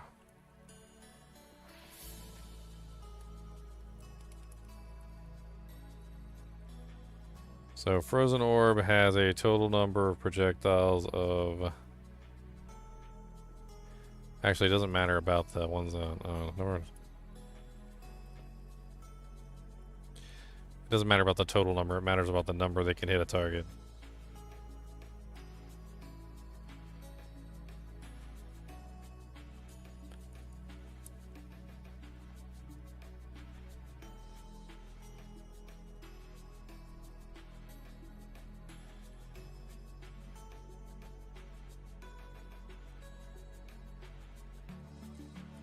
Let's assume, I mean, it looks like it's in between.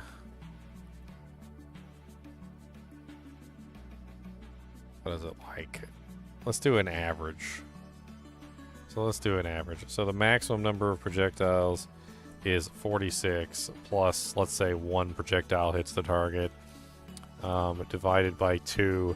So an average of 23 point, so we'll round it down to 23. So an average of 23 projectiles hits the target at 184 damage, so 23 times 184, 4,232. It's still way higher than Ice Blast. And I just don't know. Well, I'll be right back. Hoopus interruptus.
Explosive?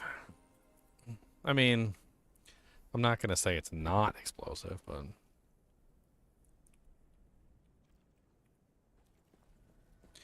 But why you gotta be all up in my business?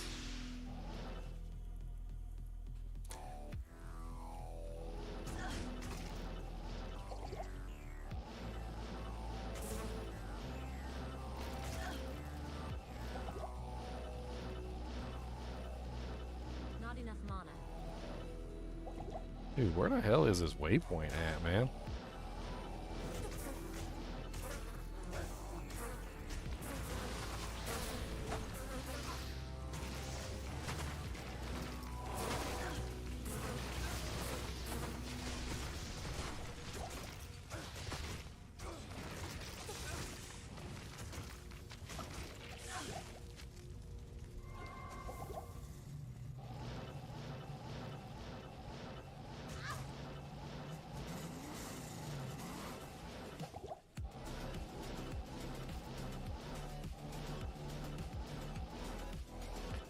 There we go. Okay, I feel better now.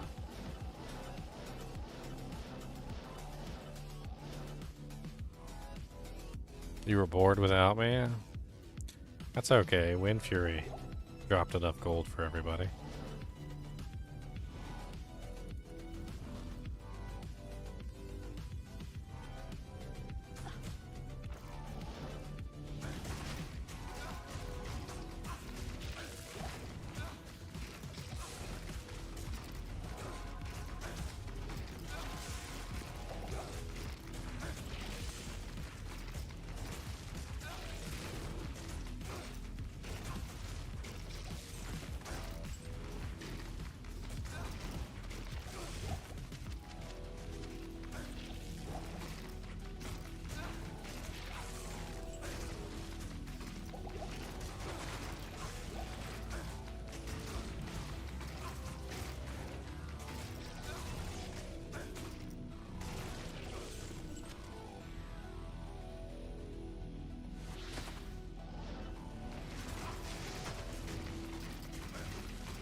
I love the way Firewall goes all the way down the passageways.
Don't take too long or we'll know what you're doing in there.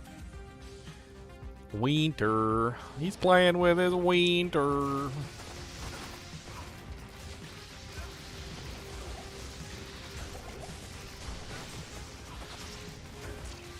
Yeah, I'm definitely playing with my wiener dog. That's right. Every time I'm in there, Cody comes in and just like, just is the most obnoxious little twat. He's got to put his butt in my face. He wants butt scritches. My girlfriend says he's twerking. He literally puts his butt in your face and twerks, trying to get butt scratches. For some reason, he has learned that when you are sitting on the toilet, you give butt scratches. So he literally just walks up to you, turns around, and puts his butt in your face.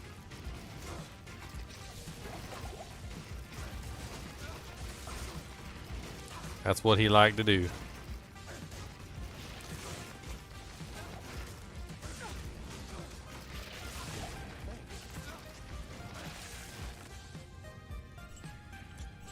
Kind of surprised at how well my boy's holding up so far. It's actually pretty impressive.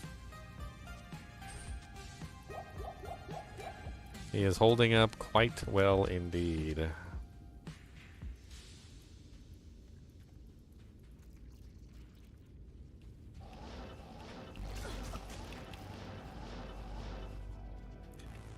Ow.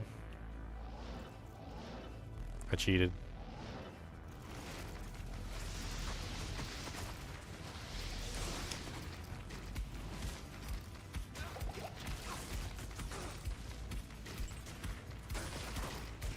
See if I can do this right.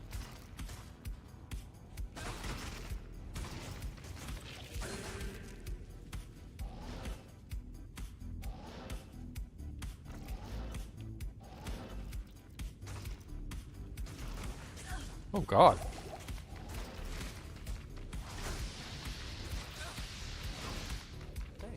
I'm over here playing around and this boy's about to murder my cheeks.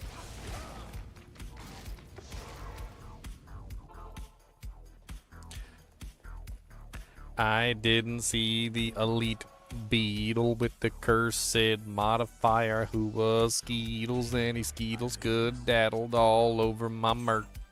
And then he did a big old monster twerk. He said, "Yo, mercenary sucks, and I'm gonna show you why." Then he stabbed him right in his left dang eye. And he mercenary wheeled and he squealed and he beeled. Then my mercenary fell down in the field. And I said, "Yo, he cost 50K a pop. Why you gotta do my mercenary like that, huh?" It's not nice. And he said, "Hey, I don't care. I'll punch you, mercenary, right in his ugly head."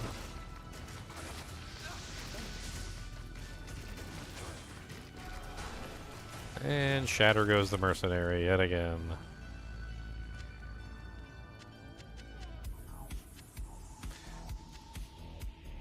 I think that was 2 elites, not just 1. 1, 2, buckle my shoe, 3, 4, out the door. Come on down, let's go. We got everything to know. 1, 2, buckle my shoe, yo. Trogdon, give me potions, bro.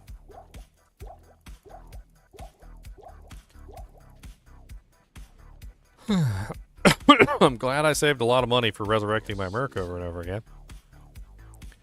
Because I've got a lot. How much am I running right now? Got let's say 1, 2, 3, 4, 5, 1,643,000.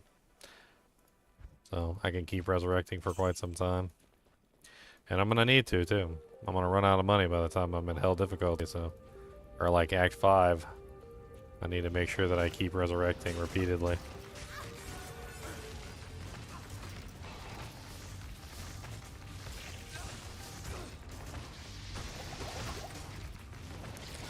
Cody, quit sniffing everything. You got your own FUDs, and you know you got your own FUDs.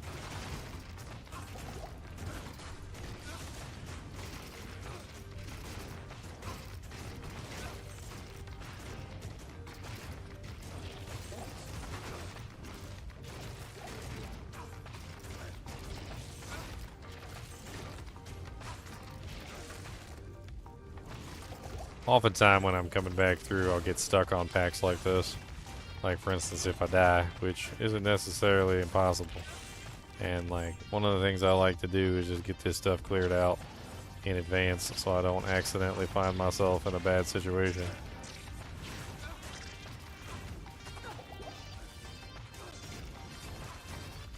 Later. I mean, it's not assured that it's going to happen, but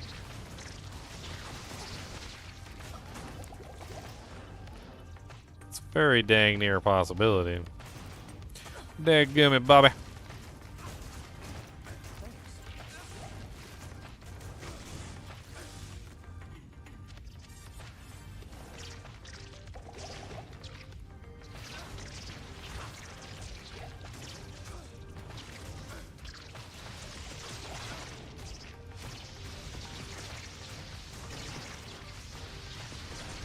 Not enough mana.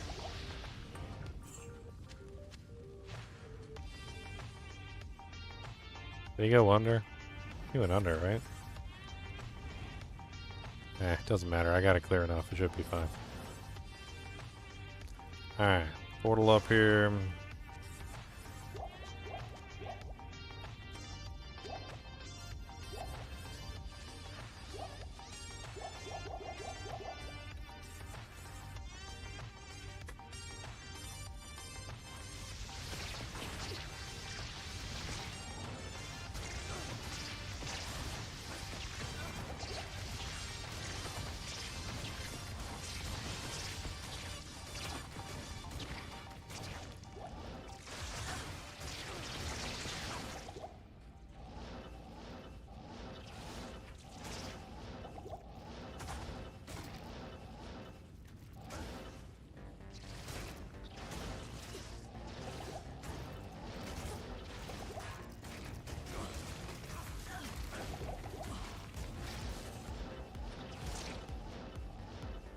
Okay.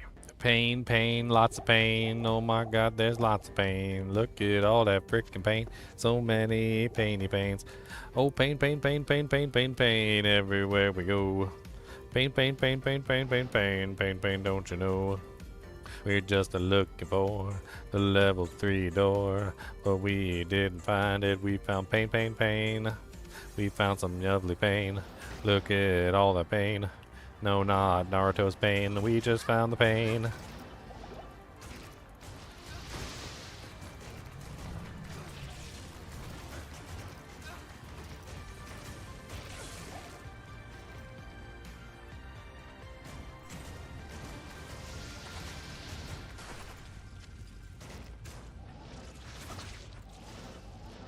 Oh my god.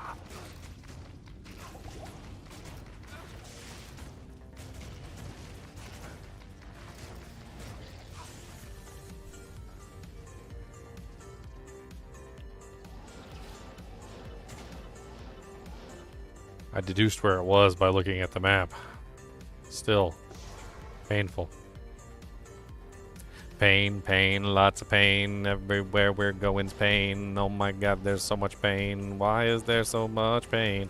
There's pain, pain, painy pain. Look at all that pain, pain. Got that painy, painy pain. Look at all that painy pain. Pain, painy pain. Pain, painy pain.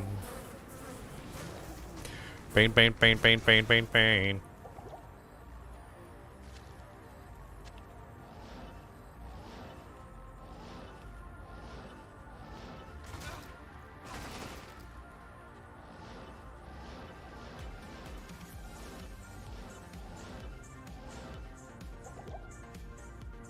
Dead end.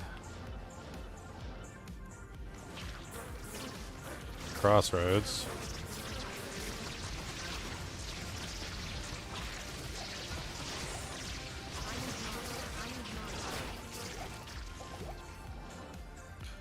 Crossroads. Amplified damage in the room, not okay. Gonna hit everybody with a quake. We got to amplify.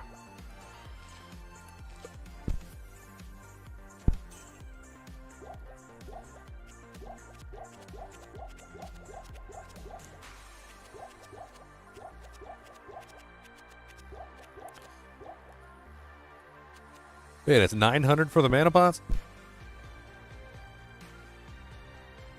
So expensive.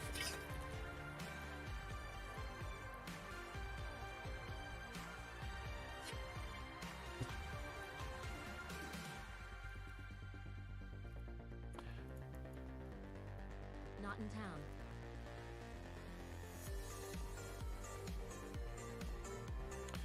Boom, boom, boom, boom, boom. Didn't even res my mercenary. Oh my god, what's wrong with me? I didn't resurrect my buddy.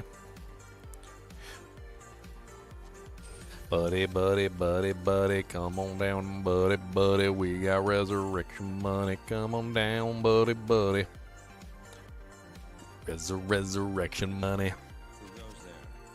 Resurrection money. Resurrection money.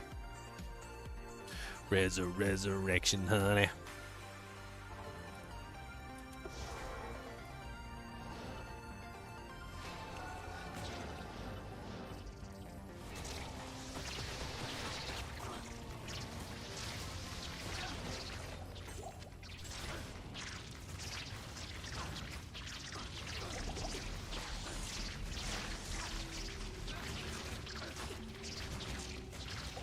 Cold worm the burrower. Oh, I didn't even get to see what was on the ground. That sucks.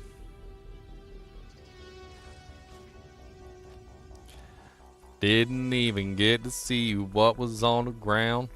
Do I risk all my dudes and going back to town?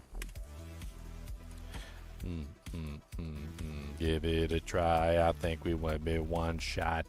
Give it one, maybe we can do it. Nah, I don't know about it, but we got a lot of EXP on the line. I think that you will see.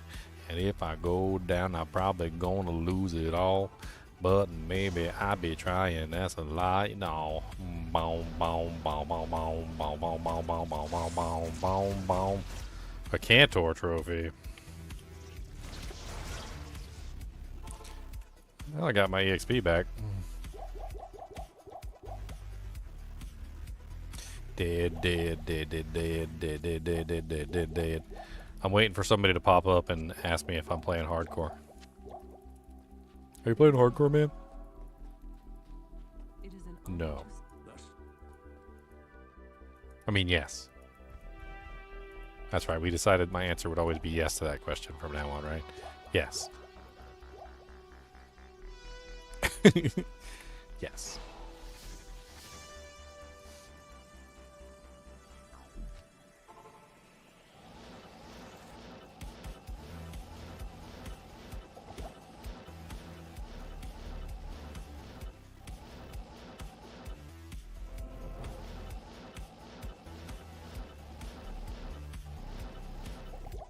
I need mana.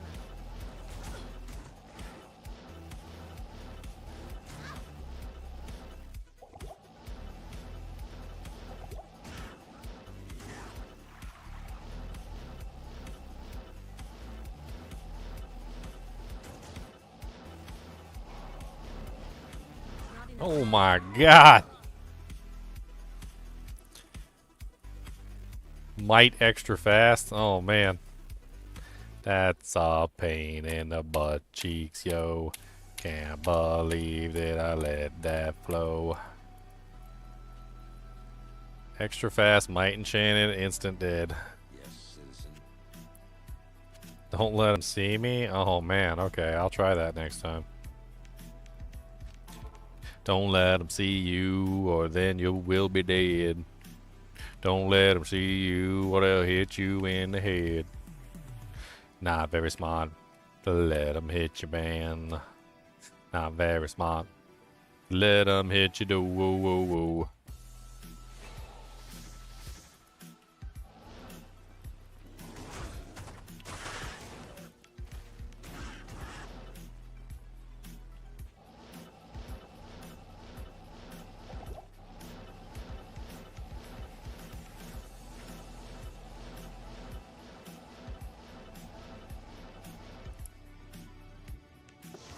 I sense strong magic within this place.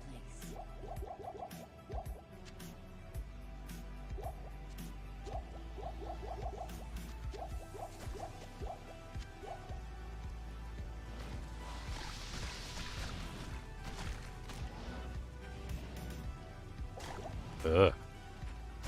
Immune to cold bone warriors. So they can't be shattered.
Bankskin can still kill me. I don't have enough lightning res to take that. There's every possibility if he stands in just the right place, the lightning will hit me. Just like that.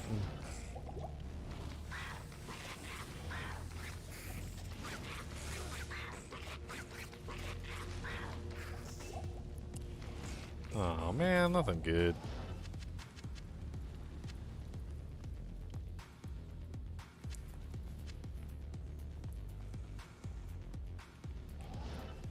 Alright, we have the staff.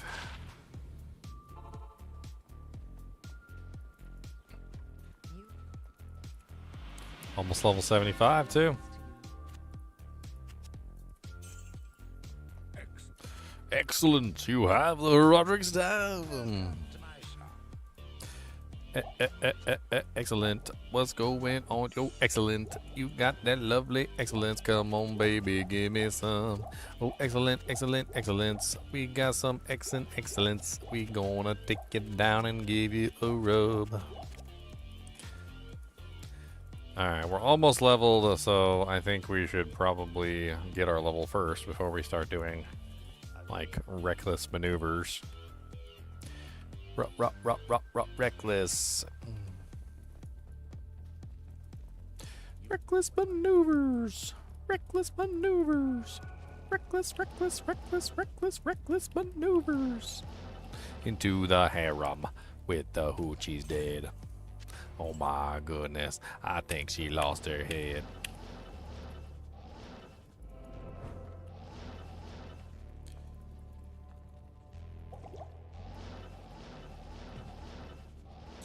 I really don't want to fight anything in here if I can help it. Most of the stuff in here is nasty. High amounts of like physical damage, elemental damage, all the things that I need to avoid. Yeah, let's start on the sides that we can very easily manipulate things like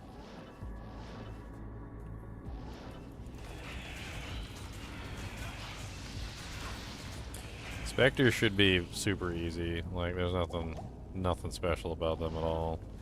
Hell Clan might be a little bit more of a pain in the butt since we gotta use Frozen Orb.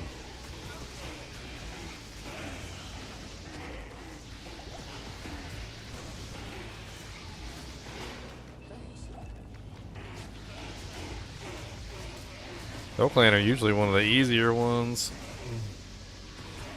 It's unfortunate.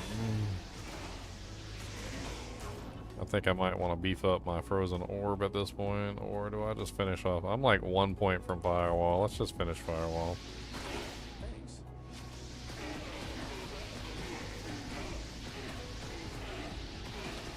Oh, he's immune to physical too. Well, dang, alright.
Ugh.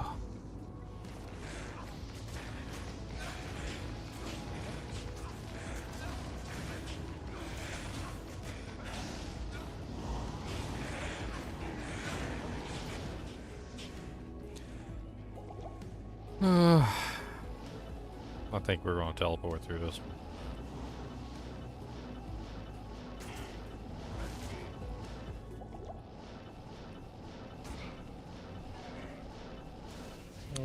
Didn't get it.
Need money, money, money.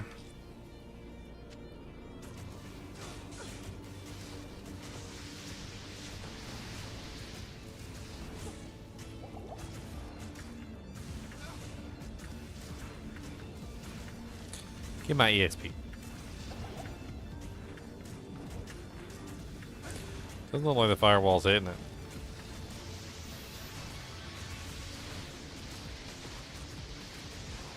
I'm going to assume the firewall can't hit it.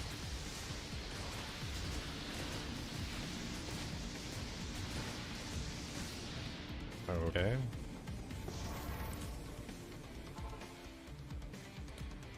Money, money, money, money, money in the bank. Money, money, money, money, money, money, money, money, money.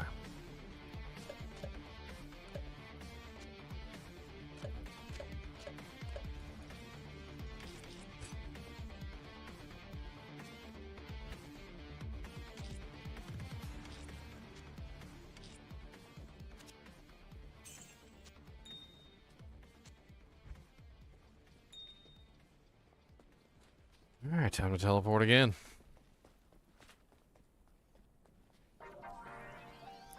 Anybody know when you kill Bale, sometimes it doesn't register? Pretty sure it always registers unless for some reason you bugged out the quest. I mean, there are ways that you can bug out the quest. Bugging out the quest is a possibility. Ow. My face, my face, my face. Ow, my face. That hurt my face. Ow, wow, wow, wow, wow, my face. I mean, when you're online, the easiest explanation is that somehow you bugged the quest out yourself by going into a game that like you don't belong in, essentially.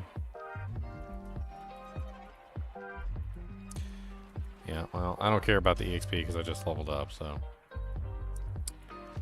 let's just redo it. Not a big deal. I have no faster hit recovery. I have no faster cast. I mean, this is gonna happen constantly. It's gonna happen a lot. I'm just gonna have to accept it and just like add to the death counter. It's funny, if I was on a sorceress and I was doing hardcore or something, I would never play a sorceress that doesn't have faster cast or faster hit recovery. It's suicide. Like, it's literally suicide. And the funny thing is that that's exactly what I'm playing right now, is a sorceress with no FHR and no faster hit recovery. She is essentially a walking death trap. Or rather, a teleporting death trap, to be perfectly honest. Wasn't even the right way.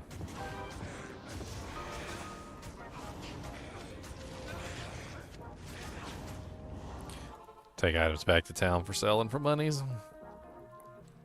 We need to keep replenishing our money as much as possible, because the further we get into the game, the more we will die. And the more we will die, the more money we're going to need. So we just need to slowly replenish everything. So when we get to the end there, and there's a bunch of items on the ground, and we can pick them up, we should pick them up, because it helps us out tremendously. Alright. Next way.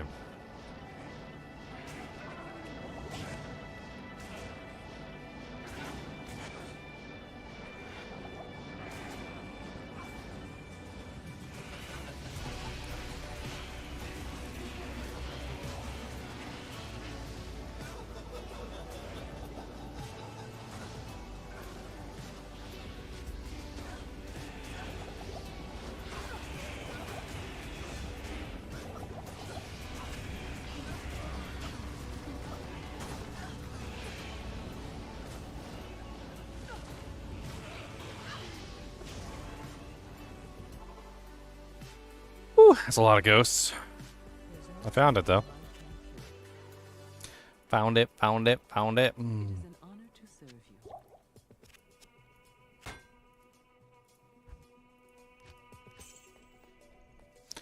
Money, money, money, money, 35K, 35K in the bank paid. Come on down, get some 35K, 35K in the bank, 35K in the tank. 35K in the 35K in the 35K in the bank. Bank. 35K in the tank. Come on down with the bank. Spank.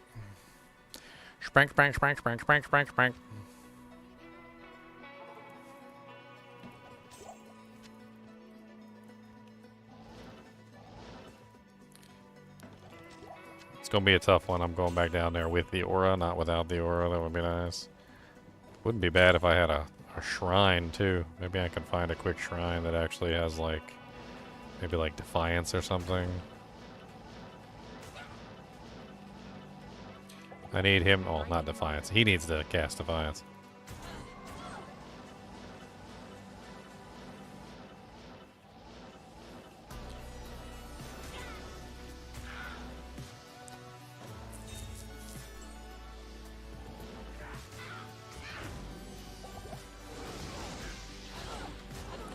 Stay ahead of the pack.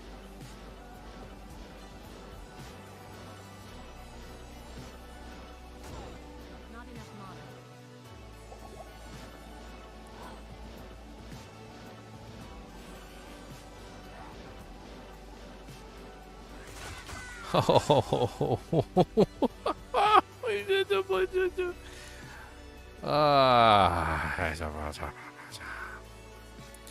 Wheel Stony Fields a little spicier than I remembers. Ow, ow, ow, ow, ow. No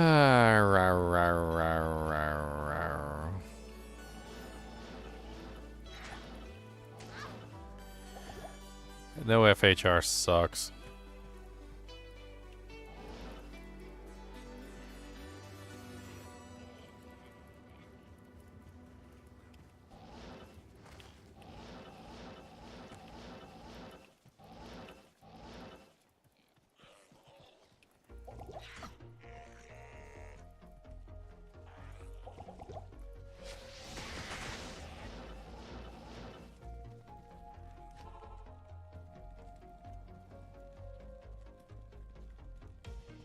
The sisterhood welcomes Bow, bow, bow, dead, dead, dead, cause I got it when I hit in a burn 'em, beat 'em, bottom, boot 'em, bottom bed.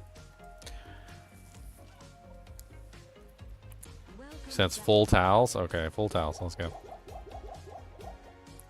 If it doesn't happen, you owe me a beer. A root beer. 1 root beer.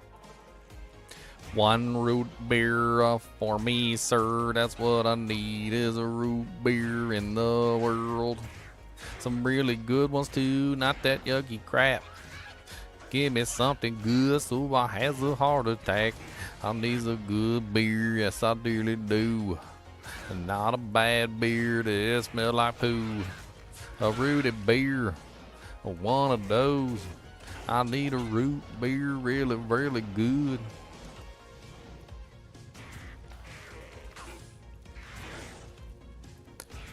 This place is dangerous. Mug or AW? Oh man, the hell? IBC, my friend, IBC. Like, IBC root beer is the bang jang. That's the bang jang right there, the IBC. You gotta get the IBC. The irritable bowel condition. What's the plan right now? Well, the plan was to let my mercenary grab his Defiance aura so I could go back down and kill the summoner, which hopefully would get me into the door so I could move into Canyon of the Magi. Unfortunately, what ended up happening was I went down there, got my booty cheeks clapped, which wasn't very nice. There was a lot of ghosts down there. It was pretty scary. Not gonna lie, like it was a little scary down there. Okay, he got the Defiance aura. That's what we needed. I have not found a single Cathins yet, James Burgess. Not a single Cathins at all. Not one single Cathins ring. It's killing me? Yeah, it's killing me softly. With his love, spending my whole life. With his hand down my pants. Wait, what? What? Then I farted.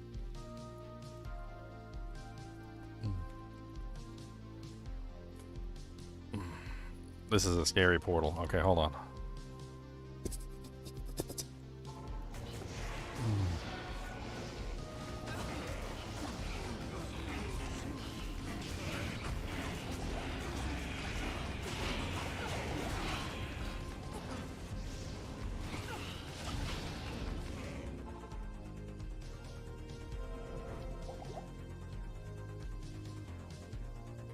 I made it. Summoner ain't dead, but I made it.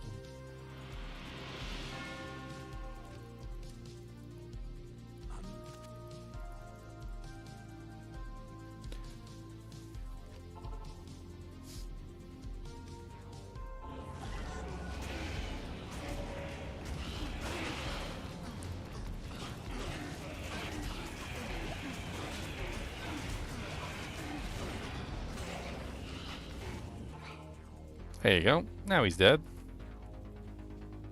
Dead, dead, dead, dead. Evil butt face dead. Kick a man his ugly head. Dead, dead, dead, dead. Let's see if I can remember where the circle is. Sun. Double doojank. Triangle. Cyclops. Squareums.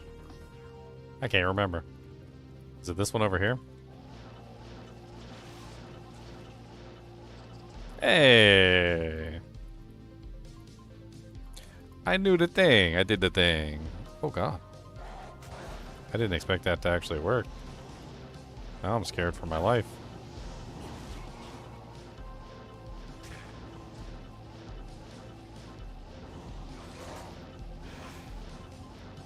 Hey, we found it. Nice.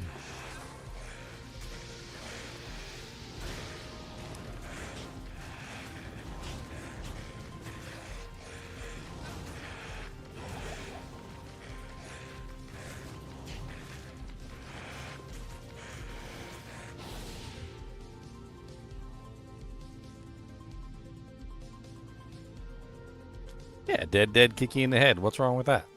Dead, kick you in the head. Don't come back until you's red. Dead, kick you in the head. Come on now, we's gonna make a bed. Laying down for the night, we ain't just right, 'cause our heads is on wrong, and we's gonna sing this song. Dead, kick you in the head. Don't tell me what to say. I don't care anyway, 'cause I am dead. Dead, kick you in the head. Come on down, let's go read. Dead, kick you in the head. Come on down, we can breed. Dead, kick you in the head. Come on down, kick you in the head. Dead. Come on down and kick you in the head. Uno, dos, tres, cuatro, cinco, siete, ocho, nueve, diez. Uno, uno, dos, uno, tres, uno, cuatro, uno, cinco, uno, seis, uno, siete, uno, ocho, uno, nueve.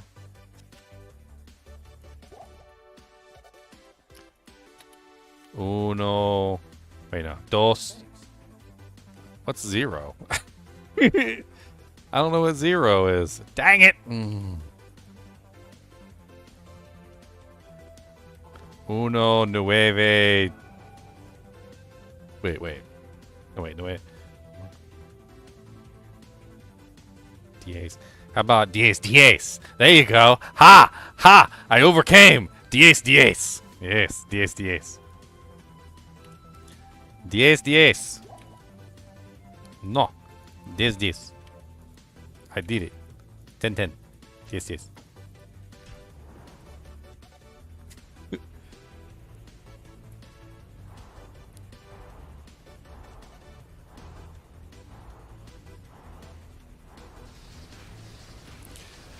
Y'all hear about them doing the silliest stuff with the truckers that have no ability to read street signs? And apparently the CDL people are doing spot inspections, and they literally hand them a book. And do you know what book did they hand them? They hand them Cat in the Hat.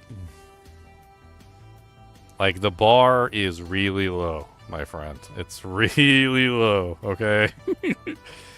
They literally just hand them the Cat in the Hat book from Dr. Seuss that you could probably memorize if you really tried. Like, it's not even really that hard to memorize Cat in the Hat. And then if you can't read Cat in the Hat, they literally take your CDL license right there.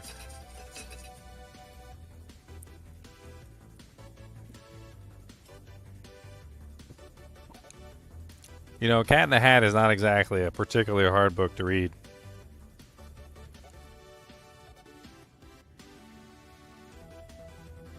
It really isn't.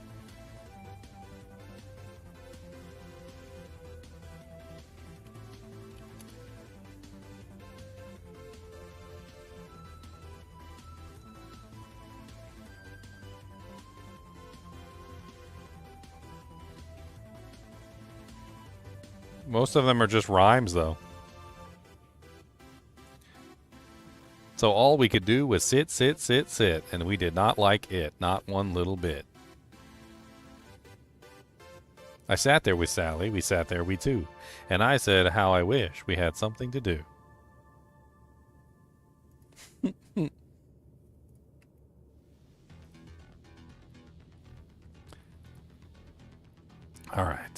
going to be rough. I know it's going to be rough. We need to make sure we keep him alive. That's the main goal. If we can keep him alive, I think we're good. Let's see if we can get some statics off. It's pretty much the only time I ever use static. Make sure we have our portal up. Oh my god. Ow. And this is why I don't use static.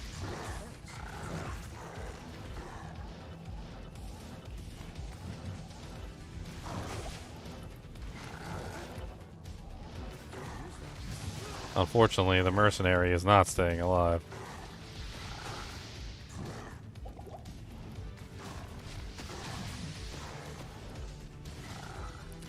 Alright, time for tactics. Oh god. Oh god. Oh god. Oh god.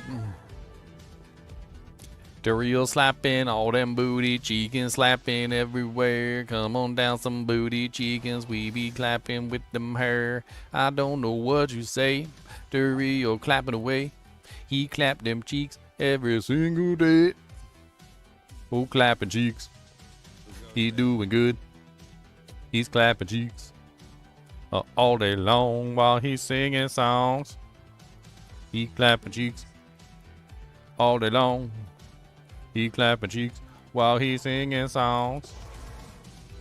Alright, here's what we're going to do. Portal.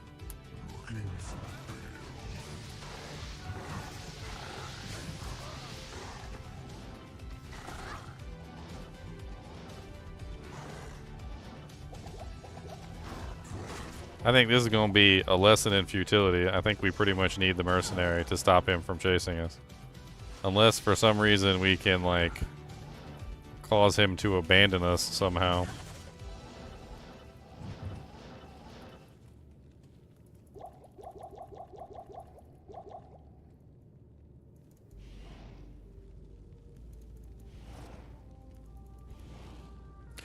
He seems to be not attacking us for some reason.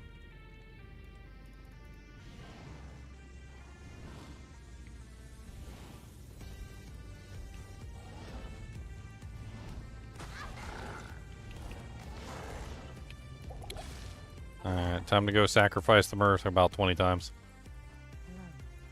Sacrificial Merc coming down. Gonna sacrifice the Merc all day. We's on my sack and Mr. Mercamary's gonna sack him hard. Poor little mercenary can't even go. He's a sacking mercenary. He's a sacking and a sacking all day long. I'm gonna see if I can let him get his Defiance aura up at least. He'll survive for a couple more seconds that way, and I can get off a little bit more damage. A couple more seconds. Not very long, but a couple seconds. Might not hurt to give him a couple more thawing potions too, even though they don't really last very long. He don't really last very long. I'll just give him a couple. He's only gonna last a couple seconds anyway, so... long enough for me to do some damage, and that's really all that matters. I mean, I can't tank him. I don't know what you want me to do.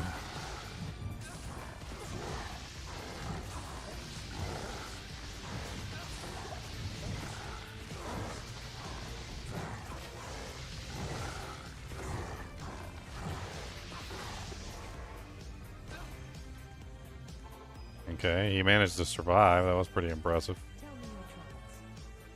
Let's get some more potions and go back down for another attempt.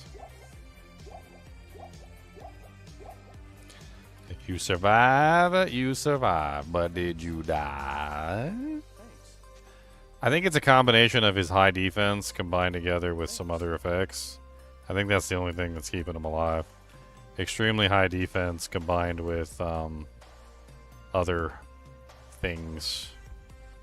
This one has what, 336? This one has 379.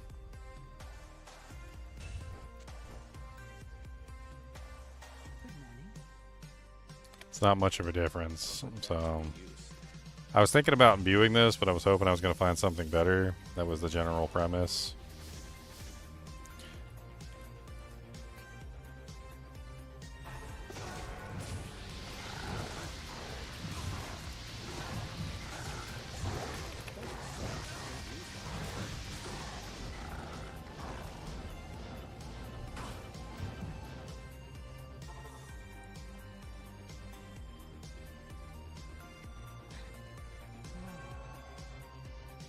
Keep refilling potions and go back down. That's pretty much all I can do.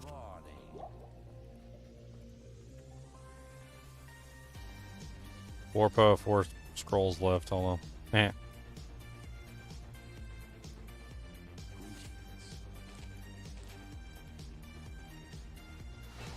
Not here.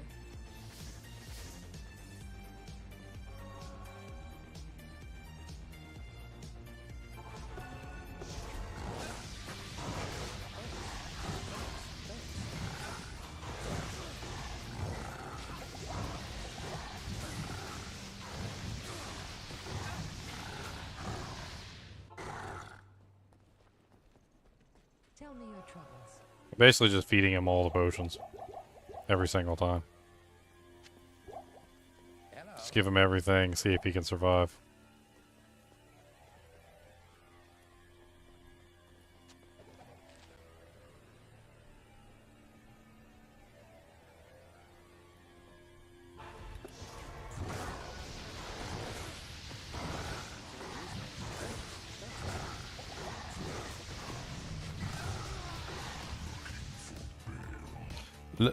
Looking for Bale? No, I'm not looking for him. I was looking for you to punch him for him. He is a Bale. He got sent free and he got out of the cave with me. And then we went down to hell and we said, okay. Diablo needs to run around for a couple days. And when he's finished, put him up in the shelf. Because he's not allowed to run like an elf, and so we threw Diablo behind a couple seals, guarded him down with some elite feels, and we didn't think anybody would care, but along came a hero with a really fly hair, and he said, I'm gonna pop all your seals and come down and kill you and ruin your fields. And Diablo didn't like what he said, so he popped out his ugly, ugly, ugly head, and now he's dead.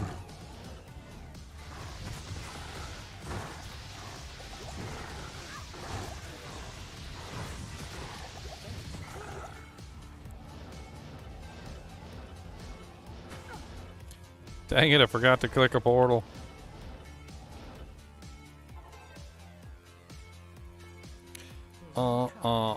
Taking a little while to kill Duriel, chasing me around in the middle of the burial tomb. Foretell Rasha, it turned into Bale, but Tyrael was late and he was the fail. And when we met him, he was like, yo, Holmes, why weren't you here earlier? We needed you. I said, you didn't give me a map to the tomb, and I had to collect a staff and an amulet, go down a secret palace cellar door, find a teleportation to another world, and kill a summoner that was trying to rock my world. Locate the secret tomb in the dunes, and once I had the information, I had to fight past 1,000,000 skeletons and the blight. And you're asking me why I'm freaking late. Maybe you should have freaking given me a map.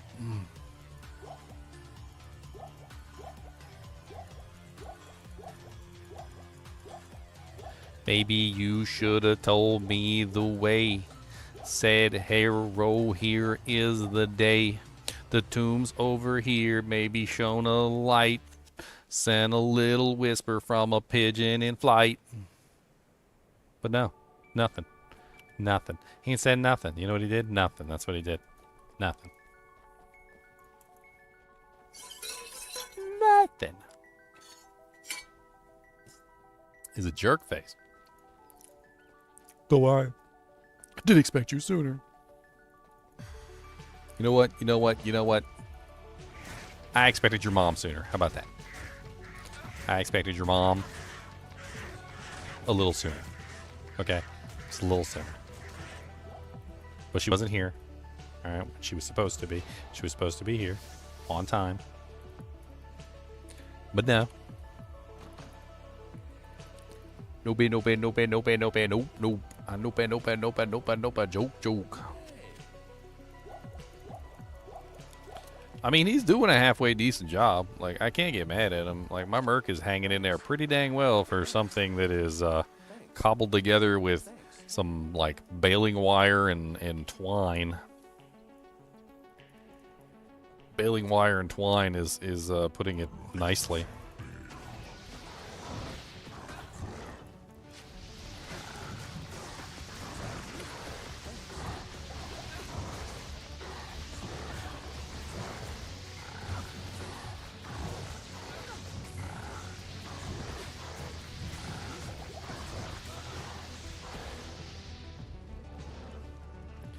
Baling wire and twine. God, this is gonna take forever at this rate.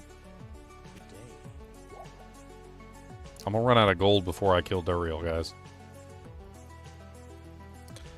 Thankfully, Mephisto just kind of stands there. Diablo, on the other hand, is gonna be a pain in the butt.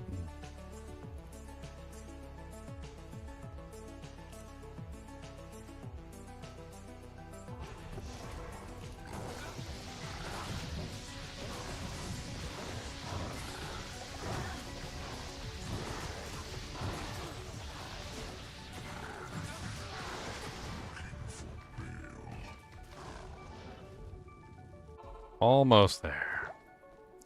Use up every ounce of gold I've got, and maybe I can kill him. 1 penny too many. Need some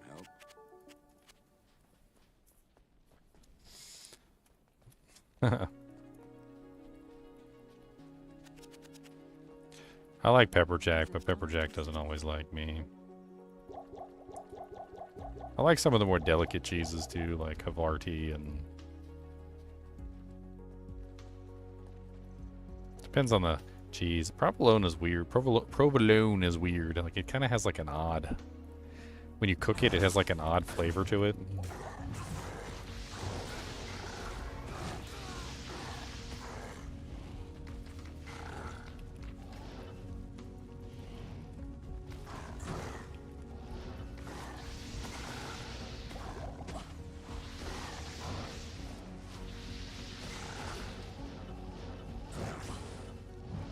Holy Jesus.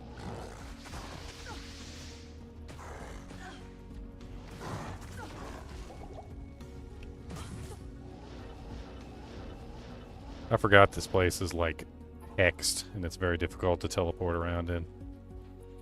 It's one of those zones that they deliberately lock down for teleports, and like if you put your teleport too far out along the edge, it'll it won't do anything because you're not allowed to teleport like anywhere along the edge, just in case you could teleport out. Has no taste at all. I disagree. Especially when it's heated. Provolone has a very odd flavor. Very not so great flavor. I don't want to say bad because bad is pushing it a little bit too far, but it's definitely not a good flavor when provolone is cooked. It has like a... Yeah, I'm not really sure how to put it. It's definitely a weird flavor, for sure.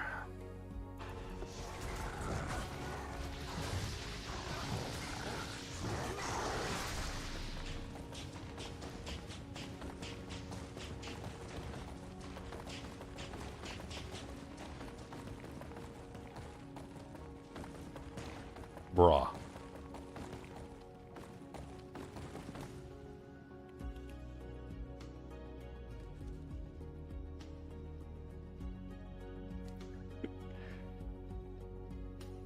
I gotta post this. I'm posting it.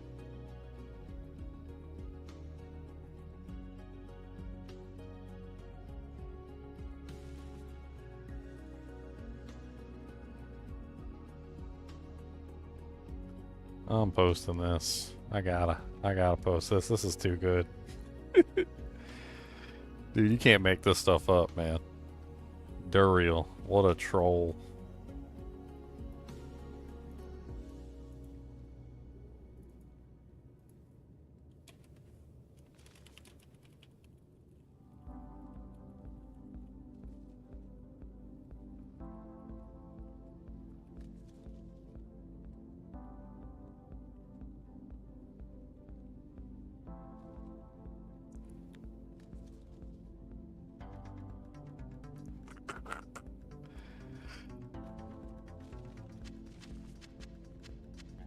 Hey, I got a giant axe.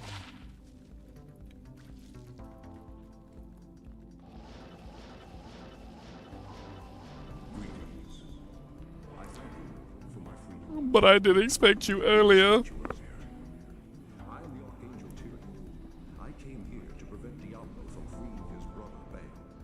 But I have failed.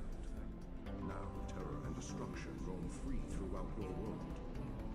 Even now, they head towards the eastern capital of Kolast, to the very heart of the Sakamoon Temple. Look here, Tyrael. Okay. You gave me directions or something. Like... Gave me directions or something. Maybe I would have made it on time.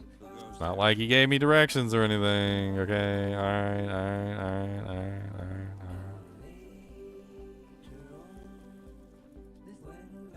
I ain't get no directions. There were no directions given. You have done very yes.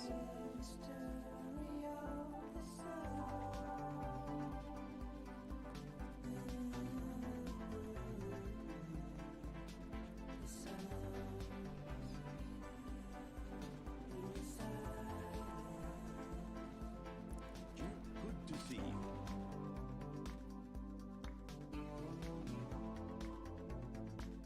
Good day. Well,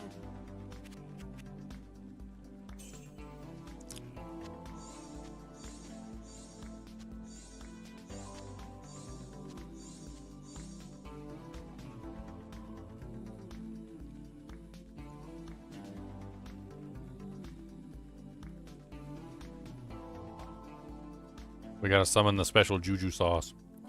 I'm not the one who's so far away when I feel the suffering in my way. Never did I know that I'd be here again. And I don't remember why I came. One is a way that I will go when I hit transmute, and we will know when I need to add the secret sauce so that we can know what was lost. Doom-ba, doom-ba-dee-doo. Need the secret sauce coming just from you. Going to transmute everything with the keys.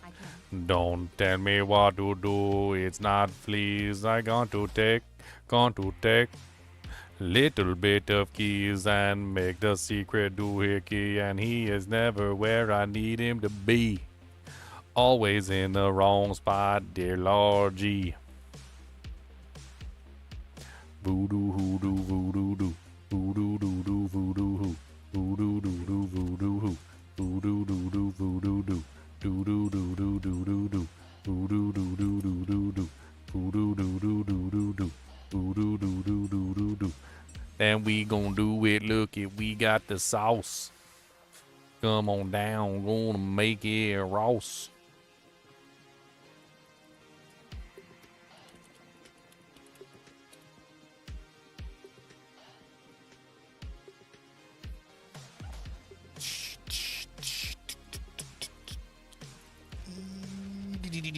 You only got to hit the transmute button 666 times.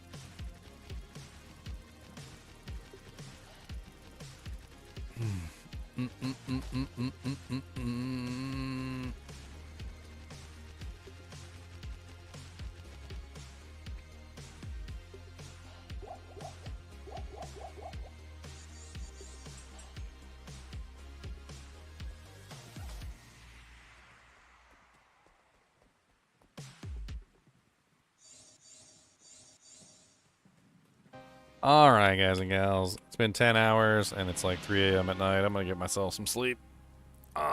Thank you for joining me tonight. Yeah. I think this challenge run has given me, like, some sort of disease. I may be dead in a couple days. I think I've got, like, a... Like a challenge challenge lymphoma. Probably in my anus from sitting on it for so long.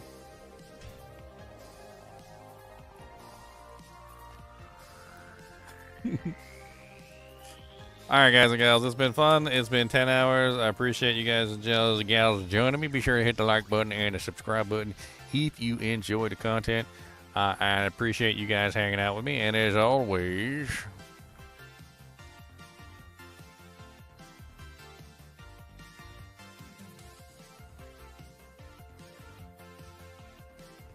keep watching.